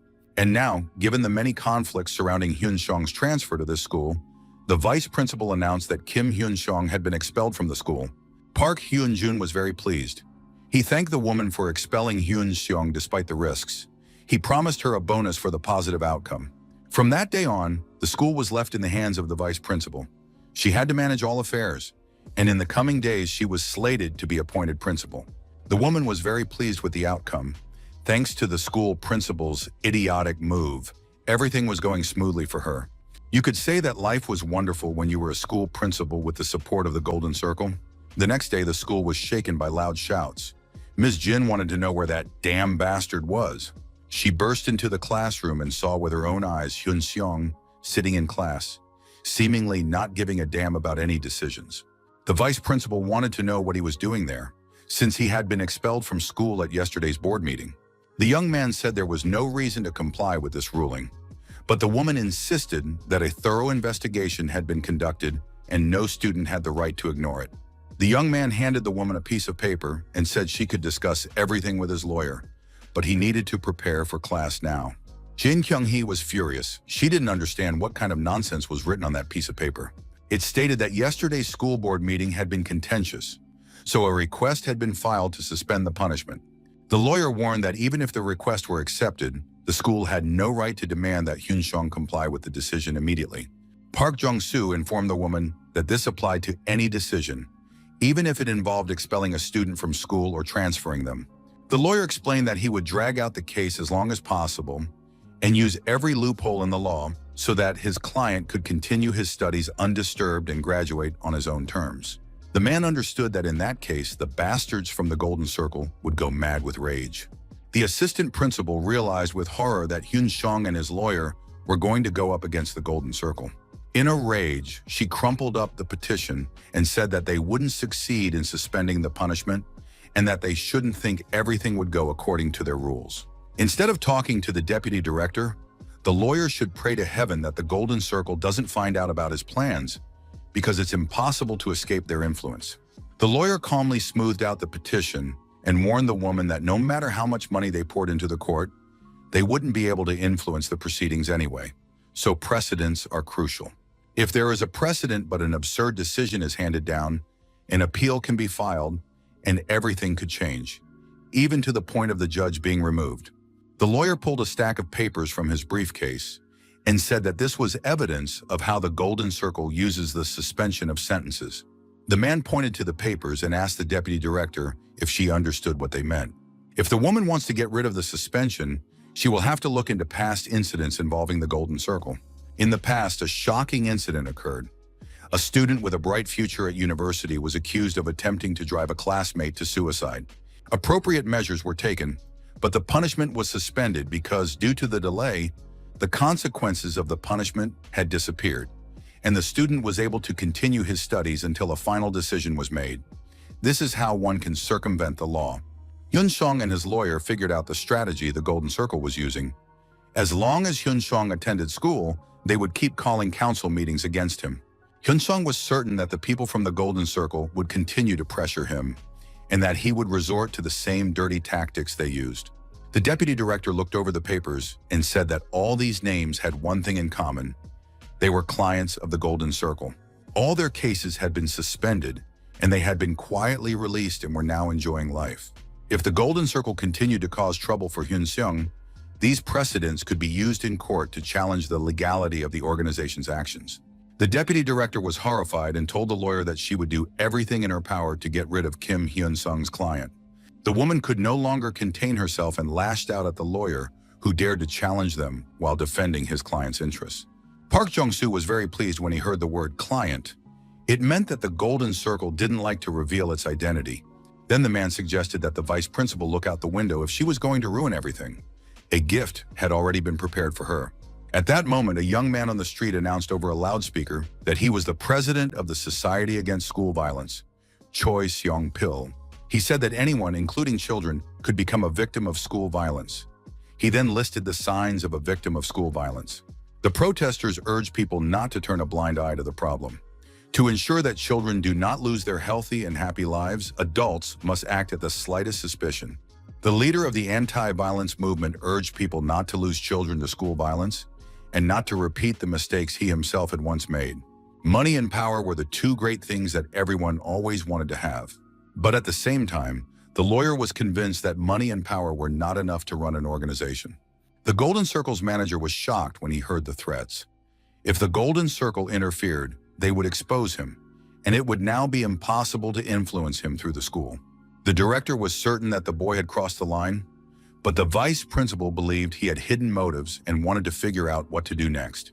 The Golden Circle manager decided that in this case, they needed to get rid of the guy as soon as possible, but just then the phone rang. After answering it, the man's expression changed, and he said that nothing needed to be done.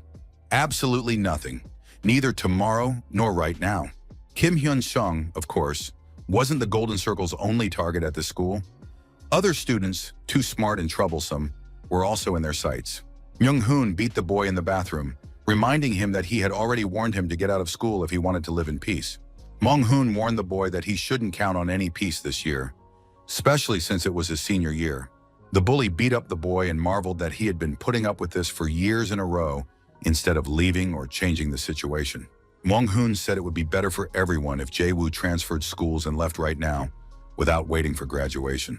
After that, the poor guy had his finger broken, so he'd learn his lesson and stop thinking he was so smart and start following orders. It all started when student Kang Jae-woo came in first on the midterm exams. That's when Myung-hoon appeared in his life, and the boy's world came crashing down. For the sake of his parents, who had moved and had high hopes for him, the young man was prepared to endure relentless humiliation. With each passing day, the situation grew more unbearable. Jae-woo thought he could endure it for another year, but thoughts of jumping out the window came to his mind more and more often. Jae-woo once heard that his tormentor had also bullied a high school senior named Hyun-seong, but the boy had fought back and even appeared before the school council. Jae-woo had always thought he wouldn't be able to get rid of Myung-hoon, so now he listened closely to the conversations about Hyun-seong, who, despite suspensions and bans, continued to take action. The students discussed that apparently Hyun-seong would continue attending school until the court ruled on the appeal, and by that time he would have already graduated. Jae-woo listened to these conversations and was completely thrilled by Hyun-seong. This stranger had managed to stop Myung-hun, and hope had emerged for the victims. Summoning his courage a few days later, Jae-woo met the new student near the school and decided to tell him something. Jae-woo believed that Myung-hun was deliberately provoking the new student. The boy also admitted that he had been a victim of these people for a long time and was constantly subjected to humiliation. Hyun-sung wanted to know why Jae-woo was telling him this while they were standing on the street, and at that moment, someone threw a carton of milk from the upper floor. Jae-woo replied that he hoped Hyun-sung would win this war against Myung-hun, and at that very moment, the milk carton hit the young man on the head. Hyun-sung clutched his head, milk running down his face, while Jae-woo looked concerned and tried to gauge how he was feeling. From the upper floor, Choi Myung-hun waved at the boys, and Hyun-sung confirmed his companion's suspicion. That jerk was deliberately provoking them. Hyun-sung turned around and, as he walked away, advised Jae-woo not to stick his neck out, because he didn't know the whole situation. The thugs were standing on the roof. They had seen Hyun-sung heading toward them, and now they were curious to see how it would all end. Myung-hun told his henchmen to warn the others. They had to stick strictly to the plan. Hyun-sung was walking down the stairs when a group of guys lined up in front of him, clearly not intending to let him pass. One of them was about to give the order, but a powerful blow cut him off. Hyun-sung barked at them to get out of the way and immediately knocked several of them down.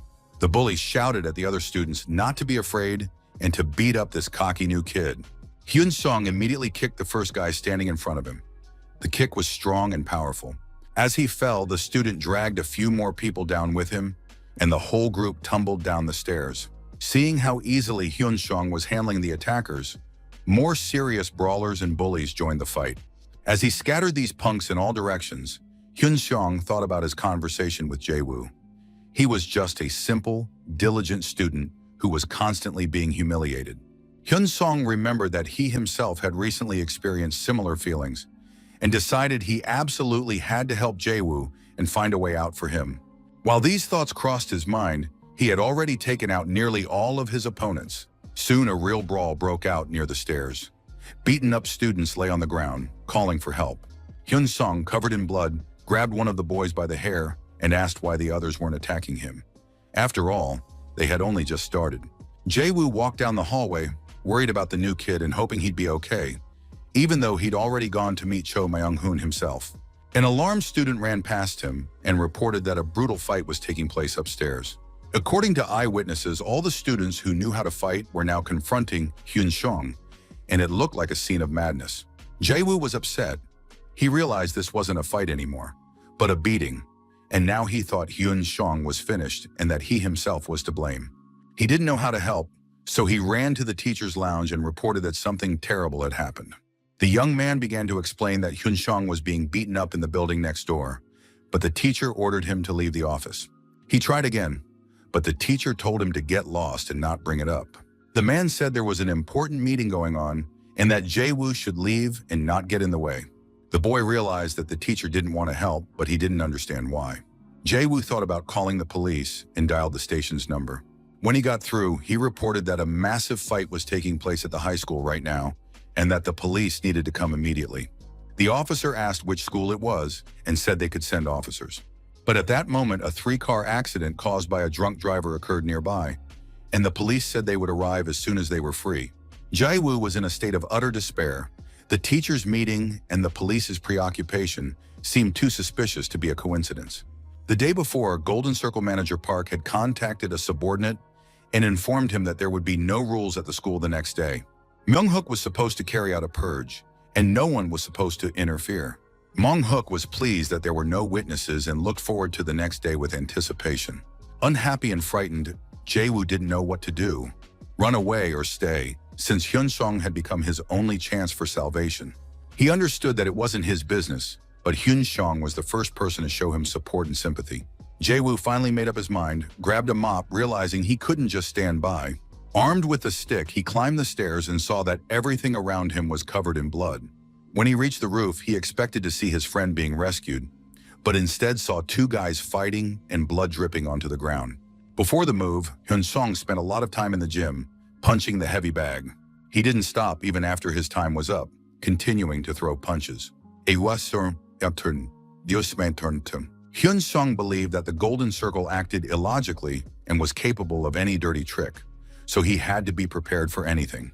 Fighting in this unfair match, he realized he had been right to prepare for a school like this. The new students were terrified. It seemed to them that they were facing a real psychopath, ready to tear everyone apart. Hyun-sung knew that Myung-hoon had promised the others there would be no police or teachers present, so they could do whatever they wanted. But that was actually a good thing. Whatever happened, they'd turn a blind eye to it, and Hyun-sung was fine with that. The guys on the roof stared in horror at the door, behind which danger was looming. The door swung open, and Hyun-sung appeared before them, covered in blood and carrying one of the guys in his arms. Myung-hoon even clapped, saying he was sure. Hyun-sung was a real psycho who would make it to the roof, but now a scenario had been prepared for him. According to this scenario, Hyun-sung loses his temper, starts fighting with all the boys in the school, and then supposedly trips accidentally on the roof and falls down. Of course, the police will launch an investigation, and every student will say in unison that Hyun-sung started it. So the outcome is obvious, an accident caused by school violence. Hyun-sung will become both the bully and the victim, and that's where the story is supposed to end. Hyun-sung confirmed that the script is actually pretty good, and he even likes it. After that, the boys lunged at each other and clashed in a fight. The teachers locked themselves in the office. The vice principal believed they had no choice. They had to stay silent and watch, because now they were in cahoots with the Golden Circle. This organization has its own people in the police and the prosecutor's office, as well as connections in politics. The Golden Circle will be able to handle all the problems. They just need to stay out of it and wait. After all, if things didn't work out, there were other Golden Circle fighters at the school, so Hyun Sunwoo wouldn't be able to handle everyone anyway. Right now, the teachers were better off figuring out how to restore order after the brawl. The boys traded blows, landing strong and powerful attacks on each other. Hyun-sung thought he could dodge, but he didn't make it in time, and took a blow to the face from his opponent. The young man felt he was already tired, but he was certain nothing would change. The fight was unequal from the start, and if he lost, he was finished. Hyun-sung had already sized up his opponent and realized that Myung-hoon wasn't bad. But in the Golden Circle, even a ranked fighter was nothing compared to a manager. At one point, instead of dodging, Hyun-sung struck his opponent's knuckles with his forehead, causing him severe pain. However, he missed the counterattack, and his opponent decided the victory was already his. Myung-hoon was almost celebrating his victory, sensing that Hyun-sung was at his limit, and it was time to finish him off. Everyone watching the fight stood with their mouths agape, realizing just how brutal it was. Hyun-sung was also ready to admit that the blow was heavy, but bearable. The fight continued, and they were about to find out who would win. Myung-hoon didn't understand what was happening. How could he have beaten his opponent so badly, yet the man was still getting back up? Hyun-sung lunged at his opponent and landed several powerful blows. It was clear that Myung-hoon was starting to lose, and he couldn't let that happen. Suddenly, one of the fighters pulled out a knife. The next moment, something terrible happened. The knife plunged into the body and blood flowed onto the ground. At that moment, Jae-woo appeared on the roof with a mop handle. He screamed in horror when he saw what was happening. Myung-hoon didn't understand why his friend hadn't helped him sooner and hadn't pulled out a knife. After all, the fight was serious. He reasoned that there was no need to fear criminal liability, but for some reason his friend didn't look pleased. The thug shouted for him to keep beating Hyun-sung, despite the knife in one of the participants' chests. At that moment, it became clear just how dangerous Hyun-sung was. He grabbed the knife blade with both hands, and the blood wasn't coming from his body. Hyun-sung looked at the attacker and asked if that was really all a rank fighter was capable of. Taken by surprise, the guy was flustered. This psychopath hadn't even flinched, despite the wound in the blood. Hyun-sung didn't say a word and kicked his opponent, sending him to the ground. He clenched his hand and snapped the knife's blade, then asked if that was really all they were capable of. The knife shards were embedded in the ground. Hyun-sung thought that guys like this had turned out this way because of the indifference of parents and teachers who had ruined the younger generation. At that moment, school administrators and teachers appeared on the roof. They wanted to understand what was happening. Hyun-sung explained that Myung-hoon had ordered his men to kill him, and now they could see the consequences. Judging by the students' condition, the school infirmary wouldn't be able to help them anymore. They needed to call an ambulance. Besides, the school couldn't handle this on its own, so they needed to call the police. Having said this, Hyun-sung turned and walked away, pressing his hand against the wound on his stomach. Jae-woo, terrified, followed him. Hyun-sung walked through the school hallways, wondering why he had even come to this school in the first place. Not only had the Golden Circle sent a dozen guys after him, they'd even brought knives. The police didn't show up and the teachers stayed silent. Later, an ambulance with its lights off quietly took the injured to the hospital, but the real victim, Hyun-sung, seemed to have been ignored. Hyun-sun approached Jae-woo and asked him why he thought things were happening this way. Then he said that Jae-woo already understood everything himself, because he was the one who had called for help. Jae-woo looked at him and, meeting his gaze, quietly replied that he understood. Once things had calmed down, an unscheduled faculty meeting had to be held. The vice principal announced that they should present the situation as a routine student altercation and keep quiet about the knife. She said they had to use their heads. If everything came to light, the police would come, and it would be the end for all of them. The teachers turned the school into a purgatory to get rid of Hyun-sung, but he took advantage of the situation, and now he'll be the one to blame. Evidence is scattered all over the school, so it's no longer possible to manipulate witness testimony. Hyun-sung will defend himself with a lawyer, and if things get worse, the teachers will have to answer for it. But if they want to keep their jobs, they'll have to tell the police that they were at an important meeting and didn't have time to react. The teachers were no longer so sure they were in the right, and the vice principal hoped she could sort everything out. The vice principal was very anxious. She hoped she hadn't missed anything. Suddenly, she rushed over to teacher Chang Won-gi and demanded that he go downstairs immediately. The man didn't understand who she was, what had happened, or why there was such a rush. But the anxious administrator demanded that they find Myung-soo Chang immediately. Myung-soo Chang had very good grades, good enough to get into any university, and it was unclear why anyone would want to beat up a guy like that. Hyun-sung explained to the students that Jae-woo, who had recently transferred to their school, had stepped on some of their toes. He hadn't hired any tutors, yet he'd come in first place. That's why they used the Golden Circle, an organization that extorts students and keeps them in line, against him. They were tasked with ruining Jae-woo's life. This had to be done so that the boy's grades would drop, and then as planned, all his classmates could see the result. Based on this logic, someone probably contacted the Golden Circle organization because of Hyun-sung. Of course, some students might not believe any of this because it sounds pretty absurd, but soon they'll get proof. Soon everyone will see how the teachers react when they find out that Myung-soo Chang was beaten up, even though these same people did absolutely nothing when Hyun-sung was being beaten. And indeed, the door swung open, and standing in the doorway were the teachers, demanding that Hyun-sung stop beating up the students. The homeroom teacher immediately noticed the strange atmosphere in the classroom, but decided that in such a situation, he needed to be firmer. Mr. Chang wanted to find out why this villain, Hyun-sung, was picking on an innocent student. But suddenly a loud, almost deafening scream rang out. Jae-woo clearly wanted to get the teacher's attention. Jae-woo explained that he had gone to the teacher's lounge and called for help, but the teachers were busy at a meeting. Now, however, they had come and were trying to stop the fight. Jae-woo said that the teachers had ignored him and Hyun-sung as if they were invisible, but had immediately rushed to Myung-soo Chan's aid, even though he had only been slightly beaten. This means that Hyun-sung told the students the truth about the Golden Circle organization, which pays the teachers. The homeroom teacher kept insisting he didn't understand what they were talking about. He took the beaten-up Soo-chan away and promised they would continue this conversation later. Park, the head of the Golden Circle, listened to everything he was told and realized that they hadn't been able to handle the situation on their own.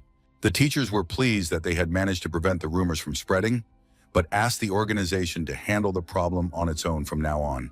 Hyunjun realized that this time, the agents at the school had failed in their mission.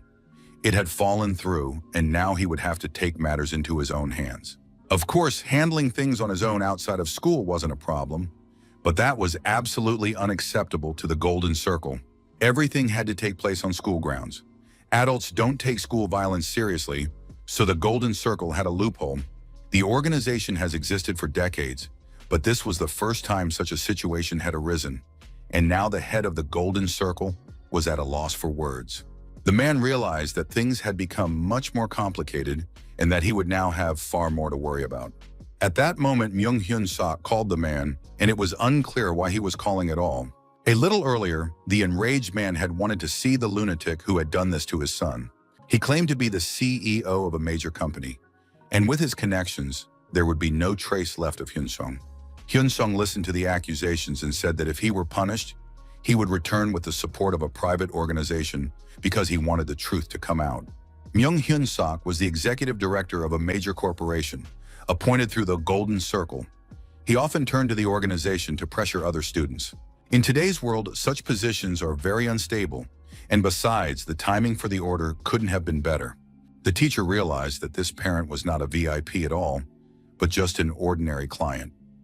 Everything turned out to be much worse than he had expected. Hyun-sung told the man he was surprised by his naivety.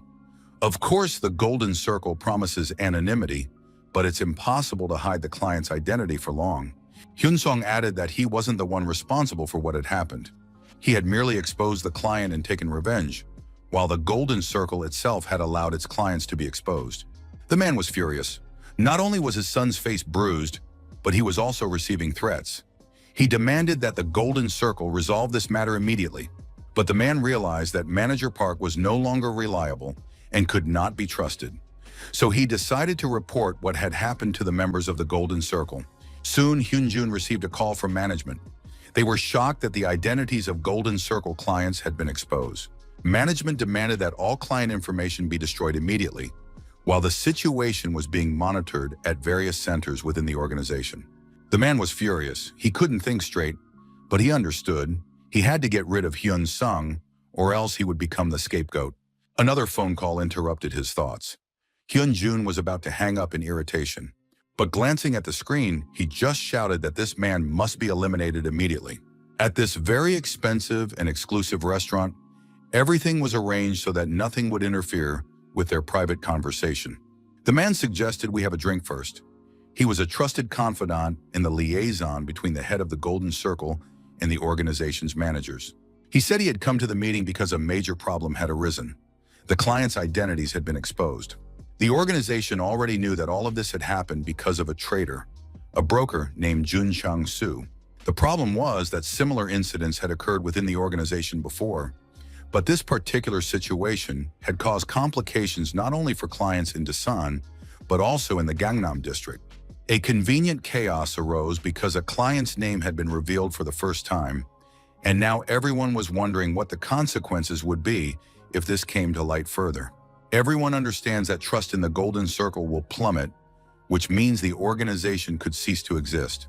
The man said that perhaps they could turn this failure into a success, and that this would help strengthen trust in them in the future. So now Hyun-jun was being given one last chance. He had to show all the clients that Hyun-sung could be destroyed using the Golden Circle's methods, and that everyone associated with him would pay for it. If everything was done correctly, Hyun-jun would get the opportunity to meet with the boss in person. It was a tremendous honor and a dream for everyone working in the organization.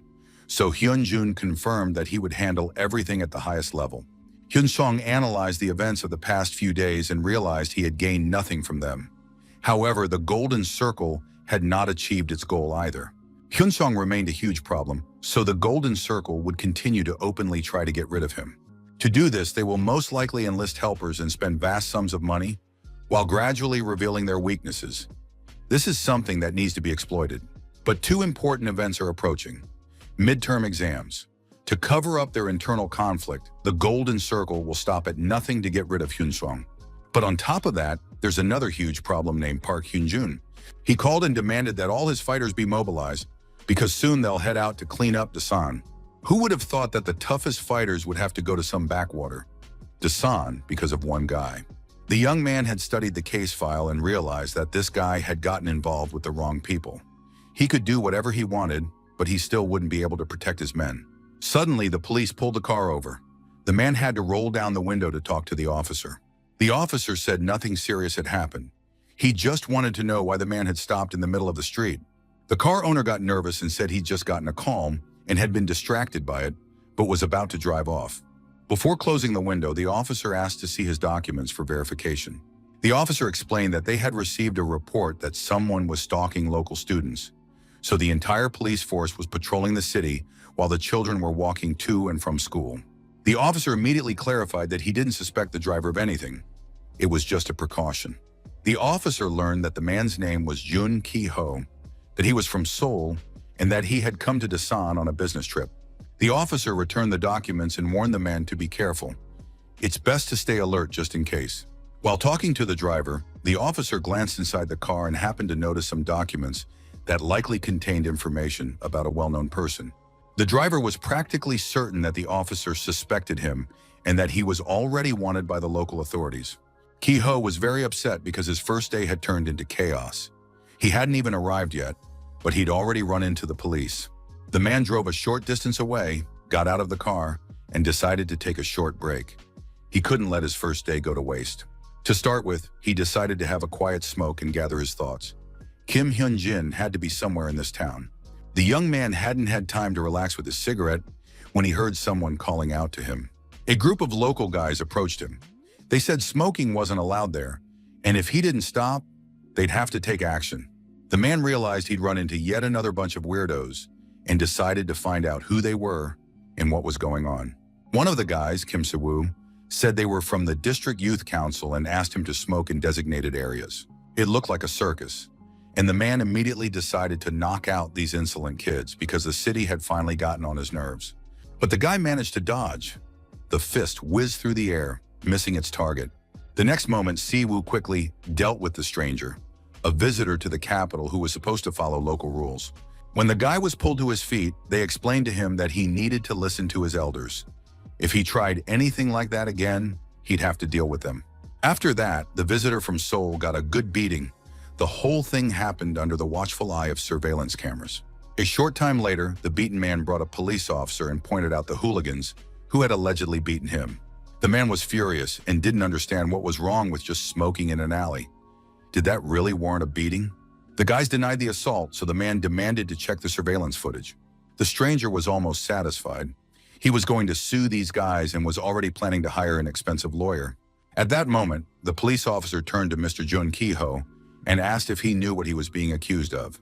The police officer said that Ki-ho had been seen near the school where Hyun-jin studies and near his home. The camera Ki-ho had pointed out had long since stopped working, and the youth council allegedly beat him up for trying to break into someone else's house. At that moment, one of the guys smashed the window of the nearest house with a baseball bat. The police officer said that the youth council would serve as a witness to everything that had happened, so Ki-ho should definitely hire a good lawyer. The man was in shock and furious as they handcuffed him.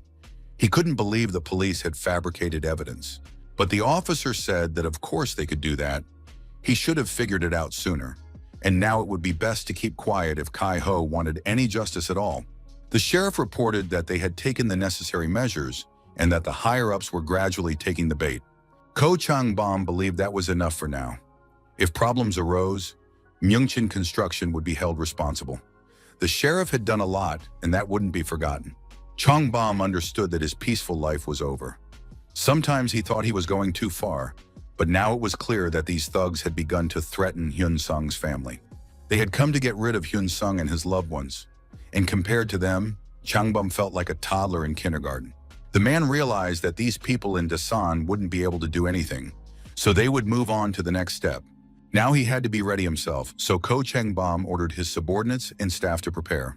Ki-ho left the police station and immediately called to thank them for helping him get out of there so quickly. Hyun-jun said that if they tried to pressure Hyun-sung's family right now, nothing would come of it. Basically, it's unclear who this guy even is. He doesn't seem like some big shot. It has come to light that Ko Chang-bom is quite close to him. It's obvious right away. Country bumpkins stick together. Hyun-jun decided that his opponents were being too cautious because they had something to lose. He ordered to get rid of Ko Chang-bom first and then quickly deal with the rest. Hyun-jun wanted to wait for Chang-bom to reveal himself, but Ki-ho suggested dealing with both Chang-bom and Hyun-seong at the same time. Ki-ho was very angry and decided to follow the classic golden circle strategy. After receiving permission from his boss, Ki-ho was very pleased because he realized that Hyun-seong had approached the wrong people.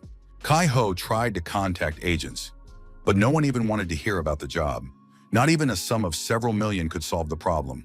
Ki-ho couldn't understand what this town had become, but it seemed that his revenge on Hyun-seong had ended before it even began.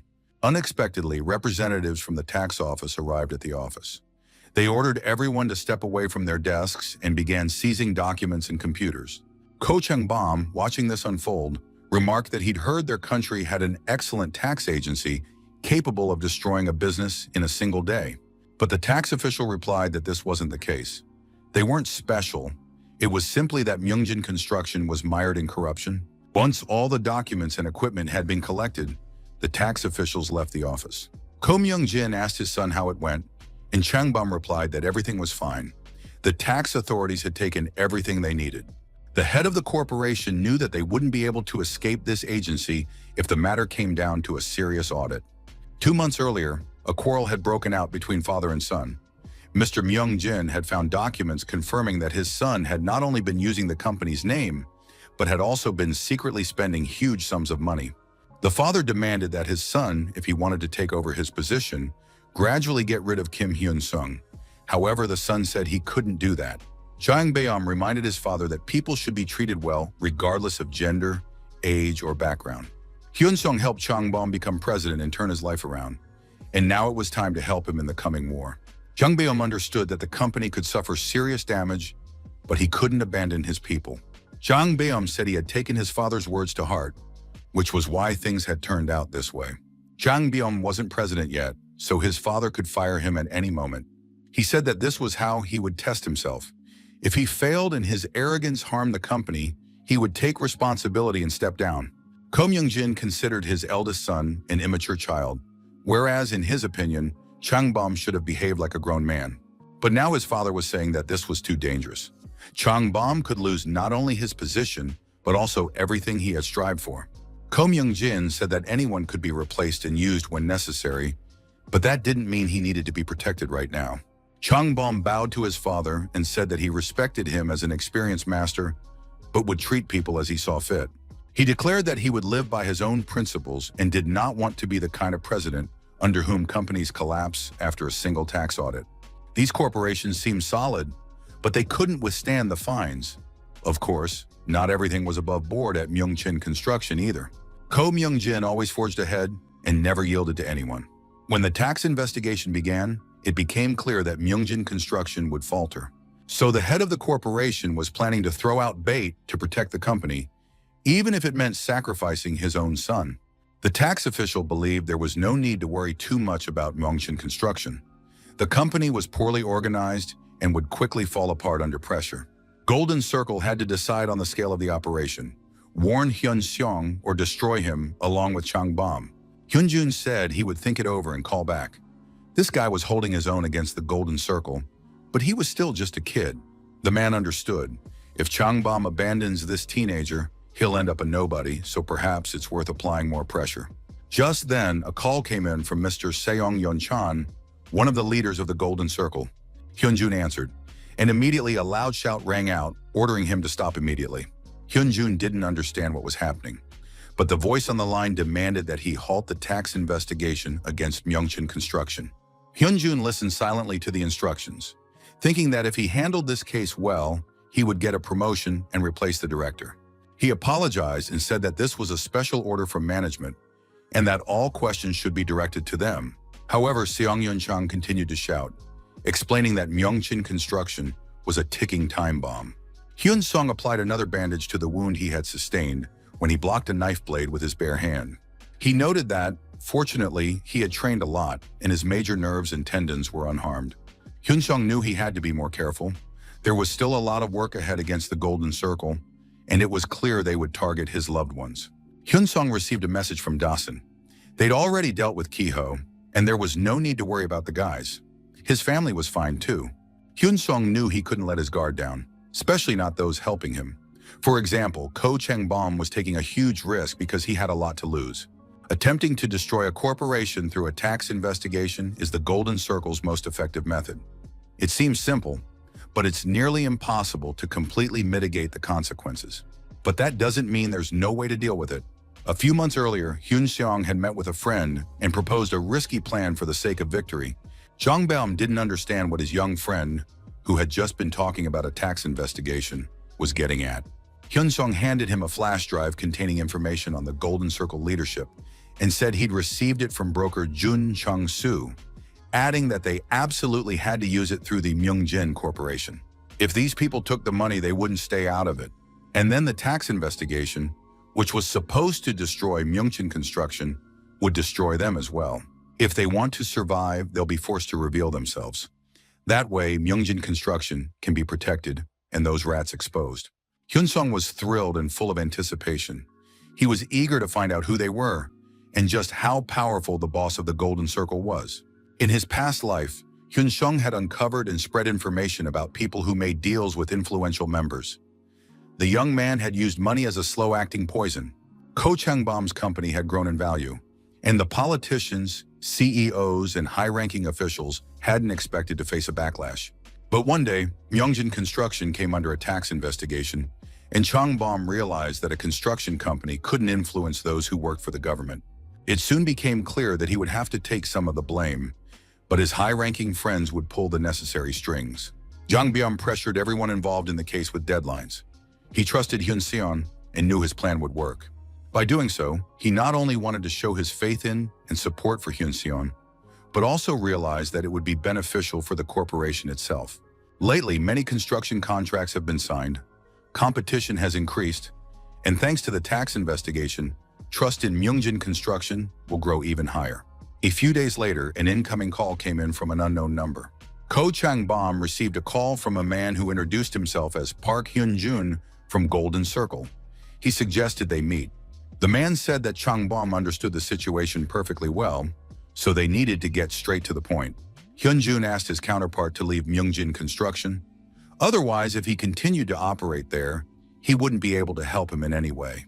Changbom said it was the first time he'd seen him and called what he said nonsense. He wasn't going to do anything about the tax investigation.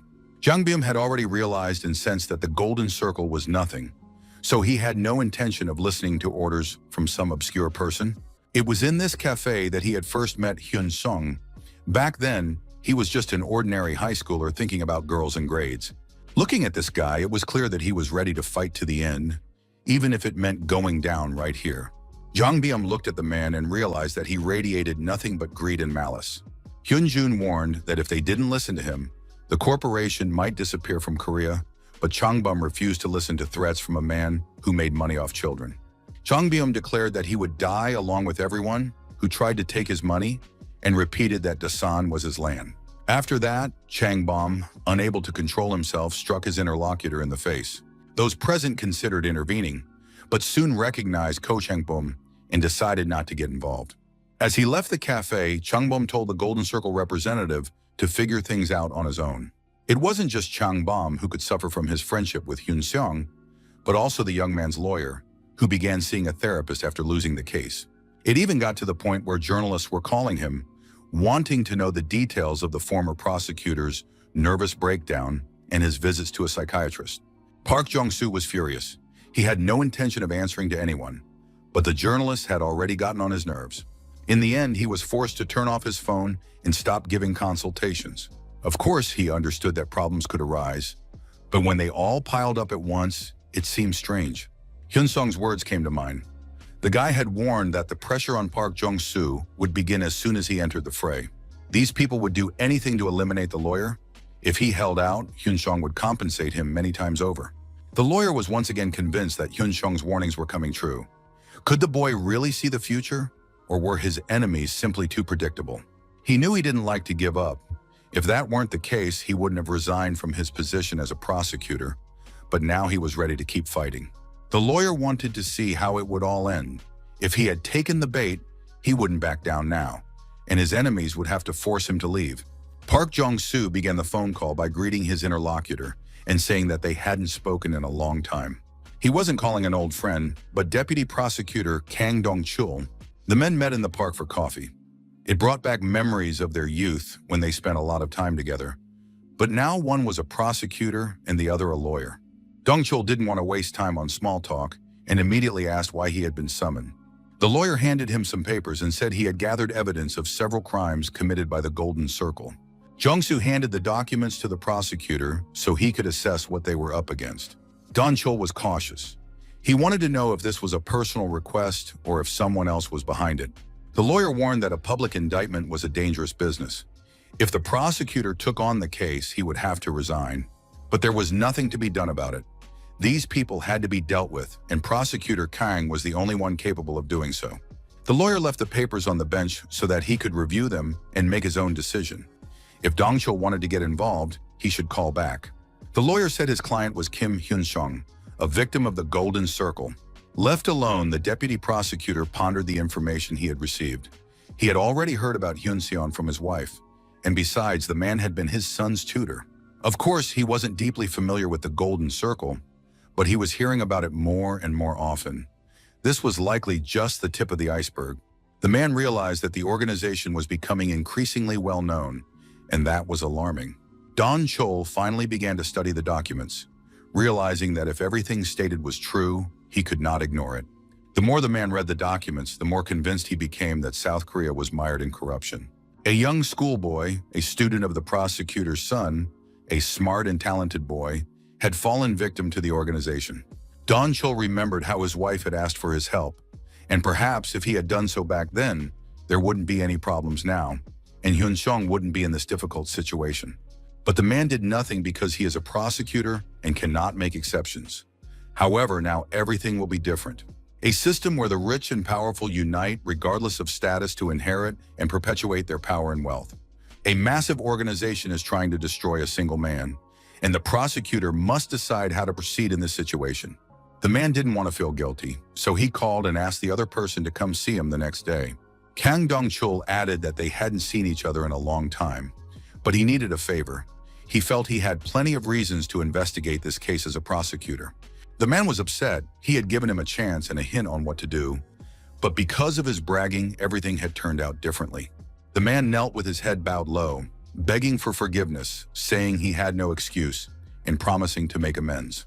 How could anything be fixed if the opportunity to destroy Hyun Sung's network had been lost?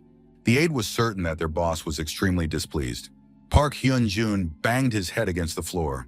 Begging for forgiveness, he was ready to literally break through the floorboards with his own head.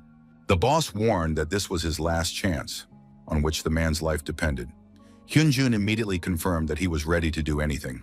The head of the Golden Circle had ordered that internal mistrust be eradicated, and now Hyun-jun had to prove that the organization was willing to do anything to achieve its goals.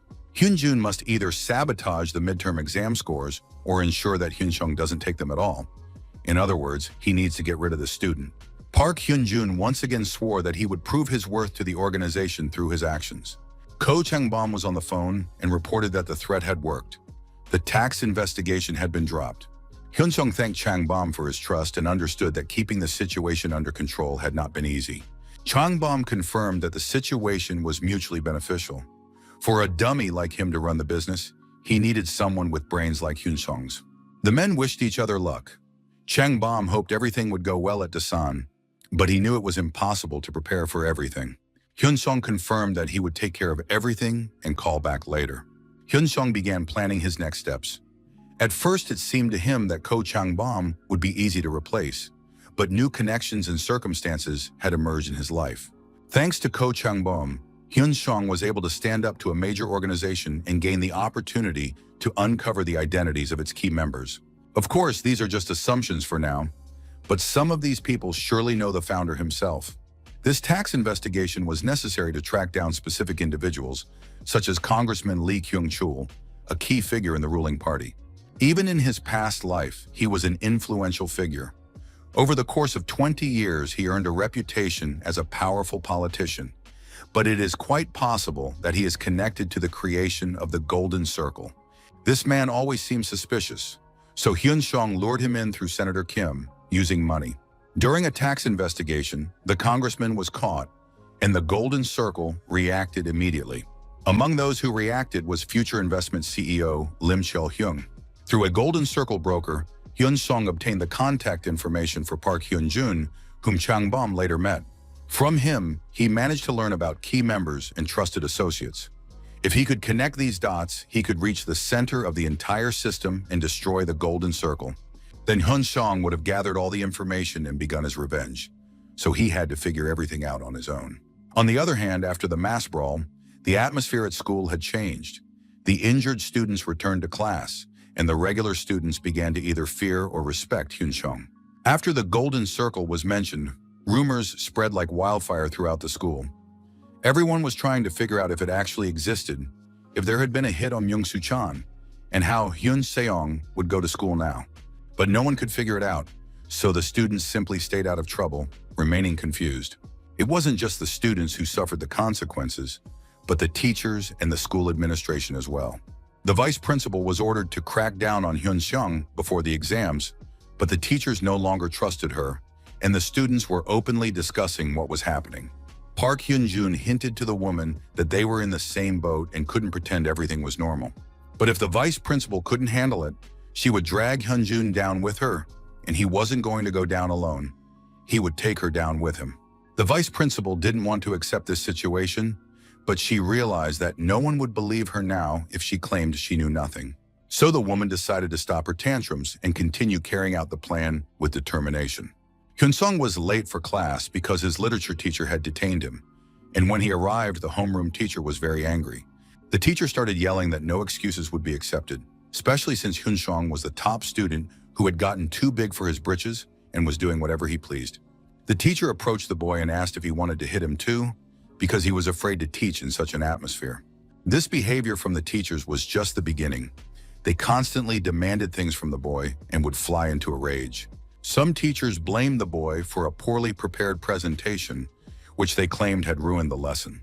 The homeroom teacher claimed that the boy simply couldn't concentrate and that teachers lose motivation because of students like him. Hyun-sung's name came up in every class.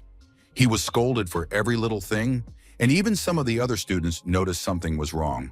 Several days passed in this manner before the homeroom teacher, Mr. Chang, called the boy in and told him that he had been taking his studies too lightly lately. The homeroom teacher demanded that the boy write an explanatory note, and it had to be as sincere as possible to touch his heart. Otherwise, he would have to rewrite it. Hyun-sung understood perfectly well what these teachers were up to. They were restricting his time and punishing him, likely following instructions from the Golden Circle. It got to the point where some of the kids saw the teachers picking on the boy and already realized that the Golden Circle was bullying him. Hyun-sung confirmed that the teachers had been ordered to bully and torment him, but that was the extent of their power. Hyun-sung was completely calm and explained to his classmates that no matter how powerful the organization was, there was little they could do within the school. He advised the kids not to be afraid. He had nothing to lose, but the teachers and the Golden Circle did. Hyun-sung understood that he needed to hold out until the organization stepped outside its own rules and began acting beyond the school grounds. They wouldn't be able to really harm him. Hyun-sung wrote an explanatory note and brought it to his homeroom teacher, who hoped the boy wouldn't complete this ridiculous assignment. The homeroom teacher took the letter, certain that he would tear it up and make the boy rewrite it. But after the man read the text, he started shouting and calling the student a psycho. Mr. Chang could no longer contain himself. He waved his arms and insisted that this couldn't be called an essay. It was just his thoughts about himself, the watch on his wrist, and the time he spends at the bar on weekends. Hyun-sung wanted to see how the Golden Circle would react if information about corruption among teachers made it to the press. The young man was sure it would be interesting to see if they would resort to extreme measures, risking that everything would spiral out of control. Or perhaps the teachers would simply be fired and disgraced, so he needed to be prepared for anything. Hyun-sung said his essay was perfect for submitting to the Department of Education. As it turned out, the Golden Circle was obligated to satisfy its clients' demands, but could do nothing against an ordinary schoolboy. The organization's collapse was only a matter of time. If politicians stopped reaping benefits, they would try to erase all traces of their ties to the Golden Circle. Hyun-sung was a time bomb for the organization.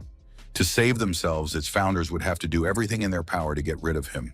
But they wouldn't take action outside the school, and that currently worked in Hyun-sung's favor, so he decided to dig even deeper. Analyzing the events of the past few days, the young man realized that the teachers' actions were complete nonsense. They could, of course, swap out the exam papers or manipulate the grades. This meant the problem had to be resolved before the exams. Otherwise, they might resort to such underhanded tactics. The homeroom teacher immediately went to the vice principal, Ms. Jin, and told her about the essay Hyun-sung had written. And now the vice principal had called the Golden Circle and asked them to handle everything according to plan, because Hyun-sung would soon be out of control. At the Central Support Office, they discussed how teachers at a prestigious school were being paid to bully students. Of course, it was a support office, but you can't just ignore such claims, even if they seem delusional. The man claimed he had evidence, but the employee kept shouting that even the school's vice principal might have been bought off. There have been cases where certain influential people could come and go as they pleased, and money and parents are involved in all of this. But now the organization needs to pay attention to this, or soon it will be too late. The man said that while they are verifying the information, his son continues to be bullied, and he is not going to put up with school violence. This needs to be addressed to prevent the number of victims from growing. If the Department of Education exists only as a front, then this needs to be investigated. The office staffer already felt like he was going to lose his mind over these complainers. On top of that, TV crews had been in the office since early morning, filming and recording everything. The man had come here immediately after receiving information from Hyun Sung, but the TV crew, known for their honest reporting, was already on the scene. A few days earlier, Hyun Sung had met with Senator Kim Pano, shown him the documents, and told him that he needed the authority of a corporate head. After reading the papers, the man realized that this young man had figured out who was in the Golden Circle and had even discovered who was at the head of the organization. The list included many politicians and senators, but what annoyed him most was the name of Congressman Lee, whom Senator Kim wanted to destroy more than anyone else. Hyun Sung, as usual, smiled and said he had already arranged everything so that Mr. Ko could take action. Now, catching Congressman Lee would be as easy as boiling water in a kettle. And when that happened, Kim Pano would be able to run for president without a care in the world. The senator looked at the young man with admiration. Despite everything, he had kept his promise. A man like that simply had to work for him. Mr. Kim agreed and said that since that was how things were set up, he was ready to participate. In response, he wanted to know what he could do for Hyun Sung. The young man wanted to make headlines in all the newspapers about corruption in high school, as well as organize a media blitz that would put pressure on the Golden Circle. The senator understood that his name needed to be used, so he immediately agreed to the publications. After the exposés in the press and the emergence of irrefutable evidence, a public outcry began, and additional details were soon published. At first, it seemed that the article had nothing to do with the Golden Circle, but when the truth came out, the organization left the high school. Representatives from the Department of Education arrived and demanded that the students tell the truth about everything they had seen and heard, about the abuse and corruption. The Department of Education feared public pressure, so it staged a show investigation, worried about a negative reaction. But the students were terrified. They feared that their words would affect their future. Of course, everyone understood that the school was acting unfairly, but the students simply lacked the courage. Hyun Sung said he understood how difficult it all was, but asked them not to forget. If the students wanted to be independent, then in times of conflict they needed to show that they stood by their words. And so Kang Jae-woo realized he couldn't let this opportunity slip away. He had to change and stop sitting idly by like he used to. The homeroom teacher met with the assistant principal. The man believed the situation was dire. The public had gotten involved, the Department of Education had launched an investigation, and there would be major problems ahead. He wanted to know what the Golden Circle organization had done. Someone had to sort out the situation one way or another. The woman suggested waiting. She had already contacted Golden Circle, and they should respond soon. The homeroom teacher understood that most likely there would be no response. After all, Golden Circle hadn't lifted a finger when Hyun Sung appeared at the school, so it was unlikely anything would change now. The vice principal advised the teacher to calm down. In any case, there was nothing they could do now. Class teacher Chang understood this, but he still didn't want to give up and become a pawn of circumstances. The Golden Circle organization always managed to get out of trouble unscathed. Just then, the vice principal's phone rang. The man said that the person who founded the Golden Circle had unconventional views, but that he himself was quite conservative. The Golden Circle leadership insists that nothing leave the school grounds. This is because school violence and bullying are easy to hide. Everything is blamed on the mistakes of immature students, and no one notices what is really going on. So they just need to corner Kim Hyun Sung, but the situation has already become too complicated and could come crashing down. Ms. Jin understood all this perfectly well and wanted to know what the Golden Circle would do next. The situation was complicated. Senator Kim Pano had thrown out the bait, and the journalists had picked up on the story, a classic interaction between politicians and the press. The senator was trying to boost his ratings with this, but the problem is that it's no longer so easy to cover it up. It was already clear that the press and the senator wouldn't back down, so they needed to be given something in return. The deputy director listened to the representative of the Golden Circle and suddenly realized that her organization was effectively being abandoned. The woman screamed that she wouldn't let that happen, but all she heard in response was laughter. Park Hyun-jun said that if she trusted them, they would give her a chance to recover, but if she resisted, it would be the end of her. The woman must understand. Here, they are the leaders, and she is the follower, and now she is paying for everything she has already done. The man stood by the window and looked at the lights of the sleeping city, realizing that it was all over. The Golden Circle had promised him financial compensation for the sacrifice he made, but it seemed they wouldn't pay a thing. He'd seen them get rid of useless people more than once. Zhang Wangi didn't know what to do. A massive mortgage, expenses for the children, and a pension he'd already effectively spent. The deputy director was having fun, but he wasn't. But all of this happened because of some schoolboy. And suddenly the teacher remembered that they really do pay for cooperation with Hyun-sung in Dasan. A short time later, the homeroom teacher was on his knees before Hyun-sung, begging for mercy and saying he had a mortgage and 2 children to support. He admitted his mistakes and asked for a chance to make amends, mentioning that he had already heard about the fate of Mr. Kim Yeon-chul from the school in Dasan. Hyun-sung asked if the teacher remembered a boy named Yang Min-ho, who had graduated from their school a few years ago. This young man had studied well enough to get into a Korean university, but one day he began to be bullied for no reason. In the end, he did get into a prestigious university, but he couldn't cope with the trauma he'd suffered in school, dropped out, and joined the army. But even that did not save him. 3 years ago, this young man took his own life. Hyun-sung was certain that the teacher hadn't thought about this when he took money from the Golden Circle. And now teacher Chang was implicated in Yang Min-ho's death and had to accept this fact. It could no longer be changed. Hyun-sung knew that his former homeroom teacher in Dasan wasn't living a glamorous life. He was like a piece of skin stretched over a slaughterhouse. But people like these teachers must be stopped, and they cannot be pitied. The Department of Education usually turned a blind eye to corruption in schools, but now it had taken up the matter and issued an official statement on rooting out school corruption. The deputy principal and homeroom teacher, Mr. Chang, found themselves at the center of the scandal. However, due to a lack of evidence and the influence of the Golden Circle, the news did not receive widespread coverage. The information appeared on the Department of Education's website, so few people learned about the incident. People were outraged that teachers were taking money to bully children. Everyone was surprised and said that this had always been the case in schools. If you don't pay, you're finished. But now, fortunately, children film everything on their phones and immediately report what is happening. That is precisely why the situation came to light, even though a year later, it had almost been forgotten. The matter didn't end with a simple dismissal. Teacher Chan had no intention of speaking without a lawyer. He was confident that the Golden Circle would provide him with protection and a good lawyer. They wouldn't abandon him after all. He knows who's in charge there. But soon the prosecutor said that the teacher seemed to trust the Golden Circle too much. Forget about a lawyer, no one is coming. He was informed that the case had been ordered to be closed entirely, including the investigation against the Golden Circle. The teacher couldn't believe his ears. He had been following orders and was not personally at fault toward the children. But then they showed him the flash drive that Hyun-sung had sent the day before. It contained an audio recording. Hyun-sung probably knew that the Golden Circle wouldn't be able to intervene, so he deliberately sent the audio to undermine trust in the teacher's words. The Golden Circle, and of course, wouldn't protect those who betrayed it, so they'd better end it all now. Teacher Chang began screaming desperately that he had been set up.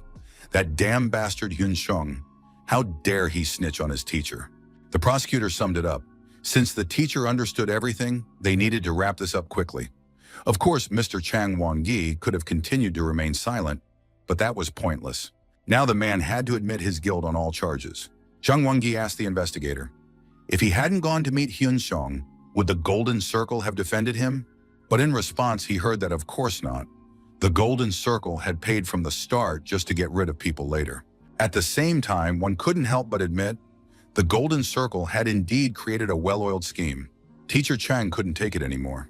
He jumped up and started throwing things around, threatening the investigator and everyone around him. It was decided to continue the interrogation once he calmed down, and the man was sent to a cell. Chang Won-gi was being escorted down the hallway by police officers when he suddenly saw a body on a stretcher. It was the vice principal, and the teacher couldn't believe his eyes. He froze in the middle of the hallway. The men walked quietly down the hallway in their slippers, extremely nervous and trying to resolve the situation urgently. Soon they reached the teacher's lounge. Everyone was involved in the incident, so the vice principal and teacher Chang were simply written off. But the teacher wouldn't listen. They couldn't punish all of them, and even the Golden Circle couldn't pull that off. The man believed they simply wanted to sacrifice a few people and cover their tracks, waiting out the storm. He thought that if they took action, they themselves would come under fire. Upon entering the teacher's lounge, they discovered an unpleasant surprise. Hyun-sung had asked for all the teachers to be summoned. He gave the teachers 10 minutes to gather. Everyone already knew that the vice principal and Mr. Chang had been detained by the police, and the teachers were worried about their fate. Hyun-sung asked the teachers to consider why they were there. After all, they were just as much accomplices to the crimes. The young man said that he was the one who had orchestrated all of this. He was the one who had reported it to the Department of Education and brought the situation to the point of an investigation, and now he would decide what to do with the teachers. The teachers were in shock and wanted to understand what he wanted from them. After all, he hadn't gathered them there for no reason. The young man said that they needed to continue their work, no matter what the Golden Circle ordered them to do, and no matter what was happening at the school, and that they should justify their inaction and continue to turn a blind eye to everything. Hyun-sung said that was exactly what he wanted. If the teachers cooperated, he would have no reason to get rid of them. He added that he had already proven that his words weren't empty threats, and they should keep that in mind. Hyun-sung left the teacher's lounge in a good mood. The first stage of the purge was complete. He had dealt with the teachers. Now it would be harder for the Golden Circle to operate. The groundwork had already been laid for the second stage. When Myung-hoon returned to school, it would be a completely different educational institution. The boy called his friends and found out that the school was in complete chaos. The fired teachers were being questioned by the police. If news of the incident got out, it could reach Myung-hoon. He was extremely annoyed. He understood that the Golden Circle was a bunch of perfectionists, but why couldn't they put an end to this situation? For some reason, they were giving in to this student. Was Kim Hyun-sung really that powerful? Myung-hoon suspected that the boy had already effectively taken over the entire school, and if he returned, he was finished. He couldn't imagine how he would survive. The Golden Circle certainly wouldn't help him now. The next day, Myung-hoon gathered his close friends to discuss Kim Hyun-sung. He was planning to return to school, but now the teachers wouldn't help, and the Golden Circle had abandoned them. He suggested they band together and regain control, but got no response. One of the guys, Cho Min, was trembling with fear. Even a knife hadn't helped him against this opponent, and now they weren't going to take any risks. It was easier for them to accept their fate. They decided to focus on survival because they had no other choice. Without the Golden Circle, they were powerless. However, one of the guys said that if they did nothing, they were finished, and he was ready to support Myung-hoon. The others believed they needed to stick together until the end. If they split up, they would surely lose. A few days later, Choi Myung-hoon returned to school with a group of his close associates. He tried to stay confident, thinking that Hyun-sung wouldn't do anything if they attacked together. Upon entering the classroom, he sensed that his classmates were looking at him with hatred. Before, they had been afraid to even look up. Myung-hoon wanted class to start as soon as possible, so he wouldn't have to talk to anyone. Just then, a girl approached him and said that Myung-hoon and his friends were waiting in the gym. Hyun-sung calmly walked over to the group of students, checking to see if everyone was there. He greeted those he hadn't seen in a while and was sure that Myung-hoon had thought everything through so they could get right down to business. Hyun-sung warned them that he wouldn't destroy them. That would only cause unnecessary trouble. He had just 1 year left until graduation. If they kept quiet, he wouldn't touch them. But if not, then there was no point in them, and he would give them a chance to survive. Though it could hardly be called a life, they would be beaten constantly. At that very moment, the students rushed at the main culprits of their troubles, intending to beat them up. Such behavior was uncharacteristic of victims, so the former Golden Circle agents were immediately thrown off balance. They couldn't understand how these brats dared to betray them, while at the same time realizing that Hyun-sung wasn't going to get his hands dirty with them. Soon, even the toughest guys were ready to admit they were scared, not to mention that the physical pain was also quite severe. Myung-hoon understood that there was some kind of plan because class was about to start, and if a student wasn't in the classroom, the teacher might get suspicious. Hyun-sung sat on the sidelines and watched as the next step of his plan unfolded. Soon the bell rang, and the former bullies breathed a sigh of relief, but Hyun-sung guessed their hopes and said that the bell wouldn't save them. The boy warned that the teachers were already aware of the situation, so there was no point in hoping for their help or rescue. Hyun-sung told the guys that by coming to school, they had signed their own death warrants. Myung-hoon was furious because his friends were in the same boat as him, and now they decided to bail and dump all the blame on him. Myung-hoon yelled at his friends that if they were hoping Hyun-sung would spare them, they were complete idiots. However, the guys figured it didn't matter to them who killed them, the Golden Circle or Kim Hyun-sung, but right now they wanted to settle the score with their former leader and kick him out of school. The guys got so carried away that they were kicking their former friends and didn't even realize what was happening. A real brutal brawl had begun. Hyun-sung said that, of course, the Golden Circle knows everything that goes on at the school, but does nothing, and the boys understand the true nature of this organization perfectly well. But they're scared because they can't defend themselves at all, which is why it all came down to such a petty act of bullying against their former leader. The Golden Circle simply tossed these boys aside like useless trash, and Hyun-sung suggested that Myung-hoon go to the homeroom teacher and report his expulsion from school. After that, the boy must go to the police, tell them everything, and go to a juvenile detention center. In that case, Hyun-sung will let him live. And indeed, the boys approached the teacher and told him they were dropping out of school. The homeroom teacher took it completely in stride. Myung-hoon found this repulsive, since the teacher didn't react at all upon hearing that a student was dropping out. In response, the teacher said that the boys should stop fighting at school and focus on their studies, so they could find good jobs later. To be expelled, they needed their parents' permission, and then the teacher would handle all the paperwork. Myung-hoon tried to protest, but the teacher handed him an application form and said he would definitely process all the withdrawal paperwork. The boy was furious. He realized that Hyun-sung had done something to these teachers, and they were now acting like puppets.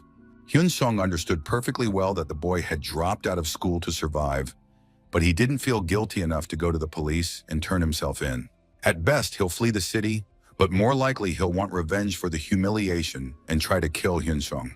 Of course, he could still give up his normal life and go to prison, just like homeroom teacher Chang Won-gi did.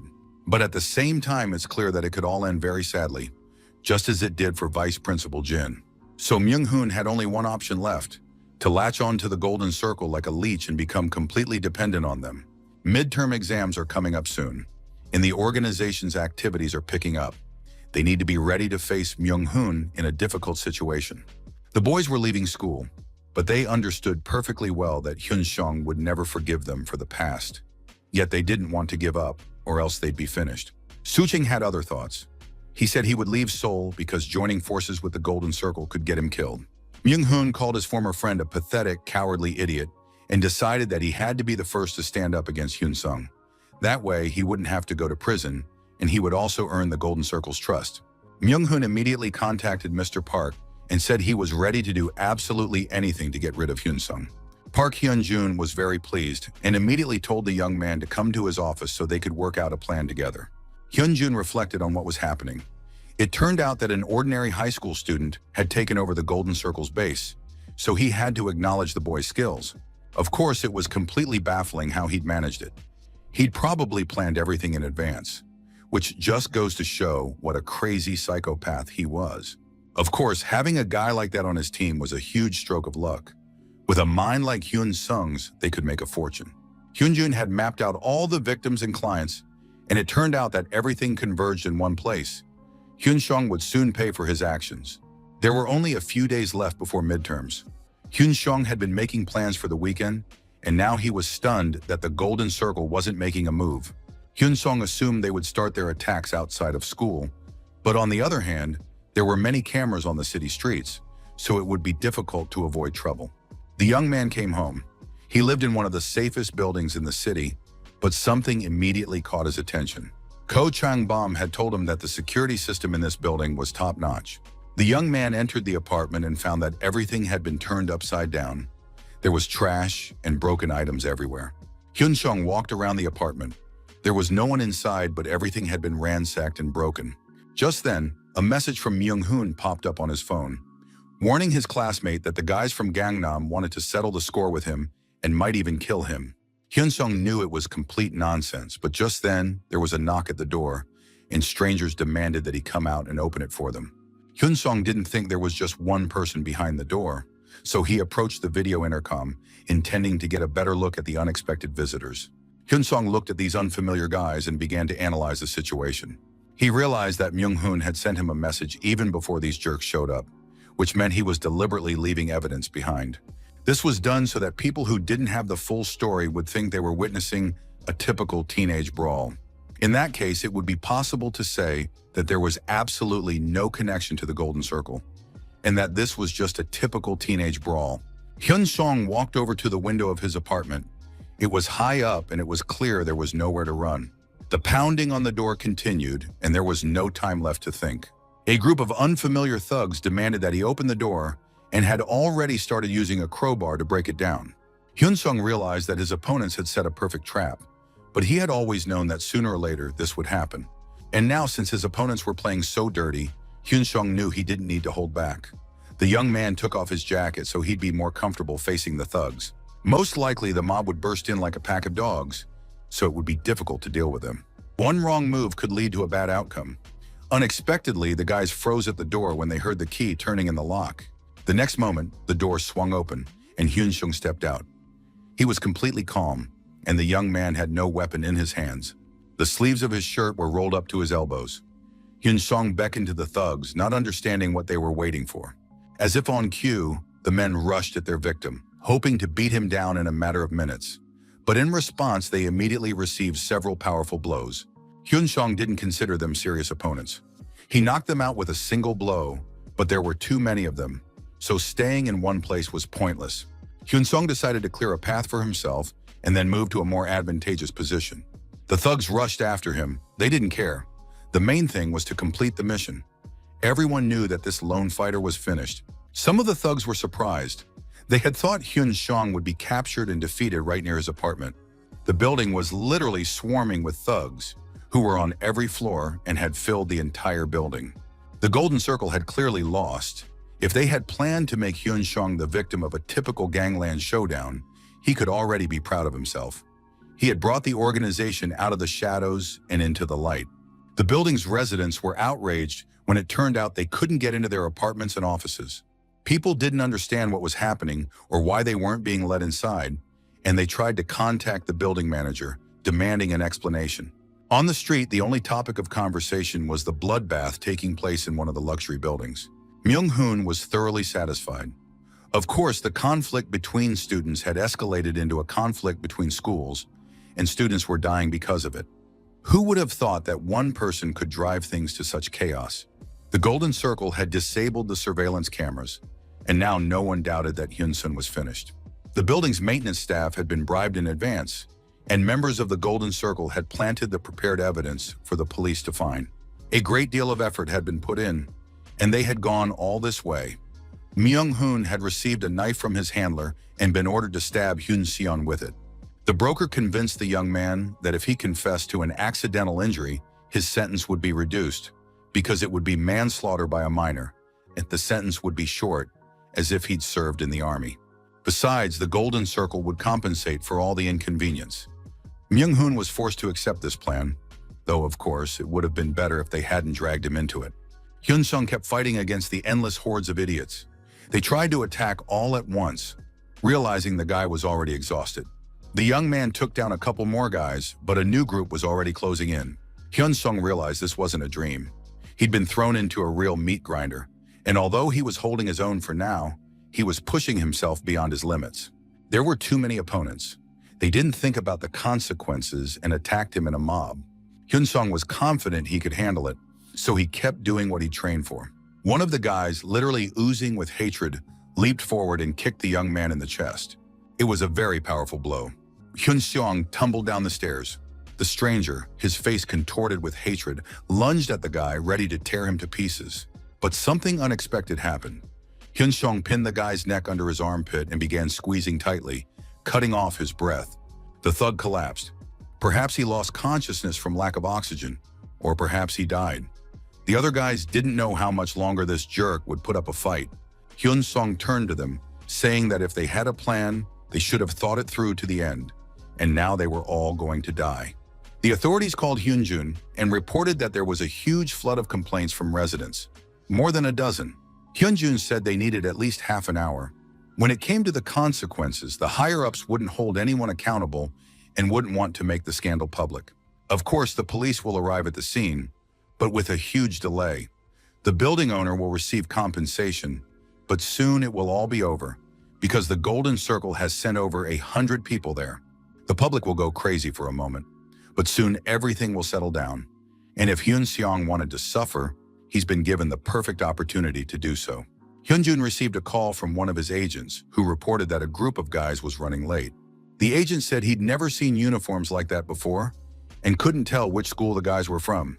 Finally, the door to the building swung open, and everyone saw a pile of beaten-up young men and a young man who kept punching the bullies. The guys from the Golden Circle couldn't figure out who was in front of them or what was going on. Myung-hoon finally realized that these were students in school uniforms from Dasan High School. But what were they doing here? Suddenly, Myung-hoon realized Hyun-sung had anticipated their actions, which meant he'd called for backup. But now it was all over for everyone, because the place was swarming with the Golden Circle's elite. Myung-hoon knew he had to join the fight himself, but a stranger suddenly appeared before him. The guy looked at him calmly and asked if he was really Choi Myung-hoon. A few days before these events, Hyun-sung received information that Myung-hoon had been spotted meeting with students from Golden Circle branches. Dozens of schools had been drawn into the situation. Myung-hoon was gathering guys from all over the city. It became clear that they wanted to unite and kill Hyun-sung outside the school. Hyun-sung realized that the climax was near and that it would all begin soon. Everyone realized that the tension was mounting, and they needed to find a safe haven for Hyun-sung. However, the boy had no intention of running away. His opponent was the Golden Circle organization, so it was impossible to guess exactly what they had in mind. But hiding somewhere far away and watching wasn't an option. Hyun-sung realized that the problem wouldn't go away even if he ran away. He had to deal with it right away. No matter what the Golden Circle representatives did, he wanted to show them that Hyun-sung wouldn't back down, so the young man called his friend. Hyun-sung wanted to turn the situation to his advantage. He told Si-woo the latest news, and his friend immediately grew alarmed, saying it was too dangerous. Hyun-sung replied that if the goal was simply to destroy the Golden Circle, the plan would ensure his safety. But that wasn't quite what Hyun-sung wanted, because he wanted the complete annihilation of all the Circle's henchmen. Hyun-sung understood. Even if the Golden Circle were eliminated, the criminals and those responsible would continue to live in peace. Hyun-sung believed that none of them should be allowed to escape punishment. If the Golden Circle couldn't handle Hyun-seon and he ended up at the top of the exam rankings, he would surely be able to find out who was behind it all. After that, Hyun-sung planned to contact that person personally, because he himself was the best bait. Si-woo understood that the plan was very dangerous, but at the same time, he knew he wouldn't be able to talk his friend out of it. Hyun-sung explained that he needed power comparable to that of the Golden Circle, and to do that, he needed to gather the guys from Dasan. Si-woo handled it. He explained that they would go to Seoul for a single meeting, and if anything went wrong, the guys could end up in trouble with the police or even get hurt. The matter's actually very serious. If there are any problems, the guys will receive compensation, but no one is forcing anyone, so they can leave right now. There was a moment of silence, but then one of the boys raised his hand and said he would go, because thanks to Hyun-sung, his life was no longer a living hell. Through his actions, Hyun-sung saved many boys from bullying, and they realized that strength is good in all its forms, so they began to get stronger and join sports teams. For most of the boys in Dasan, Hyun-sung had become a liberator and a hero, so now they were all ready to come to his aid. Si-woo promised the guys and thought that Hyun-sung was doing everything right, because so many young lives had been saved. Now the main thing was not to be late and to make it in time to rescue his friend, comrade, and savior, who was actually barely able to stand on his own 2 feet. Myung-hoon didn't know the guy who was looking for him. The stranger said he had come specifically to meet the scoundrel Myung-hoon. Myung-hoon had always believed that such insolent people should be beaten first and then talked to. He lunged at the handsome blonde with his fists, but was surprised by the man's real strength and realized he couldn't back down. Si-woo landed several powerful blows to the guy's head, and he had to take advantage of that. Myung-hoon wasn't a B-rank hitman in the Golden Circle for nothing.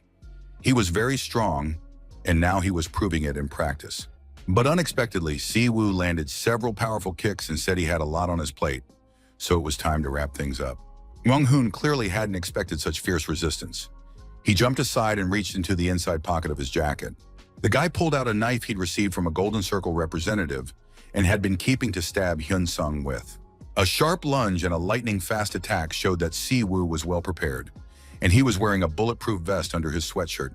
And while the would-be assassin, Myung-hoon, stood there with his mouth agape in surprise, Siwoo jumped at him and began beating him, saying that he was just wasting his time. Siwoo soon managed to break free from his opponent and move through the building's corridors, watching as his friends fought with local thugs. Siwoo left a trail of defeated thugs in his wake, and a group of pursuers was already running after him, eager to fight him personally. Siwoo was forced to get into a fight with yet another powerful fighter, but his skills were still enough to hold his own. Siwoo knew he was facing at least a B-rank fighter, but he wasn't about to lose. Siwoo knew that the longer this went on, the more dangerous the situation would become for Hyun-sun. By this time, the opponent had already taken quite a few hits to the face, and blood was flowing from his mouth.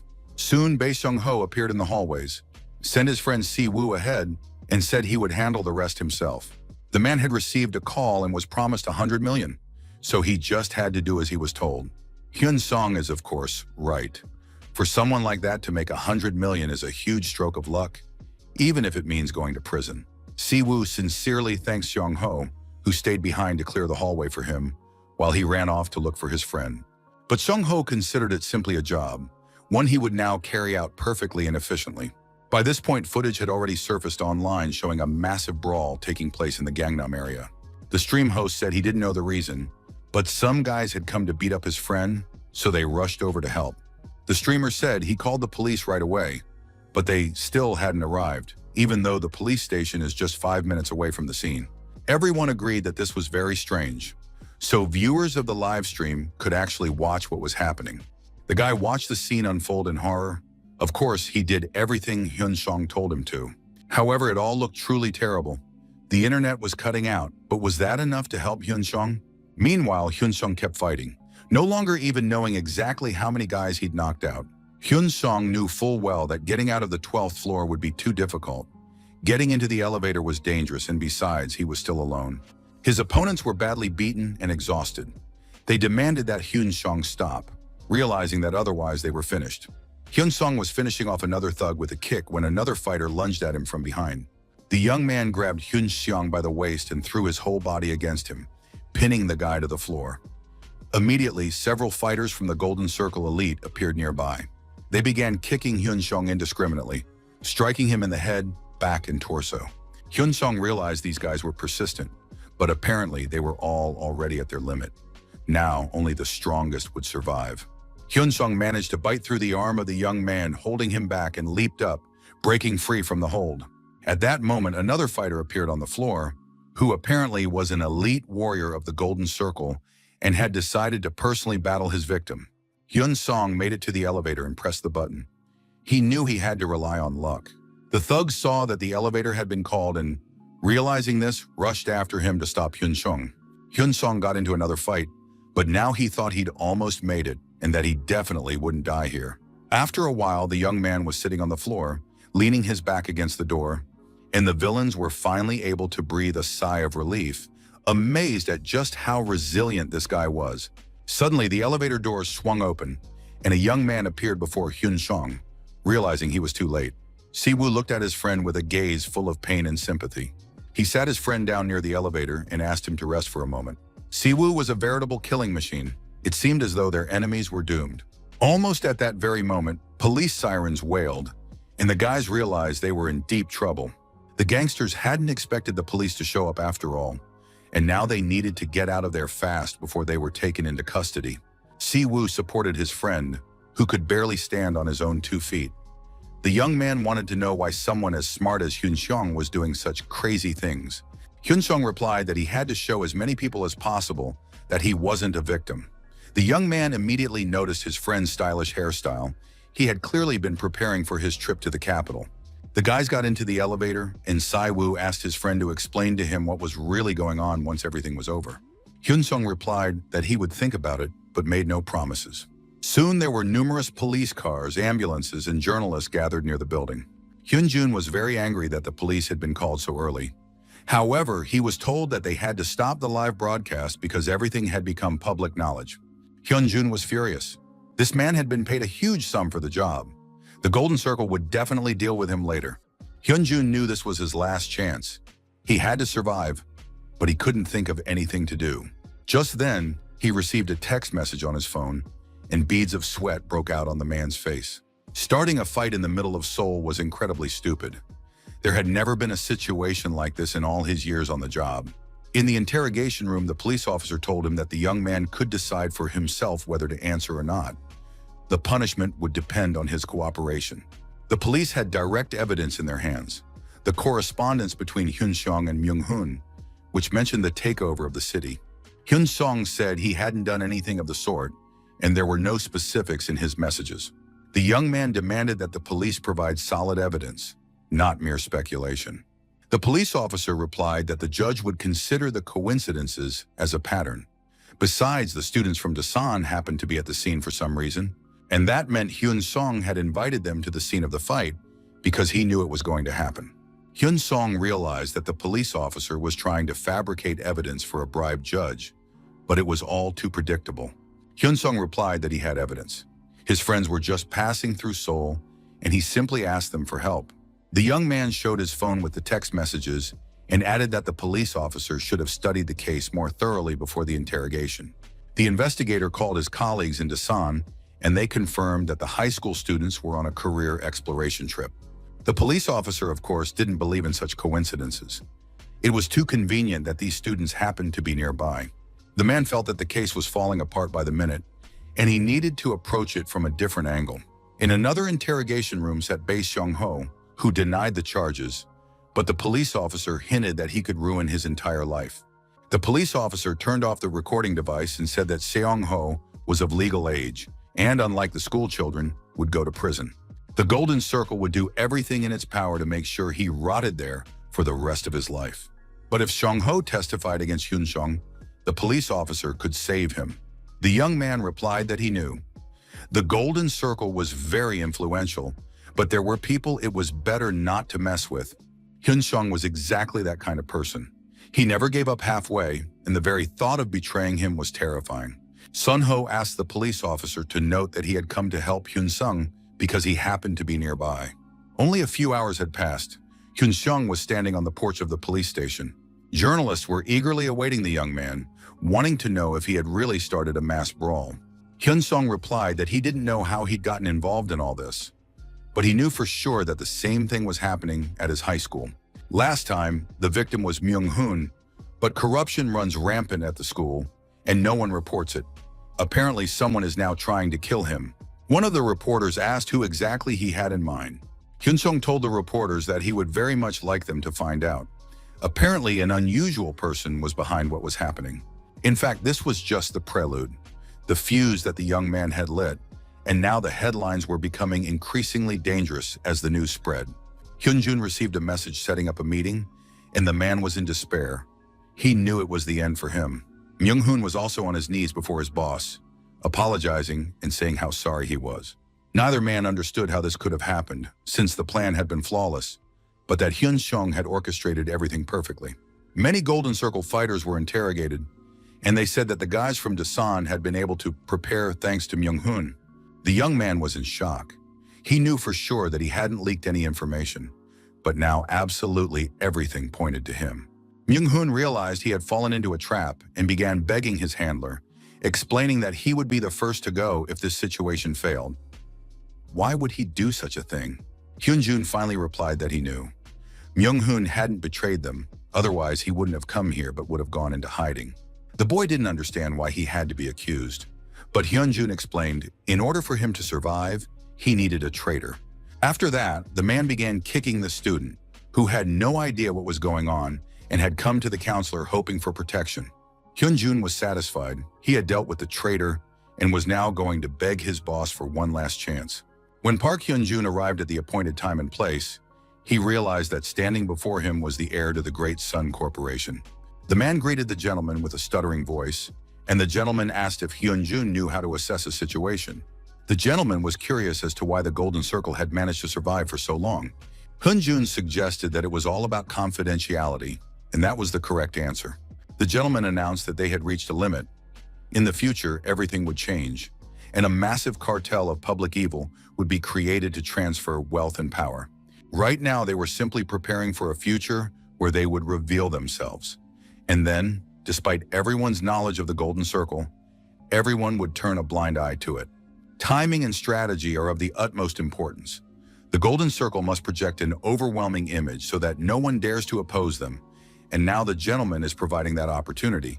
Hyunjun must take all the blame and show the organization's enemies that if they get involved with the golden circle, they will be destroyed.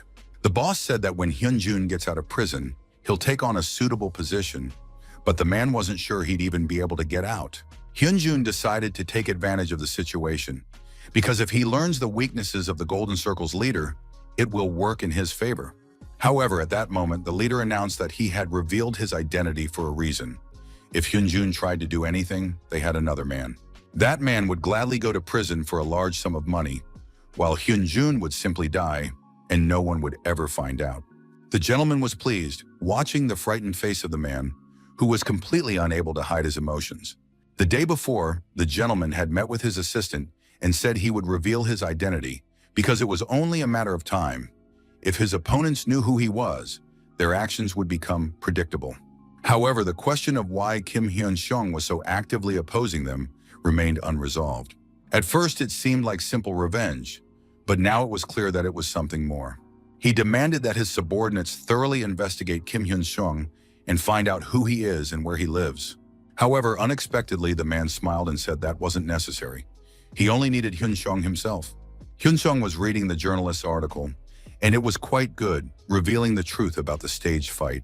Almost everyone involved faced either expulsion or imprisonment, but Myung-hoon and Hyun-jun were punished, even though there were other victims. In a past life, after the student's death, everyone learned of the Golden Circle's existence, yet the organization's members suffered no consequences. We need to find out who is at the head of the Golden Circle while their anonymity remains their weakness. But that would have to wait because midterm exams were starting the next day. Now it was possible to put pressure on the Golden Circle through the students' parents. Many students had been injured in the fight and hadn't prepared for the exams. Arguments broke out among the parents. Some demanded that the exam be rescheduled, while others insisted that the rules must not be broken. Many demanded that the situation be changed because no one should suffer because of one person. And although everyone thought that the beaten Hyun-seung was bound to fail, the young man received the highest scores on the midterm exam, and many children began to throw tantrums. The son, who returned with an unsatisfactory result, confronted his father, who had promised to sort everything out through the Golden Circle. Soon the situation became unbearable.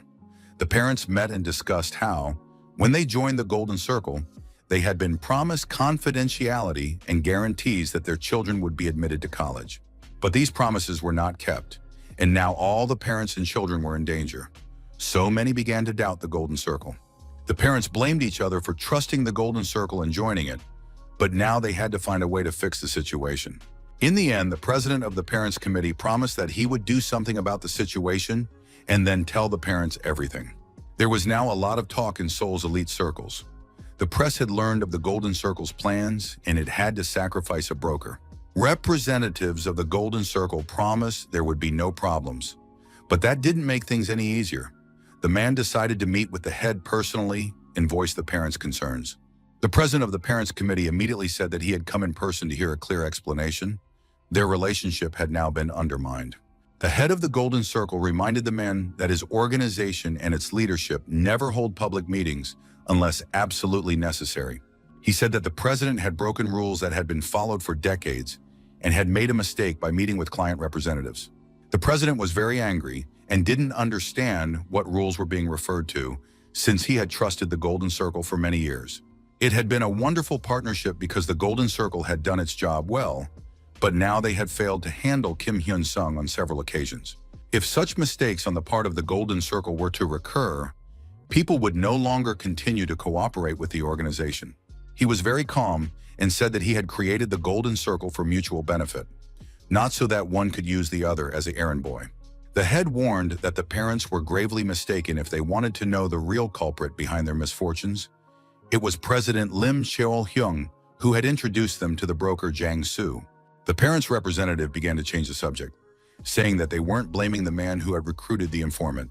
The man replied that he thought they were on the same side, which is why he kept quiet, but he finds it hard to take his relationship with the parents calmly. The parents need to trust the Golden Circle. Soon people will calm down and everything will work out.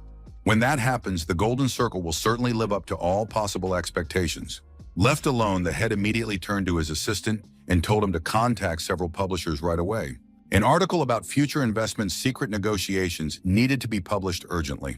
The man strongly disliked the fact that this corporation was now known everywhere. It had to be eliminated. Of course, it was clear that these problems had arisen because of Hyun-sung. The information he possessed could affect the Golden Circle. It was very strange that this guy hadn't used it yet, and no one had expected such actions, which is why Hyun-sung was causing even more concern. At this point, the Golden Circle had already risen to the highest level, and now even Korea seemed to be in the palm of its leader's hand. But if Hyun-sung continued to interfere, action would have to be taken. The head of Future Investment Corporation was furious. This insolent man had acted like a big shot in their conversation. If possible, he should be eliminated. However, the man understood that he couldn't do that. Given everything that had happened, he believed that this cunning fox, Yoon Hyun-min, could betray them or destroy them. It was completely baffling how he had become the boss, and everyone else his subordinates, as if it were all the same fate forced upon them. At that moment, the president's phone rang on the table, distracting him from his heavy thoughts. The men met. They had run into trouble because of one person, and now they could discuss it, finding themselves in the same boat. The head of the corporation was upset that he had been virtually stripped of his right to speak. However, the man said he wouldn't admit that Senator Kim had introduced him to broker Chang-soo. It had been very shrewd, and that was worth a drink. Hyun-sun had no reason to sever ties with the tycoon. It was better to let the situation go and reap the rewards. Both of them noted that they had fallen victim to the same scoundrel. The senator would soon lead the country, so they didn't want to escalate the situation over trifles. The senator in turn confirmed that he would not forget Lim Cheol-hyun's kindness, because politicians who cannot let go of grudges lose power. Soon the men calmed down. It had been hard for them, but now it was easier, and they decided to have a drink. Hyun-sung was forced to untangle a vast web of connections and power plays to figure out who was meeting with whom. The parent of the offended student approached a Golden Circle employee, who then brought in the tax inspectorate, after which pressure began to mount on members of parliament and major business figures. When the tax authorities came to Myeongjin Construction, other people also took an interest in the case. Hyun-sung had to stir up the Golden Circle even more, so the tycoon went to see Yoon Hyun-min. Yoon Hyun-min never deviated from his schedule, but soon an article appeared about his sudden meeting with Lim Cheol-hyun. Because of this, the stock market briefly crashed, and during the tycoon's meeting with the senator, the businessman looked extremely alarmed. Hyun-sung recalled that when the congressman was in crisis, he had previously been funded by a corporation headed by Yoon Hyun-min. At the same time, nearly all influential figures associated with the corporation had withdrawn their funding, and everything pointed to one person. Hyun-sung understood that it would take time to uncover the name. Tears streamed down the young man's face, but they were tears of relief and satisfaction, for Yoon Hyun-min was at the head of the Golden Circle. After all the pain he had endured, he would now do more than just strike a blow against his chief adversary. He would make sure that the rest of Yoon Hyun-min's life turned into a living hell. But first, he had to make sure that Yoon Hyun-min was indeed to blame, because Hyun-sung didn't want to miss this chance. Hyun-sung reassured himself, telling himself not to rush. He couldn't make a mistake now and ruin everything. The plan for destruction was gradually being put into action, and in a short while, everything was set to change. In an abandoned factory in Busan, two young men were holding the fugitive tight. He raised his head and realized that standing before him was the heir to great San, Yoon Hyun-min himself. The man couldn't believe it. Could this really be the head and owner of the Golden Circle? Yoon Hyun-min said he would ask just one question. He wanted to know why Kim Hyun-sung was fighting against him. The man replied that Hyun-sung was pressuring him to find out who the owner of the Golden Circle was. Yoon Hyun-min said that things aren't that simple, because now everyone in the Golden Circle realizes they all face the same fate. The head of the Golden Circle said he would use the man as an example to show how the organization deals with traitors, and that this would strengthen their power. The man couldn't believe his ears and begged for forgiveness, pleading for another chance. Yoon Hyun-min ordered his assistant to spread the word that the leader of the Golden Circle would personally find Chang-soo and punish the traitor. Yoon Hyun-min was eagerly anticipating what Kim Hyun-sung would do in this situation. At the school, much had already changed by this time. The days of danger were over and normal school life had begun. At least that's how it appeared from the outside. Hyun-sung focused on his studies but secretly kept an eye on Yoon-hyun-min. So far it was just speculation, but something seemed suspicious. Hyun-sung realized that a plan was already taking shape, and if it really was Yoon-hyun-min, then the main changes had already been made. Hyun-sung knew the target was right in front of him, and he just needed to be patient. The young man arrived at his apartment and before opening the door, looked at the floor and saw a piece of torn tape. Before leaving, the young man had put invisible tape on the door just in case, which meant that someone had opened the apartment's front door. Apparently, his enemies had begun to act even before the commotion had died down, which meant they were willing to do anything to get rid of Hyun-sung. The young man understood that with great risk comes great reward, but just in case, he decided to call the person Ko Chang-bom had hired for him. Hyun-sung finally entered his apartment. Sure enough, they were waiting for him, but there were fewer people than he had expected. Yoon-hyun-min himself was sitting on the couch. He greeted the apartment's owner, studying the student closely. Hyun-sung looked very surprised. He hadn't expected such a meeting to happen in his life, and so soon. Hyun-sung tried to figure out what the head of the Golden Circle was doing there. The young man noticed that the camera in the apartment was on, and judging by the fact that no one was doing anything, they weren't planning to kill him right now. Yoon-hyun-min was a true perfectionist, so it was unclear why he was taking such a risk. At the same time, the man told the boy not to be afraid, saying he had no intention of harming him. From Hyun-sung's reaction, it was clear that he had already figured out who was standing before him. Yoon-hyun-min approached the young man and said that he was indeed the head of the Golden Circle. Hyun-sung had been wondering about this for over 10 years, trying to figure out exactly what kind of person was behind it all. It had always seemed that this must be a very cautious opponent. And now he realized he had been only half right. The man before him turned out to be both bold and cautious, perhaps because of his self-confidence. Yoon-hyun-min was born with a silver spoon in his mouth and had lived his life without ever tasting defeat. Finally, the guest turned to the young man and asked why he was silent. Of course, it wasn't out of fear. Yoon-hyun-min confirmed that he considered the young man a particularly dangerous person and had come to offer Hyun-sung a partnership. Hyun-sung finally spoke up and asked why the boss had made such an offer, despite the fact that he had caused the Golden Circle a lot of trouble. Yoon-hyun-min replied that the winds of change were blowing through his organization. Hyun-sung was a formidable opponent, but that was in the past, and they needed to work with that reality. Yoon-hyun-min understood that the student had a clear goal. Hyun-sung had achieved results and demonstrated his abilities.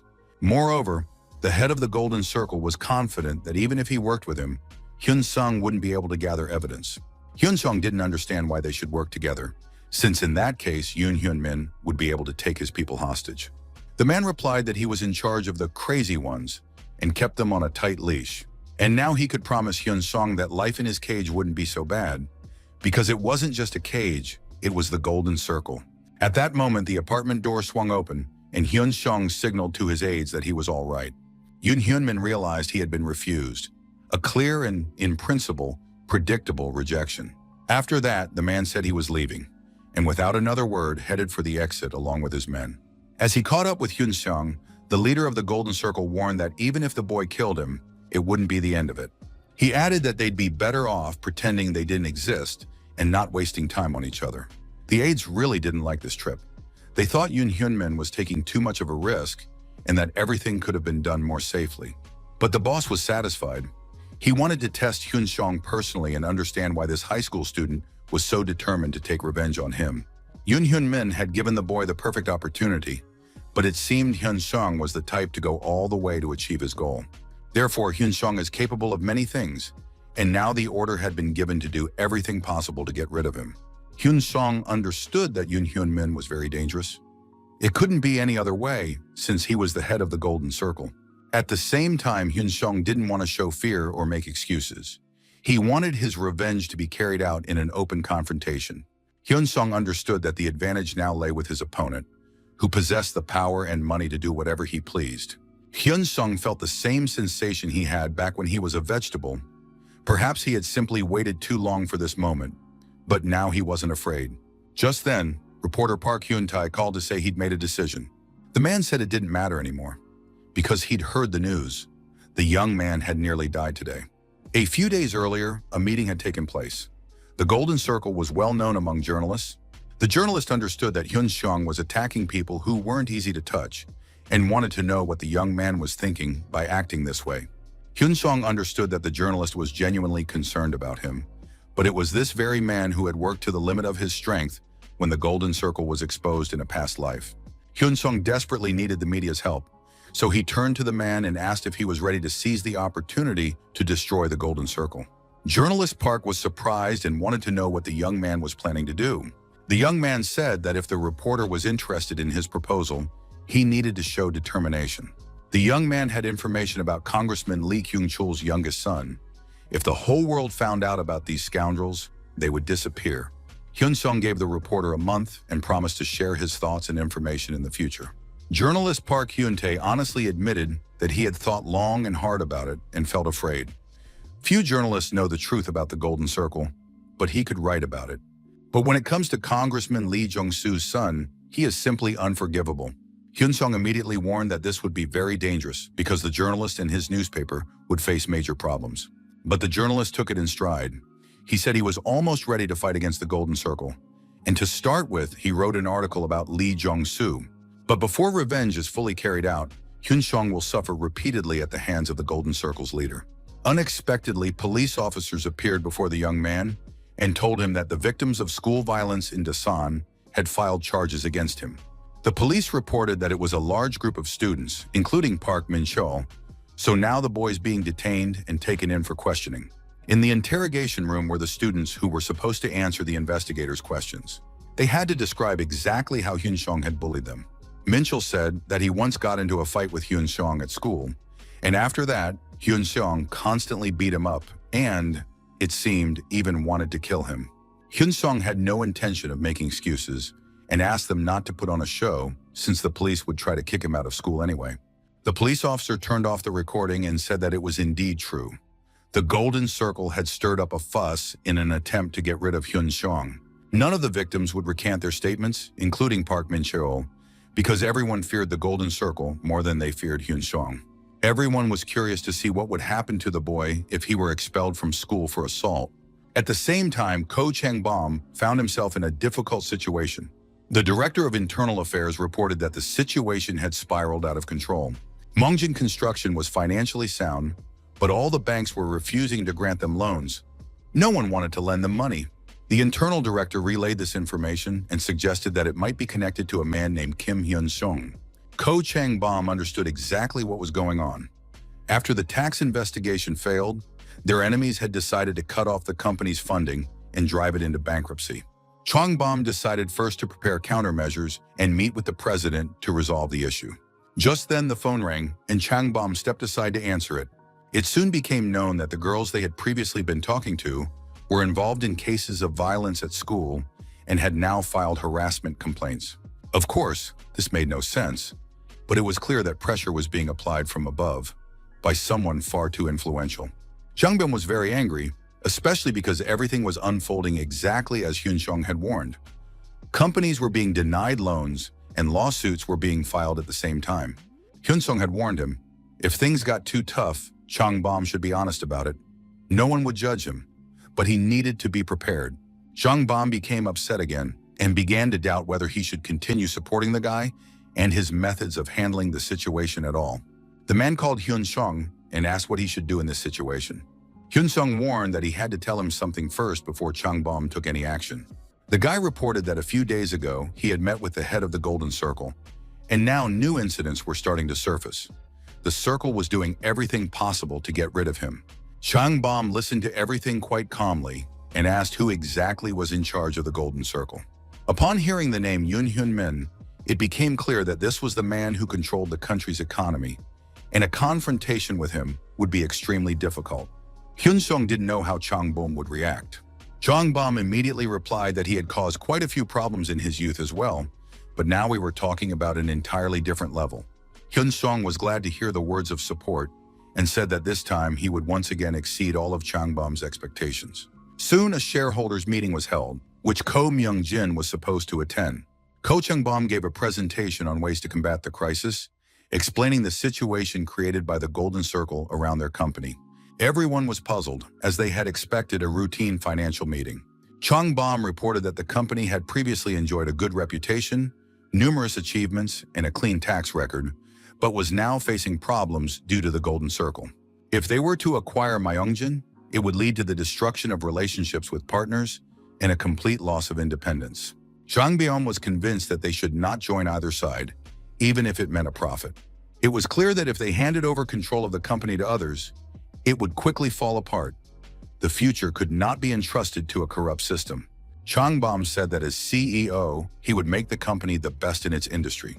But if they couldn't reach an agreement, the situation wouldn't be resolved, and accusations from the Golden Circle could become even more dangerous. So he asked for their trust. He appealed to the shareholders to trust him, despite his youth, and promised to take the company to a new level. After his speech, complete silence fell over the room.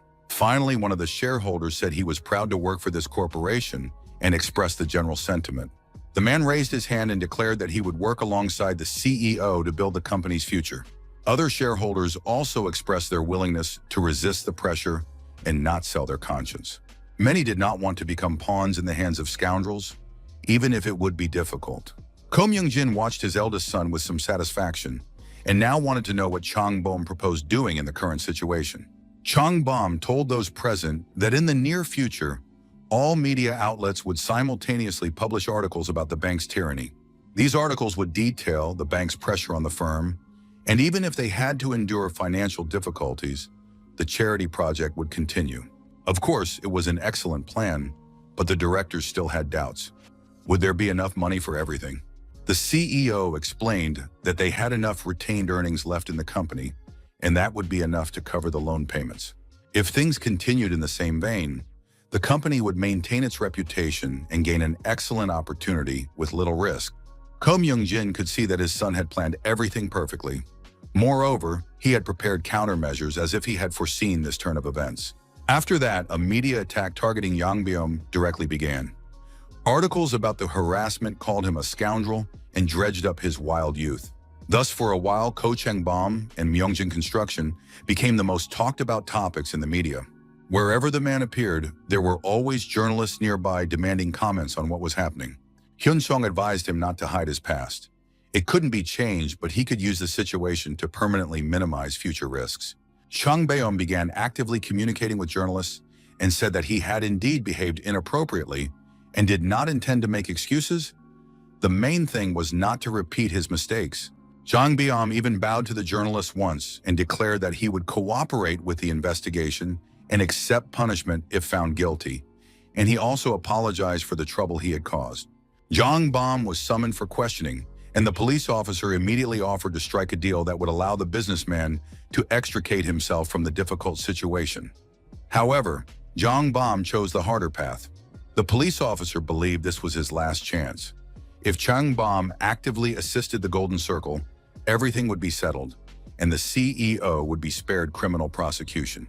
Chang Bom listened carefully to these tempting offers and told the police officer to proceed with the interrogation and not to worry about him. The police officer realized that the man was ready to take responsibility, after which he announced that the official interrogation was beginning. Previously, Mr. Ko had led a rather wild lifestyle. He had 15 counts of assault and 3 counts of sexual harassment on his record. The police have already interviewed all the victims and gathered evidence. According to reporters, Chang Bom has admitted his guilt.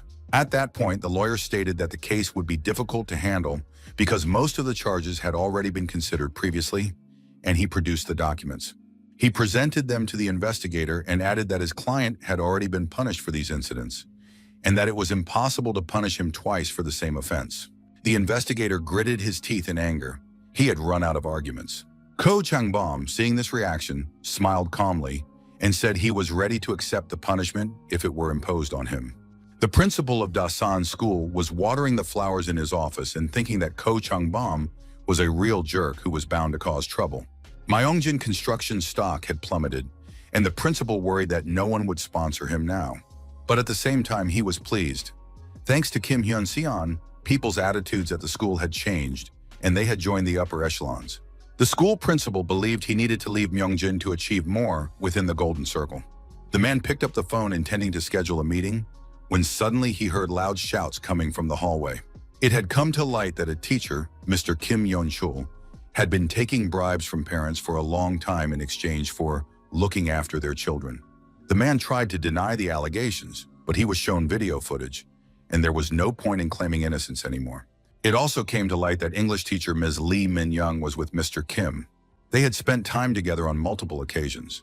This was an affair, but what was even worse was that the teachers had covered up school violence.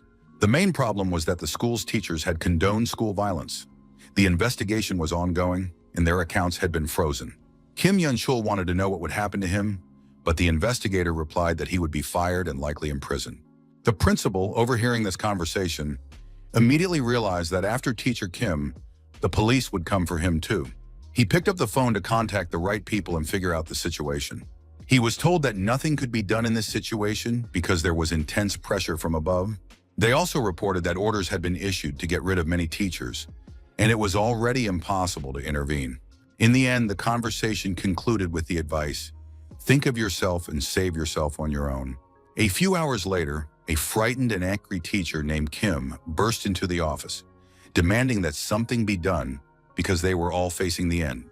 The principal slammed his fist on the table and declared that there was nothing he could do. Teacher Kim suggested that all these problems were Hyun Sung's fault and offered to call him. He always has a solution. The men had to dial the boy's number several times. They even thought he might be in class. When they finally heard hello, they started shouting that the inspectors were pressuring them. The teachers hadn't revealed any secrets, but it was unclear how long that would last. The men realized that if the problem wasn't solved, they were all finished, and they asked Hyun Seong to help them if he wanted to survive. In response, they heard strange words. Hyun Seong thanked them for their work. The young man said that the Golden Circle would not stop until it had destroyed him and would eliminate everyone who had helped him. Hyun Seong informed his companions with obvious pleasure that the Golden Circle would soon come for them. Kim Yun-chul thought this was nonsense and couldn't understand whether this mad student was really going to see it through to the end. The principal, ignoring teacher Kim's shouts, calmly turned around and went about his business. Oh Tai-hwan sat before the investigator and said he was ready to give any testimony against Hyun Sung, and in general he begged to be given a chance. The investigator didn't understand why he would do that, since Myung-jin was Hyun Sung's source of funding, and the school principal was a complete non-entity. The man got down on his knees and began to beg, promising he would definitely come up with something, but the investigator replied that they were aware of the call. The investigation suspects that the school principal colluded with Hyun Sung and came to carry out some kind of joint plan. The investigation can't take any risks right now, so the principal had better go and die because he's a completely useless old man. Kim Yun-chul took several hard blows. His wife was furious when she found out about her husband's infidelity. The man tried to justify himself, saying he had been slandered, that people from the Golden Circle were mistreating the children, and that he had stopped those scoundrels. And now the Golden Circle wants to get rid of him and is using various means of pressure. The same thing is happening now with the school principal. After listening to everything her husband had to say, the woman summed it up. It turned out that Yun-chul had been slandered. He had done everything for the children and had never cheated on his wife. Suddenly, Mrs. Kim pulled out a box filled with photographs and dumped its contents at the feet of her lying husband. The photos showed his mistresses, and now the woman wanted to know what her husband had to say about it. Mrs. Kim admitted that she had been ready to forgive her husband, but he lied to her even after she saw these photos. So now the woman was demanding a divorce and didn't want to hear any more excuses. In the end, the woman kicked Yun-chul out, and he was furious. He wanted to know who had taken those photos. Judging by the angle, it was clear they were taken from the street. He needed to track down that scoundrel and take him to court. Just then the phone rang, and it turned out to be Hyun Sung. The young man asked if the teacher liked his gift.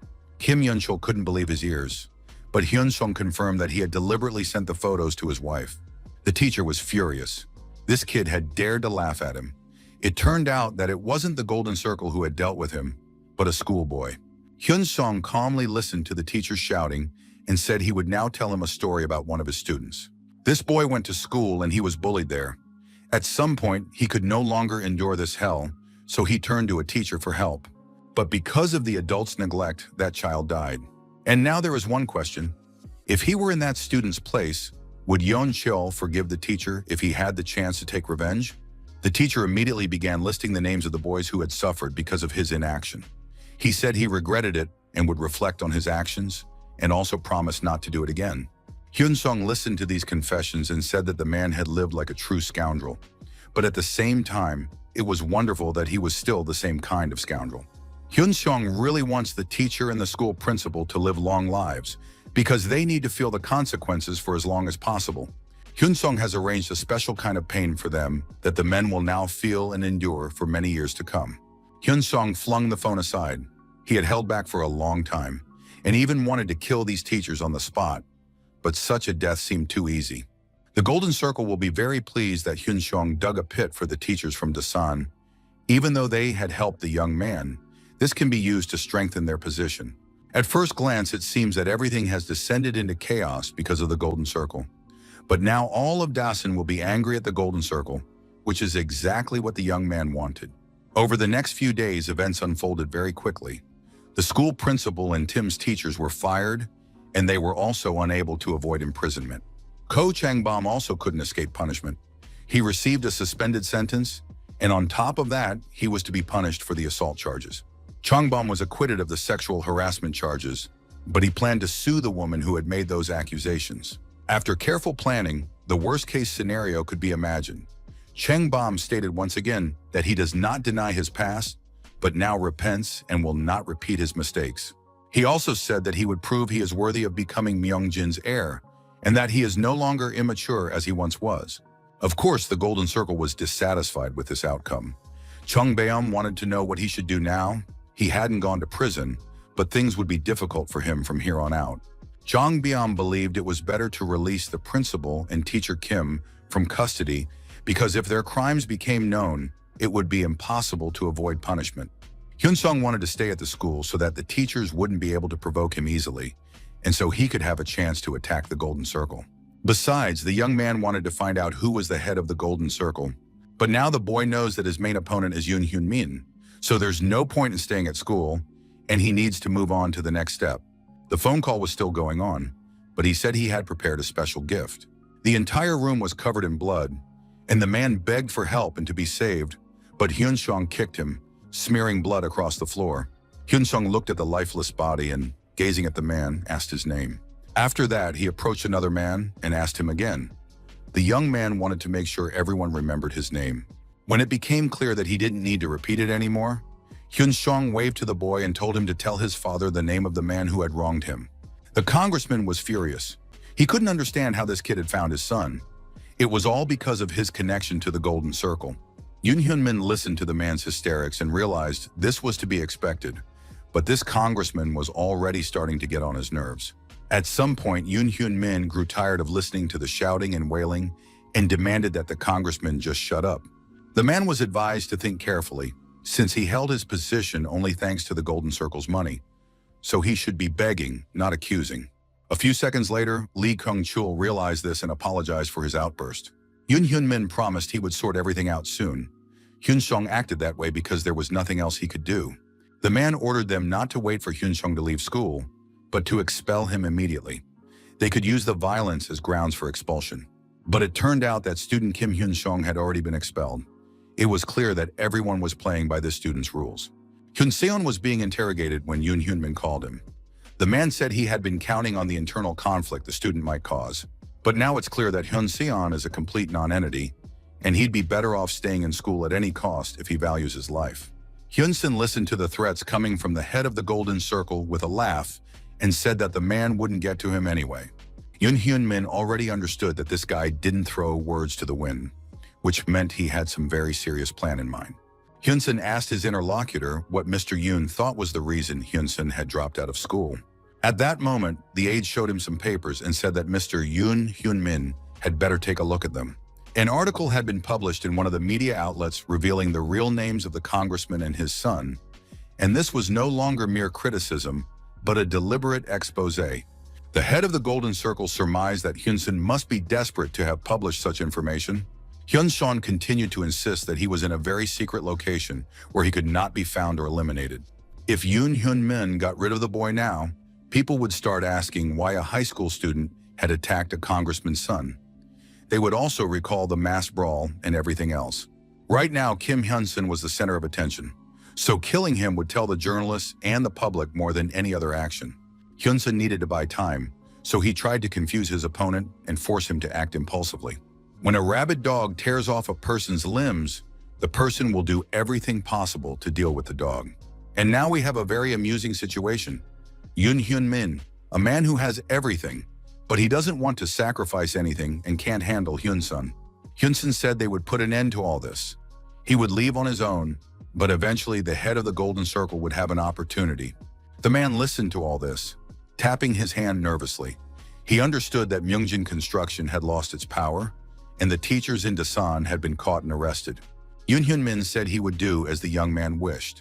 As soon as people began to forget him, he would pay for having gotten involved with him. Attorney Park met with his client and wanted to know how he was feeling. Everything was fine for now, but the lawyer believed the situation was extremely dangerous. If the Golden Circle wanted to kill him, they would do so without hesitation. Hyun-sun said he wanted to get as much benefit as possible out of his death. Attorney Park felt a chill run through him. This guy was even planning for his own death. He was a real psychopath. Park Jong-soo advised his client to find a way to survive, and besides, he needed to meet with someone. The meeting took place at the law office. The lawyer said he had looked into everything and was convinced the Golden Circle really does exist, so he's ready to believe Jong-soo and Hyun-seon. He intends to conduct a thorough investigation and punish everyone involved, but he will proceed according to his own plan. The prosecutor said he understood the reasons behind certain actions, but South Korea was against citizens taking the law into their own hands. The prosecutor had no intention of charging those present. After all, they shared a common goal: to take down the main criminal, the Golden Circle. The prosecutor understood that the young man needed a lawyer, but as a prosecutor, he had to do his job without exception. Hyun-sun told him to do as he pleased. That was exactly what he needed, and he would eagerly await the results of his work. Late that evening, the young man was burning papers in a barrel. He called the journalist and thanked him for the good article. Journalist Park was very pleased. He had put in a lot of work and wanted to know what would happen next. The young man warned that what lay ahead would be even more dangerous than anyone could imagine. Hyun-sun said that the main criminals and everyone connected to them must be eliminated. There was one more person to take revenge on: Yoon Hyun Min. He had risen much higher than anyone had anticipated, and now the enemy would control the Golden Circle even more tightly. And if nothing else stands in his way, he will try to kill Hyun-sun.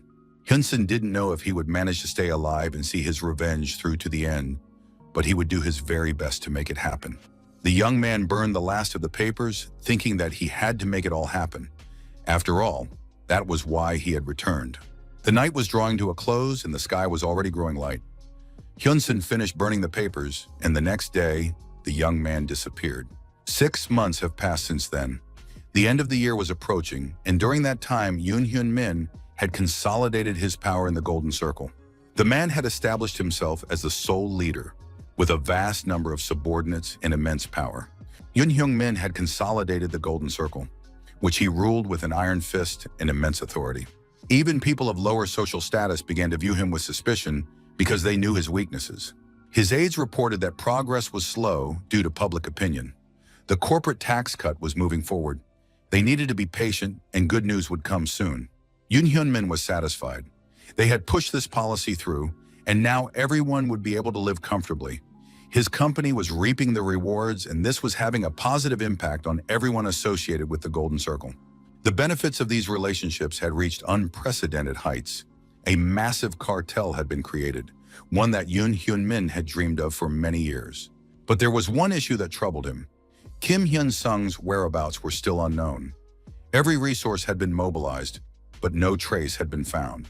Yoon Hyun Min understood that the young man wouldn't give up so easily, which meant he was preparing somewhere, and doing so in a place the Golden Circle couldn't reach. Yoon Hyun Min suggested sending people to Dasan to continue the search there. Then Hyun-sun would have no choice but to come forward because he loved his family deeply. The manager immediately called his contact, who had previously been sent to Dasan, but for some reason there was no good news. Han Song-jo was the Golden Circle's supervising manager. He reported that something strange was happening in Dasan. About a month ago, at one of the schools, a boy elbowed a classmate and said he had a disgusting nape of the neck. Jong In-ho expected the boy to hit him back, or at least start a typical scuffle, but there was only silence in response. Seeing that the boy wasn't reacting, In-ho demanded that his brother be called because he wasn't going to stop, even if it meant maiming the student. Jong In-ho walked down the hallway. He had been promised a hotel as a reward for this job, and now he was ready to carry it out to the highest standard. Unexpectedly, a teacher called him over. He suggested they go to the faculty lounge, as he'd heard that In-ho had hit Hyun-jin. The boy said he didn't want to go to the teacher's lounge. Seeing the cane in the teacher's hands, he immediately thought of the school principal, who was currently in prison. But instead of being scared, the teacher swung the stick and said that the boy had no right to threaten a teacher and must lie down on the floor immediately. The Golden Circle manager called the school principal and claimed that his man had been beaten by the homeroom teacher, so the principal was obligated to turn a blind eye to everything In-ho did. The manager added that if the principal didn't comply, he would end up in prison just like the previous school principal. However, instead of being afraid, the principal calmly replied that the guy was right. The Golden Circle won't stop and will drag them all to hell. You have to know when to stop. But the people from the Golden Circle seem to think Dasan is just a regular dump. 6 months ago, when Ko Changbom held a press conference, he gathered all of Dasan's influential figures. These people were taking a huge risk by standing alongside Changbom. They didn't believe they could stand up to the Golden Circle, even if they joined forces. Changbom understood their fear, but he gathered everyone anyway because he was dissatisfied with the situation. One businessman said he had been called in for questioning by the Golden Circle. He had managed to get through it then, but something like that could happen again at any moment, and it wasn't just him who was at risk. The man quoted a German pastor who said, "When they came for the communists, he remained silent because he was not a communist. Then they came for the socialists, and he remained silent again because he was not a socialist. Then they came for the union members, but he remained silent again because he wasn't a union member. And in the end, they came for him, and by that time it was already too late. When they came for him, no one stood up for him anymore." The residents of Dasan must learn from this story and understand that sooner or later, the Golden Circle will come for everyone. Jang Bom said that when times were tough for him, everyone turned their backs on him. But if the Golden Circle comes for them, he won't stay silent. He wanted a reason to act, and if people said now that they believed him, he would lead them and become their leader. For a moment, the room was completely silent. Then the businessmen realized that they needed to trust Ko Changbom and protect one another, and decided to follow him. The men sent by the Golden Circle to Dasan were unaware of the changes that had taken place and were therefore ill-prepared. After rounding up a group of thugs, they confronted Kim Hyun-jin and demanded that he come with them, threatening to kill him on the spot if he refused. The young man stepped closer, and his opponents couldn't believe he had actually agreed to talk to them. Hyun-jin said that his older brother had asked for his forgiveness before leaving. The guy was upset. Because of his older brother's actions, he was now in trouble. Hyun-sung annoyed him too much because he only punished bad people. Hyun-jin wanted to know exactly what his brother had done wrong, but then decided not to find out. He figured these guys would remember anyway after he beat them up, so there was no point wasting time on empty talk. Hyun-sung promised his friend Bae Sung-ho 100 million won to protect his family for a year. A few minutes later, the entire mob of attackers had been crushed. Hyun-jin tried to thank the enforcer, but Sung-ho said it was his job and asked what to do with the bodies. The young man understood that the Golden Circle had its own plans, and he didn't care what happened to these guys who had been bothering his brother. After that, Hyun-jin said goodbye and went about his business. The guys were convinced that he was just as much of a psychopath as his older brother. It was immediately clear that the apple doesn't fall far from the tree. A month later, the Golden Circle gang in Dasan was effectively broken up. Nothing was working out for them. The manager supervisor was terrified. If anything went wrong, he would be punished. They needed to mobilize their support network immediately, or else they were both finished. The Golden Circle tried to succeed, but at that time there was a change in leadership at the school. The new principal stated that he hoped his predecessors would be punished if they had indeed committed violations. The police tried to accuse the man of assaulting a student, but he wasn't an idiot and had no intention of accepting such charges. The teacher said that he might no longer be able to work as a teacher, but thanks to the Golden Circle, the last few years had been very profitable for him. Representatives of the Golden Circle realized that the new teacher from Dasan's school was unwilling to cooperate, was self-assured, and even their business card failed to impress him. They didn't know what to do. In this city, no one feared them or showed them any respect. Han Song-jo had wanted to handle this quietly, but now he realized he needed help if he wanted to survive. The man called and said he would do whatever was asked of him. When these people saw how serious things were, they would remember the events from 6 months ago. Hyun-jin, despite the calm atmosphere at school, felt a deep sadness. He confessed to his friend that he was worried about his brother, and there was nothing he could do about it. All he could do was watch. Sooner or later, they would all witness something truly shocking. Articles appeared in the newspapers claiming that Myeongchun Construction's reputation had been ruined. They had faced the wrath of the Golden Circle. The fact-based slander and attempts to tarnish their reputation continued for 6 months and reached the point where Myeongchun Construction found itself in a difficult position. Jung Beom understood that the school principal, the teachers, and the police chief trusted him, despite the circumstances. Perhaps this was because Chung Beom was from Dasan, and these people shared a strong bond as fellow townsfolk. But of course, that trust wasn't based solely on that. If you don't give people hope, they won't know what to hold on to or how to survive. Jung Beom understood that all the people who trusted him now needed help to survive these difficult times. Jang Beom realized he didn't have much time left. Before Hyun Sung's plan was put into action, he needed to win the trust of the townspeople and get firmly established. This had to be done to support Hyun Sung. Jung Beom couldn't accept the idea that anyone would stop him, let alone such idiots. In this game, someone had to die, and now Chang Beom was ready to take the next step. The hall was packed with reporters because Myeongchun Construction had announced a press conference. Perhaps they hadn't had time to prepare for construction, or maybe they were just having a hard time right now, so the construction company decided to explain something to the journalists. It was a pretty good move, but the risks remained high since they needed to secure the city's full support. Reporter So Chae-gyu understood that Myeongchun was struggling with negative press coverage and was only holding on thanks to its reputation. But once all the suspicions became facts, the company would be destroyed. It's sad to admit, but Myeongchun Construction has come to an end. Finally, it was announced that the company's director, Ko Chang-bom, would address the journalists himself. The man understood that today's press conference was unlikely to go smoothly. If even the slightest thing went wrong, it would all be over. However, one couldn't help but notice that Chang-bom still had confidence. To create a new playing field, he had prepared and adjusted the construction schedule. Ko Chang-bom greeted all the reporters present, introduced himself, and said that the phrase home evokes warm feelings in people. Many people dream of owning a home throughout their lives. Taking the residents of the Dasan Center into consideration, the construction company found several suitable sites. The commute to work takes residents a long time, so the company chose a location based on walkability and convenient roads. Living conditions were also taken into account. Spacious parking lots, children's playgrounds, gyms, and swimming pools. Chang-bom spoke about a large residential complex located in Dasan, which, however, comes with numerous restrictions. The main problem facing prospective residents is the cost of real estate. Even if one works their entire life, rising housing prices widen the gap between the poor and the rich, making home ownership unattainable. And now the company's director wanted to announce that, to ensure a steady supply of housing, Myeongchun Construction has prepared a project in collaboration with the city of Dasan. Taking economic realities into account, the company has allocated 300 million. Ko Chang-bom announced that a new brand of apartments would be created here, to be sold for 300 million won. The journalists were thrilled, realizing that they hadn't expected anything less from this construction company.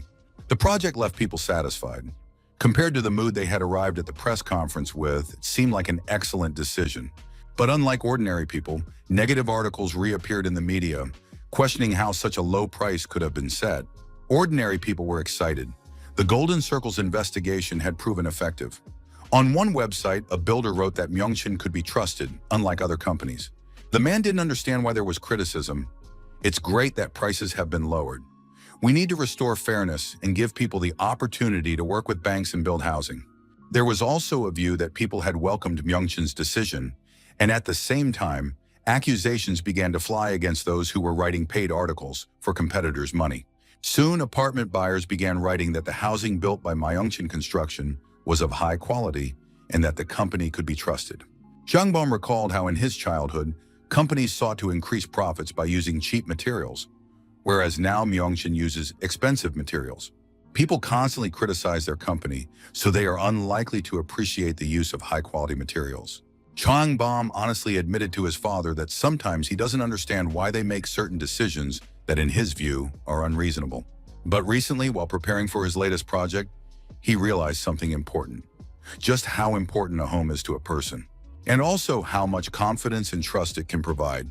Now this has become truly important to Chang Beom. Even when a crisis can no longer be simply resolved, One must not forget basic values, and sometimes one has to accept losses. Ko Myung-jin hugged his son with pride and gratitude, knowing that his son understood everything perfectly. Jung Bam was also grateful to his father for the fact that they trusted each other and had weathered these difficulties with dignity. Everything possible and impossible was done to influence public opinion, and Myeongchun Construction did not lose its power. If they had failed, the company would have gone under, but they managed to pull it off. Who would have thought that this clueless businessman would turn down the money? No matter how much pressure is put on him, he still lives on like a cockroach. We need to give him one last chance. The man called and demanded that Kim Hyun-sung be completely eliminated. Otherwise, Myeongchun would be destroyed this time.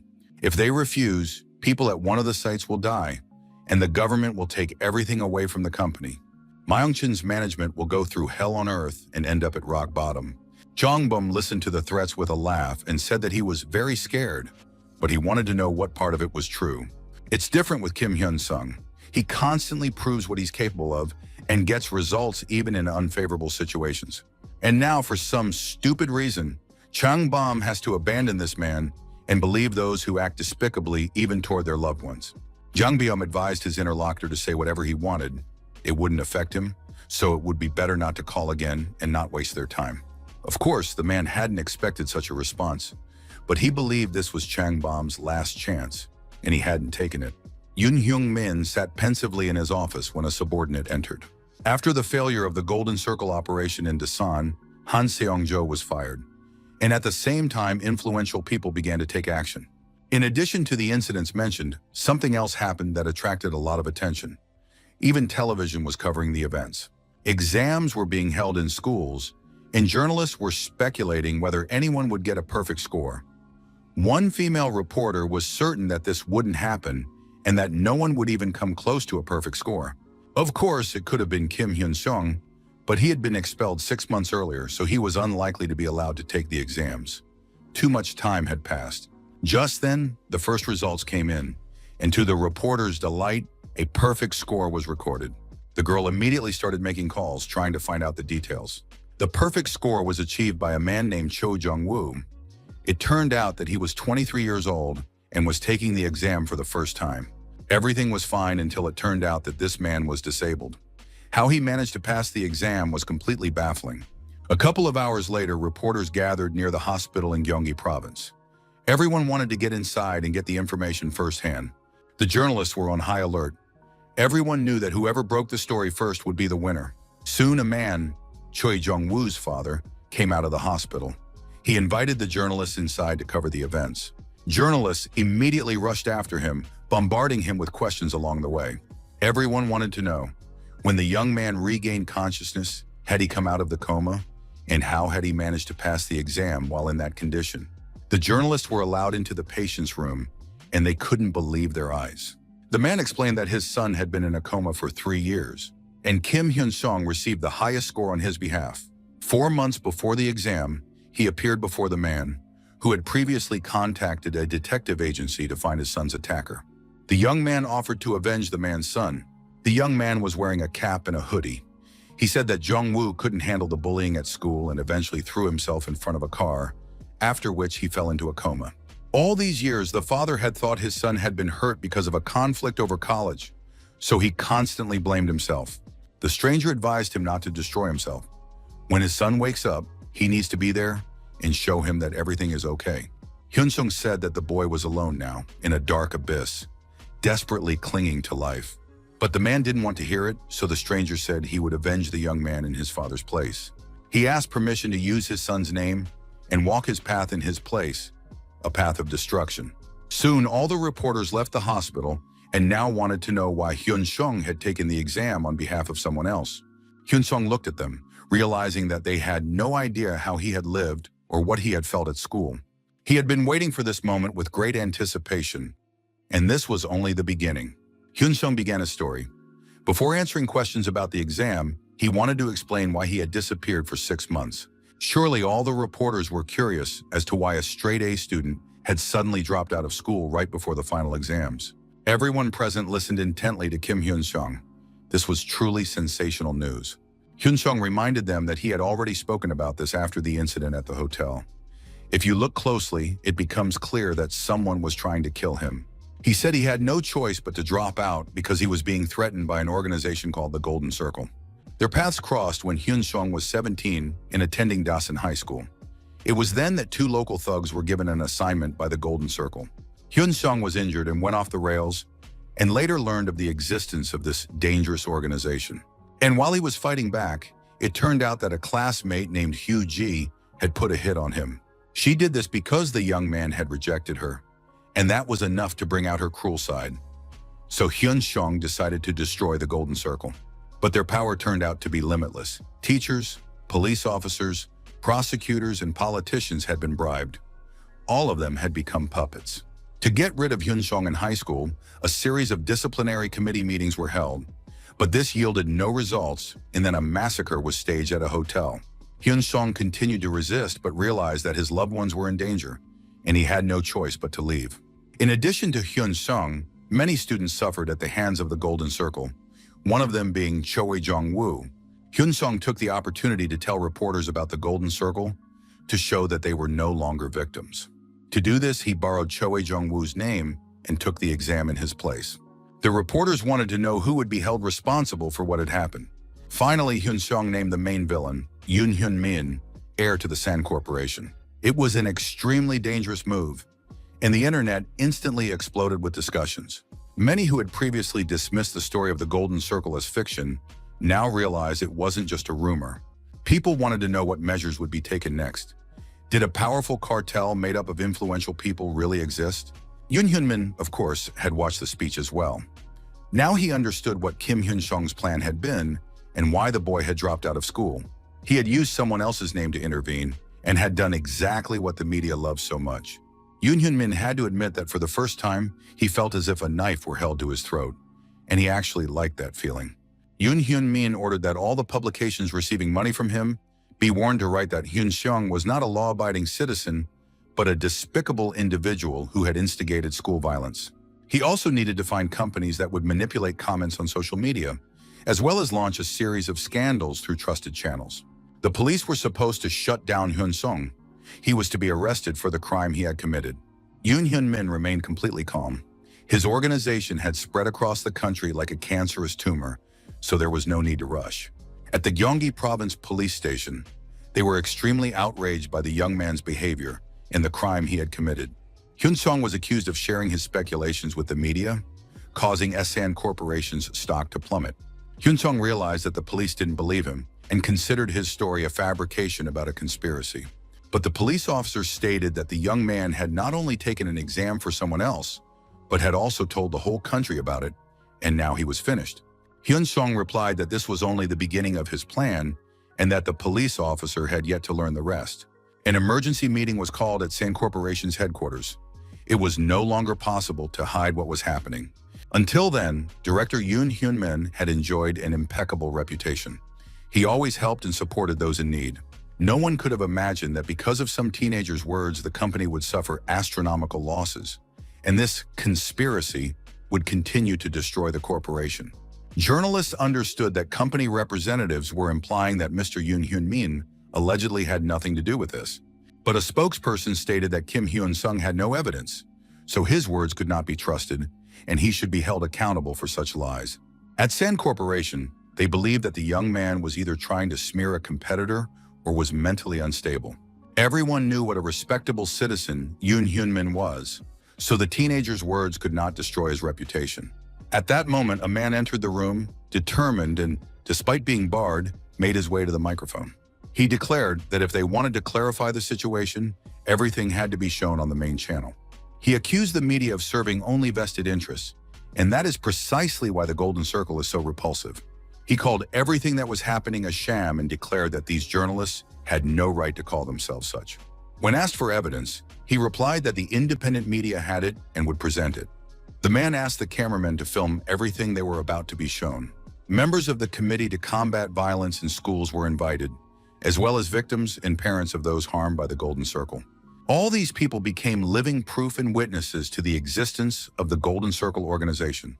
Over the past 6 months, Kim Hyun-sung has personally met with victims of the Golden Circle on multiple occasions, most of whom were members of the Committee to Combat School Violence. One of the now grown-up students said that he still lives in this nightmare. He cannot look people in the eye, and loud noises frighten him. Meanwhile, the bully who tormented him at school calmly finished his studies and, according to rumors, has settled into a wonderful life. Perhaps anything can happen in life, but this should not be the case. These people were motivated by a desire to take revenge on those who had ruined their lives, but they didn't know the truth that Hyun-sung had told them. Rage filled their hearts and minds. They felt they were not alone. Hyun-sung told them he wasn't asking for help, but if they wanted to destroy the Golden Circle with their own hands, they could step onto the stage he had prepared. And so today was the moment when the victims appeared before the cameras and began to tell their stories. Lee Chang-soo recounted that in high school, he had topped the rankings for the first time, and that was when his hell began. The Golden Circle openly and brazenly offered bribes. All of this was recorded and presented to the journalists.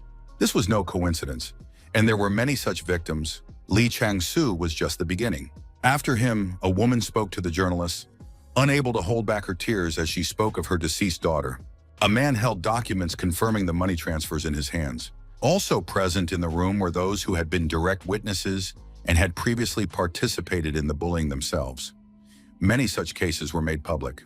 The bribed journalist realized that nothing could be done. The scandal had become the main topic of discussion. The Golden Circle found itself at the center of a public scandal. It had pulled political strings, but the public demanded that the organization be exposed. With the upcoming elections, politicians realized they could not remain idle and had to show voters their stance. They realized they weren't acting because of some teenager, but public pressure left them no choice. The prosecutor's office was also worried. If they took action against Asan Corporation and found nothing, their reputation would be ruined. It would be advantageous to stay ahead of events and use the situation in the upcoming elections. However, many understood that it was even more important not to make a mistake. Disagreements began within the party. Everyone wanted to act in their own faction's interests. At that moment, one dissenter emerged. Senator Kim believed that the truth must be revealed. Everyone present knew about the Golden Circle and even felt guilty, which is why this meeting was organized. The senator declared that he was ready to take action and go against the party because there were so many victims. And although their evidence was circumstantial, it could not be ignored. We must stand with these people, and then everything will be resolved. Thanks to this situation, the party could become the ruling party. The party leader didn't like this idea, and he asked if Senator Kim was willing to take responsibility in case of failure. Everyone understood perfectly well what would happen if they went against San Corporation. It would affect the entire country. The party leader stated that the position had already been decided, and now the senator had to make the final decision. The decisive moment had arrived. The senator said that if the party had already made up its mind, then he had no choice. He declared that he was ready to fulfill his duty and was leaving the party. It sounded unbelievable.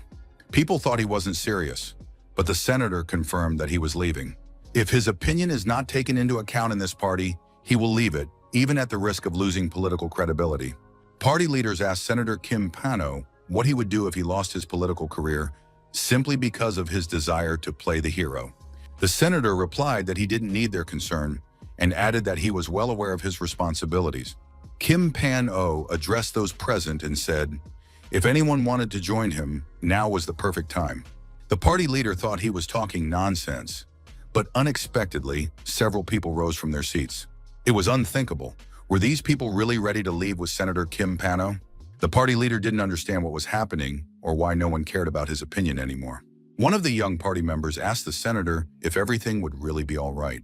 Kim Pano confirmed that the situation was risky, but that he needed to step out of the shadows and become a presidential candidate. 6 months ago, Hyun-sung told the senator to win over members of Congress not affiliated with the Golden Circle, and before the crisis began, to strike a blow against the organization together with them. If the truth came out and the Golden Circle's weakness became apparent, public pressure would mount on the other candidates, leaving the senator with no rivals in the election. This proposal seemed extremely tempting to Kim, and he wanted to understand exactly what Hyun-sung had in mind. Now, the senator understood that running in the election did not guarantee victory, even with maximum effort, but they now had a real chance to win. A few days later, Kim Pano held a press conference at which he announced the formation of a new party. Journalists wanted to understand the purpose of this move. The senator stated that he was joined by members of Congress who advocate for justice. As members of the Korean parliament, they cannot stand idly by while this is happening. The crimes taking place in the country cannot be ignored, so Kim Pano promises the people that he will stand by them. He also stated that, as a defender of the people, he would reveal the truth even if it meant standing up against SAN Corporation. Yoon Hyung-min suspected that victims of bullying would be used, but he didn't understand how Kim Hyung-seon had drawn Senator Kim into this. Yoon Hyung-min listened to the explanations of his subordinates, who hadn't expected such actions from the senator, but promised to fix everything. At that moment, there was a knock on the door, and another manager rushed into the office with a tablet showing a video. Yoon Hyun-min started watching it and heard statements that the Golden Circle organization existed and that the investigation was nearly complete. The man said that although the investigation was not yet finished, no one doubted Kim Hyun-sung's words anymore, and a new press conference would be held soon. He warned that if the investigation were halted or something happened to him, the journalists needed to know one thing. All of this would inevitably turn out to be the work of someone under the influence of the Golden Circle. Deputy Prosecutor Kang Dong-chul was summoned to the chief's office and subjected to a serious dressing down. The prosecutor stated that they had done nothing simply because they lacked information. The chief said that the Golden Circle's power extends to the prosecutor's office as well, and that they must not resist, otherwise they will perish. Kang Dong-chul admitted that he had always been prepared for possible death from the moment he took the prosecutor's oath. He added that even stepping down from his position would change nothing. He would still stand on the side of justice and be proud of his work. If the boss believes this, let him not interfere with his independent actions. After listening to him, the prosecutor agreed and stated that he would not interfere and would try to support Dong-chul. But time is running out. The Golden Circle won't sit idly by. Kang Dong-chul couldn't imagine what suffering Kim Hyun-sung had gone through that made him devote his entire life to the fight. It must have been something terrible for a teenager to give up everything. Hyun-sung came from a poor family, but he had excellent grades that opened all doors for him and promised a bright future. The prosecutor didn't know exactly what this young man had in mind, but now they had to work together to destroy the problem known as the Golden Circle. And it could work because they were joined by Senator Kim Pano, a man of strong will. The alliance between prosecutor Kang Dong-chul, known for his integrity, and the senator could be a powerful blow. The public was abuzz. Everyone was curious to see how it would end. The next day, Yoon Hyung-min held a press conference, stating that all of this was nothing but groundless rumors. He announced that he would personally testify before prosecutor Kang Dong-chul and prove his innocence. After that, Yoon Hyung-min did indeed appear for questioning, alone without a lawyer, realizing that this case had serious consequences.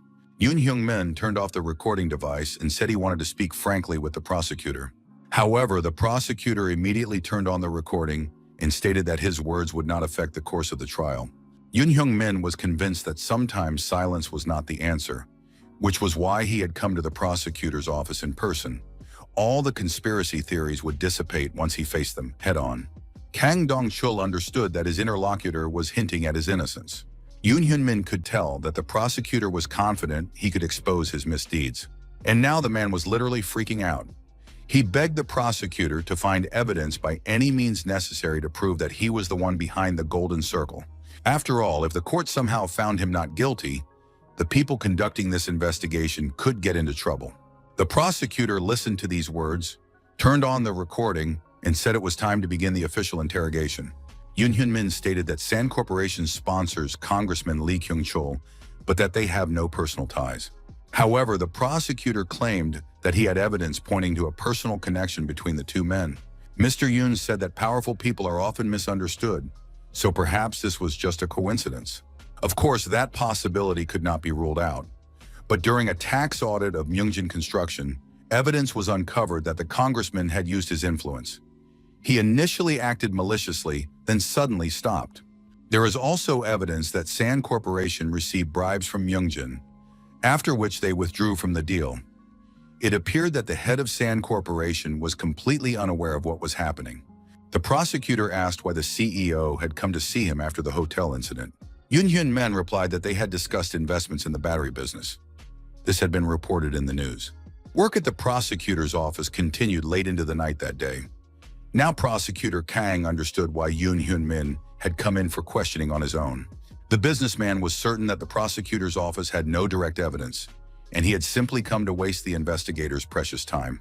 The man immediately stated that he was without a lawyer and that if his involvement in the Golden Circle was not proven, the prosecutor's reputation would suffer.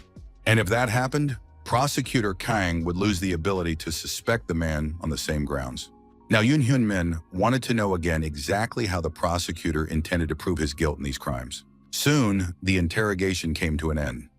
Yoon Hyun Min's personal manager was waiting for him, and as they walked through the prosecutor's office building, he warned that there were many reporters outside. The manager wanted to adjust Mr. Yoon's clothes and tie because they were about to speak with reporters. But the ever-perfectionist Yoon Hyun Min wanted to appear before the journalists just as he was. He was confident that everyone would write. The head of Sand Corporation had voluntarily come to the prosecutor's office. His appearance left much to be desired, but the authorities found nothing. People would think something was off and the conspiracy theory would fall apart. Yoon Hyun Min told his assistant that they were leaving, and the man proudly walked toward the crowd of journalists who were curious about how the interrogation had gone. Now, a completely uncharacteristic Yoon Hyun Min stood on the porch of the prosecutor's office and said that he sincerely hoped the truth would be established and that he was cooperating with the investigation. The man was absolutely certain of his innocence, and even knowing this, he was afraid to go to the prosecutor's office. Moreover, all his aides had advised him not to do so. But Mr. Yoon decided to cooperate because he is the CEO of Sand Corporation, and everything else, in his words, is just a conspiracy. A single rumor spread by detractors caused the company's stock to plummet, which hurt its employees. That is precisely why the head of Sand Corporation took matters into his own hands. If he is found innocent, the situation will be resolved. In the event that the Golden Circle actually exists, Yoon Hyun Min promised to help punish those responsible because it is important for the truth to come out. Suddenly, a reporter stepped in front of Mr. Yoon and announced that he would ask him one last question. The reporter wanted to know if Yoon Hyun Min could say with certainty that there was no lie in his words.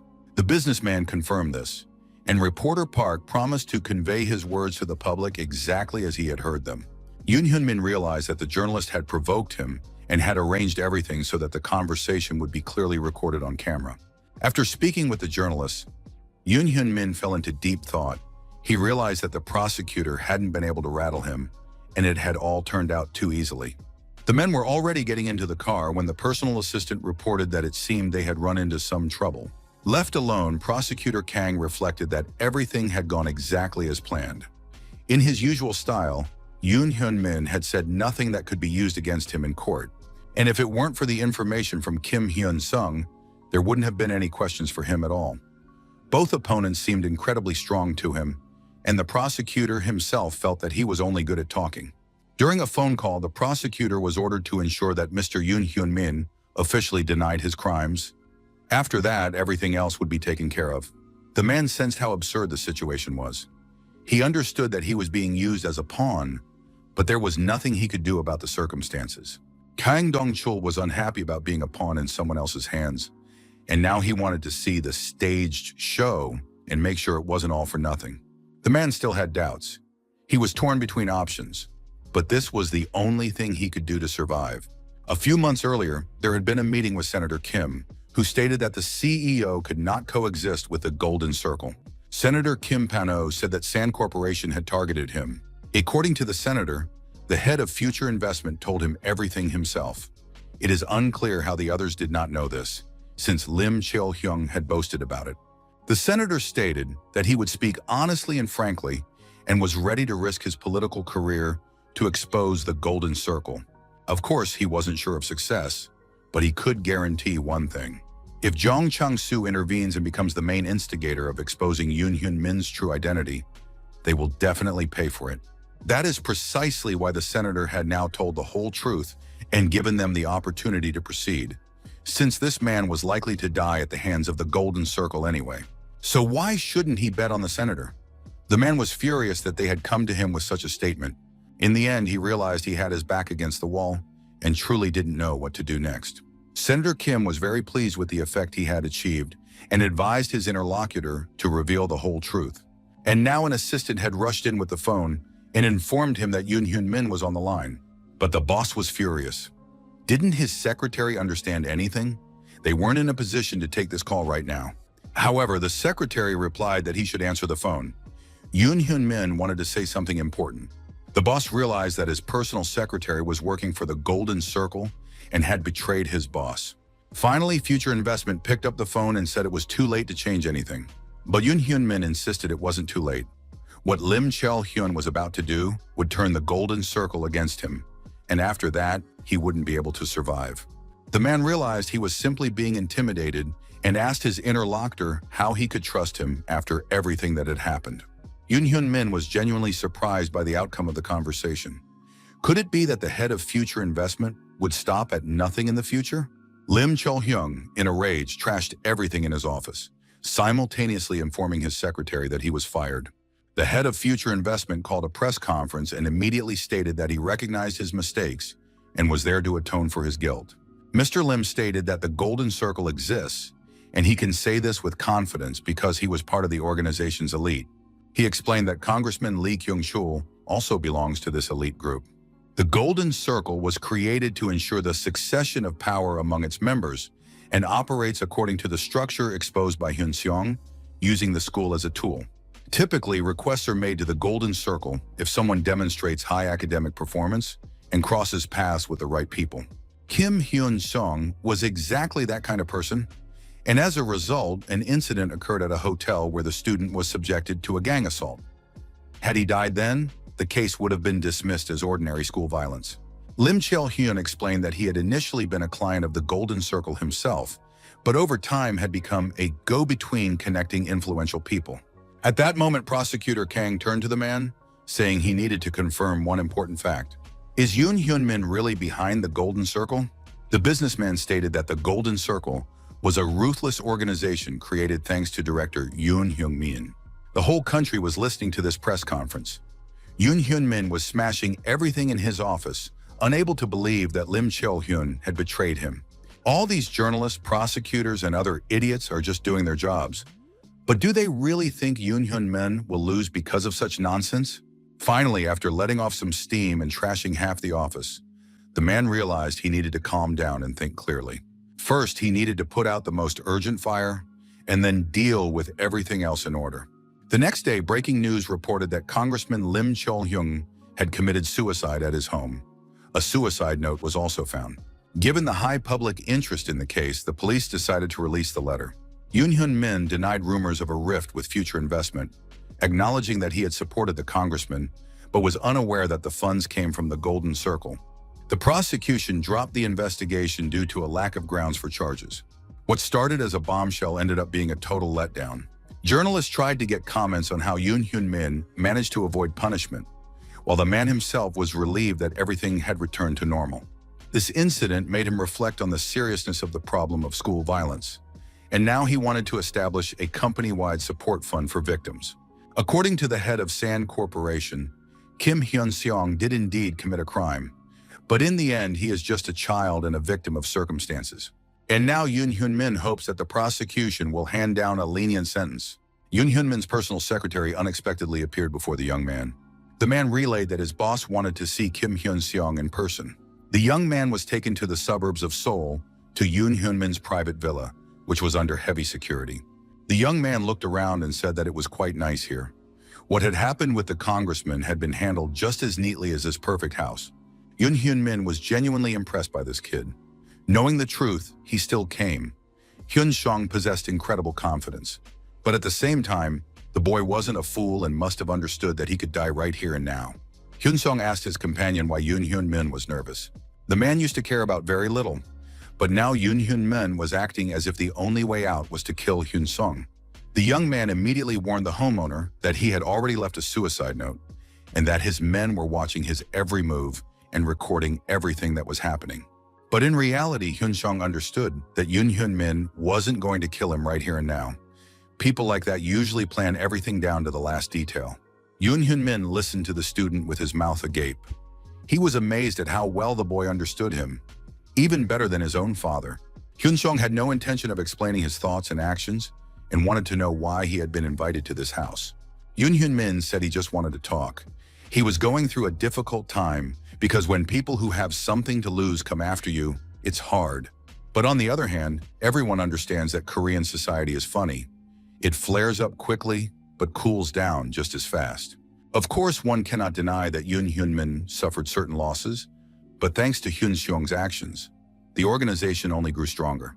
Even Kim Hyun-sung couldn't destroy the Golden Circle, so no one else will even dare to try. It was an example and a demonstration of the power of authority. Yoon Hyun-min wanted to tell his interlocutor that all his plans were pointless. In the end, he would kill himself anyway. Hyun Seong recalled how, at the beginning of the conversation, Yoon Hyun-min couldn't understand how a schoolboy knew him better than his own father. Once a child fell into a coma because of the Golden Circle's actions and lay in the hospital for more than 10 years. The most terrible thing was that his mind remained clear. He heard his family crying and watched as his tormentors continued to live freely and happily. To keep from going mad, he pondered over and over again who could have created the Golden Circle. Thanks to an incident involving this child, Kim Hyun-sung was able to uncover the identity behind the Golden Circle. It was an arrogant, proud, selfish sociopath, just as much of a villain as Yoon Hyun-min. Hyun Seong said he had no allies. He speaks of himself and the story he personally experienced. While in a coma, the young man planned how he would first break up Park Min-chul's gang of schoolchildren. The methods didn't matter, but if there was even the slightest chance, he was ready to give his life. He was willing to do this to put an end to other people's suffering. Hyun Seong admitted that he knew from the very beginning he would fail because it was impossible to destroy Yoon Hyun-min by conventional means. The simplest and most effective option was to kill Yoon Hyun-min. His death would bring this revenge to an end. The guards immediately rushed to defend their master, but the man gestured for them not to intervene. Hyun Seong continued to eat the cheese, musing that death was too easy a punishment. He wanted his companion to experience the same pain he had. That's why Hyun Seong was now warning Hyun-min not to be mistaken. He had already been shown everything. Hyun Seong noted that he liked the fact that Yoon Hyun-min had never hit rock bottom, and he was eagerly awaiting the moment when his life would turn into a living hell. After that, Hyun Seong stood up and said goodbye to the host, promising that they would definitely meet again soon. His personal assistants wanted to spring into action immediately and were waiting for their master's orders. Yoon Hyun-min wondered who this damn guy was. Of course, the story about who he was wasn't true, but he surely had a past that he knew about. In any case, Hyun Seong was dangerous, and whatever plans he had, they were terrifying. The aides were convinced that the young man needed to be eliminated and were ready to do it right then and there. But Yoon Hyun-min stopped them, telling them to kill Kim Hyun Seong exactly 1 week later. Hyun Seong came to his old school in Dasan. Too much had happened in this place. Everything that had happened was enough to make him realize just how dangerous and repulsive this world was. Hyun Seong climbed onto the school roof where his life had once been turned upside down. On his path to revenge, the young man encountered countless victims whose lives had been destroyed, and as he looked at them, he constantly wondered what true revenge really was. Even if Yoon Hyun-min dies, the Golden Circle won't disappear. But will the victims' lives ever return to normal? Of course, that will never happen. It will only lead to mutual destruction. Hyun Seong understood that this wasn't what he wanted. He needed something else. He needed hope for a new life. Hyun Seong wanted the other guys to find meaning in life by looking at him. The complete destruction of these villains would be the perfect ending, and it would be a wonderful finale. The deceased congressman had been accused of conspiracy, but the fallout from the investigation had not completely died down. The news reported that attorney Park Dong-seon was a member of the Golden Circle, although his past activities gave no hint of this whatsoever. The public demanded justice, and the prosecution met the people's expectations. Every day, new names appeared in the news, investigation results were announced, and new criminal cases were opened. The government did not stand idly by. It planned to conduct a thorough investigation and find everyone connected to the Golden Circle to prevent similar incidents in the future. An era of global exposés had begun, and South Korea was plunged into chaos. Now the entire country was searching for people connected to the Golden Circle, and if their identities were revealed, there would be no turning back. This was discussed at a secret meeting. Member of Parliament Ho Dong-yeon was confident that the fire would not reach them. Former Judge Seo Soo-ki also reminded them that the congressman had taken full responsibility so they could remain calm. A professor at Seoul National University saw a silver lining in the fact that they had no direct contact with the main figures in the case. Of course, there are always buts and howevers, but one shouldn't think that everything is so bad, nor should one assume there will be no consequences. After all, the golden circle has been exposed. This was the view of the chief physician at the university hospital. Park Jong-hak, the chairman of a major corporation, admitted that he too is worried and understands the general concern.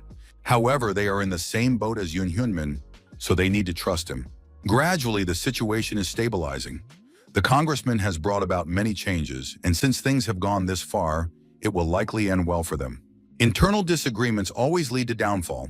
The corporation's chairman, Mr. Park, urged everyone to trust the situation, and once it's all over, they can demand compensation for this incident.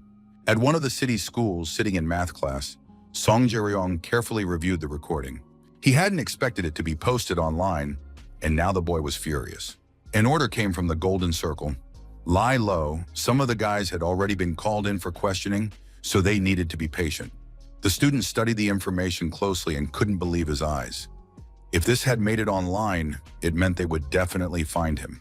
The article discussed the congressman, as well as details of his personal life. The young man carefully studied the material and saw an address where he could submit the information he had.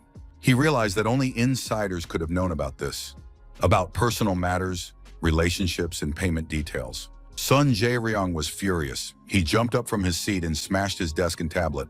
He realized that disaster was inevitable, and he became so lost in his thoughts that he forgot where he was. His classmates and teacher looked at him in surprise.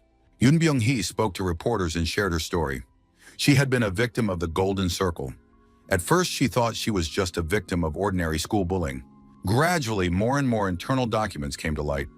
People began searching for the masterminds, and those who had ordered the crime started to feel the pressure. Late at night, a meeting took place in one of the city's parking lots. The man said that from that moment on, any direct contact with that person would be impossible. If a message needed to be conveyed, it had to be done only through him. The businessman said that this had always been the case and wanted to know what Golden Circle would do now, since the contract stipulated something entirely different. He was told that they were doing everything possible at the moment. Golden Circle could not operate at full capacity right now. Otherwise, it would lead to serious consequences. But the businessman was dissatisfied with this answer, because Golden Circle had always guaranteed complete confidentiality and promised to eliminate all risks. Now he was worried that it would come out that his son was the client, and by then, it would be too late. The Golden Circle representative apologized and promised they would try to prevent this. Otherwise, they would face mutual destruction. After all, they were one and the same. Everyone understood that the man who had forced the congressman to write a will and take a lethal dose of medication would, first and foremost, save himself. Park Jong-hak wasn't sure he could trust this man as much as he had before. At that moment, the man received a message from Kim Hyun-sung. The young man wrote that he had found evidence of the businessman's involvement with the Golden Circle and suggested they meet. The businessman was curious to know exactly what Hyun-sung would tell him, and he didn't even get lost, even though he had probably never ridden the subway in his life. The businessman replied that he had come out of curiosity. He wanted to understand why Hyun-sung had sent him that message. Hyun-sung, of course, didn't believe a word of it and suggested getting straight to the point. His interlocutor should now understand that the Golden Circle's secrets aren't eternal. Anyone who sees the insider's documents will quickly find clients, which means that everyone connected to the Golden Circle is now in danger. But even if that's the case, there's one person this doesn't apply to, and the businessman, of course, knows exactly who that is. The young man explained what he had discovered. Yoon Hyun-min was behind all these schemes, but he had no evidence to bring this man down. At the head of the entire structure was Yoon Hyun-min, followed by the members of the circle, and then a whole chain of people. Hyun-sung studied the diagram closely and soon spotted a name he could use for his own plans. It gradually became clear that everyone involved in the Golden Circle was somehow connected to one another. It was now obvious that there was no direct information on Yoon Hyun-min. He had skillfully built a system of protection around himself. Judging by the expression on his face, the man knew Yoon Hyun-min well, just like the other members of the inner circle. Of course, they were all influential, but for some reason, they had succumbed to his influence. The reason was that this man was their common weakness. With the help of the Golden Circle, he had committed numerous crimes, and if Yoon Hyun-min fell, the rest would collapse along with him. But unlike in school logic, The outcome is different in real life. If the leadership of the Golden Circle collapses, Yoon Hyun Min will disappear along with it. There is a group of people who guard Yoon Hyun Min's secrets, but they too will be sacrificed. So the businessman has a simple choice. He can abandon Yoon Hyun Min right now. This shouldn't cause him any pangs of conscience, because Yoon Hyun Min was the first to betray his closest allies. Time is running out for everyone, so a decision must be made as quickly as possible. The man sat deep in thought, staring at his phone, unable to understand how he had ended up in such a situation. Finally, he made a call. He apologized to the chairman, saying he had no excuse, but the chairman demanded that he keep apologizing until his knees were worn out. Yoon Byung-ho knew perfectly well what his son was up to, but he let it continue because Hyun Min had never disappointed him. The young man shouldn't worry about his father's resignation. But first, the man wanted to know what his biggest mistake had been this time. Yoon Hyun Min, without looking up, replied that he had taken the helm of the Golden Circle, and this had put the company at risk. His father listened to his son and said that he was only half right. The main problem is that the Golden Circle has become known throughout the world. Yoon Byung-ho isn't trying to place moral blame on his son, but if he's going to be involved in such matters, everything must be executed perfectly. The father reminded his son that the position of chairman isn't given out for nothing. He needs to find a way to fix everything as soon as possible. Yoon Hyun Min left his father's office feeling upset and deep in thought. All of this happened because of one person, Kim Hyun-sung. He must restore everything to its rightful place, both the Golden Circle and his reputation. At that moment, the elevator doors swung open, and Yoon Hyun Min couldn't believe his eyes when he saw the person inside. The secretary told Yoon Byung-ho that Hyun-sung wanted to meet with him right away. It was the height of audacity. Not only had the schoolboy cornered his son, but now he was walking right into the tiger's den. Perhaps this was a good opportunity to show Hyun Min that there are things in this world worth fearing. Yoon Byung-ho told his secretaries to time it so that the meeting between Hyun Min and Hyun-sung would take place near his office. Yoon Hyun Min was furious. He wanted to know what that scoundrel was doing in his father's office. But Yoon Byung-ho refused to comment. He said that this was his guest and demanded that his son leave immediately. Hyun-sung got straight to the point.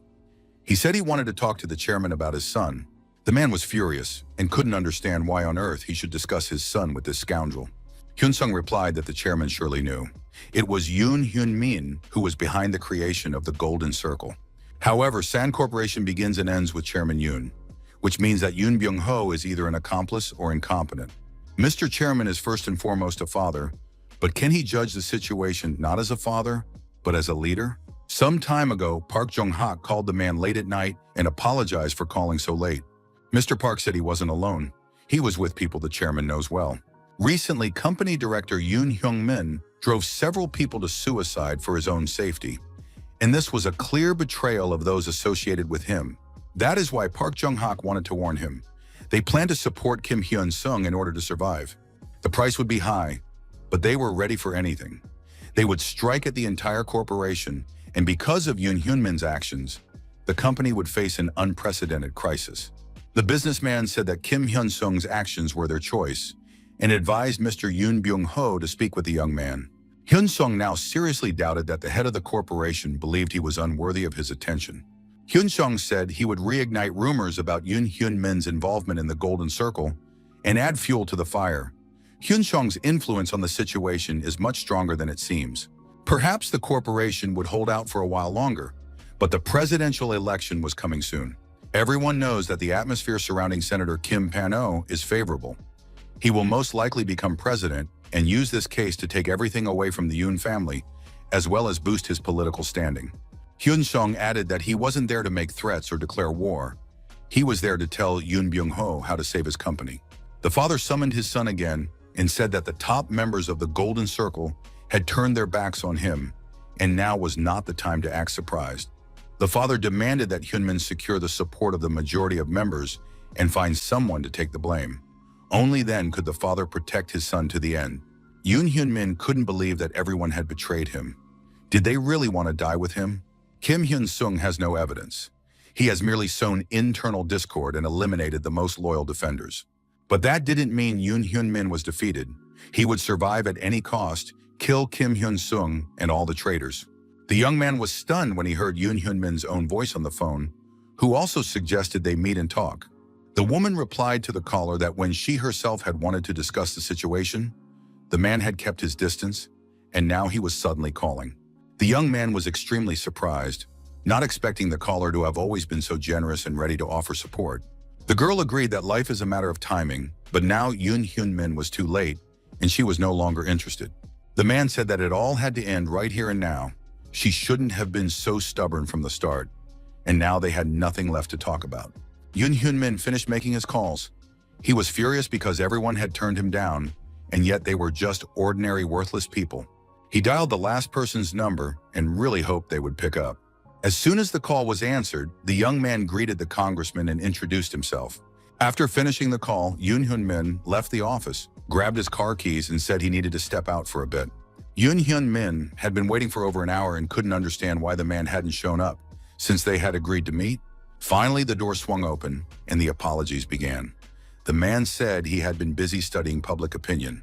Hyun Min suppressed his anger and said he understood the importance of the work and was willing to wait as long as necessary. The man replied that for the sake of his interlocutor, the great Yoon Hyun Min, he had made time, and now it was time to get down to business. Yoon Hyun Min began pouring alcohol into cups and said that if the reporter retracted the words he had spoken to his father, he would grant any request. But his companion replied that he hadn't come for that. People are too petty, and once trust is destroyed, it cannot be restored. Betrayal is a one-way street. They did everything they could to hold on, but Yoon Hyun Min himself pushed them off the cliff. Yoon Hyun Min never gave a second chance to those who let him down, so he can't expect the same treatment from others. It's unfair to apply one's standards only to others. That's why the man came to say this in person, and now Yoon Hyun Min will have to drink alone. Yoon Hyun Min was truly left completely alone, and now he had nothing left but hysterical laughter. He drank several glasses of alcohol to pull himself together a little. Anger was boiling inside him. Did everyone really think he was an idiot who would believe this nonsense? But from what he'd heard, it was clear that Yoon Sung had turned him into a villain, and that was truly dangerous. Hyun Min realized he had to find a way out at any cost, and picked up the phone again. He still had people he could count on. As he scrolled through his contacts, he increasingly saw messages saying the number was blocked or the subscriber was temporarily unavailable. Yoon Hyun Min was furious and realized that practically everyone had abandoned him, so he ordered his assistant to mobilize everyone he could, right now. The man wanted to kill Kim Hyun Sung, the man who had caused him to lose everything. Late at night, two thugs met to carry out the crime. They had learned that the woman was guarded by only 3 people. Yoon Hyun Min ordered them to kill the target at any cost and promised the men a comfortable life abroad. If they wanted, they could even record the conversation as proof. If Kim Hyun Sung truly cared about his family, he wouldn't have left them so vulnerable. The target was the guy's grandmother. She had to be eliminated quickly, after which the hitmen were to disappear. However, the bodyguards unexpectedly turned out to be very strong and tough. It's unclear how the 3 of them could have inflicted so much damage. But within a few minutes, all 3 attackers were knocked out, tied up, and hidden in an alley. The gang leader ordered his men to surround the entrance, while the rest went inside the building. After breaking down the door, they told the old woman that her grandchildren had come and were eager to try some pies. At first glance, no one was visible, and the gang members spread out through the apartment, checking the rooms in search of the old woman. The leader stayed at the entrance. He was nervous and wanted to smoke. He couldn't shake a sense of unease. Soon he realized that the house was too quiet and something strange had happened. There were soft sounds of something falling, and one of the thugs was already lying on the floor with someone's foot on his face. Sun Ho looked at him and asked if he too was this old woman's grandson. The leader inside realized they would have to fight those who had clearly not come here by accident. At that moment, an unfamiliar thug peered through the window and asked what they were doing in the old woman's apartment. The thug had already realized it was a trap, and he no longer felt like smoking. He needed to get out of there fast. He tried to use the darkness to make his way to the exit, hoping to slip away unnoticed. But in the end, he came face to face with Bae Yoseon. The killer asked where they had hidden the grandmother. Sung Ho wasn't in the mood for a long conversation and replied that everyone was about to get what they deserved. The killer lunged at Sung Ho, but his blow was blocked, even though it was powerful. The thug admitted that Sung Ho was holding his own pretty well for a worthless fighter who relied solely on brute strength. He shouted at his companions to teach these yesterday schoolboys a lesson in respect for the strong. Screams and the sounds of a fight could be heard from the street for a long time, and the locals decided to call the police. This was no longer just a simple brawl. Fists, legs, and arms flashed in the darkness, and blows rang out. One group was dealt with, and the fighters could move on. The mercenary kept fighting, but he already realized that things weren't so simple. The students were acting as if they'd been expecting them. He decided he needed to question these kids. Perhaps that would clarify the situation. Bayo Song-ho kept taking the blows, realizing he was likely dealing with a former professional fighter. He hadn't managed to land a single hit. The assassin was furious.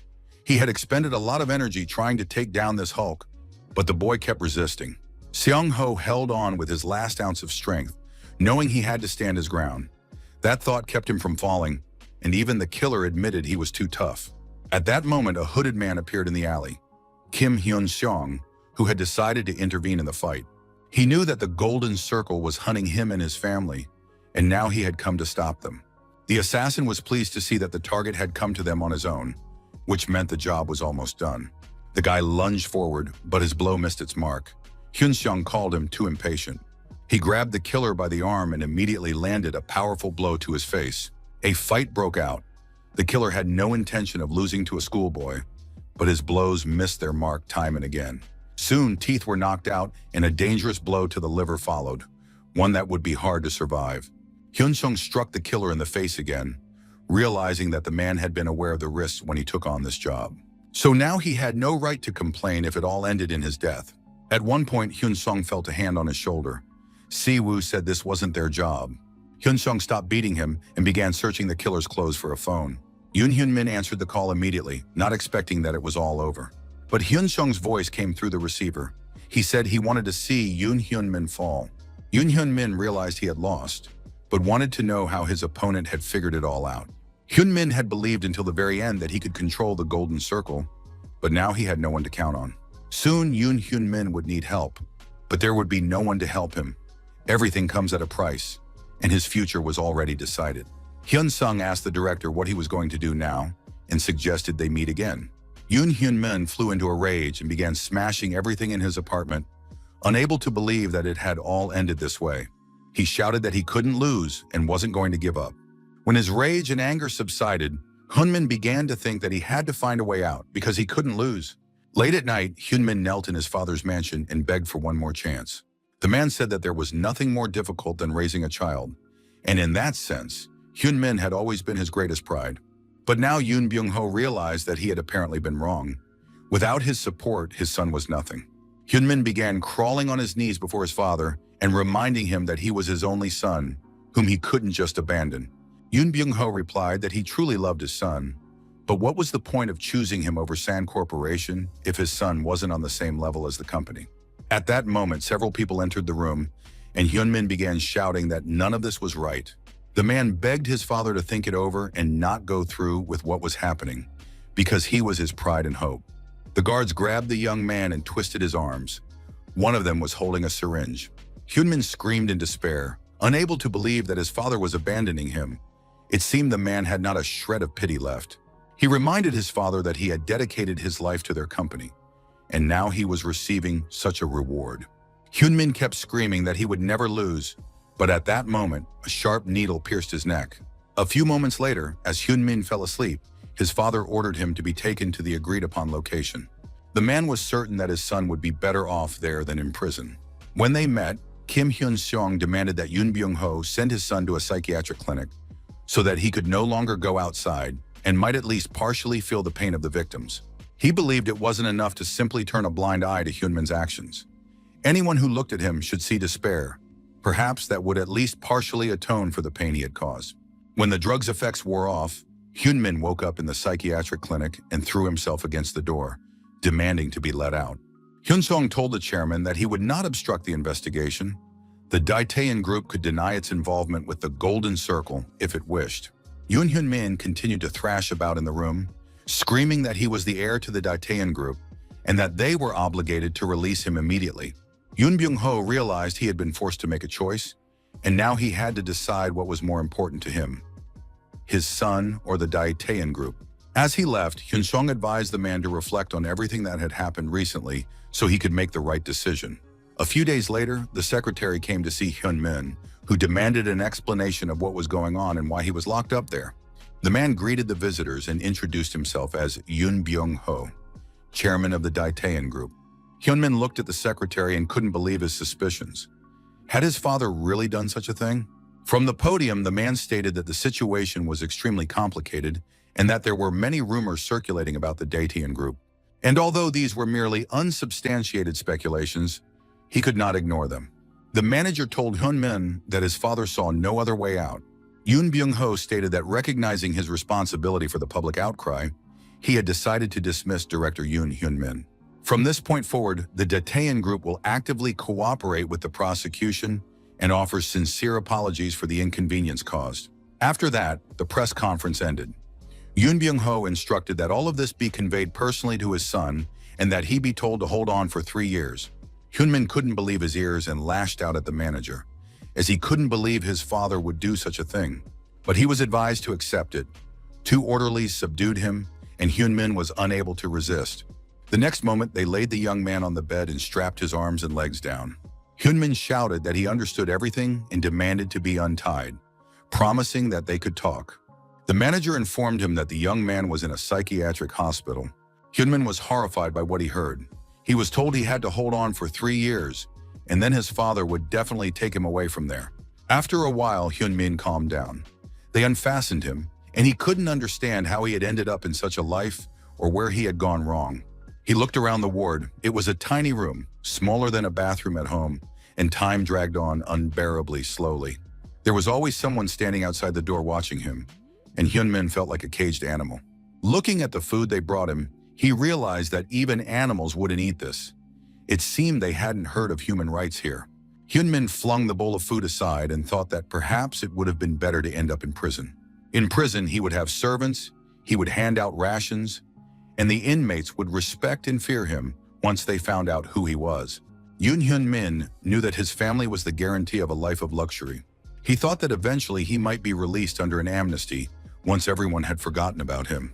The young man didn't understand what had happened to his father.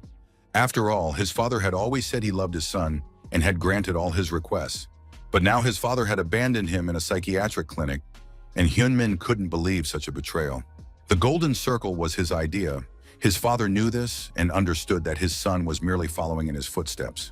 Hyun-min was certain that his father didn't blame him for the Golden Circle. Everything that had happened was because of Kim Hyun-seong. Hyun-min understood that his father didn't blame him for the Golden Circle. Everything that had happened was because of Kim Hyun-seong. Yoon Hyun-min suddenly pieced everything together in his mind and realized that he wasn't going to die just like that in this cage. Now Hyun-min had to survive at any cost and endure all of this in order to take revenge on Hyun-sun. The young man walked over and began eating the food he had thrown on the floor. All he could think about was that in 3 years, his father would take him away from here. He had to survive and hold out for 3 years. In reality, it wasn't such a long time. One night, Hyun-min felt hordes of huge, disgusting cockroaches crawling over his body. The young man began screaming in terror, trying to shake them off his body. The doctors rushed into the ward. They realized the patient was hallucinating and had to do everything they could to calm him down. This place could drive even a normal person mad. Hyun-min was given a sedative, and he was finally able to fall asleep peacefully and rest. A few more days passed before Hyun-min was allowed a visitor, and he saw the man he hated with all his soul. Hyun-min knew he could kill Hyun-seong right then and there, but because of the injections and the straitjacket, it was impossible. Hyun-seong looked him over and remarked that he'd lost weight. Hyun-min must have gone on a diet, but he looked great. Hyun-seong said he had wanted to come here and see it with his own eyes for a very long time. But Kim Hyun-seong held back because he was counting on seeing Hyun-min go mad with despair. Hyun-seong asked the young man if he remembered the man who had spent 10 years in a coma, while Hyun-min himself had been in the clinic for only a month. But it's already clear that Hyun-min knows exactly what it's like when negative thoughts take over your mind like a virus. Ordinary people wouldn't understand that. It's that feeling when your mind is clear, but you can't do anything. Besides, Hyun-min is certain his father will save him. Hyun-seong laid a newspaper on the table and pointed to Senator Kim Pano, who is set to become president soon. Hyun-seong added that he had already struck a deal with the future president. For now, the situation is very calm and stable, but once Kim Pano becomes president, a new investigation will begin. The prosecutors, who control the government and public opinion, will tear the Daishin and Golden Circle groups to pieces. Yoon Byung-ho had his son committed to a mental hospital to save the company, but when he realizes there's nothing left to save, he might try to at least get his son out. But this is highly unlikely because Yoon Byung-ho certainly won't want to sacrifice himself, even for his beloved son, which means Hyunmin will remain in that clinic forever. To save his company, Yoon Byung-ho will erase all mention of his son, and Hyunmin won't be able to leave this clinic without Hyun-sung's personal permission. Hyun-sung slapped the young man across the face and said that Hyunmin wouldn't even be able to die without his permission now. Kim Hyun-sung honestly said that he was very happy because Hyunmin was still young and had decades of life ahead of him. As Hyun-sung was leaving the clinic, he asked for an update. He was told that no one other than the personal secretary had visited the patient. Hyun-seong demanded that surveillance continue on a rotating basis, as it had been done before. He needed to make sure nothing happened to Hyunmin. Sun-ho said there was no need to worry about that. He planned to make this his permanent place of work. Hyun-sung asked them to tell the doctor to give Hyunmin an injection that would erase his memory of today's conversation. No one could be allowed to find out Hyun-sung's true intentions. The young man was leaving the clinic and thought that a little hope never hurts, because the longer it lasts, the stronger the pain will be. Yoon Hyunmin was locked in a concrete cage, just as Kim Hyun-sung had once been. The young man walked through the streets thinking about how he had succeeded. The young man began to laugh, but soon that laughter turned into something else.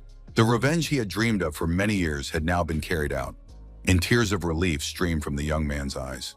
He couldn't even tell himself what these tears were from, joy or the memory of the pain he had endured. Hyun-sung simply sat in the middle of the city and cried, as people, lives, and events rushed past. It was as if it were a reflection of his school life with Kim Hyun-sung. A year had passed since those events, and now the country had a new president, Kim Pan-ho. Now, as president, Kim Pan-ho said that during the Golden Circle era, everyone was furious and demanded severe punishment. But what was the outcome of that investigation? Who was behind all this evil? Who was the mastermind? There were only rumors about this, and nothing has been resolved to this day. These people were a stain on the country's history. It was corroding Korean society, which is why Kim Pan-ho wants to leave his mark on the country's history. He announced the creation of a special task force to investigate the Golden Circle case, headed by Deputy Prosecutor Kang Dong-chul. This was a resurgence of the Golden Circle case. Kim Pan-ho left the party, and the prosecutor openly defied the leadership of the prosecutor's office. Their alliance became an event supported by the entire country, and Kang Dong-chul quickly proved his resolve. He called the members of the Golden Circle one by one, accusing them of involvement and charging them with carrying out orders. Businessman Park Jong-hak was furious and believed the prosecutor was talking complete nonsense. However, in response, the prosecutor merely confirmed his information. Kang Dong-chul warned the man that he would receive a summons in a week, so he'd better prepare to explain all the allegations. The man said he believed in the fairness of the court and the law. The prosecutor was very hopeful that the businessman would feel helpless. Knowing what awaited the man, he understood that the man would be powerless to do anything, even though he had been given a week to try to wriggle out of it. When the phone call ended, the businessman was furious. He realized that Kim Hyun-seong and his supporters had been preparing for this for quite some time. The businessman clutched his head. He knew he had to find a way to get through this. No one was answering his calls, and the man couldn't believe how these scoundrels dared to treat him this way after everything he'd done for them. A metallic voice repeated that the subscriber was not answering, and the call was being forwarded to voicemail. And only at that moment did Park Jong-hak realize that he should have left the Golden Circle and Yoon Hyun-min long ago. Only a month had passed since the special task force led by Prosecutor Kang was formed, but many of the Golden Circle's leaders and members had ended up behind bars one after another. During the investigation, one key figure was uncovered. Yoon Byung-ho was ready to admit that life is an amazing and wonderful thing. He never thought something like this could become a reality. The man tried with all his might to sever all ties with the Golden Circle, but it seemed something remained. At that moment, the office door burst open, and the prosecutor personally delivered a summons, not understanding why Yoon Byung-ho had not appeared in response to the previous summons. The man tried to say that he was innocent, but the prosecutor insisted just because Yoon Byung-ho hadn't participated personally didn't mean he wasn't guilty. After that, the prosecutor ordered his assistants to arrest the chairman. Yoon Byung-ho could not tolerate such humiliation, so he said he didn't need handcuffs and would go on his own. The man was confident that a major corporation like his would not fall quickly and easily. But the prosecutor added that they were not afraid of the consequences and would do everything to see this case through to the end. Yoon Byung-ho's arrest became a huge sensation, and the public's attention was riveted on the case. Of course, the businessman hired the best legal team, and they tried to separate the Datayan group from the Golden Circle, attempting to pin all the blame on Yoon Hyun-min's personal initiative. Meanwhile, a special task force of prosecutors and investigators led by Prosecutor Kang focused on confirming all the evidence gathered during this time based on the testimonies of Golden Circle members. After fierce legal proceedings that lasted over a year, news reports stated that the court had finally found Datayan guilty.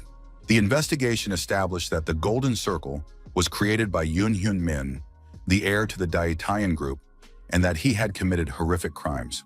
Although it was not proven that Mr. Yoon Byung-ho supported Golden Circle at the corporate level, the court found him an accomplice for receiving illegal benefits, as well as for knowing about his son's crimes but failing to act. The man was sentenced to 20 years in prison, and the Datayan group was ordered to pay massive compensation nationwide. Yoon Hyun-min had been in a psychiatric hospital the entire time.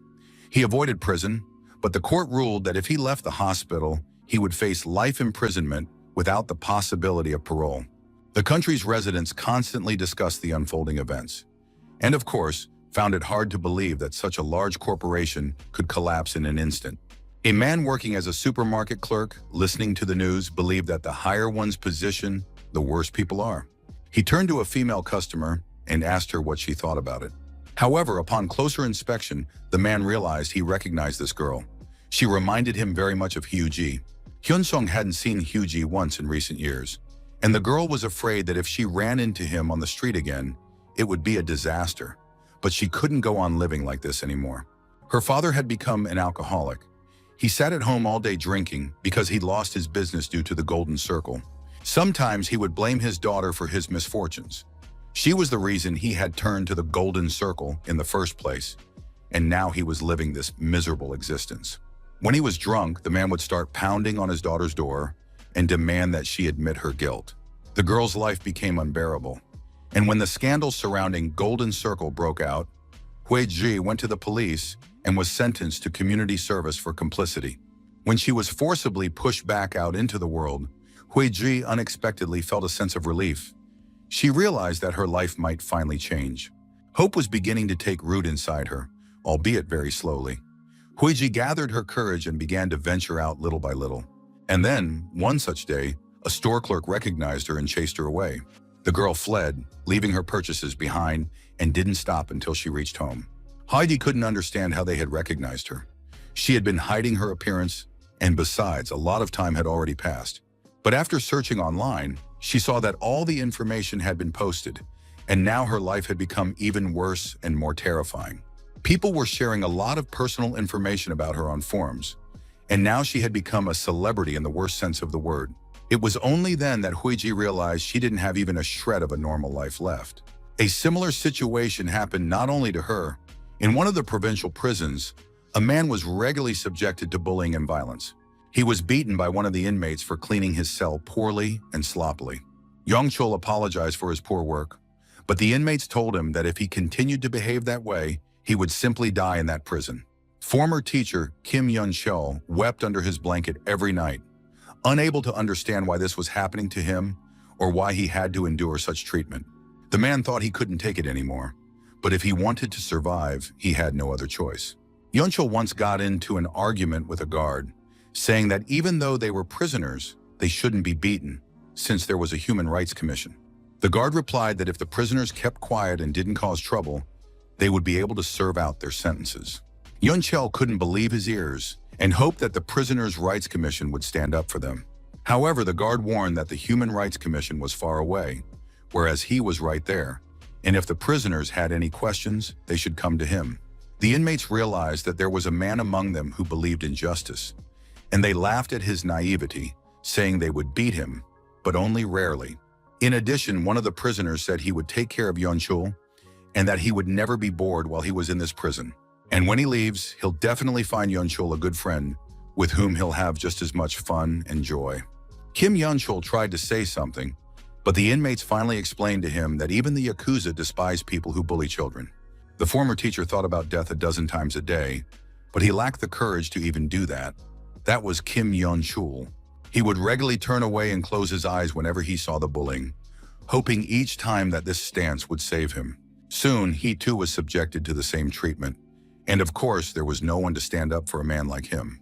And now 2 years have passed since the government declared war on the Golden Circle.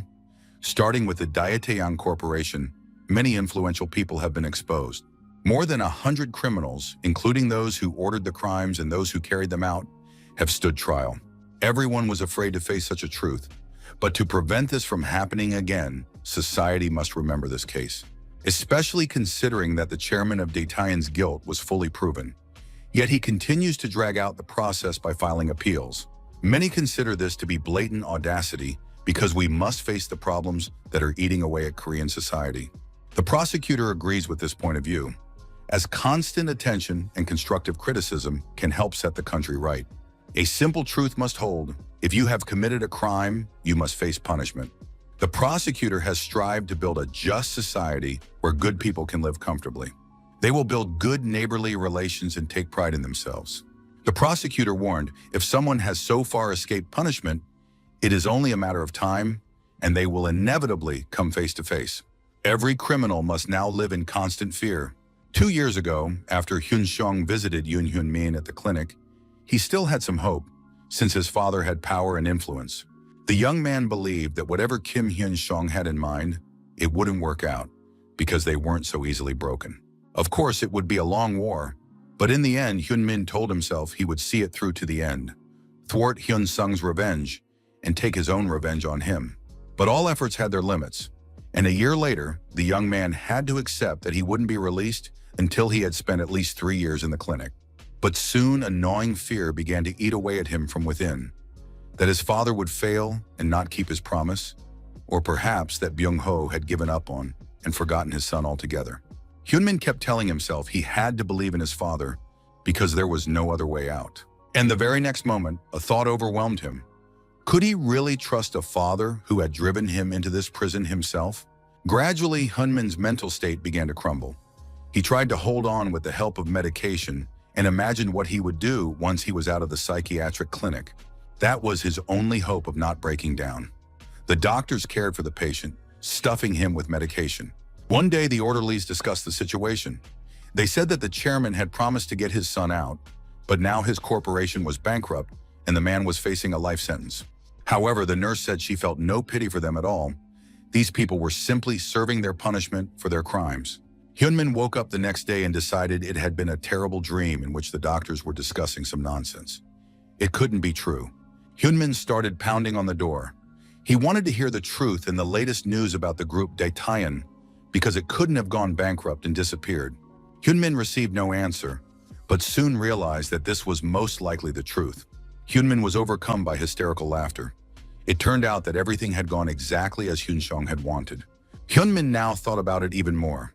With renewed determination, he said he wouldn't let that happen and wouldn't allow things to turn out the way Hyun Sung wanted. The man decided to ruin his enemy's celebration. He began biting his tongue, trying to kill himself, and choked on his own blood. At that moment, the door flew open, and orderlies rushed into the room. Hyunmin didn't understand how they had guessed what he was about to do. Hyunmin realized that his enemy had been watching him the whole time. Hyun Sung wants to turn him into a living corpse. The man was waiting to see the doctor near the intensive care unit. The doctor reported that the patient's life was no longer in danger, but that it was unlikely his tongue could be restored. To prevent such an incident, the doctors decided to transfer the patient to a specialized ward. There, Hyunmin would be completely safe. Bae Sung-ho could have gone to rest, but he had to admit that this guy had held out longer than he expected. After all, Yoon Hyun-min wasn't the creator of the Golden Circle by accident. Seong-ho deliberately encouraged the doctors to discuss the news near the patient so that he would take a step toward the abyss as soon as possible. Seong-ho was very pleased. Now he didn't have to worry. No matter what Yoon Hyun-min did, no one would ask any questions. Hyun Sung had said not to bother him with trivial matters, but simply to keep an eye on Yoon Hyun-min. For this, Seong-ho would receive monthly payments. And now a couple of years had passed. Everything had gone exactly as planned, which meant the deal was still on. Song Ho understood that Yun Xiong wanted to wipe his enemy out of his life. The guy didn't know if he should call Yun Xiong and tell him the latest news. But in the end, he decided not to bother him or cause any trouble. He just had to do what his employer wanted. Bai Song Ho had never met anyone like Yun Xiong in his life. A man who never broke his word. He did exactly what he said he would. The streamer was live. He greeted his subscribers. And today his channel, Learn Like a Pro, was visited by the best university in Korea. They say there's a random student at this university. A straight A student who scored the highest on the entrance exams. The streamer promised his viewers that he would personally check whether this was true or not. The young man approached one of the university students, who admitted that he had been #1 at his high school. Unfortunately, during the admissions process, the guy didn't achieve such an amazing result. He made one mistake. The streamer laughed. After all, this top student considered having just one mistake a tragedy. That's the level of Korea National University. It was time to find the next participant. The streamer noticed a young man with dark circles under his eyes. He looked promising. The young man introduced himself. It turned out he was a medical student, and that was really cool.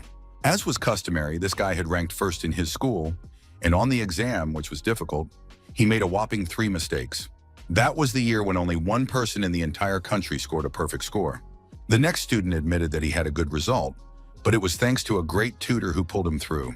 Everyone in the audience immediately wondered who this tutor was who had helped him get into medical school. Requests started pouring in from all sides. Manhua felt awkward. His father and tutor were so famous that he couldn't reveal their names, but he immediately agreed to go to the meeting. Manhua got ready and packed up very quickly. The guys from the Department of Physical Education and Sports were supposed to show up for the meeting. The young man felt like a real heartthrob after all. He was a student at the medical school of Korea National University, and that was already a great bonus. However, at this meeting, the medical student's mood was completely ruined. What can you do against a great body on the most important first date? Manhua was very upset.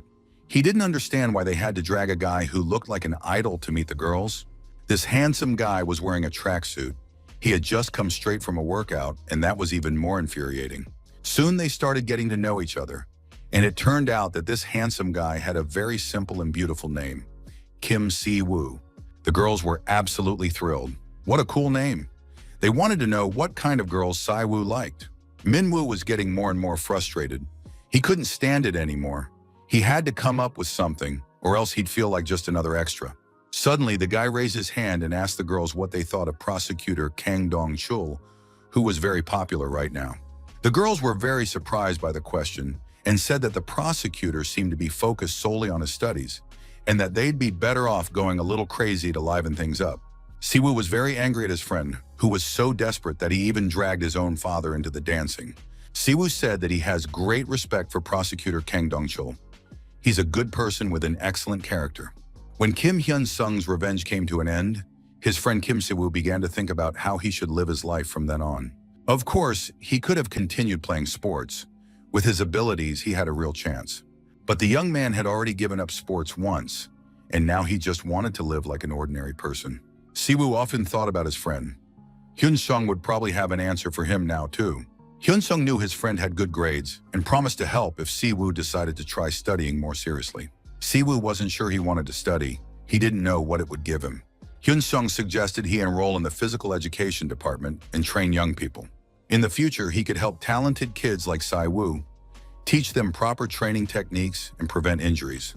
In Hyun-sung's opinion, this was both exciting and a great responsibility. And so after 2 years of hard work, Kim Si-woo was admitted to Korea National University. Now he was confident in his abilities, had a clear goal, and student life allowed him to be proud of himself. At first, studying was more interesting than relationships, and Si-woo decided to try everything a student is allowed to do, going on a blind date for the first time. Si-woo unexpectedly admitted that he didn't know how to behave. He met up with a friend and showed him his text messages with the girl. They were incredibly boring and emotionless, like food without salt. His friend immediately realized that Si-woo wasn't interested in this girl. He said that otherwise the conversation would have looked like that of an inexperienced person, and there was no need to pretend to be polite. Upon digging deeper, it became clear that Si-woo didn't know how to build relationships with girls because he'd never experienced romance. It was just awful to have such a gorgeous face and yet waste it like a total klutz. After taking a few lessons, Siwoo resumed communicating with the girl, and soon his romantic life improved noticeably. When the Golden Circle saga ended and peace returned, a post appeared on one of the forums. Everyone was curious about what Kim Hyun-sung was up to now. After all, this guy was connected to the Golden Circle, but at some point, all news about him simply vanished. Many people wanted to know how he was living now. Everyone agreed that Hyun-sung was a brilliant student. With his grades, he could have easily gotten into any university. If that were the case, there would at least be some mention of him in university communities. Some thought that perhaps Hyun-sung was training to become a professional fighter, since he was smart, strong, and athletic. Many leaned toward this view because Coach Yoon-kyung often won his fights, but a few people knew what was really going on. Hyun-sung was working too. The young man brought coffee to his friends and said they should have some coffee first. The new employee couldn't figure out who this guy was. Everyone loves him, and he looks very young. The employee explained that a couple of years ago, their company had faced major difficulties, and that was when this employee appeared and resolved everything. He is the true power behind the scenes at Myungjin, Secretariat Chief Kim Hyun-seong. If anyone wants to work at Myungjin, they should remember that name well. 2 years ago, Ko Myungjin held a press conference. He stated that he had been closely monitoring the situation with the Golden Circle and fully supported the government's war on corruption. At the same time, the man felt ashamed of himself. He couldn't condemn the Golden Circle because he wasn't entirely clean himself. For this reason, Ko Myung-jin stepped down as chairman and announced that he would voluntarily disclose all acts of corruption he had committed in the past. Of course, he understood that this would result in damage to the company's reputation, as well as fines and financial losses. But he did all this to make Myungjin Construction a clean and impeccable company. After that, Myungjin did indeed make public all its internal documents, illegal schemes, and evidence of questionable practices. Of course, the scandal could have been swept under the rug because the corporation was close to the government. Some believed that old man Ko Myung-chin was simply going mad with his own self-importance and thought he was special. Others saw this as a major miscalculation. Ko Myung-jin was digging his own grave. When trust in the firm vanished, Ko Chang-bom became chairman, but his own past made him not the most suitable person to save the company. Only the owners knew the reason why Myungchin had trapped itself. Chang-bom soon offered Hyun-seon a job, since the young man had always wanted to make money. Hyun-seon really did need to become the head of the family, send his grandmother into retirement, and send his brother to university. Besides, he wanted a stable and peaceful life. Jung Baeom offered a salary in the tens of millions of won, company stock, in the position of personal secretary. Jung Baeom couldn't understand why the young man was hesitating. Myungchin Construction had to fully adhere to corporate standards. All of this was possible and achievable. Kim Hyun-sung asked to arrange a meeting with the employees. He said that it wouldn't end with Golden Circle. The tangled web of corruption would be exposed, and everyone would get what they deserved. It's better to strike first. Hiding one's guilt and being caught is not at all the same as confessing and asking for forgiveness in advance. Hyun-seon assured the staff that it would be difficult at first and that this would be Myungjin's greatest crisis, but they would certainly not be completely destroyed. Whatever the circumstances, Chairman Ko Myungjin's philosophy, never to compromise on the quality of the buildings, would help them greatly in the long run. Everyone understood that Prosecutor Kang and the president were up to something, so they needed to prepare in advance. A crisis is always an opportunity, and if the plan works, the corporation will make a huge leap forward. Besides, Ko Myung-jin believed he was too old to follow trends, so it was better to change leaders. After the chairman's voluntary resignation, the corporation faced difficulties, but staying true to its principles, the company invested in quality and guaranteed repairs for all defects. These decisions paid off when a wave of defects swept through the construction industry, and people began turning to Myungchin en masse. Thanks to a steady stream of orders and rising revenue, the company grew into a major enterprise, and the new chairman was highly praised for steering the company in the right direction. Although Ko Chang-bom had cultivated a positive public image, all that was left for Hyun-seon was to deal with the fallout. Hyun-seon insisted on staying away from the government in the future. They had deliberately avoided using their connections with President Kim Pan-ho to remain independent. Hyun-seon praised his older friend for the interview, saying that he always speaks very confidently on camera. Unexpectedly, Jang-bom suggested that his young friend go on a blind date. because Song Hyun-gi wanted to introduce him to his granddaughter. Hyun-sung replied that there was no point. He came from a poor family and hadn't even finished school. But Changbom said that was complete nonsense. Everyone knew how smart he was and respected him. Hyun-sung said he'd go some other time, but for now he invited Changbom over for dinner. From the doorway, Hyun-sung called out, "Grandma, I'm home, and I brought Changbom with me." The old woman greeted her grandson and his friend. On top of that, Hyunjin had come home from school. The whole family was there. It turned out that Saiwoo was there too. He asked his friend not to talk and not to act all businesslike, but to change clothes and help out. Everyone admired the muscles Hyunjin had already built up. The guy had become a real man. Hyun-sung went to his room to change and stared thoughtfully at his phone. Hyun-sung sometimes felt curious. He wondered how Yoon Hyun-min was living now, but he didn't want to find out. True revenge isn't in seeing your enemy fall, but in being happy yourself. After all, everyone deserves to be happy. Hyun-sung changed his clothes and was ready to dive back into normal human life. He smiled at his friend, who was ready to help him in the kitchen. The woman was seeing her husband off to work.